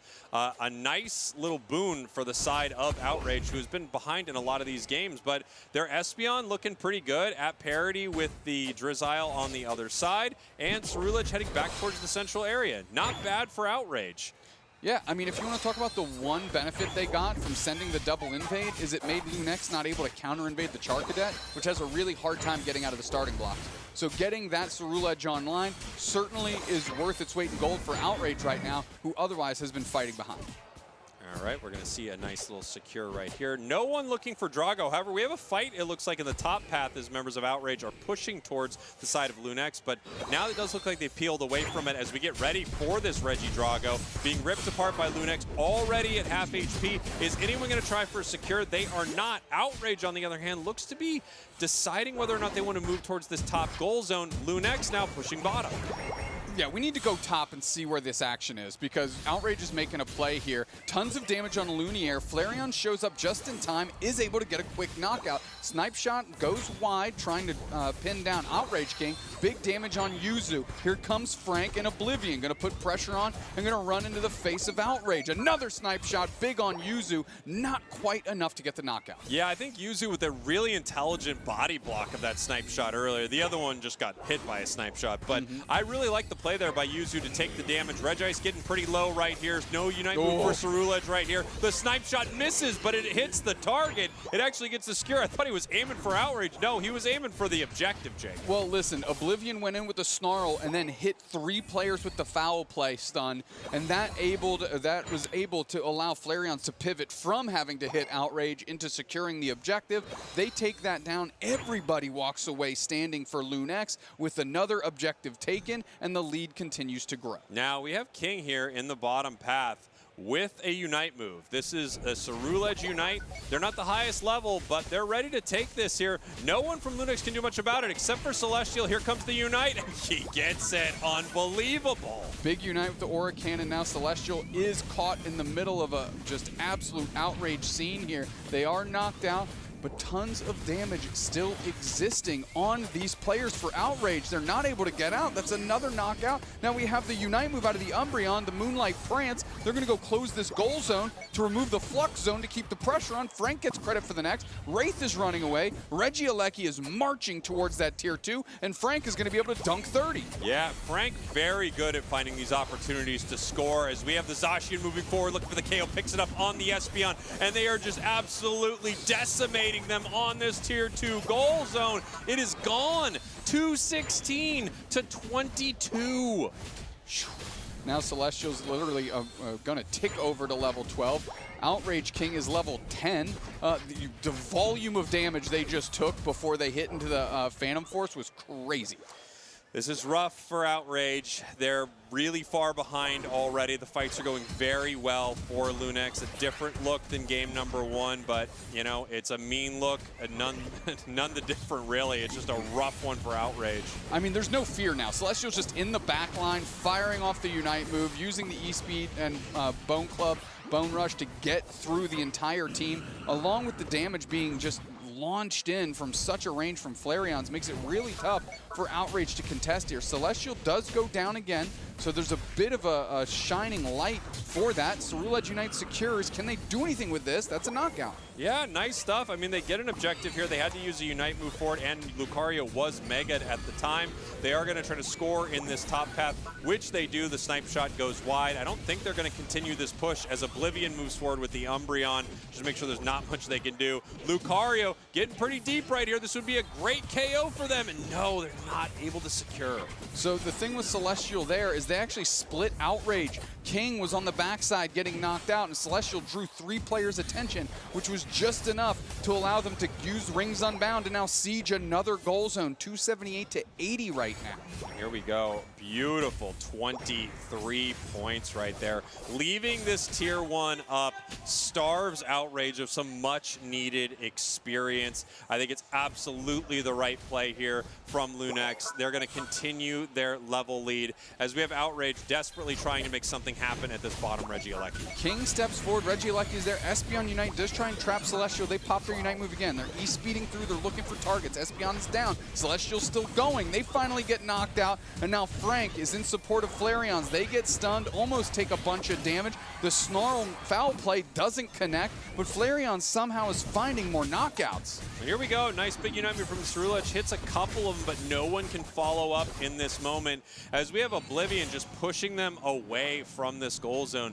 338 to 80. Level-wise, things looking fantastic for Lunex. The only bright spot on the side of Outrage really is the Ceruledge at level 13. Their Espeon, unfortunately, a lower level than the support on the side of Lunex Gaming, which is a horrible place to be in as one of your carry Pokemon that needs to do an insane amount of damage. Even if you hit your combination, it's just not that strong when you're down by multiple levels. Exactly right. And you know, Lunex Gaming isn't doing anything special here with their draft. It's pretty much just straight up Pokemon Unite. You've got a kind of frontlining tank, good classic support, and then just a ton of damage dealers with range over the top. And if Outrage can't contend with this right now, I can't imagine it's going to get any easier for them moving forward. Now we have 2:20 on the clock, and Celestial deciding to move forward right here, keeping the pressure on Outrage. Outrage making a mad dash to get away. We could see Lunex go for a straight rip if we don't see Outrage move towards the objective. Oblivion has no fear. The passive there from the Eevee, protecting them from the heavy slam pop-up. Here we go. 2 minutes on the clock. Groudon is going to hit the map. We're getting information from them. I think we've hit 4 snipe shots in a row. Make it 5. They just keep landing, raining into the side of Outrage. They're going to need to make a play, and that's 6 snipe shots, and here we go. Oblivion's on the backside working on King. The Blissey tries to get some action in, but no, they go down. So Roulette Unite back the other way, but it's not going to be good enough. Snipe shot cleans out the trash. We're going to have 4 players down, just Snorlax standing. Secured by Lunex. Knocked out is Outrage. They don't even exist in this game anymore, and Lunex Gaming, cleanup job. Yeah, beautiful stuff from Lunex. Really tough games for Outrage. I mean, Lunex just had their number today. They were the stronger team. It didn't feel like there was much Outrage could do about it here. Lunex, one of those squads that's just, they are not only like the North America Giant Slayers, right, taking down both EG and Dignitas in their league throughout the season, but it really does feel like on any given day, they're one of the best out there. Such a strong squad. Absolutely, and it is worth mentioning, this is a team that is qualified for Worlds competing this weekend, and you can kind of see what a Worlds qualified team can do because they have now gone 3-0 in their group and are going to be the top team in that group heading into Saturday. Yeah, taking a look right here, just some of the final moments, just picking up some KOs, having some fun here. Outrage not out of this tournament necessarily. It's going to depend, I believe, on how Rush Hour does a little later in their set. They would have loved to at least taken a game off of Lunex here, but it was not in the cards. No, not in the cards at all. So their fate is going to be up to the performance, as you mentioned, of Rush Hour and how those tiebreakers may or may not materialize here in the final stages of our group play in day 1. Yep, and that's just all she wrote for Outrage versus Lunex. Lunex with a commanding 2-0 victory, looking fantastic there on the main stage. They've got more competition ahead of them, and you can see Flareon still in his sad boy. Flareon's oh, I can't believe something. Yeah, he was probably seeing how much damage he did to see if it was high enough, and if he was going to break maybe the 100,000 K mark. We'll see who the player of the game is. I don't know, the whole team, they all look great. Yeah, it just was an unbelievable series from them. It's one of those ones that's it's going to give you, you know, a great feeling heading into day 2, right? To play that well on the main stage for your last games of the day. Yep, absolutely. Lunaire having themselves a good crop of games as well, especially on the Garchomp in game 1. Zashi in game 2, not intentionally, but they were pretty quiet. And I think that's because there was so much work being done in front of them by Celestial and by Flareon's with the cover fire that it was almost hard for them to be a standout. Yeah, I think that happens sometimes when a match is just going so well for a team. Wasn't that much for Zacian to do, just constant KOs picked up by Celestial jumping in after Flareon's hit. I honestly think it was maybe 7 snipe shots in a row right before this objective, which is just really hard to out-heal in a moment like this. And of course, the secure, they take it down. As you see our teams GGing up on the big stage. A lot of respect for all these competitors that are up there competing. Our player of the game is going to be Celestial.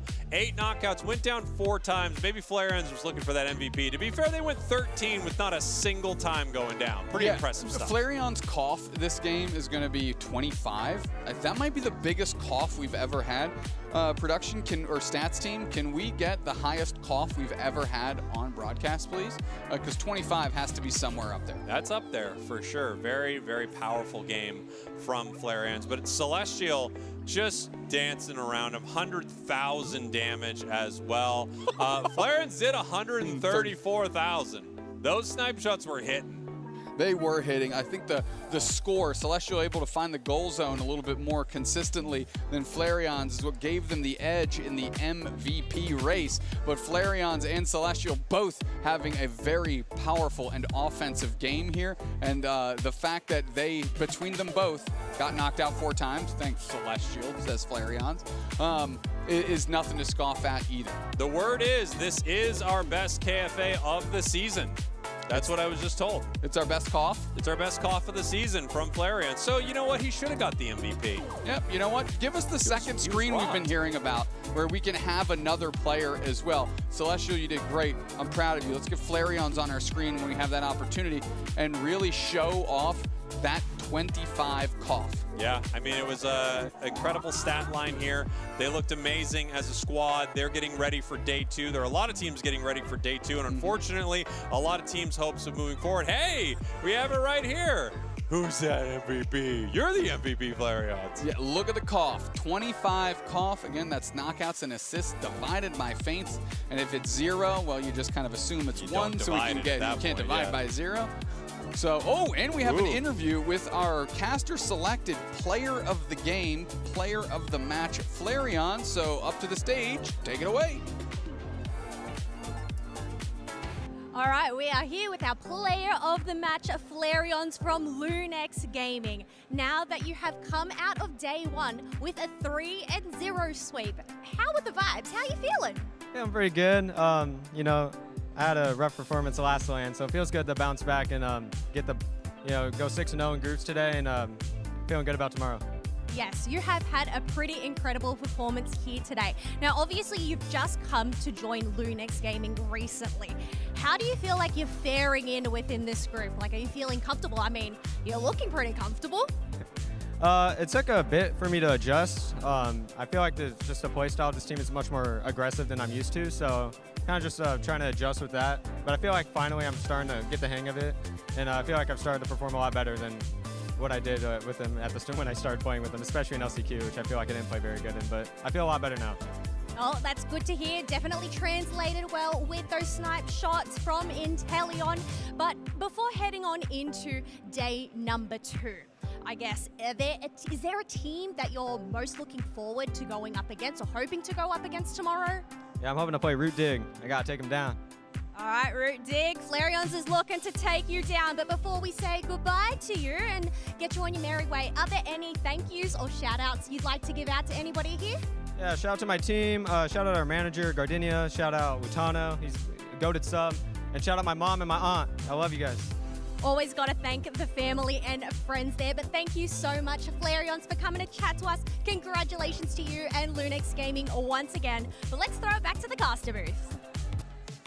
Oh, that's us. Hello. Welcome back, everybody. Yeah, great stuff. Flareon's had an amazing game, and it is interesting. I know Flareon's was beating himself up about how they did in the LCQ. They did qualify for Worlds in that tournament, but I don't know if Flareon could secure an objective to save his life, and now he's out here hitting snipe shots 7 out of 7. Incredible stuff. I wanted to take a look not only at our groups, but possibly our graphic of the teams that are still in the hunt for Worlds. Here are our groups here. Again, an interesting one coming up. Evil Geniuses tied with Not Enough Tanks in their group.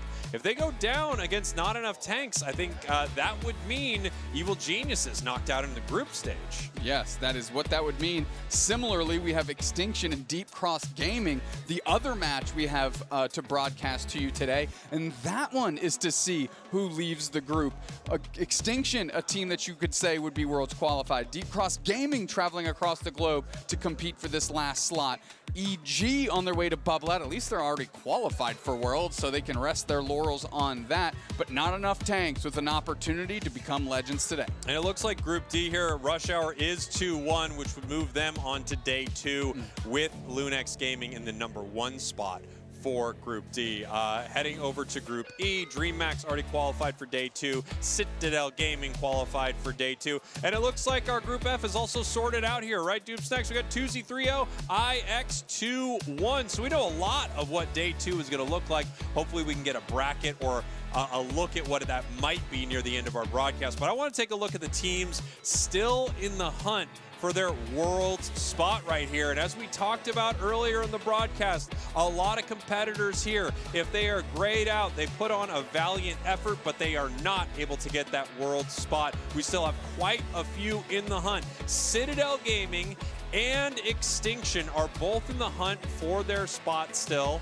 And man, sorry, not Citadel, I apologize. Deep Cross Gaming and Extinction still in the hunt. And they are going to be going up against each other very soon. Where's Extinction? Am I blind? I must be. It's not in alphabetical order, which is crazy to me. I've got to just be missing it. Am I nuts? Where's Extinction? What we Bring up the Telestrator. What we do know is Mammo's Moving Company also not making it here into our day number 2, and I believe they should be grayed out as we have the Telestrator up. I don't know if we're actually going to use that. I don't know if we can. Didn't go great last time. Anyways, long story short, a lot of great teams contending for Worlds. This went completely off the rails, and who would have thought that? You know, a lot of what we've done in this little chunk here has gone completely off the rails, I want to say. I don't think we've been the most helpful. I think we've straight up been adversarial to it going well. But at the same time, you know, we didn't create the graphic. We just asked for it. That's all. That's also true. I'm sure we've got time to kill, right? Can we get the groups up again? At this point, I'm super confused as to where we are. You want to see? Doesn't matter. Nope, doesn't matter. Can we go to break, production? Should we go to break? That is the question, is whether or not we're going to a break.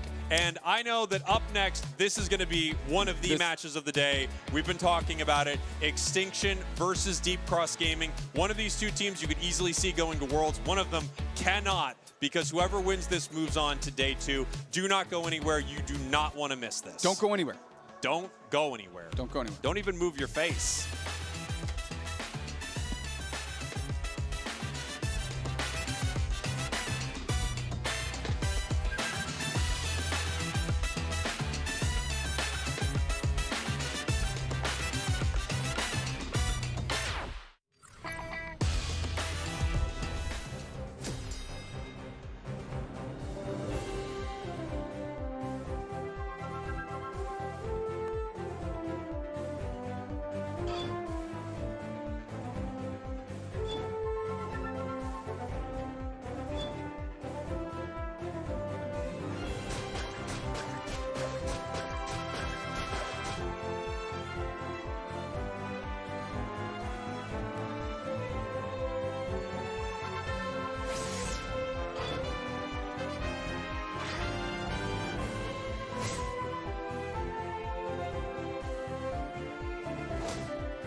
for a huge stakes match. We don't always get stakes this high on day number 1, but Deep Cross Gaming and Extinction, two teams that were looked at to potentially be, our qualifying teams are now facing elimination on day number 1, both being upset very early in this bracket. And of course, I am Wonder Chef, joined by Soph once again, and we are very lucky to be able to bring this match. I'm so excited about it, Chef, because honestly, this, like you mentioned, it's the fact that both these teams are 1-1 in that group, and that group only has 4 teams. Therefore, it's a 3-series type of qualification. Right. So the first place is already 3-0. These two teams, one is going to end up 2-1, the other one 1-2. And no chance for a tie in this group, which can definitely happen in 4-person groups or other groups. But this time, we know the stakes 100%. And once again, both these teams were looked at. I think when people looked at the groups, obviously, we kind of got the groups pretty early today or late last night. But looking at it, everybody was like, okay, well, for sure, it's going to be Deep Cross Gaming, our only Asian representative team, and Extinction making it out of this pool pretty much for free. Now, they ran into the biggest upset team that we've had in quite a while. And I keep feeling like I'm going to get their name wrong. Fulcrum. Fulcrum. Okay. Correct. Yeah, I don't know why I'm messing that up. It's so I don't know. weird. In my head as well, I did say Fulcrum at one point, like kind of like vulture, like I don't know. Fulcrum well, at least is one the of us team. can say it, right? Exactly. At one point we get it right. Yeah. We're almost at the end of day 1 of NAIC for Pokémon UNITE 2026, and honestly, we learned. We learned, and it's Fulcrum. They are 3-0 in this group, so it's now or never for Extinction. And we know that these two teams, especially for Deep Cross Gaming, coming from all the way from Taiwan to North America to play this. The stakes couldn't be higher. I mean, it could if it was Worlds, but yeah, imagine. Well, I mean, it's just kind of the stakes of this kind of are the stakes of Worlds, right? In its own way, because whatever team loses this match, guaranteed cannot make it to Worlds. So theoretically, it is eliminating their chance of the entire Worlds trip, the entire Worlds winning potential, everything. Everything's gone. Yes, the dream is they go to a dreamless sleep of. Unfortunately, they just Darkrai kind of sleep, right? Yeah. Yeah, nightmares. Definitely would be a nightmare to get eliminated this early. But the wild thing is, again, these are really skilled teams. Both of these teams were like this close to qualifying in their regions, and one of them going home pretty early. So we'll see which one is kind of on top of their game. We got a chance to see the matches where Extinction lost, and it looked really like it didn't look like they were playing super bad. They were just kind of getting outplayed, it felt like to me. What? Yeah, it was like a solid game, right? It was. I feel like solid is a great word, Chef, because that's what it felt to me. Like, it doesn't mean that because Extinction lost that they made like huge mistakes or that they were off their A game. It's just the fact that maybe everybody was thrown off by Fulcrum, because honestly, the way they were just very methodical. You would see, decisions that made a lot of sense in regards to fast decision making. They were like, yes, we adapt like this, we go like that, we change our rotation, we go for this objective, this is when we go for the control of central area, how do we approach it? They were very direct in their approach, and that maybe threw off Extinction, but it also means that now Extinction, having lost one and won one, they have, okay, we can win, but we also know that we cannot underestimate the enemy. Right, and they do basically, either of these teams basically get like a new lease on life if they do make it to tomorrow. Now, they won't, most likely, I think I know how the seeding works, but they most likely won't get a bye in our single elimination bracket, but they will be on the same, basically the level as everybody else once they, manage to make it to tomorrow. So this is a huge win for either of them. And then the other one, of course, we just talked about how Extinction played in their match loss, and then we've heard some stories, right? Because it was off broadcast of Deep Cross Gaming playing against Fulcrum. And that one I heard was a lot more through most of the game in Deep Cross Gaming's favor, but then Fulcrum made big comebacks at the end. Of course, again, to remind everybody, Rayquaza, the first match of every match here, so the first map of every match here today and this entire weekend, does mean that there are some pretty big comeback potential options in game number 1, which I did hear happened, but in game number 2, I heard it was also a comeback, and I most likely wasn't Rayquaza, so we've seen some pretty good comeback moments from Fulcrum. I feel like we're talking a lot about Fulcrum, but that's because it's the only connection that we've seen that connects these two teams. True, yes, exactly. On the other side, for Deep Cross Gaming, you mentioned Slash, right? So the player that has so much experience being previous Luminosity, just having so much Worlds experience, right? You're talking about also the likes of High Five and Ice and ZZ Ray. You're talking about a team that has done so well in Taiwan, but at the same time always falling just a little bit short. And the fact that they came all the way here, of course, because this is the final stretch, this is the final moment to actually get a qualification for Worlds, they said no.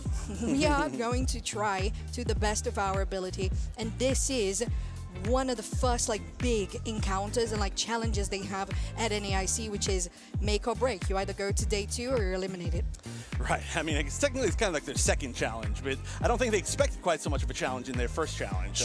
Well, yeah, unexpected challenge maybe. Yes. This one is certainly an expected challenge. I know that everybody behind the scenes has been really looking forward to this match basically all day as soon as we realized that it was actually going to happen.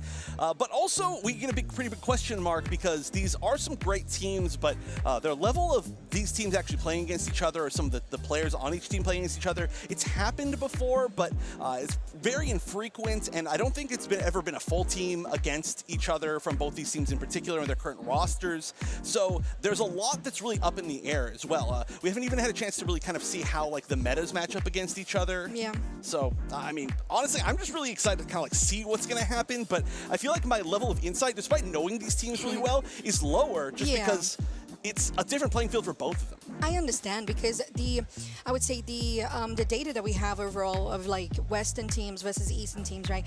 You're talking about ACL. When we had DIG, we had a CACM, and we had Force Gaming. That's when we first saw in the season teams from the West facing teams from the East, and that was a while back. The meta has changed a lot. The patches have changed a lot.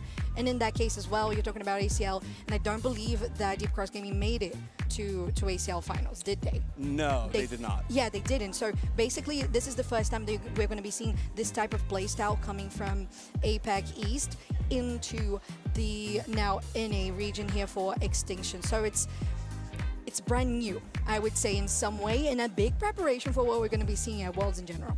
Right, yeah. I mean, usually it's Worlds where we get a chance to see all these metas that really haven't played against each other as much, gotta really face off, and sometimes the meta of Worlds especially changes a lot as it goes on. Day 2, everybody's hold on a minute, what? 3 Charizards. Well, okay. 3 Charizard is a great example.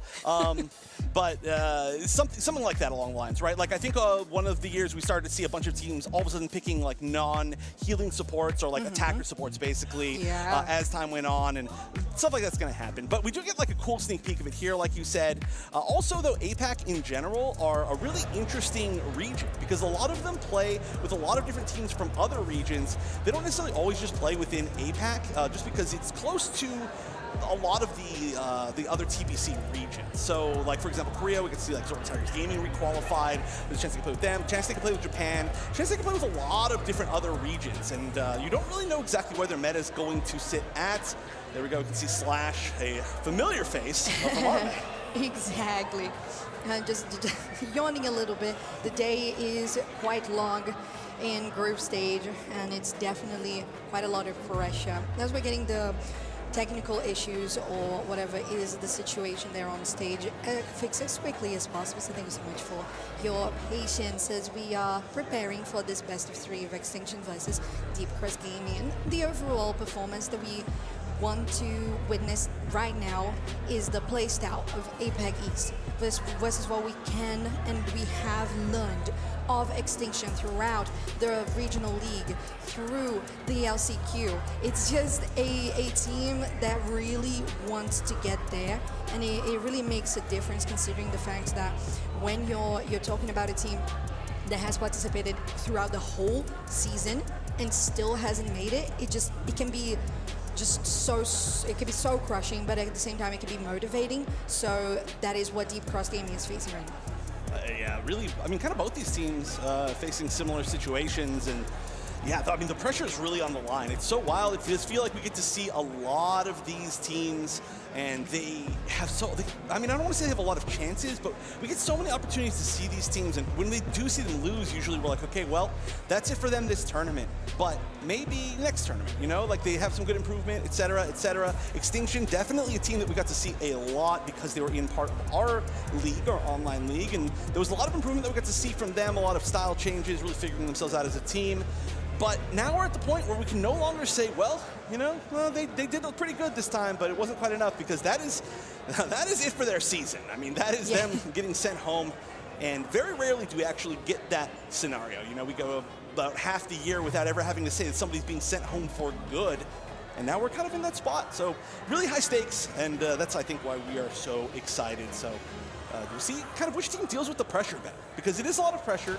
And for sure, I know, I mean, Extinction, they have a lot of experience dealing with that kind of pressure, trying to qualify a lot of different years. Exactly. It's just so many times that they were in a similar position that, like I said, it could be, you know, a two-edged sword where, knife, whatever the expression is, English is not my first language.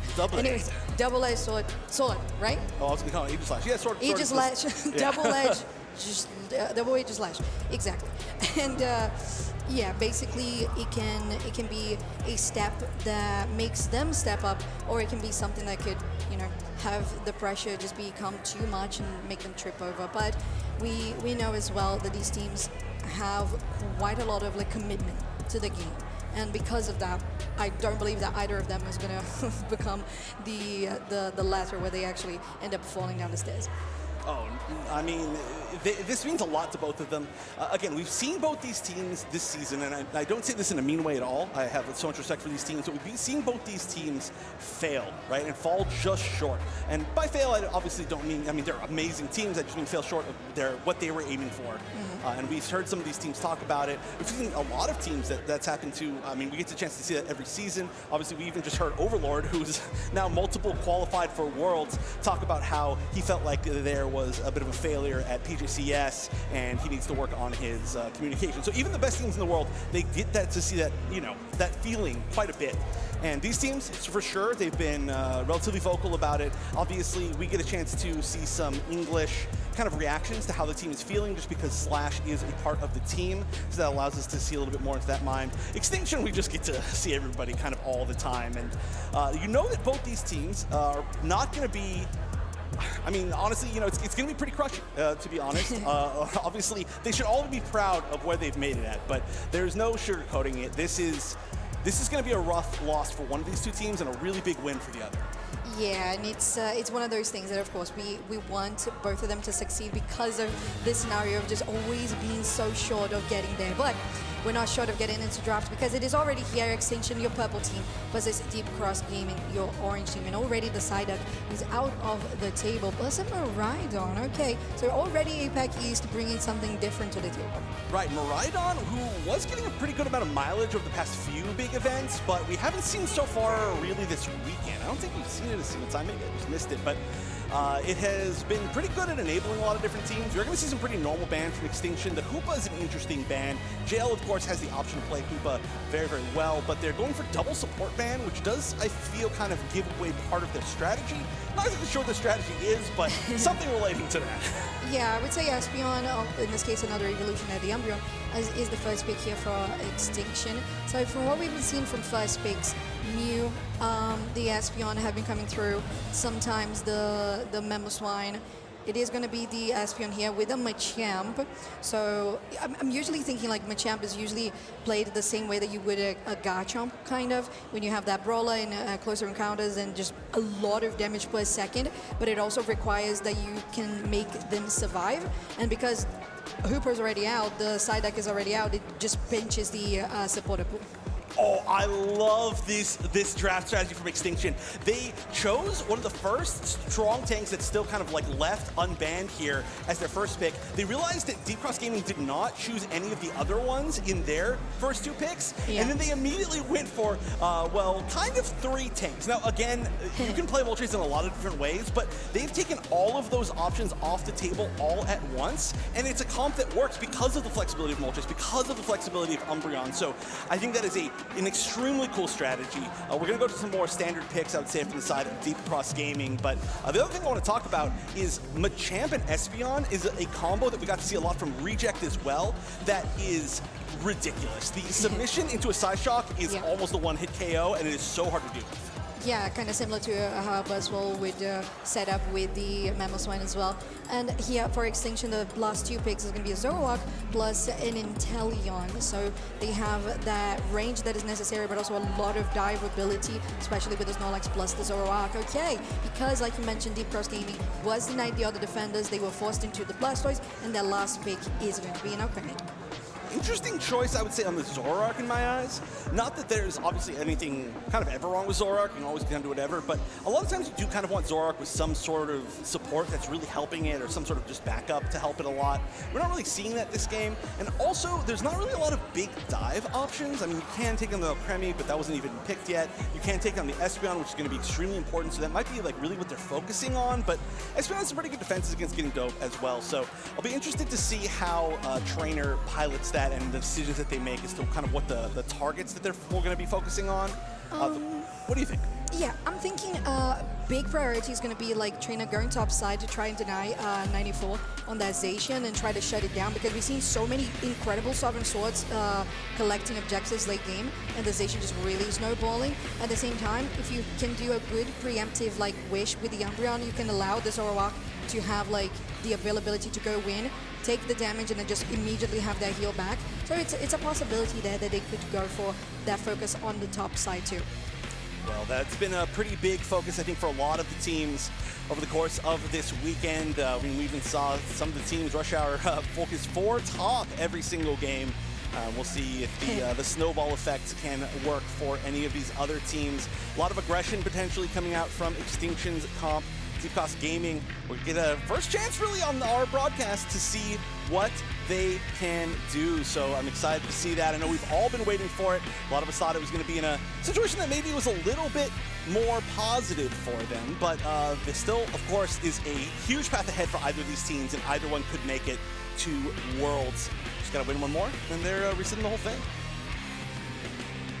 Yeah, with another technical issue here that we're dealing with, but we're going to get shortly into this game. Like you said, there's a lot of angles here, but sometimes more difficult to face or like to encounter for Extinction. In this case, although they're with Deep Cross Gaming, they have good damage, especially their organization. They still have the Machamp, so that can allow for quite a lot of presence, especially during late game, because they scale really well. But at the same time, Zacian, like I said, just Pokemon that's powerful from the beginning of the game into the end of time. Yeah, so I'm really curious as well exactly where everybody's being sent on this team. There theoretically are a lot of Pokemon on Deep Cross Gaming's side that could be top path, right? I mean, I know, I was thinking about that too. Yeah, in the history of the game, they've almost all been top path at some point or the other. But realistically, the biggest ones there that are a little bit interesting are going to be the Zacian and the Machamp, and which one of those is going to be taking that top path. And there are some options for both. Of course, I always like to kind of shout back to pre-season 1, basically, the very release of the game when we had we had like 1/7 of the Pokemon that we do now. Submission Machamp in the center area was very, very scary, and guess what? It still is, believe it or not. So that could be an option. Obviously, getting level 5, hitting out of the center area farm, and then being able to support one of the paths is so incredibly scary. And then Zacian as well can have a pretty early game if you want to use that to support whoever else is top. The biggest thing for me is I completely agree with what you were saying. Whoever is in the center area for Deep Cross Gaming will be supporting top probably a lot. Yes, and I was actually like running a couple of ideas in my head of the scenarios, whether it's Zacian or Machamp on the top side. I agree with you. It makes more sense in this case to send the Machamp to central area because you don't have that much of a threat, really. You could have maybe the Snorlax on the side of Extinction going for an invade, but realistically, having Zoroa as the central area there for Extinction, it's very weak early game. Yeah. So you're talking about a Pokemon that is not going to be that aggressive against the Machamp, so in this case, in the Machop. So because of that, it could allow for the Machop become Machoke and just still have time to actually grow into that evolution while taking advantage of the fact that the Zacian does stand that ground pretty well on the top side. So personally, that would be my choice if I was Deep Cross Gaming. And it's interesting, like you said, that Deep Cross Gaming would focus, could and should focus on the top side. That's what I think that Extinction is going to be doing. We might even see a rotation. We'll see. We might even see a rotation from somebody on the bot side from Extinction, also like a full-person gank to the top side just to get even more of that dominance. Or if that doesn't happen on the first push for the Altaria Swabblers, you could see that pivoting from Extinction to the bot side to try to get that SP on shutdown.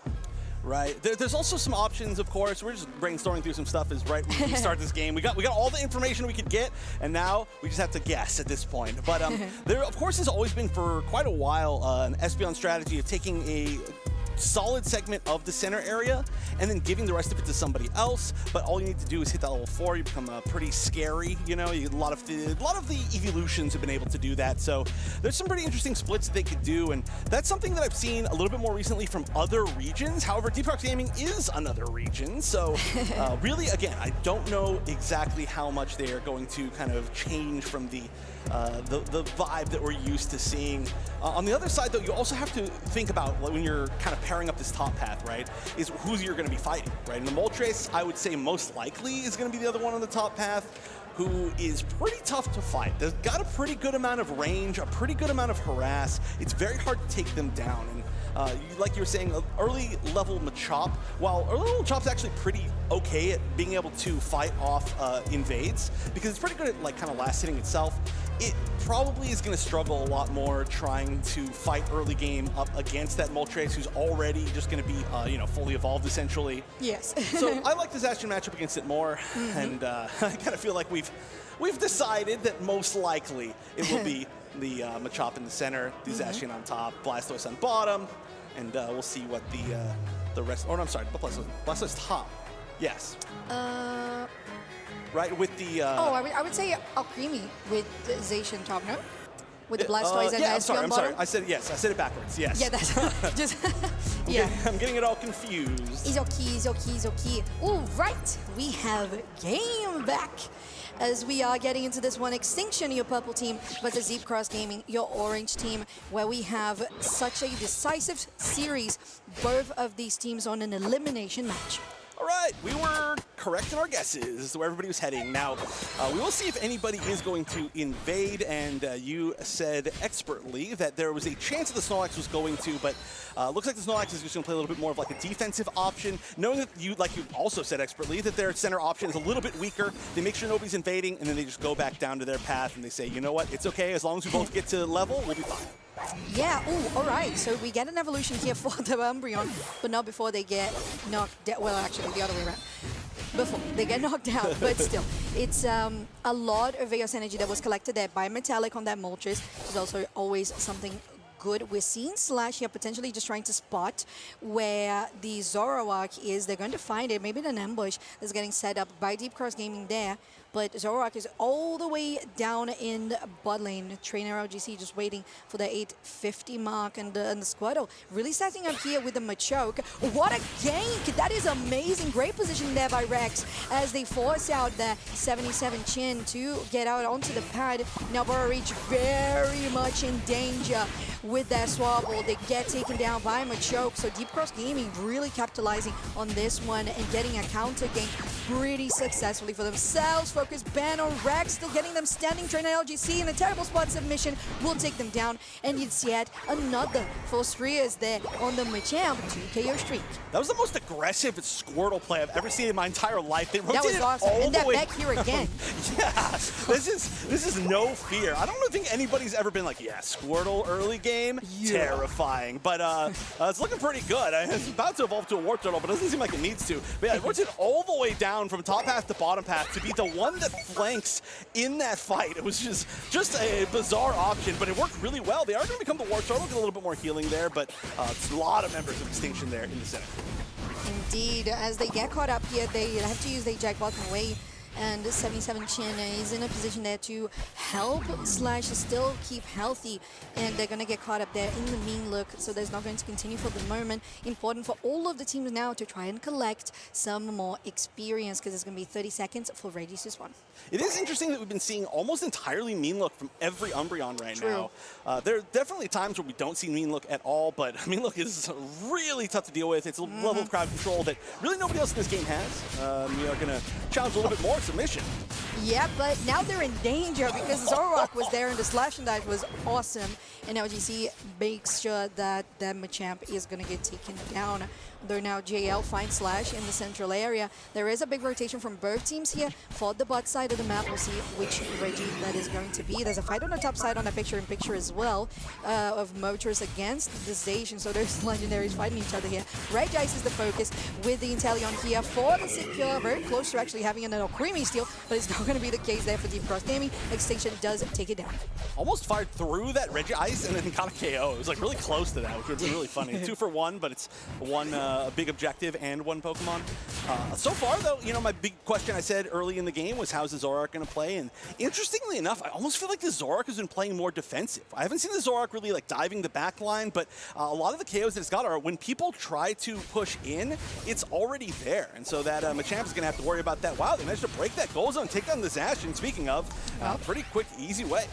Yeah, now Metallic has to be careful though, they're on 50% HP. Like you said, a very successful push here on the top side as they can redirect directly for, well, to Reggie Lucky, and Extinction does take it down. Let's see, it looks like they might try to be a little bit aggressive with it. They're kind of posturing like they might, but they, again, also they might just kind of look and say, hey, let's see if there's any challenge. There is not that much defense. There isn't really. Reggie like very close to the pad. Now with Slash still not being able to use their Unite move that is such a good defense for especially tier 2 pad. There's the Moltres Unite coming through, and then the Psychic Select try to defend him more, doing pretty well at the moment, but the Umbro is going to get taken down, so Extinction has to be careful. Just stand back at the moment. Deep Cross Gaming with a successful defense. I do like the interesting thing. I mentioned this, I think, a few broadcasts ago. I don't know which one it was, but another interesting thing about Moltres that we don't really get a chance to talk about very much is it's Unite giving the ability to see around their furthest up goal zones, and that normally doesn't mean all that much in a lot of situations, but especially if you're trying to consider like maybe pushing with like a Regieleki or something like that, it can mean a ton. And they did have that vision in that moment, and maybe chose not to overcommit. Okay, there's, wow. I believe Metallic had no idea that that was going to be such a quick takedown with that submission. Now Stress starts out this Reggie Rock. There's a good positioning from JL with the mean look. They're going to get caught up in the, no, they're not because of the passive. Now Metallic comes through as well. The Trainer on the back line, having the Hydro Typhoon, still going to be Roar Reach, who takes this one with a snipe shot. But now it's a 4v1 against the Blastoise, and it's going to get them taken down. 4 members of Deep Cross Gaming get taken down in the process, and Extinction very expertly takes the zone, the fight, and the objective. Wow, looking really good at this moment. You can see a pretty significant lead. We are getting to about the 4-minute mark, so we might see one more fight where we, oh, look at this. We can see replays now, too, in the bottom of the screen. New technology that we're getting in the year 2026. Very cool that we're able to do that. We're going to see that fight a little bit, but once again, a submission leading to, there's just a lot of quick KOs in this game. There are. It's just because the amount of damage that you can have, you know, like with the setup you mentioned, submission, pulls them in. And then if you have either 94 or on the Zacian or the Espeon, is just quite a lot. And speaking of, Espeon just got taken down on the bot side while Deep Cross Gaming was focusing on the Regieleki, trying to take this pad down before the Reggie takes it. Does it work? No, it was so close, Chef. Oh, and it actually denied the score. You said there's 45 points in Zacian's pocket, so that's huge. A huge few milliseconds that mean a lot. So 300 points for Extinction while it's happening. Huge. I mean, there's no tier 2 goal zones on bottom at all, and they could have had essentially, I mean, like another at least 30 points plus a Regieleki still going up to the top northwest tier 2, but instead now they've got a huge, I don't know, like set of full pockets there on the Zacian. It's going to make it a lot harder to score later, and just they're still, what, 166 points behind. Yeah, it's a considerable lead, but not unsurmountable for sure, where just shy of a minute away from final stretch, and Extinction has already positioned themselves here for the bottom Reggie, as they would very much enjoy having that extra buff going into Ray. Now there's a good engage there, actually some scout around by Rex, though they need to be very careful about their side shots. Yeah, it's getting pretty scary. Some nice serves to engage. The submission is going to start it off, but no way. What a Unite! That's crazy. That barrage blow almost took them down single-handedly, one by one, but Deep Cross Gaming manages to take that one, although that Machamp was taken down. They secure the objective. Chef, honestly, that was crazy. That was the best defender Machamp play I've ever seen in my life. That was beautiful, honestly. It was exactly like seeing a Blastoise surf away, but we are really close to this final stretch, and now we've got the respawns coming back, so everybody's going to be here. Everybody posturing very close, and I do think D-Cross Gaming, they're behind by points, and they have to deal with the snipe shot. I think they're going to make a move relatively quickly, because otherwise they're just losing the game to time, especially with Rayquaza being on the board and being such an important comeback factor. Yes, it is. Meanwhile, ZZ Ray was attacking Rayquaza. It has reset already. Burrowreach trying to find those angles for the snipe shots. A good power nap gets ZZ Ray, gets another knock-up. They're zoning out pretty well. The Zacian gets sniped. There's no extra damage there. Now the Psychic Select to try to defend Deep Cross Gaming, but it's not looking good for them as Extinction is just able to take them down. And ZZ Ray's the last one standing, just trying to chase it. It's no problem for Extinction with a full team wipe and a Rayquaza as well. Oh, they played that fight extremely well. They bait out a lot of resources by kind of fake engaging and making sure that they didn't overcommit to it.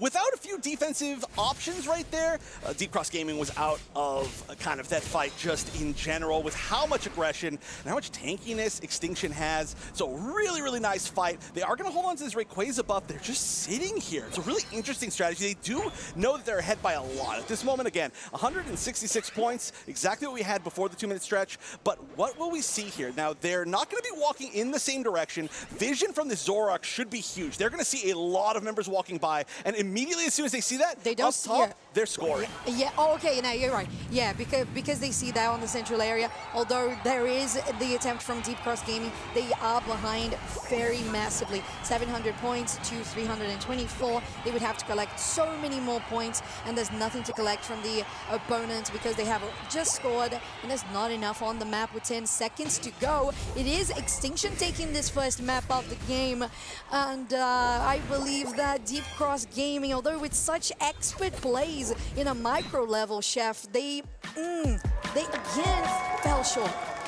Again, I have to say how much I love the draft from Extinction. I think that was one of my favorite drafts that I've seen, reacting to how the other team chose their kind of first 2 picks of their draft, right, being on the right side, and then choosing as well the like once they're like, okay, well now we have 3 tanks, what do we do with that? Oh, we put an Inteleon sniping behind it. I think that all of that was just so incredibly genius, played perfectly to a T, and it was exactly the way that they wanted this game to work out. And I mean, you've got to, as Deep Cross Gaming, make some sort of adaptation of that, because it wasn't their normal strategy, but they kind of opened the door for that to happen, and now you just can't do that, plus you have to adapt to what you want in this next game.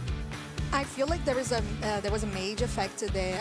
Burrowreach on the Inteleon is so powerful, like always. It's just so good that they need to take that into consideration. And considering the fact that for this last draft, they actually had a focus on a Miraidon, that feels kind of like a targeted pick. Maybe they should pivot to something else, because I just feel like the calibration on the skill shots for Burrowreach are amazing. But of course, the fact that trainer LGC from the get-go just did really well, and like you said, playing a Zoroark defensively but still managing to get KOs 8, 2, and 5 is that KFA with 168 points scored and 69,000 damage dealt. And I need to like kind of assume. Now, this is totally wrong probably, but I was questioning why this was being picked, and one thing that I saw a lot is when Machamp, who is currently being banned a lot, it's a very strong pick, it starts all these combos, when it uses submission, it seemed very open and very vulnerable to the damage from Zoroark. So I wonder if specifically the Zoroark is a defensive counter, I would say, against specifically Machamp, because I mean, if it wasn't, that's how it worked out in that game. So curious if we were going to see that ever again in like maybe the next few days or at Worlds or anything like that, but we can see it again right now. We're going into game number 2, Deep Cross Gaming's season life on the line. Now they have potentially one more draft to make sure that they are still going to stay in this. Yeah, and get into day 2. That's what Extinction is aiming for, at least in the short-term horizon there. Deep Cross Gaming still aiming for that for Alligator, and the Snorlax now, instead of the focus they had previously on a Venusaur plus a Miraidon. So a lot of respect that they had for Rex in how this Snorlax played, plus Trainer on that focus for Zoroark.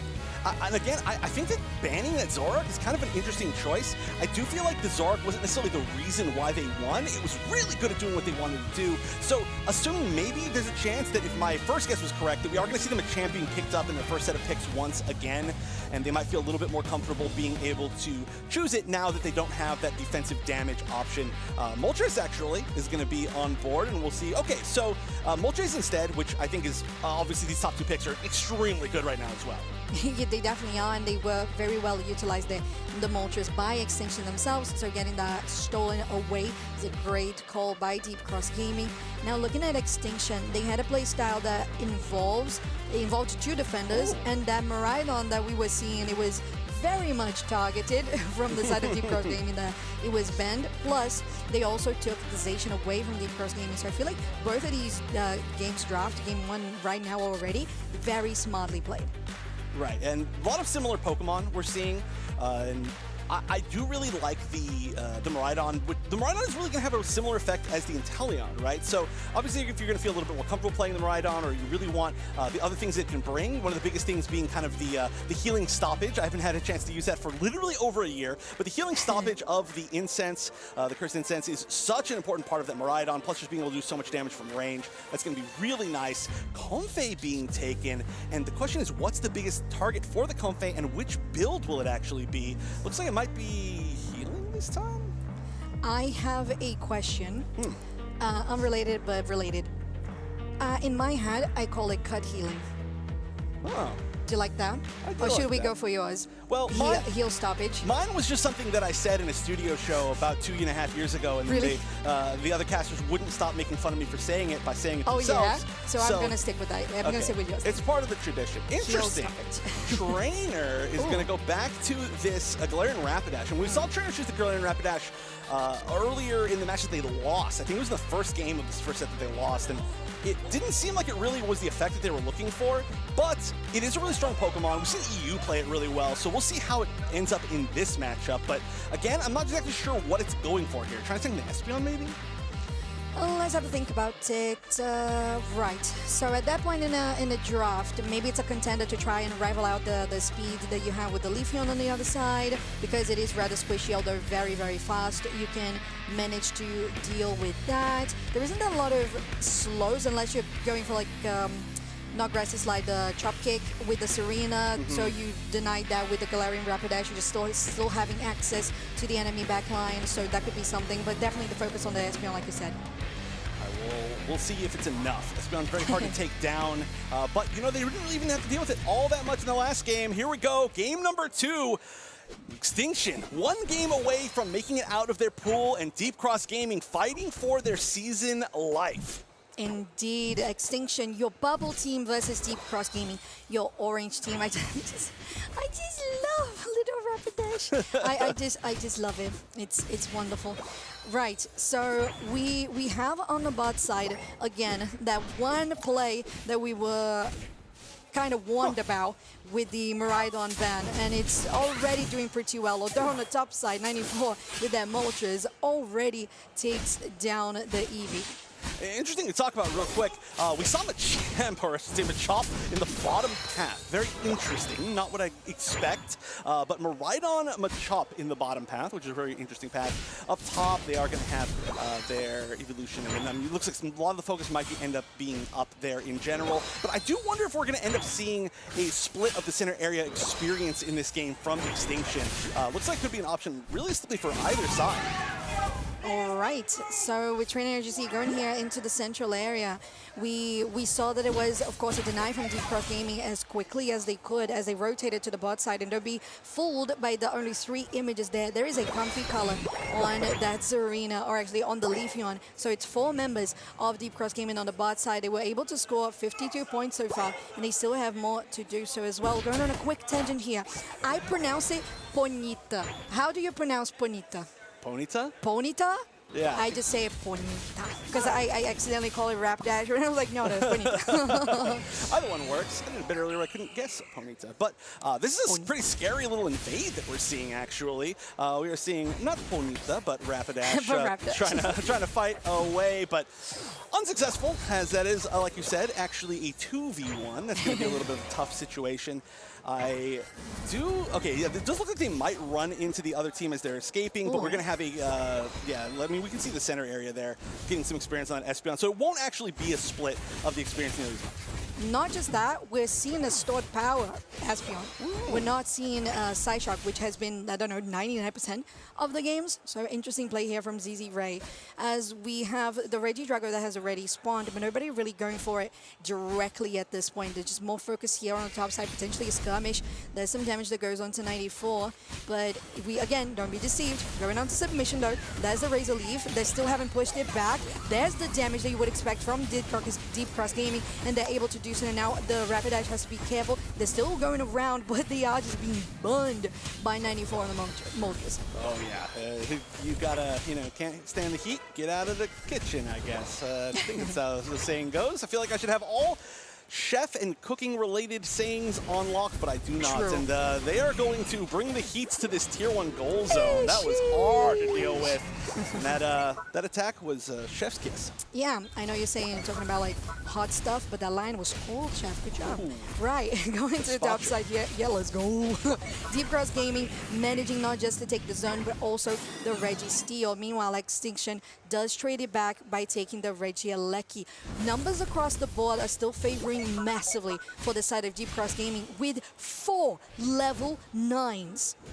Wow, it's wild how evenly split their team is as far as experience. Yeah, I mean, they have a lot of Pokemon that do very different things and are very evenly split. Okay, there we go. Not as split anymore, but just because they are once again being a very scary team, I would say this is going pretty well for them.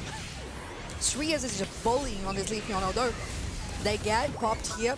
They still didn't get taken down. They take the Rapidash, and it's literally them just wiping the floor with Extinction's players now, because Deep Cross Gaming has accumulated 282 points to 18.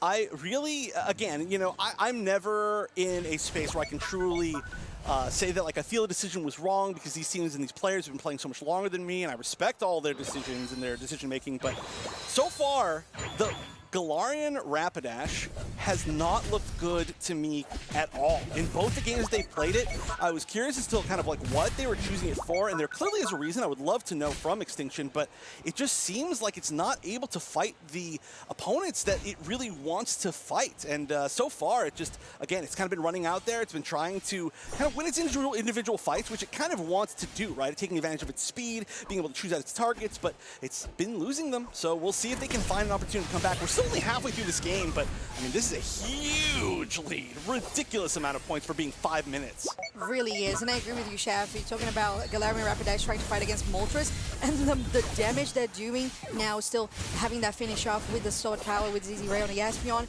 Looking at the backline, the Leafeon with the comfy color from the beginning of the game have already made such an impact, and the Serena even, just the icing on the cake, really. Two level 11s, 1 level 12 for Deep Cross Gaming. This is looking so dominant for them. A Regice to their name. No bot tier 2 for Extinction. Yeah. That path is open. They can't even back cap that 45 points. They're sitting there wait a minute, what am I even doing here? What am I doing? Yeah, it's actually kind of bad for them. It's interesting to be so far forward, but that is a level 12, one of the highest levels in the game, that they just gave away a lot of experience to the entire other side. So Extinction certainly was really happy that for some reason a 45-point Serena was sitting there, because also they were able to just kind of steal away those points. Now, in the meantime, Regieleki was taken on the bottom path, heading to be a Zapdos, essentially, at the home goal control zone, but they're going to have to deal with that, which again just builds more space for them to get even further ahead in experience. It does, and like we were saying, the experience game for Deep Cross Gaming has been so strategic from the get-go, knowing just exactly how far they could go with the Leafeon and the comfy color from the early game, going for that focus, just so well executed. Again, here with the trap kick, going in with a Queen Ascendant, and goes down onto the floor. Machamp already centered a Pokemon Standard on the top side. We know that Leafeon together with Moltres, Chef, they have been just collapsing on people. Yeah, it is a scary combo. This is, I mean, I don't even know what to say almost at this point. This is, I mean, it was looking really good for Extinction. I thought for a minute that we were going to have a set that was a very, I don't want to say an easy one for Extinction, but a surprisingly one-sided set for Extinction from game one. Deep Cross Gaming completely flipped that around. This might be one of the most dominant games that we've seen all weekend, and they are going to fight. They're going to continue to fight, and still, they're just going to keep going the same way. You know, I mean, that was a full 5 people going down for not even an objective. That was just literally for the sake of fighting. I'm a little bit speechless, I have to say. Because that wipe, I saw all players going down. I was like, wait, excuse me? I looked at the timer and I was like, what? What is even going on here? And it's, again, Deep Cross Gaming, they're just so far ahead in the XP department that the damage just doesn't rival. Okay, a good pick here onto the Espeon. Could make, or on the Comfy, actually. Very nicely done by Extinction. They could turn these things around. Moltres also goes down. Raging Rock is going to get confirmed. The Psychic Salad, though, does it steal? I think it does. They did. Deep Cross Gaming now not having that Unite move could mean something going into final stretch, but the Serena goes in with a stop, with the Queen Ascendant as well. Goes down. Machamp is going to go for the Pokemon Center themselves and for a good time. Well, actually, in 5 seconds, I guess. They're still back for the objective as Kyogre spawns. Yeah, when you're losing this bad. Oh, I was going to say it's a fast respawn. Whoa, they burned that down and then just immediately stopped that. Look, they could have had it down by now, by the way. I guess they're a little bit scared of the Miraidon, but they're going to continue fighting in an interesting place for a 2-minute fight. Yeah, Trainer LGC in a terrible position. There's another KO that goes onto the Miraidon, and Deep Cross Gaming really solidifying this win as the 3 members of Extinction are down. They can just rotate for Kyogre. There's the Flowery Fields Forever, adding even more final exposure there. Though Sovereign Sword could steal it. No, it's not going to be the case. It's still Deep Cross Gaming with the Stomp that guarantees, and Strias, or actually Slash in this case on the Serena, does pretty well at denying that steal. And Deep Cross Gaming are just this close to taking us into a game 3.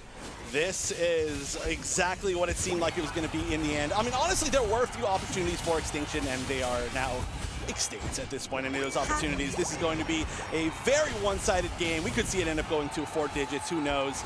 But we're at the very minimum, only an 802-point lead at this point, so huge game for them. Only. Well, okay, it's going up. It's going up. It's, you know, it's only just a few 800 points. Yeah, you can make that back pretty easily. But yeah, no, Extinction. They did have a few opportunities in the end. They fought pretty well. They managed to get some important picks, but this was just start to finish Deep Cross Gaming. Start to finish. I feel like that is exactly what it is. From the Leafeon plays, the rotations with the Espeon, the Moltres doing really well alone on the top side. Everything was incredible, and they didn't even need the secure of a side shock on the Espeon either, Chef. Yeah, no need to secure when there's no opponents left in the area to challenge your secure. At that point, you can auto-secure. It doesn't even matter. And that was basically their strategy. But, wow. Yeah, you know, there were some interesting things, too. They gave away the Miraidon. They gave away the Zacian. There were so many good picks that they looked to the other side, but this was just looking so much more comfy, you know, literally and figuratively. But that's got to be a morale booster. If I've ever seen one, after losing, to suddenly turn around and win by like 900 points, you're like, all right, we're back in this. And now both teams are on the verge of elimination. Very terrifying. Oh, so terrifying. I would say this is one of the few game 3s that we had here in group stage of NAIC, because this is the best moment to have one, because it just adds so much to the storytelling. Although in these players' hearts, they're like, I didn't want this. Please make it stop. Just make this end. But they're going to be playing this game 3, and it's really important for all of them. And I would say not just the boost from winning the match, but knowing that you won the match against the exact Pokemon that you were banning on the side of Extinction, much like the Miraidon. It's like, okay, we don't need to ban that. We can definitely deal with it. Yeah, it opens up so many doors for them when they're like, wait a minute, maybe the specific, you know, like very player-specific bans, maybe they're not as necessary. Maybe we can use it to continue to play more of our game. And it really opens up, especially the fact that we've seen now 2 different strategies, one very player-specific, one a lot less player-specific. It means that they have to guess now what's going to happen in the next game. And it's been a while since we've seen an MVP for a Leafeon, but look at that damage. No, it's not just the damage. Yeah. 18, 0, and 10. That's what we call a perfect KFA. When you don't go down 100,000 damage, 313 points scored is how well Strias did in this game on the Leafeon. And we, like you said, from the get-go, started and it was all Leafeon and Comfy together. I almost wish that they'd been KO'd one time so that we get an actual number for the KFA, you know, because right now it's infinite, technically, if you never faint a single time. So yeah, nice infinite KFA, but yeah, I mean, that is a ridiculous number. 18, 0, and 10 with 313 score, 100,000 damage, everything. That is just an absolutely ridiculous showing. And it just feels like a Pokemon that, while of course it's been good forever in the history of this game, we don't see it really high prio right now from almost any region. Even LATAM, I feel like, used to use it every single match. They've been switching around a little bit more. We've been seeing a lot of the Scythers and stuff, but I mean, I don't know, maybe you got to deal with this Leafeon in some way, because that was just across the board a ridiculous show. Definitely was. We're getting into draft for our Game 3 of Deep Cross Gaming versus Extinction. Not just a elimination match, but an elimination game. One will go out of NAIC, the other one locks that place to day 2. Extinction now on the orange side and Deep Cross Gaming on the purple. Looks like we are going to be going for some similar bans on the side of Deep Cross Gaming. And they have been on the orange side both games so far. So this is going to be the first time that we're going to see what their choice of first pick is and how it's going to change up their draft strategy. I mean, it's such a hugely different strategy whether you are first pick or you are second pick. And the Comfey getting now removed from the options is going to mean that I love the fact that both these teams respect each other enough that every game we've seen a ban of one of the Pokemon that just beat them. Oh yeah, it's like a handshake. Yeah. I would say something similar to like an Espeon and oh, fun! We haven't casted this today, have we? No, I don't feel like I've seen this like at all this weekend, Right, which is it's been because banned it's been banned a lot. Yeah, so much. All right, that is the prio for Deep Cross Gaming. That checks out. I was going to mention that Psyduck, Espeon are great first picks, and that is exactly what they're going to pick here for Extinction, as they are just close to confirming that one. Indeed, that is the case. Next, I would really imagine having like the defenders coming through. You don't have the Snorlax, but you could, or the Umbreon, you could have the Memo, the Blastoise or the Mamoswine. Hoopa also a great pick on that end. Right, yeah. I mean, most of the big defenders are banned out at this point, so I think those ones that you mentioned are perfect. We get the Pokemon in the center. Do you see this? They're showing off the explainer. That is so cool. Look at this technology in 2026. That's amazing. So Moltres and the Machamp now going back over to Extinction. Now, the Machamp didn't seem like it really had as much value in the last game as they wanted it to. Jail was piloting it, but it didn't seem like it quite had the follow-up. However, with the Espeon, whatever build it is, it's still going to have high burst damage. The Psyduck is going to be able to chain CC off of it. So I do like it a lot more in this comp. We'll see if it's a little bit more effective because it just didn't seem like it had the follow-up last game. True. Also, we're looking here at a Mew plus a Shifu last picks for Deep Cross Gaming. The Mew checks out. Of course, you still need that range damage, and Mew definitely fills that category incredibly well in the meta right now, Chef. But I am looking at the Urshifu and the items, especially with the Muscle Band, and I'm thinking potentially they are Water Bear to try to rival out the damage per second that the Machamp can do as well, while Trainer LGC is going for a Mimikyu, a very established pick for the player. Yeah.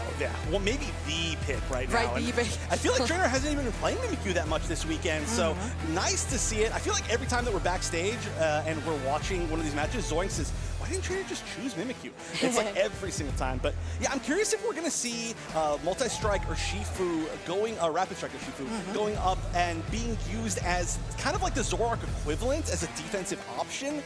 There are, of course, there's going to be the ability to kind of dive the Espeon if you can, but it's got so much protection, including just being its own protection, and that's part of why Espeon's so strong. So I do wonder exactly how they're going to use it. Aside from that, though, they are depending, or they're kind of basing a lot of their range damage on this Mew, or Z-Ray is going to be, I think, a really important part of being able to unlock this team's strategy. And I would say the strategy on the side of Extinction, we would have that flipped around Deep Cross Gaming is on the, well, oh, it's because the orange is, that is confusing. Well, the colors are correct, but the sides, the sides are swapped, but that's fine. My point being, there is a lot of space creation on the side of Extinction, Chef. So, like you said, Deep Cross Gaming really needs to go for very precise dives if they want to do that, but honestly they don't have the composition for that. It's a little different. They want to go for front to back team fight, so we'll see what this is going to go, because Deep Cross Gaming and Extinction are playing their final match of the day for one of them. Your season life is on the line, and you are invading with Machop.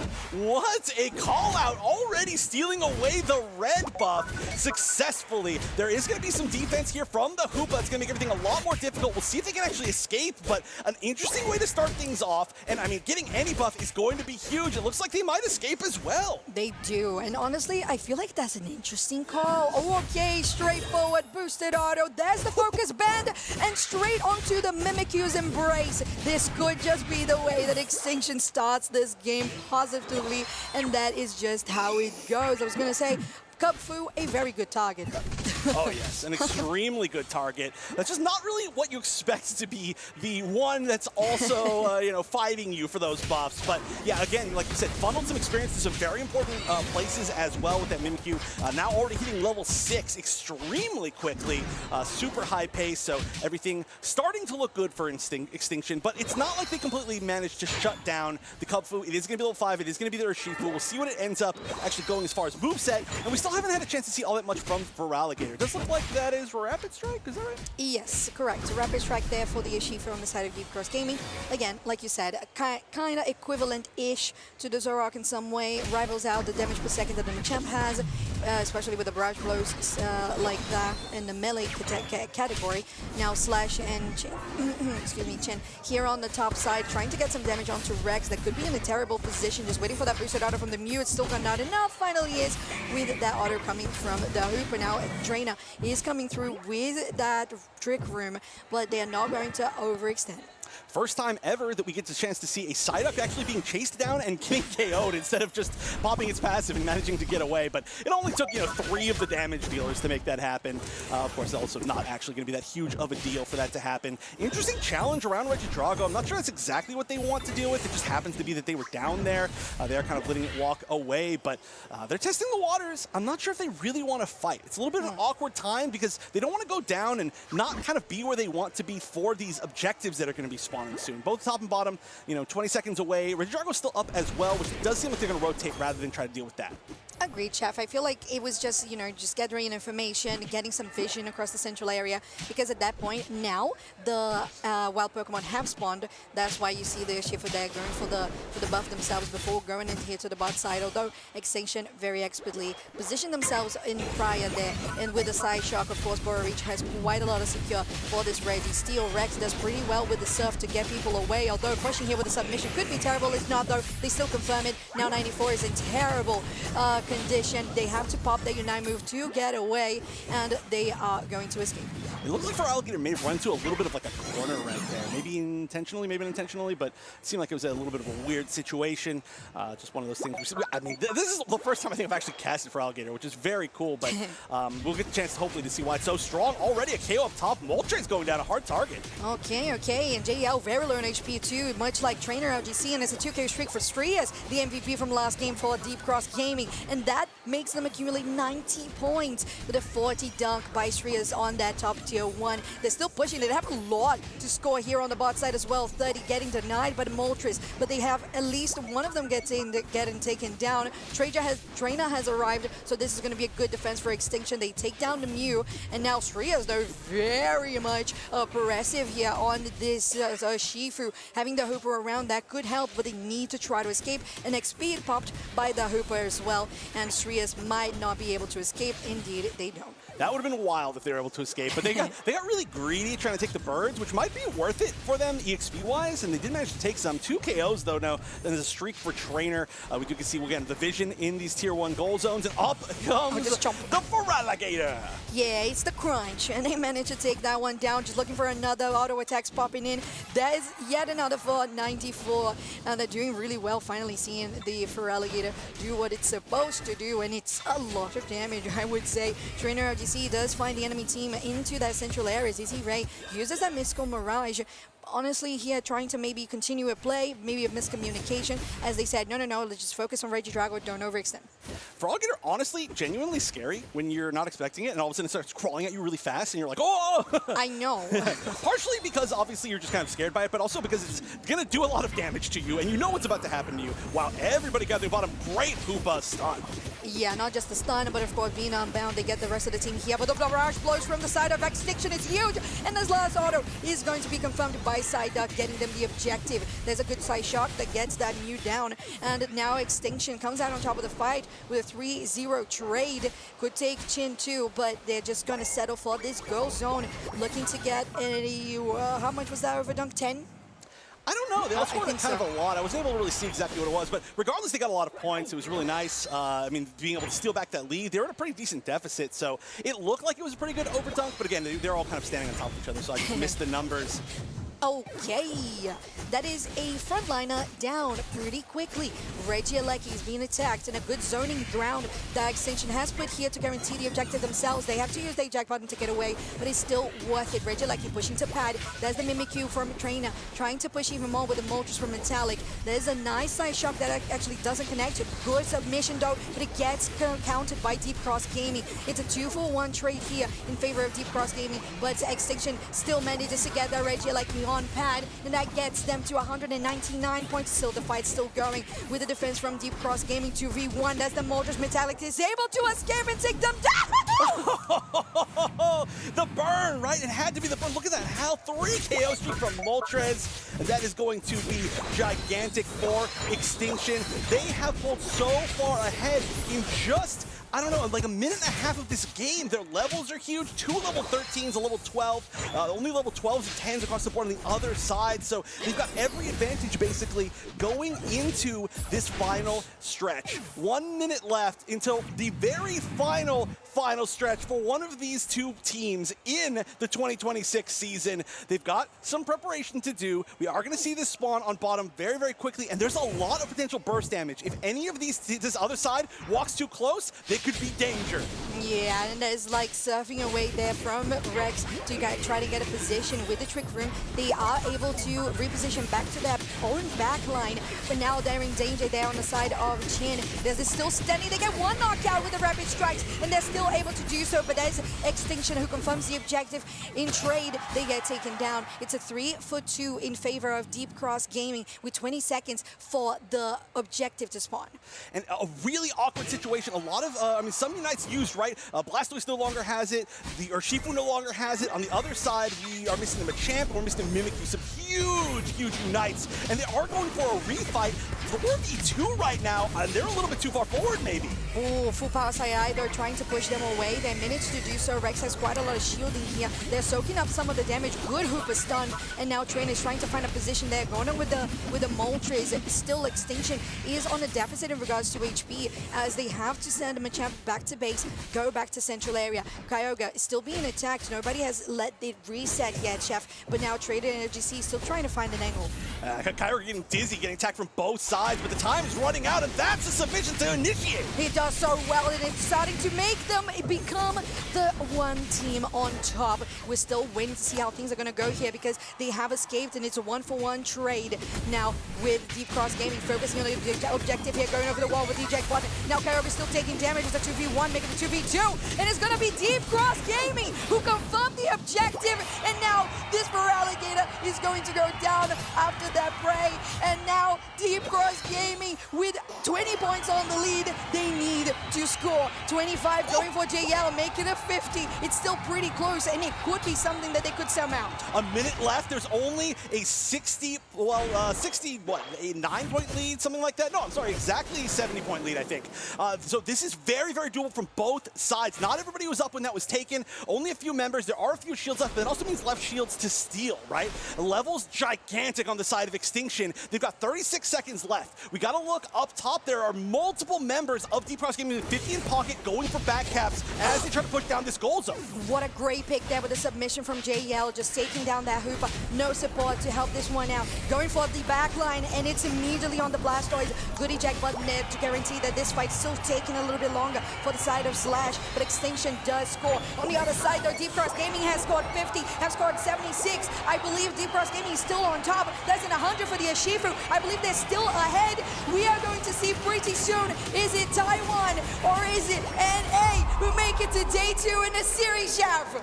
Oh, it's pretty close, but I think with all those Hundo Burgers, that's who I'm looking for, and they're the ones popping off. They get to see it. Deep Cross Gaming from Taiwan will be barely winning that one. I mean, I guess the score is a little bit higher than it looked like it was, but I mean, by the actual game state, what a close match. A score race at the 30-second mark. Only a few members getting the buffs from those objectives, but they traveled all this way and they were on the verge of going out before day 2.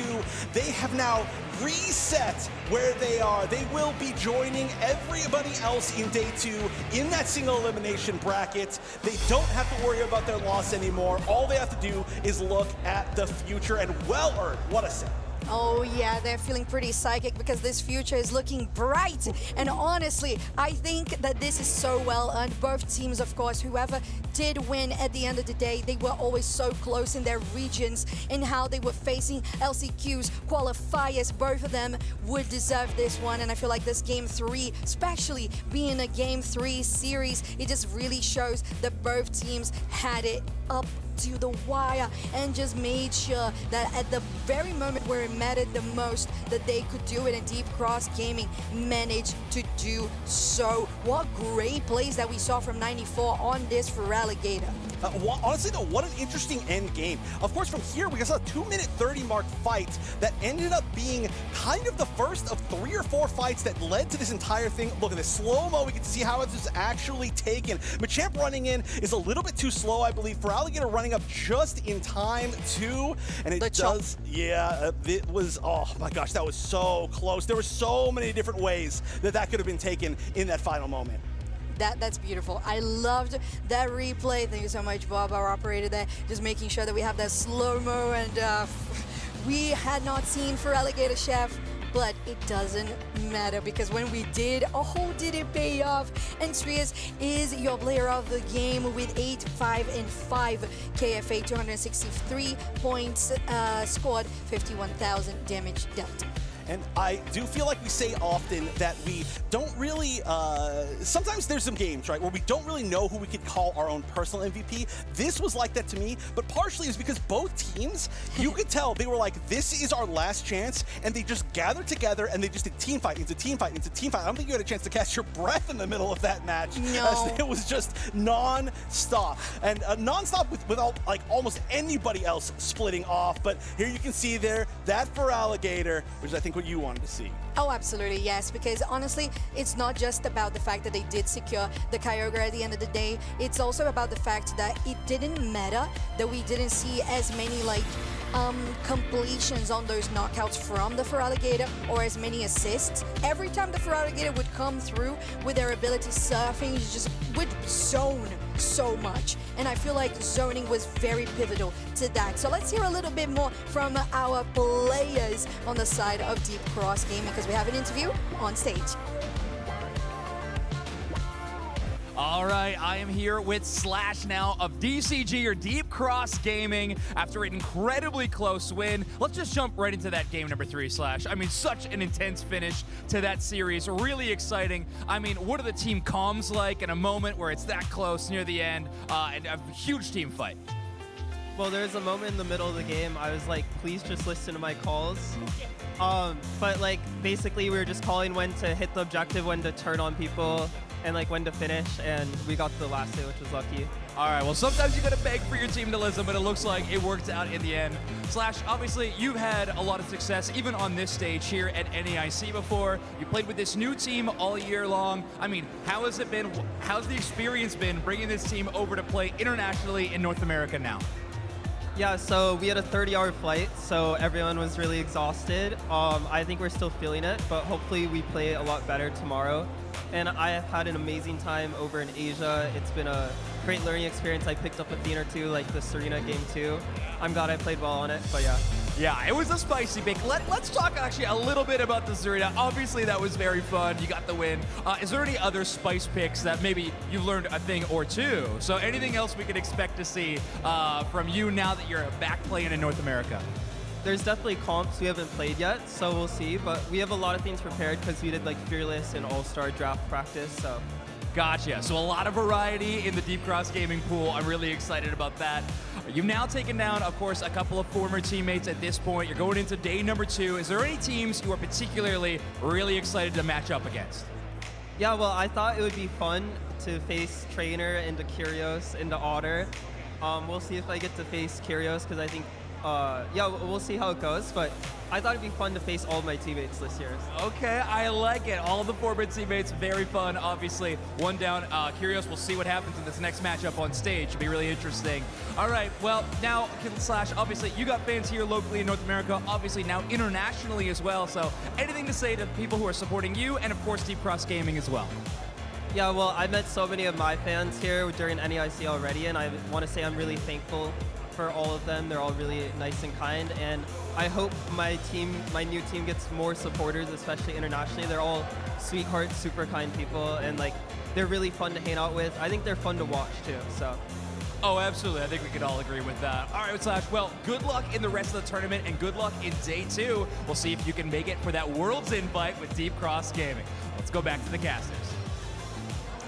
Great to hear from the famous Asia region player Slash at NAIC for the 5th time in a row or something like that. No, honestly, that was really nice to hear. You know, Slash obviously kind of really integrating with this new team, and that was like a lot of love for teammates, you know, which isn't always the case in general in Pokemon Unite, but especially when you go and you immediately join a team and you immediately gel with them in some certain way, it really is, it builds some of this level of synergy, so really nice to hear from you. It was. And now with the group stage results that we have so far on the screen, we have Group A with Rudig on 3-0 and non-parametric statistics on 3-0 as well. There's still one match to be played by these two teams, All In on 2-2, Fluffy Tail Bennett on 1-3, and MBN 0-4. Of course, a reminder that only the top 2 of each group advances. On Group B, we have Goofy Goobers on 4-0, having already finished their run. They are locked in for day 2. Evil Geniuses, who are going to be playing next, are on 2-1, and they will be playing against Not Enough Tanks, also on 2-1. Yeah, I want to talk about that one a lot. I mean, I guess there's another set of casters they're going to be talking about a lot, but a huge match there. Not Enough Tanks placing very well in the last chance qualifier as well, but Goofy Goobers going 4-0 in this pool is a huge storyline that we didn't get a chance to see on broadcast, so I'd love to see more about that. Maybe we'll get an update tomorrow. Fulcrum, though, obviously we got a chance to see do really well against the two teams that we just saw on broadcast. Deep Cross Gaming now moving forward and qualifying. Extinction, unfortunately, out, but of course we always love seeing them. Lunex Gaming and Rush Hour will be making it out of their pools, but Lunex on top because they defeated Rush Hour, which we got a chance to see, and only a few more matches as well. DreamHack Aftermath looks like 3-0 Citadel Gaming at a 2-1, and then look at Tuzi.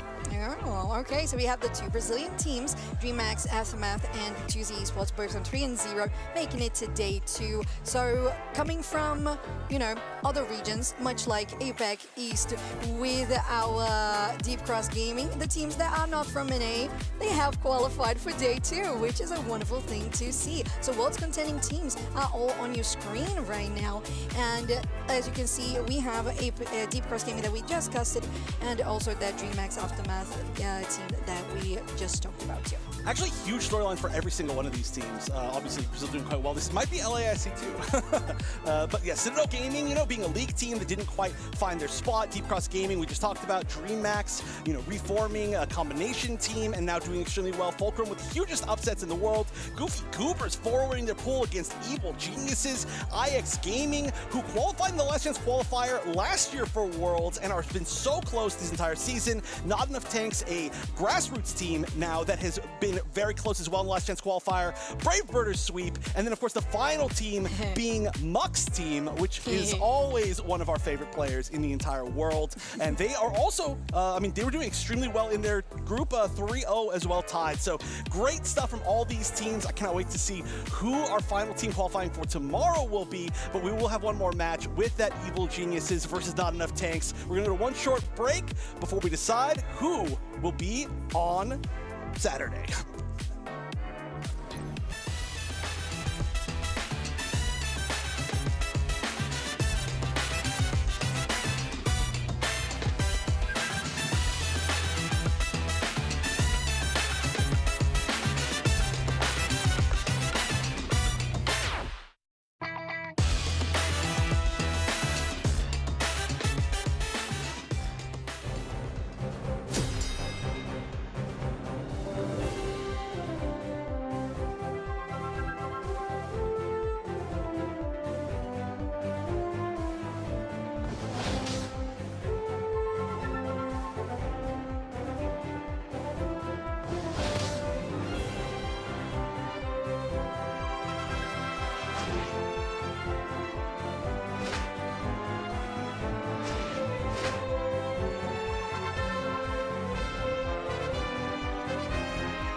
Welcome back, everybody, to the final stretch here at NAIC. We're talking Pokemon Unite. We're talking the final spot at the World Championships up for grabs. This is going to be the final match of day number 1, thus concluding our group stage coverage. We have 2 teams that are fighting to make it into day number 2. I'm Zoinks, this is Kello, and we are going to have an amazing match. Kello, how you feeling about day 1 so far? Honestly, I am really glad to see a mixture of teams make it on through to day 2 in terms of those that we have seen perform throughout the season, but also those underdog stories coming and flourishing up. And, you know, we potentially might end up having another one coming on in, considering the next 2 teams that we are about to spectate. Yeah, that's true. We've had a few teams already surprised, but you're right, the one waiting in the wings, Not Enough Tanks, is certainly a team that I think a lot of people would consider an underdog in this tournament. They do perform extremely well in the grassroots events when this group of players has played together before.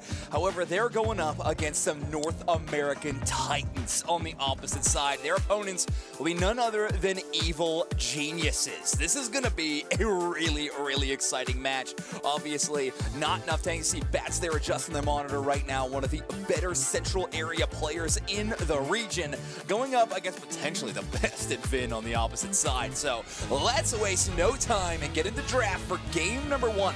Evil Geniuses and Not Enough Tanks. Yes, we are going to have Not Enough Tanks over on that purple side, Evil Geniuses over on that orange. But Bands already coming on through. We have that Megazard taken away along with Moltres. All right, I mean, this Moltres is such a powerful Pokemon. It is absurdly strong with that all-rounder style of play. We've seen it in a lot of success. However, one Pokemon we're not seeing in the banning phase so far, Kello, could be Feraligatr, kind of making its tournament debut, at least on the tournament stream. In the last matchup, there is a chance here, however, Evil Geniuses to have one final ban. They're going to use it on Umbreon. So the Gator is available if Not Enough Tanks or EG want to pick it up. And that's an early hover for Not Enough Tanks. Now, let me tell you, I was watching that previous set from the crowd, and when I saw Feraligatr be selected, I was so excited at the fact that we get to see it again. This makes my heart happy. Right, you were excited, but also we all saw Kello was green with envy. Wanted to be in the commentary booth with the headset on, casting a Feraligatr game. I mean, wish granted. Now, 2 matches in a row, one of the newest available Pokemon locked in. Evil Geniuses, though, going to take some old favorites in the Zacian and the Espeon. Not Enough Tanks are going to follow suit. Duskrunner locking in that Psyduck. Sobi on the Mew. So powerful in today's tournament. Feels like if you don't got Espeon, you better grab Mew. No, and it makes so much sense for Sobi just being one of those well-known long-range attackers, whether it be Miraidon, whether it be Mew. So definitely sticking towards those comfort picks. Although I love here, we have 2 supporter picks picked on up by Evil Geniuses. Mr. Mime, a supporter we don't really see too often out on the field, but paired up by that Blissey. Yeah, interesting to see Ducky taking up the Mr. Mime, right? Giving up the Mamoswine that we've seen them play previously. Kyrios is going to grab that Cinderace. So Kyrios is one of those central area or attacker path players. They do have a little bit of flex between the two that do like the range Pokemon. We've seen Cinderace, we've seen Latios from this player quite a bit in that range. You don't want to get locked down by that pesky crowd control on the other side. But you were mentioning comfort picks in a few different spots. One that I want to call out is going to be Bats on the Greninja. I mean, I feel like since this game's launch, I've been casting Bats playing Greninja in tournament games. It is just such a comfort pick for that player. Really excited to see it on the Thea Sky Ruins yet again. We're back to Rayquaza, so why not? Well, Evil Geniuses drafting a very powerful composition. The Mr. Mime may be a new look, but still, it's going to do the classic things that Ducky loves. An aggressive early game tank that has great last hitting secure. This is going to be a potent weapon in the Evil Geniuses lineup. Yes, I'm very much looking forward to this next set here. Otherwise, I feel like in terms of the Pokeverse, they may not really be rivals, but I feel like in Pokemon Unite, Greninja up against Cinderace, that is a tale as old as time. I really do think if you were to pick first partner Pokemon, I know you obviously have the 5 licenses you could select, but if we were considering first partner, Greninja, Cinderace, Decidueye feels like maybe the iconic three, you know, maybe sometimes in a derogatory way. But here we go. We are getting into game number 1 very shortly because we do have a pause. Yes, that does give us a little bit more time to yap here in terms of our Yeah, our bad. picks. Sorry, everybody. So, We did request more time to yap. That is why the pause request has gone in. The commentators do want more room to talk. So, Kella, without further ado, the microphone is all yours. Feraligatr has made it in. What specifically excites you about this Pokemon in Unite right now?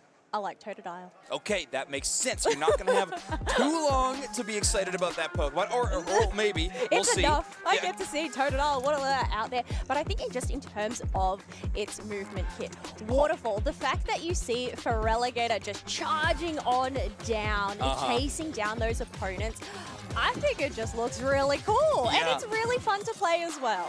It is. The first time you click that button, you might want to be in practice mode because utilizing that Pokemon for the first time, it is, you know, some old school steering that can be challenging to control. However, once you got a mastery of it, it is a ton of fun. It can have a huge impact on the games you're playing it in, and obviously, not enough Tanks is excited for it. We do have a little bit of rock, paper, scissors going on between the members of Not Enough Tanks, and I think so far it was Russ picking up the win. Okay, let's watch this one. Oh, Sobi gonna take the loss to Bats here. Double scissors, final round. Double papers, what's close? Double rock.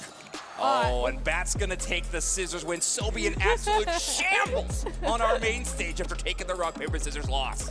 I love this friendly competition in-house between these players. The zoom in, maybe it's a disappointedness after losing that one. It's but controversial here. I know it's a hot topic if we want to put a camera in face of someone who just had a loss, obviously. Sobi in shambles there. But I do think getting that raw emotion, you know, understanding what it's like for a player to experience the epic highs and lows, and then unfortunately dealing with the lows down there. So, but it looks like the team's recovering. We're sending some love back across the way. Not Enough Tanks, they're chilling. Evil Geniuses waiting to get some tech side issues sorted out for this squad. Hopefully we'll have that done very soon to get this next game. But just to remind everybody, rock, paper, scissors aside, there are some very heavy stakes to this match. Not Enough Tanks and Evil Geniuses right now are the two teams contending to make it out in second place out of their group. This is an extremely close battle between these two teams. Whichever team wins will be headed into day 2. The team that takes the loss will be exiting the tournament without even attending the single elimination bracket stage. Yeah, and that is such a good point. I mean, while we do have Evil Geniuses that have already qualified for Worlds, to be able to make it through to day 2 is one step closer towards getting that title of NAIC champion. So that's obviously what they're here for, but Not Enough Tanks, there is so much on the line. Yes, there's the title, the trophy, the prize pool, but also, yeah, this is the final Worlds qualification spot that is available and up for grabs. So they definitely have a titan to go up into, considering Evil Geniuses' run that we've seen throughout the season. Yeah, this is, like you mentioned, a lot on the line, but wow, what a challenging opponent. In terms of draft, I think this one could be really exciting. Obviously, a lot of priority put on that Feraligatr, taking it in that first pick position. We'll see if he can kind of carry the draft because Evil Geniuses got so many pieces of what has made them successful throughout the year. I mean, rolling on a classic healing-based support in the Blissey, and then Christmas on this Station. I mean, what better tandem kind of shows up right now in this North America region than Christmas on that Pokemon specifically? Then taking this Espeon that has been kind of dominating this tournament and tournaments surrounding it in this time, there is just a lot of great meta staples on the side of EG right now. I suppose if we are to go and dissect these team compositions a little bit more, we look at Not Enough Tanks. Obviously, they have more of the late game. You have Feraligatr, you have Greninja, you have Mamoswine, all needing to get to that 2-stage evolution. Whereas, well, the only Pokemon that needs to do that on the side of Evil Geniuses is going to be that Cinderace. So being able to funnel a lot of that experience earlier on, that way they can go and get buffed and, you know, roll with it is something that's going to be important. But Where's the distribution, I suppose, going to come on here? Do we obviously want to see that Greninja come online ASAP, but also we want to see this Feraligatr come online ASAP? I will say this. I have a first-hand account of playing with Bats' Greninja and Dodrio in the past, and I will say this, they don't have a hard time finding EXP anywhere on the map. I believe at one point we're like, all right, hold on, retreat, retreat, retreat, and then the team comms came in my ear from Bats saying, I'm invading their home tier 1. And we went, okay, great. They're going towards the home goal zone. And they won that fight. So at least from my first-hand experience, they will be just fine getting their XP. They also seem pretty chilled out. Yeah, I was going to say relaxing back in the chair. Exactly. Looking up at the stars. I mean, I know we can't exactly see the stars through the roof here, but yeah, just keeping it cool before heading on into our final set of the day. Maybe, I don't know whether they're actually thinking about game plans here, or maybe it's just that pure meditation, clear the mind, and well, yeah, enjoy their time up on stage. Yeah, exactly. Obviously, with quite a few teams signed up for this tournament and only so many spots on our main stage to showcase teams, we don't always get the chance to get everybody in there, but we have gotten the chance to see a lot of teams. So we're going to take a quick look at the group stage while we're waiting for our match to show up. We got a lot of fun ones. Obviously, Root Dignitas in Group A walking away with a 4-0 finish, obviously getting the win over non-parameta Stratistics. I mean, I cannot wait to watch that team play in day number 2. I both want to cast them because of the players and the excitement around that team, and also, I don't know if I can think of a worse team name to cast in my entire life. It's a mouthful. Yeah. Try to say that 5 times in a row. Go, as quickly as you can. And the other thing is, I am going to say the full name. Like, I'm going to lean into it. If that's going to be their name, if the officials have decided we're going to stick it out, every time I say the team name, I'm not going to shorten it. They are non-parameta Statistics. That's not one. Keep going, keep going. Yeah, oh, no, if I say it 3 times, they get summoned and they join us in the booth, and I don't want to deal with that. Oh, okay, so, okay. no thank you. Well, we got a lot of other ones. Obviously, we are covering a match right now in Group B, Kella, which means that Goofy Goobers are the one that are leading it. We did not get a chance to see them on the main stage, but we are going to be looking at them tomorrow. A 4-0 victory, and obviously a win against Evil Geniuses included in that. So a team to be watching tomorrow. Another kind of underdog win with Fulcrum going 3-0 in Group C that included Deep Cross Gaming and Extinction. That is some wild work. And that was such an intense set that we actually ended up missing in that previous game. So the fact that Extinction don't even make it through to day 2, but I guess if you're traveling all the way from APAC East, you know, to be able to make it to day 2 at least, they have made it worthwhile that trip. Otherwise, Group D, Lunex Gaming, one of the other squads that was able to clear their group without any losses, and Rush Hour locking in that 2nd tier position. Yeah, I know. I mean, I am shedding tears. Another team name I love in terms of Mamos Moving Company is going to be leaving this tournament, but I'm so happy they were here and entered this tournament with an incredible team name. So those are our first 4 groups. Yeah. Oh, yes, I am. Yes.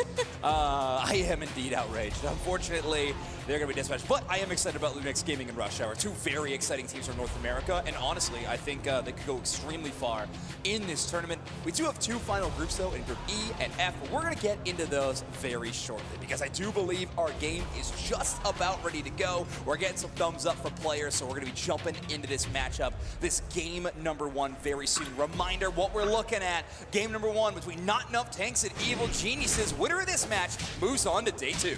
Ready, go. Okay, I think I missed the call there, but we are going to have Totodile and Psyduck heading up into that top part. Otherwise, it makes sense having that Kroki along with that Score Bunny heading into the central area on either side. Yeah, kind of surprised to see Ducky not doing an invade right now. We do see it from Mr. Mimes every now and then, especially when they're opting for that EXP share. That little bit of bonus movement speed could help you get to the opposite side. Duskrunner, though, is just going to absorb so much damage, but Psyduck, one of the best Pokemon at doing that early. Not for nothing, that Psychic Power they're able to activate, a great get-off-me tool early on. on. Yeah, 100%. Just to go and clear that space, protect that little baby Totodile on the field. That way they can get nice and fed. The thing is, going up against a Zacian is definitely going to be a tricky thing. Yeah, I mean, this Pokemon kind of does it all, right? It's got a great early game. It scales fantastic into the late game. Zacian, just one of those Pokemon that could dominate any point in the matchup. Right now, this Totodile's having to play a bit safer, but we do see a few members of Evil Geniuses and not enough tanks kind of roaming towards the top. We got Bats, but they're already about half HP. It's going to be a risky team fight if they do join. Lewis trying to open up a little bit of space on that swine up. Yes, going in and keeping that Zacian preoccupied. They do end up receiving that shield from Roland, but it just wasn't enough to keep him up and running. Otherwise, look back. Curious is a player to keep an eye on. 22 KOs and 155,000 damage in their last 2 games, including 14 KO game on Latios. Wow. So that was more than No Sweat's combined KOs all together, which is incredible. Yeah, I mean, Kyrgios is a hard carry. It's very funny. I feel like this player for the longest time when they were playing on Luminosity before, we always talked about him kind of a quiet carry, a lot of other players stealing the spotlight. Well, I feel like in Evil Geniuses, the distribution has been enough that Kyrgios has kind of become more of a shining star, or at least getting the attention they deserve. However, there is a lot of incredible players on this team. Sobi gets caught out by that Blaze kick, but a great light screen immediately pushes off that Cinderace. They are going to chase them down. Electro Ball eaten up by Roland. Bats wants more, though. That Greninja dies in the backline, punished a bit as Cinderace is able to dive away. The trade is there. Cinderace, the only Pokemon to get KO'd. Evil Geniuses get more value in that small fight. Yeah, I don't know whether Bats ended up getting a little bit too antsy there, diving on in against that Cinderace. Yes, they end up getting the KO, but the thing is, 2 for 1.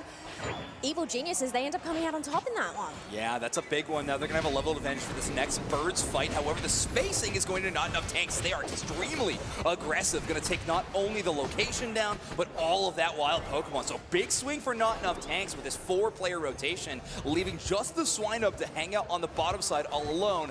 Not enough tanks going to focus a lot on this top side objective. If they can keep a level lead over Zacian with this Feraligatr, they are going to feel great about the middle of the match. Yes, has gone in with that Feraligatr, so does have those moves on hand. I cannot wait to see this waterfall, but we are going to pivot down over to that Regirock. That Evil Geniuses has free space there to secure that for themselves. Exactly. So with not enough tanks prioritizing one path, Evil Geniuses is going to make the easy decision to press towards the other. There's that waterfall. Ducky knocked sky high. A couple of crunch marks already, doing some damage, laying down some negative status effects. But they will make it back to the goal zone. That's a Greninja Unite move. That's going to have a little bit of amplified damage for a few moments. As Cinderace launches their own Unite move back, but only the Feraligatr is going to fall. Espeon Unite move extends that range with an eject button as Finn locks down these targets, and not enough tanks are forced into a retreat. That was a beautiful combination from that Espeon to use that eject button just to close the distance and catch out not enough tanks, meaning they do have to retreat. There are a lot of wild Pokemon now coming on in the field, so it looks like players are just going to focus on those for the time being. So big swings for not enough tanks, though, are resulting in a points lead. 109 holding Evil Geniuses to a goose egg on their side. However, now it's up to Duskrunner to try to defend this goal zone all by their lonesome, at least momentarily, as Bats and Sobi are on the fast track to the top side of the map. They're going to get some damage done. Down here on the bottom path, though, we got the 2 tanks dueling it out. But Bats is able to take the KO on the Zacian with this Greninja. This is getting dangerous. Greninja, you've already seen a couple of their Unite moves. Those Unite moves come back off cooldown so extremely quickly. So Bats very, very generous with those giant water burst shurikens. Oh, but look at this play up in the top half on this tier 2, knowing that there is no jump pad available. Evil Geniuses are quick to answer back and defend from getting any Aeos energy into that pad. Yeah, that's a great point, Kello, about that. Jump pad not being there, but all right, Bats again with another Unite move. Of course, they are going to be serving those up to Evil Geniuses again and again. Not sure Evil Geniuses had that on their order, but either way, Greninja is going to take every chance they get to chuck out that giant burst.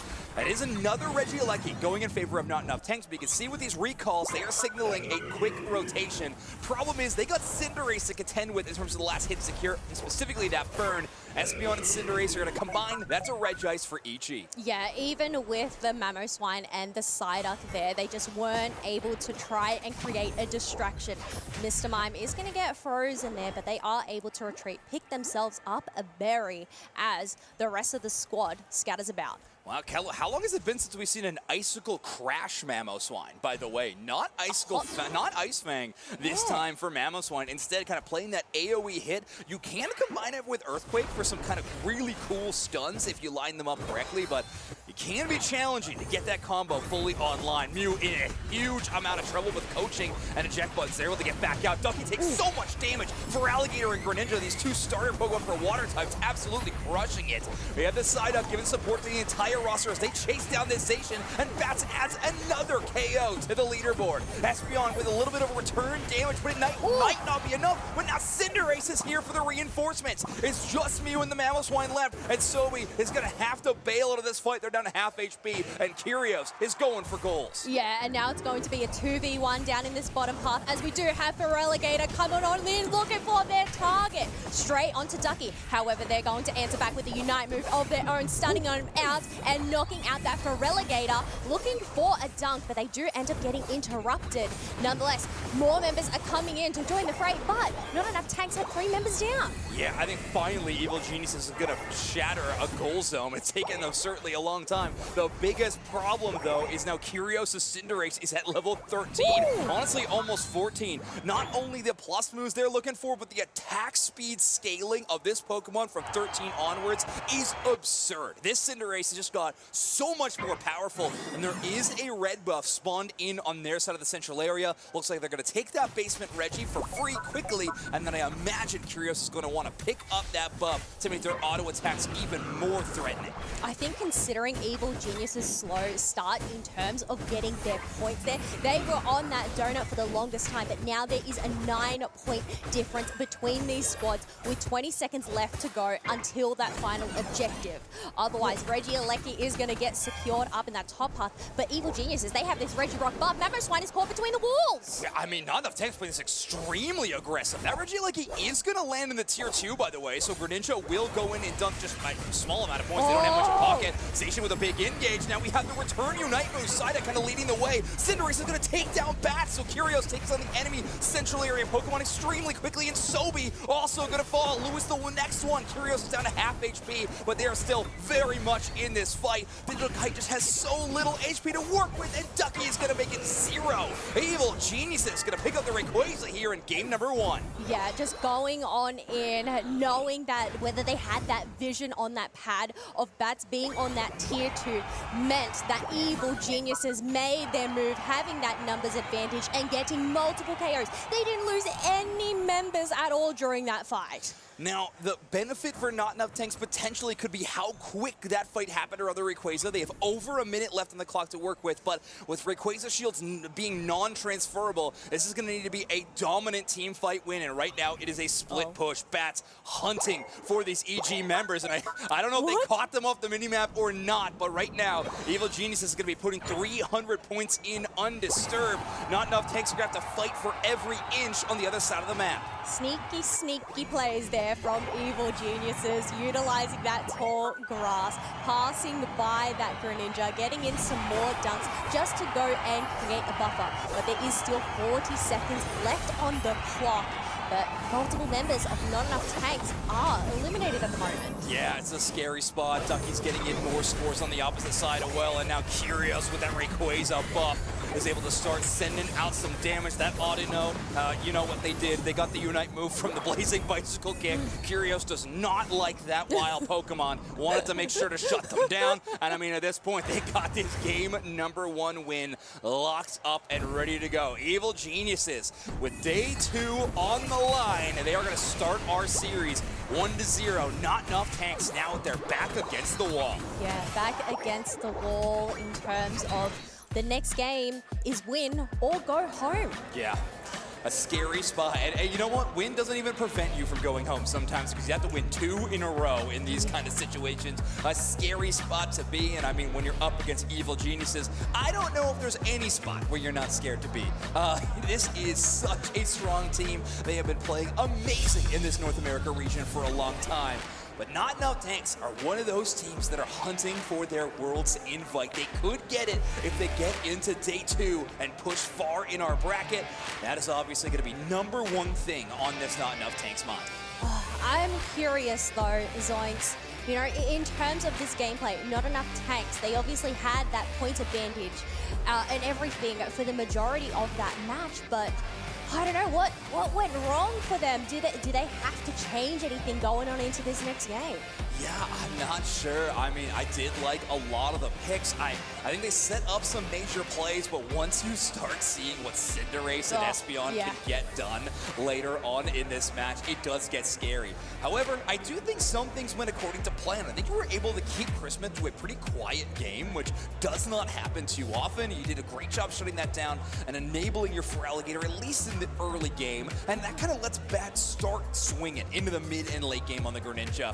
But here we go. Obviously, our MVP is going to be Kyrgios. Yeah, I think that makes a ton of sense. 11 KOs, 8 assists, going down 4 times though. Reminder, Not Enough Tanks having some really big team fight wins in this game. Even with Roland playing that safeguard Blissey, it still is tricky to get out of some dangerous spots, especially when you're running that Blaze Kick build on the City. I know you said that Christmas on the Zacian had more of a quiet game. They've managed to pick themselves up 6 KOs and a fair bit of damage there, so definitely not quiet at all. But in terms of the average XP per minute, was that 1,000? I don't know if my eyes were deceiving me. Was that 1,600 or 800? I'm not sure. If it wasn't 1,600, I'm curious. We gotta talk. We gotta get some more wild Pokemon on there. You saw though they were trying to pick up more EXP per minute though with the Unite move onto the audio. They really wanted to make sure. That makes sense. They understood the deficit. They're like, I'm gonna make up for it. I am gonna use my Unite move on this wild Pokemon. Yes. You know what? We could forgive them for going and utilizing their Unite move on the Audino. Yeah, Kyrgios is gonna go back and watch this one and just tear me a new one. Yeah, it was game changing. Then it might be a little bit more questionable, but I think once you've already locked it in the bag, it's alright. All right, fine. I'll stop putting a magnifying glass on their mistakes. Instead, I will make sure to gas up their incredible performance. We don't know if it's a mistake. I mean, yeah, exactly. Yeah, that's true. It was justified. No, but that Cinderace, I mean, being level 14 by that final fight is just so scary. You had a red buff in the mix. It is a tough Pokemon to take down. But here we go. Let's see if the Cinderace re-emerges in game number 2. We're switching to the Groudon map, and we're also switching sides. This will be Evil Geniuses picking first, and they're going to ban the Sableye. Wow, that is really interesting considering, have we seen any Sableye here at all? Well, I think we did once earlier on today. I believe Spraggles and Doomsnacks got the chance to catch. And we're also going to be banning Sylveon. All right, we're getting specific in game number 2, folks. We are actually going to go in with a reset as we have had a switch. Roland has managed to land themselves on the wrong and team. Sophie is the newest member of Evil Geniuses. Congratulations on your signing. Kyrgios picking up the Megadium. That's sick. Mega Gyarados would be a whole lot of fun. I do like that at some point we're getting picks that like aren't real. You know, I'm making quotations for those of you listening to the radio broadcast of this game. However, I mean, some of these like not serious picks are just really good picks. Like we're talking like, oh yeah, we got like, you know, a Zoroark or a Venusaur. I'm like, yeah, both those Pokemon are still strong. Like I could see them be viable in some of these tournament games, but we will jump into this next match very, very soon. Reminder, folks, you know, if you're gonna switch sides in tournament play, just make sure you're with your teammates. You don't want to be with the enemy. That's scary. I was going to say, I know that Meganium isn't actually available to play here at the final stretch, but Meganium spotted. You know, at least we got to see it out on the broadcast. That's true. Not out on the field, technically, there. Yeah. I do like that in this setup, though, where Sophie would have been the second ban for Evil Geniuses team, and they banned Sylveon, which I think is very fun. You're really playing incognito a little bit when you're on the enemy lineup, so I do think that's an inspired play, even though it may have been set up for a draft remake. So I think we can kind of throw out the Sableye ban out of our discussion, thank goodness. We were really not sure how to overanalyze that one. I was scratching my head for sure. I was like, I'm pretty sure I've seen both Lewis and Duskrunner play Sableye at some point, but not to the point where you're gonna ban it.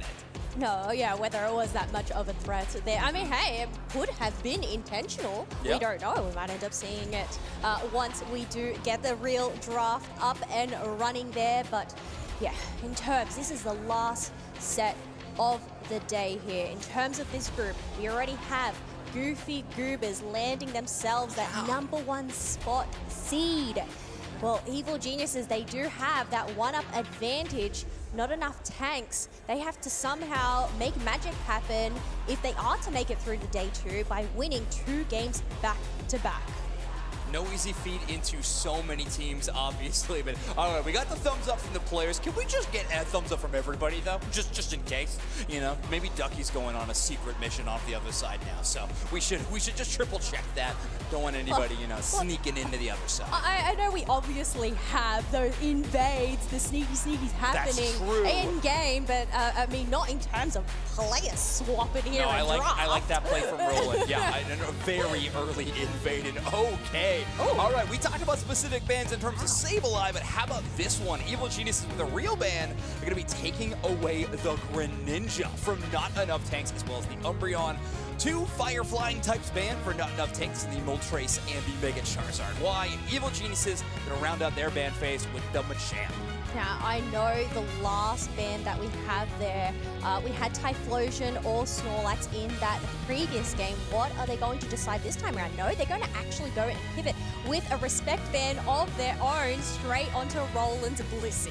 Okay. I was about to ask, I was like, all right, Chris, how good's your Feraligatr? Let's see it. But no, we will see Ducky pick up that Snorlax almost immediately.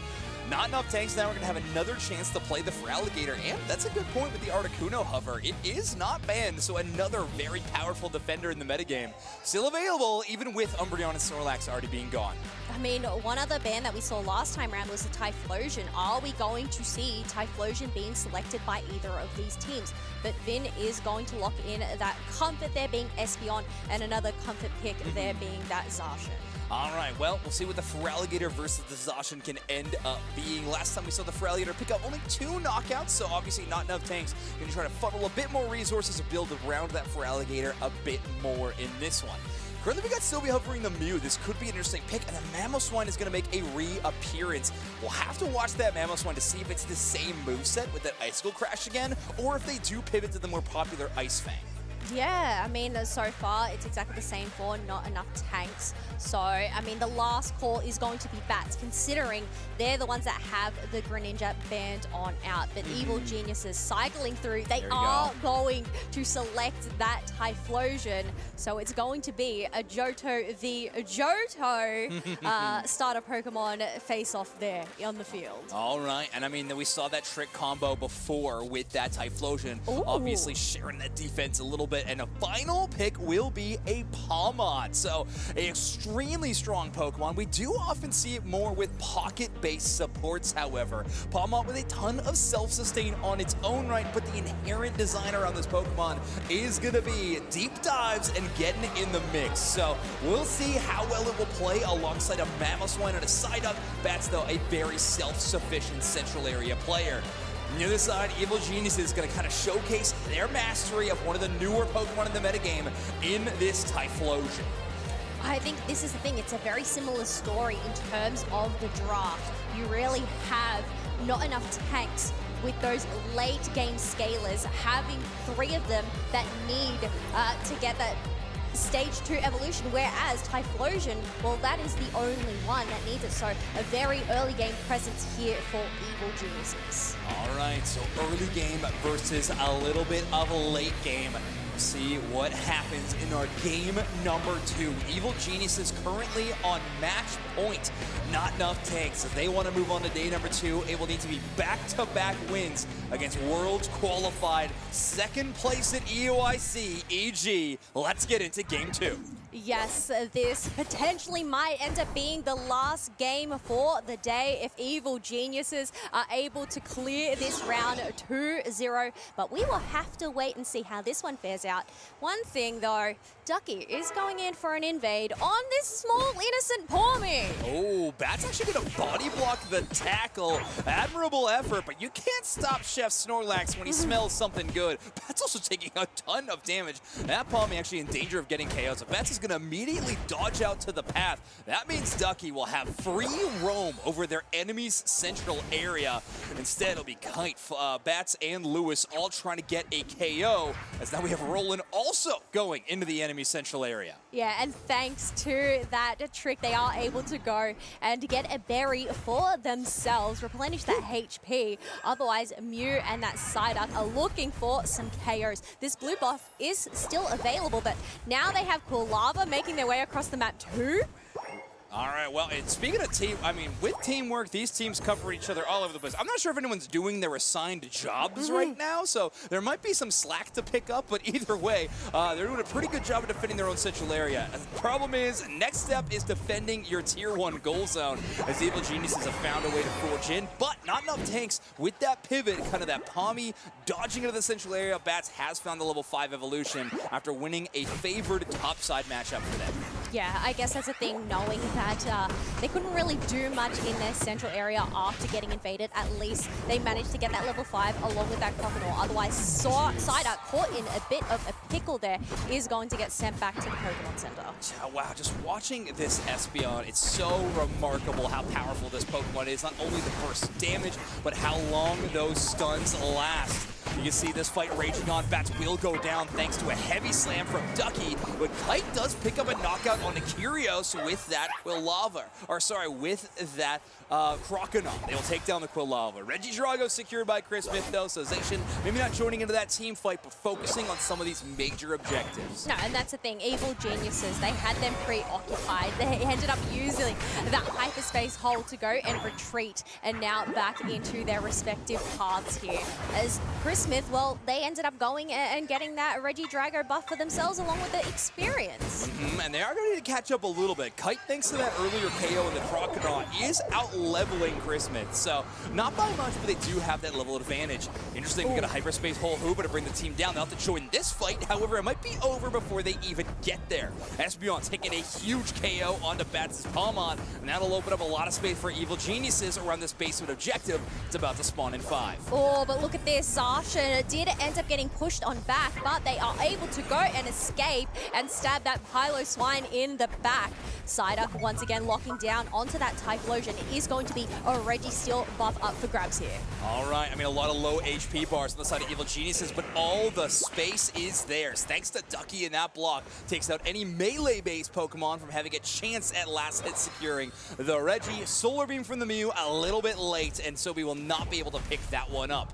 Lewis pushed off again by this powerful bottom path duo in Ducky and Vin. And with that burst damage and that space creation, they are becoming kind of uncontested in this game. And I guess that's a benefit of having hyperspace hole Hooba. They are able to cover those bases, able to retreat or pivot wherever they are needed. But so far, they're not needed up in the top path just yet, as it's only Feraligatr lurking in the tall grass. Yeah, and now Reggie Alecki is the next attention of Evil Geniuses. They already got a Registeel buff. Reminder, they got the first Regidrago as well. That is 3 Regis across the board. Christmas takes so much damage, but an empowered agility will let them walk away, and a Unite move from Espeon takes out the Pawmots. That great counter dive Unite move working exactly as intended. Solar Beam burst damage might give not enough tanks the breathing room they need to retreat though. They do need to retreat. Regieleki did end up crashing on through, so Evil Geniuses, if they push on through, they're able to go and get some insta-dunks. But first, they have to try and take this team fight. Feraligatr ends up getting isolated out, knocked on down. Next target is going to be this Piloswine, but they answer back with an Ice Fang of their own.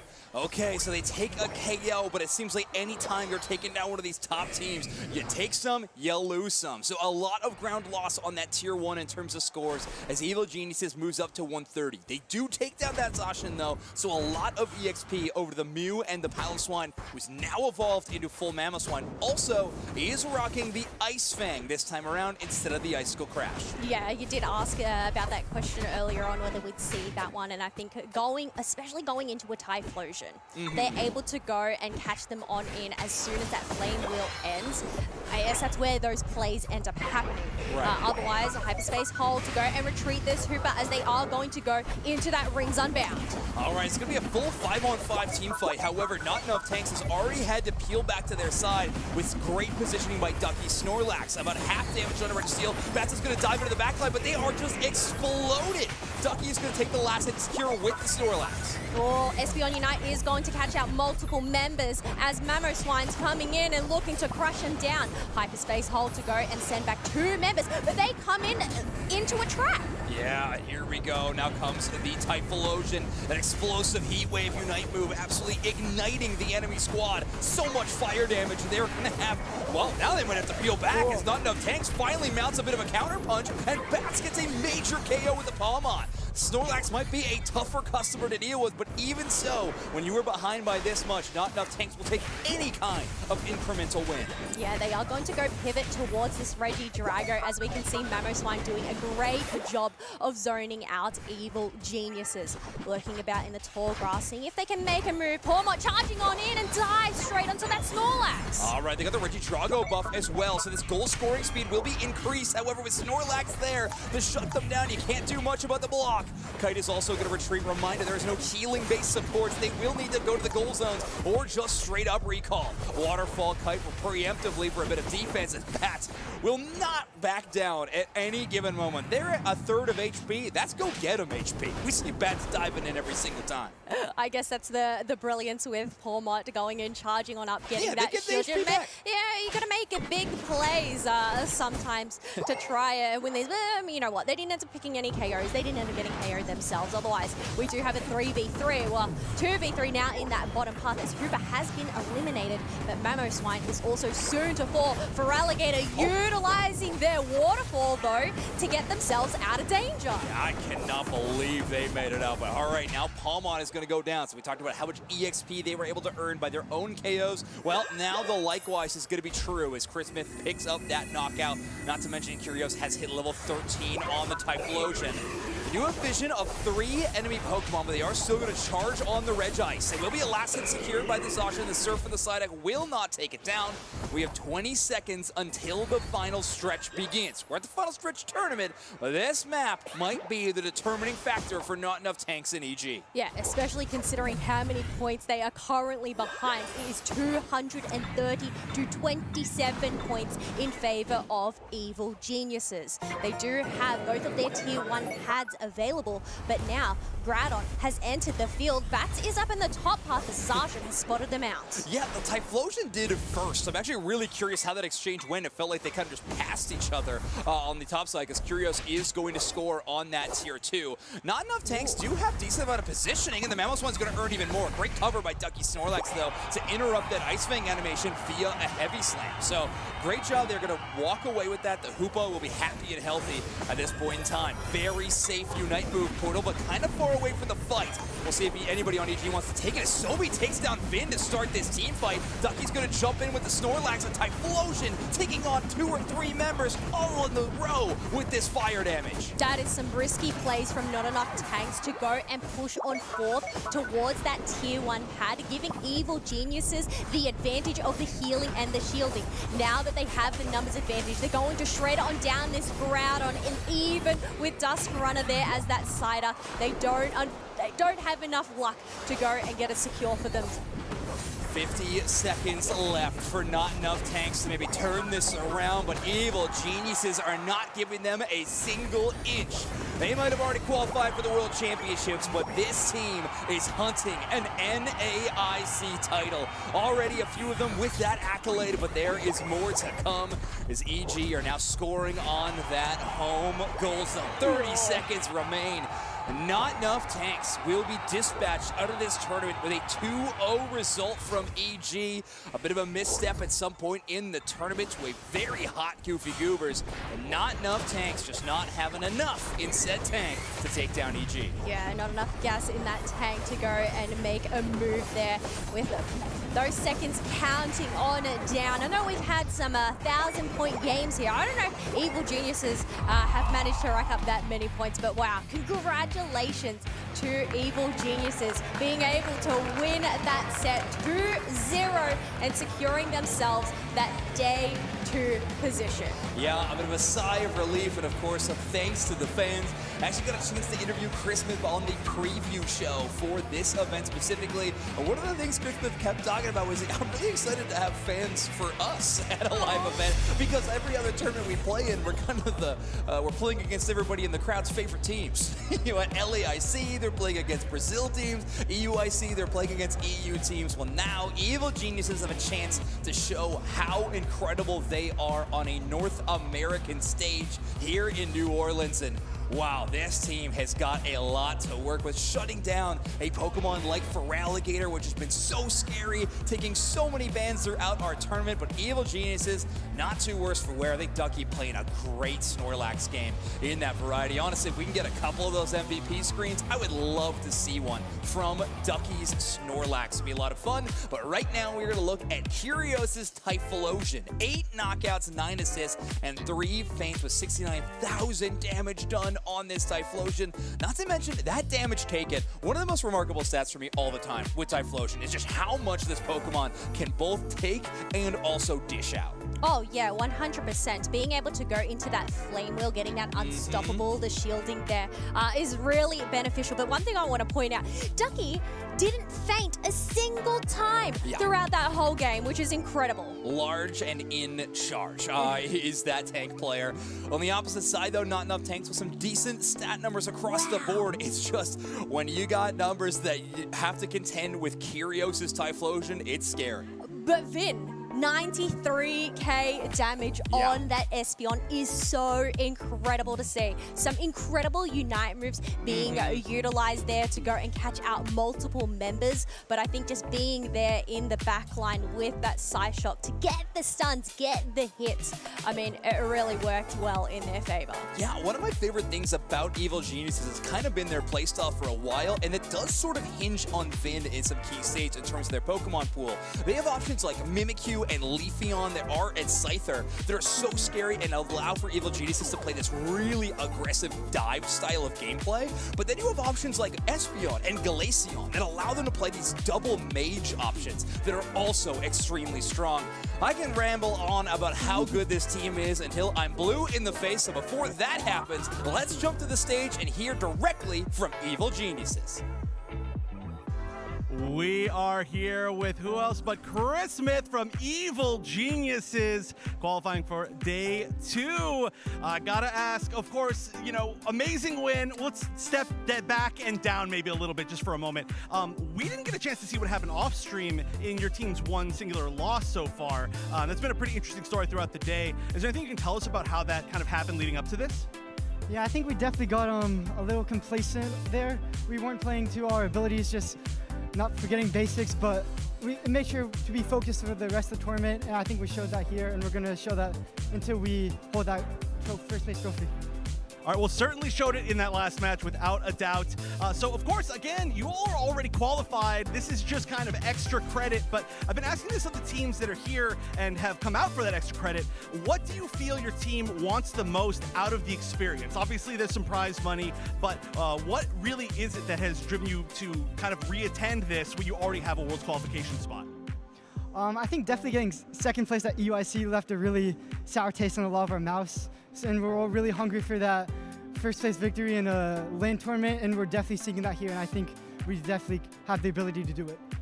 Well, things are now reset going into the single elimination bracket, but now you are the final team that is qualified for tomorrow. You got to see all the other teams throughout the rest of today. Are there any teams that you're particularly interested in playing against coming up tomorrow now that we get to see who you might actually fight? Definitely Dignitas. We want to play them. All right, easy, simple answer, but a great challenge. And now, of course, Any shout outs out here for friends, family, fans of the team, of you? Any shout outs that you want to give in general? Shout out my mom and brother in the crowd. Shout out my boys back in Texas. Shout out to my teammates and all the staff on EG and for everyone supporting me. I really appreciate it. All right, well, you certainly deserve all that support, and we're going to continue to watch you tomorrow. So good luck, and we'll see you training very soon. But we're going to send it back to the casters, as now we know everybody that we've got going into our second stage. All right, thank you, Wonderchef and Chris. But yeah, love a sign-off already. Okay, this player knows what's going on in these interviews. Love it, and I mean, they know what's going on in this game as well. Evil Genius is such an exciting team. Cannot wait to see them in day 2 as they've officially locked up their spot as number 2 seed out of Group B. You see here, these teams have all qualified now, are highlighted ones on the graphic. Root Dignitas, Non-Parametric Statistics, Goofy Goobers, Evil Geniuses, Fulcrum, Deep Cross Gaming, Lunex Gaming, and Rush Hour. Yes, they are the squads there, but we cannot forget the other 2 groups. Dream, Max, Aftermath, Citadel Gaming coming out of Group E. Tuesday Esports and IX Gaming coming out of Group F. So while we do have obviously a lot of NA teams making it on through to day 2, the fact that we have 2 teams from Brazil along with a team from APAC East is definitely going to make this an interesting mix. All right, so we can take a look at our top 12. Obviously, a few teams getting buys based on the seeding and, of course, their score lines as well. So our matchups in round number 1 are going to be Citadel Gaming versus Rush Hour, Dream Max Aftermath versus Non-Parametric Statistics, IX Gaming versus Deep Cross Gaming, 2 teams that are contending for that world spot, as well as Tuesday Esports versus Evil Geniuses, 2 teams that have their world spot in that final slot. That'll be really interesting. Fulcrum maybe not pumped about those opponents that they will have to play to make it into top 4, but still some really great squads here. Goofy Goobers and Fulcrum both not having their worlds invite and being in the guaranteed top 8 is really exciting, but it also means they're going to have to outperform each other to see who actually gets the spot. I think that's obviously the really scary part. At least they can relax for that first set, do some homework there. But yes, there are still a lot of teams that are looking for that final World Championship spot, which, you know, one step closer going on into day number 2. So congratulations to all those teams. Yeah, it's the final stretch, right? It does not get easy in the final moments. You've all played Pokemon Unite. In fact, if anything, it gets more intense and it gets even harder from there. Well, boy, us just watching the tournament, we love it. The action gets better and even more exciting. You don't want to miss a moment of it. So make sure to be tuning in tomorrow at 9 a.m. Central Time. Back to wherever you're watching it right now, go to the same spot, or if you want to find a new spot, you can follow us on our social channels. Or hashtag Pokemon NAIC if you want to join the conversation surrounding the tournament. We even showed somebody's tier list live on the broadcast. So if you want us to shout you out on broadcast or see your own tweets, make sure to send us some energy with hashtag Pokemon NAIC. But Kello, that is going to be it for our coverage in day number 1 of the final stretch here at NAIC. Thank you so much for watching, and we'll see you for tomorrow's single elimination bracket. Bye-bye.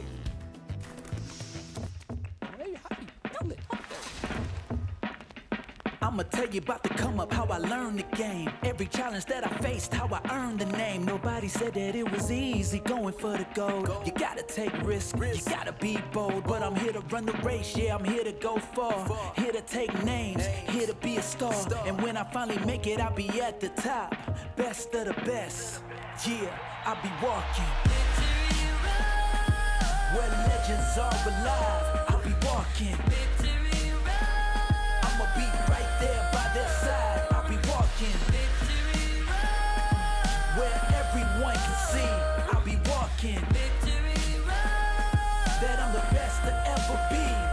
Forging my path, just a matter of time. You better get yours, cause you ain't getting mine. Learned every lesson in the hardest way, but that's the path that I chose, that's the hero's way. Yeah, they said I couldn't do it, but I proved them wrong. At the top of the mountain, right where I belong. And now I finally made it, yeah, I'm at the end.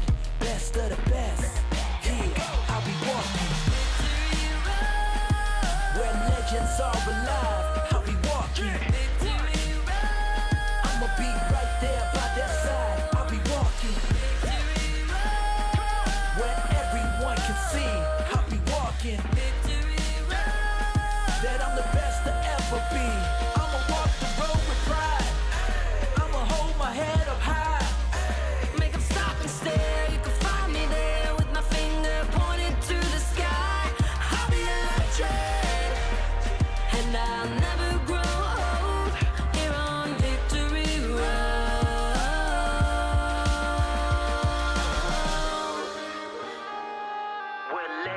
are alive. I'ma be right there, right there. Just watch me. I'll be walking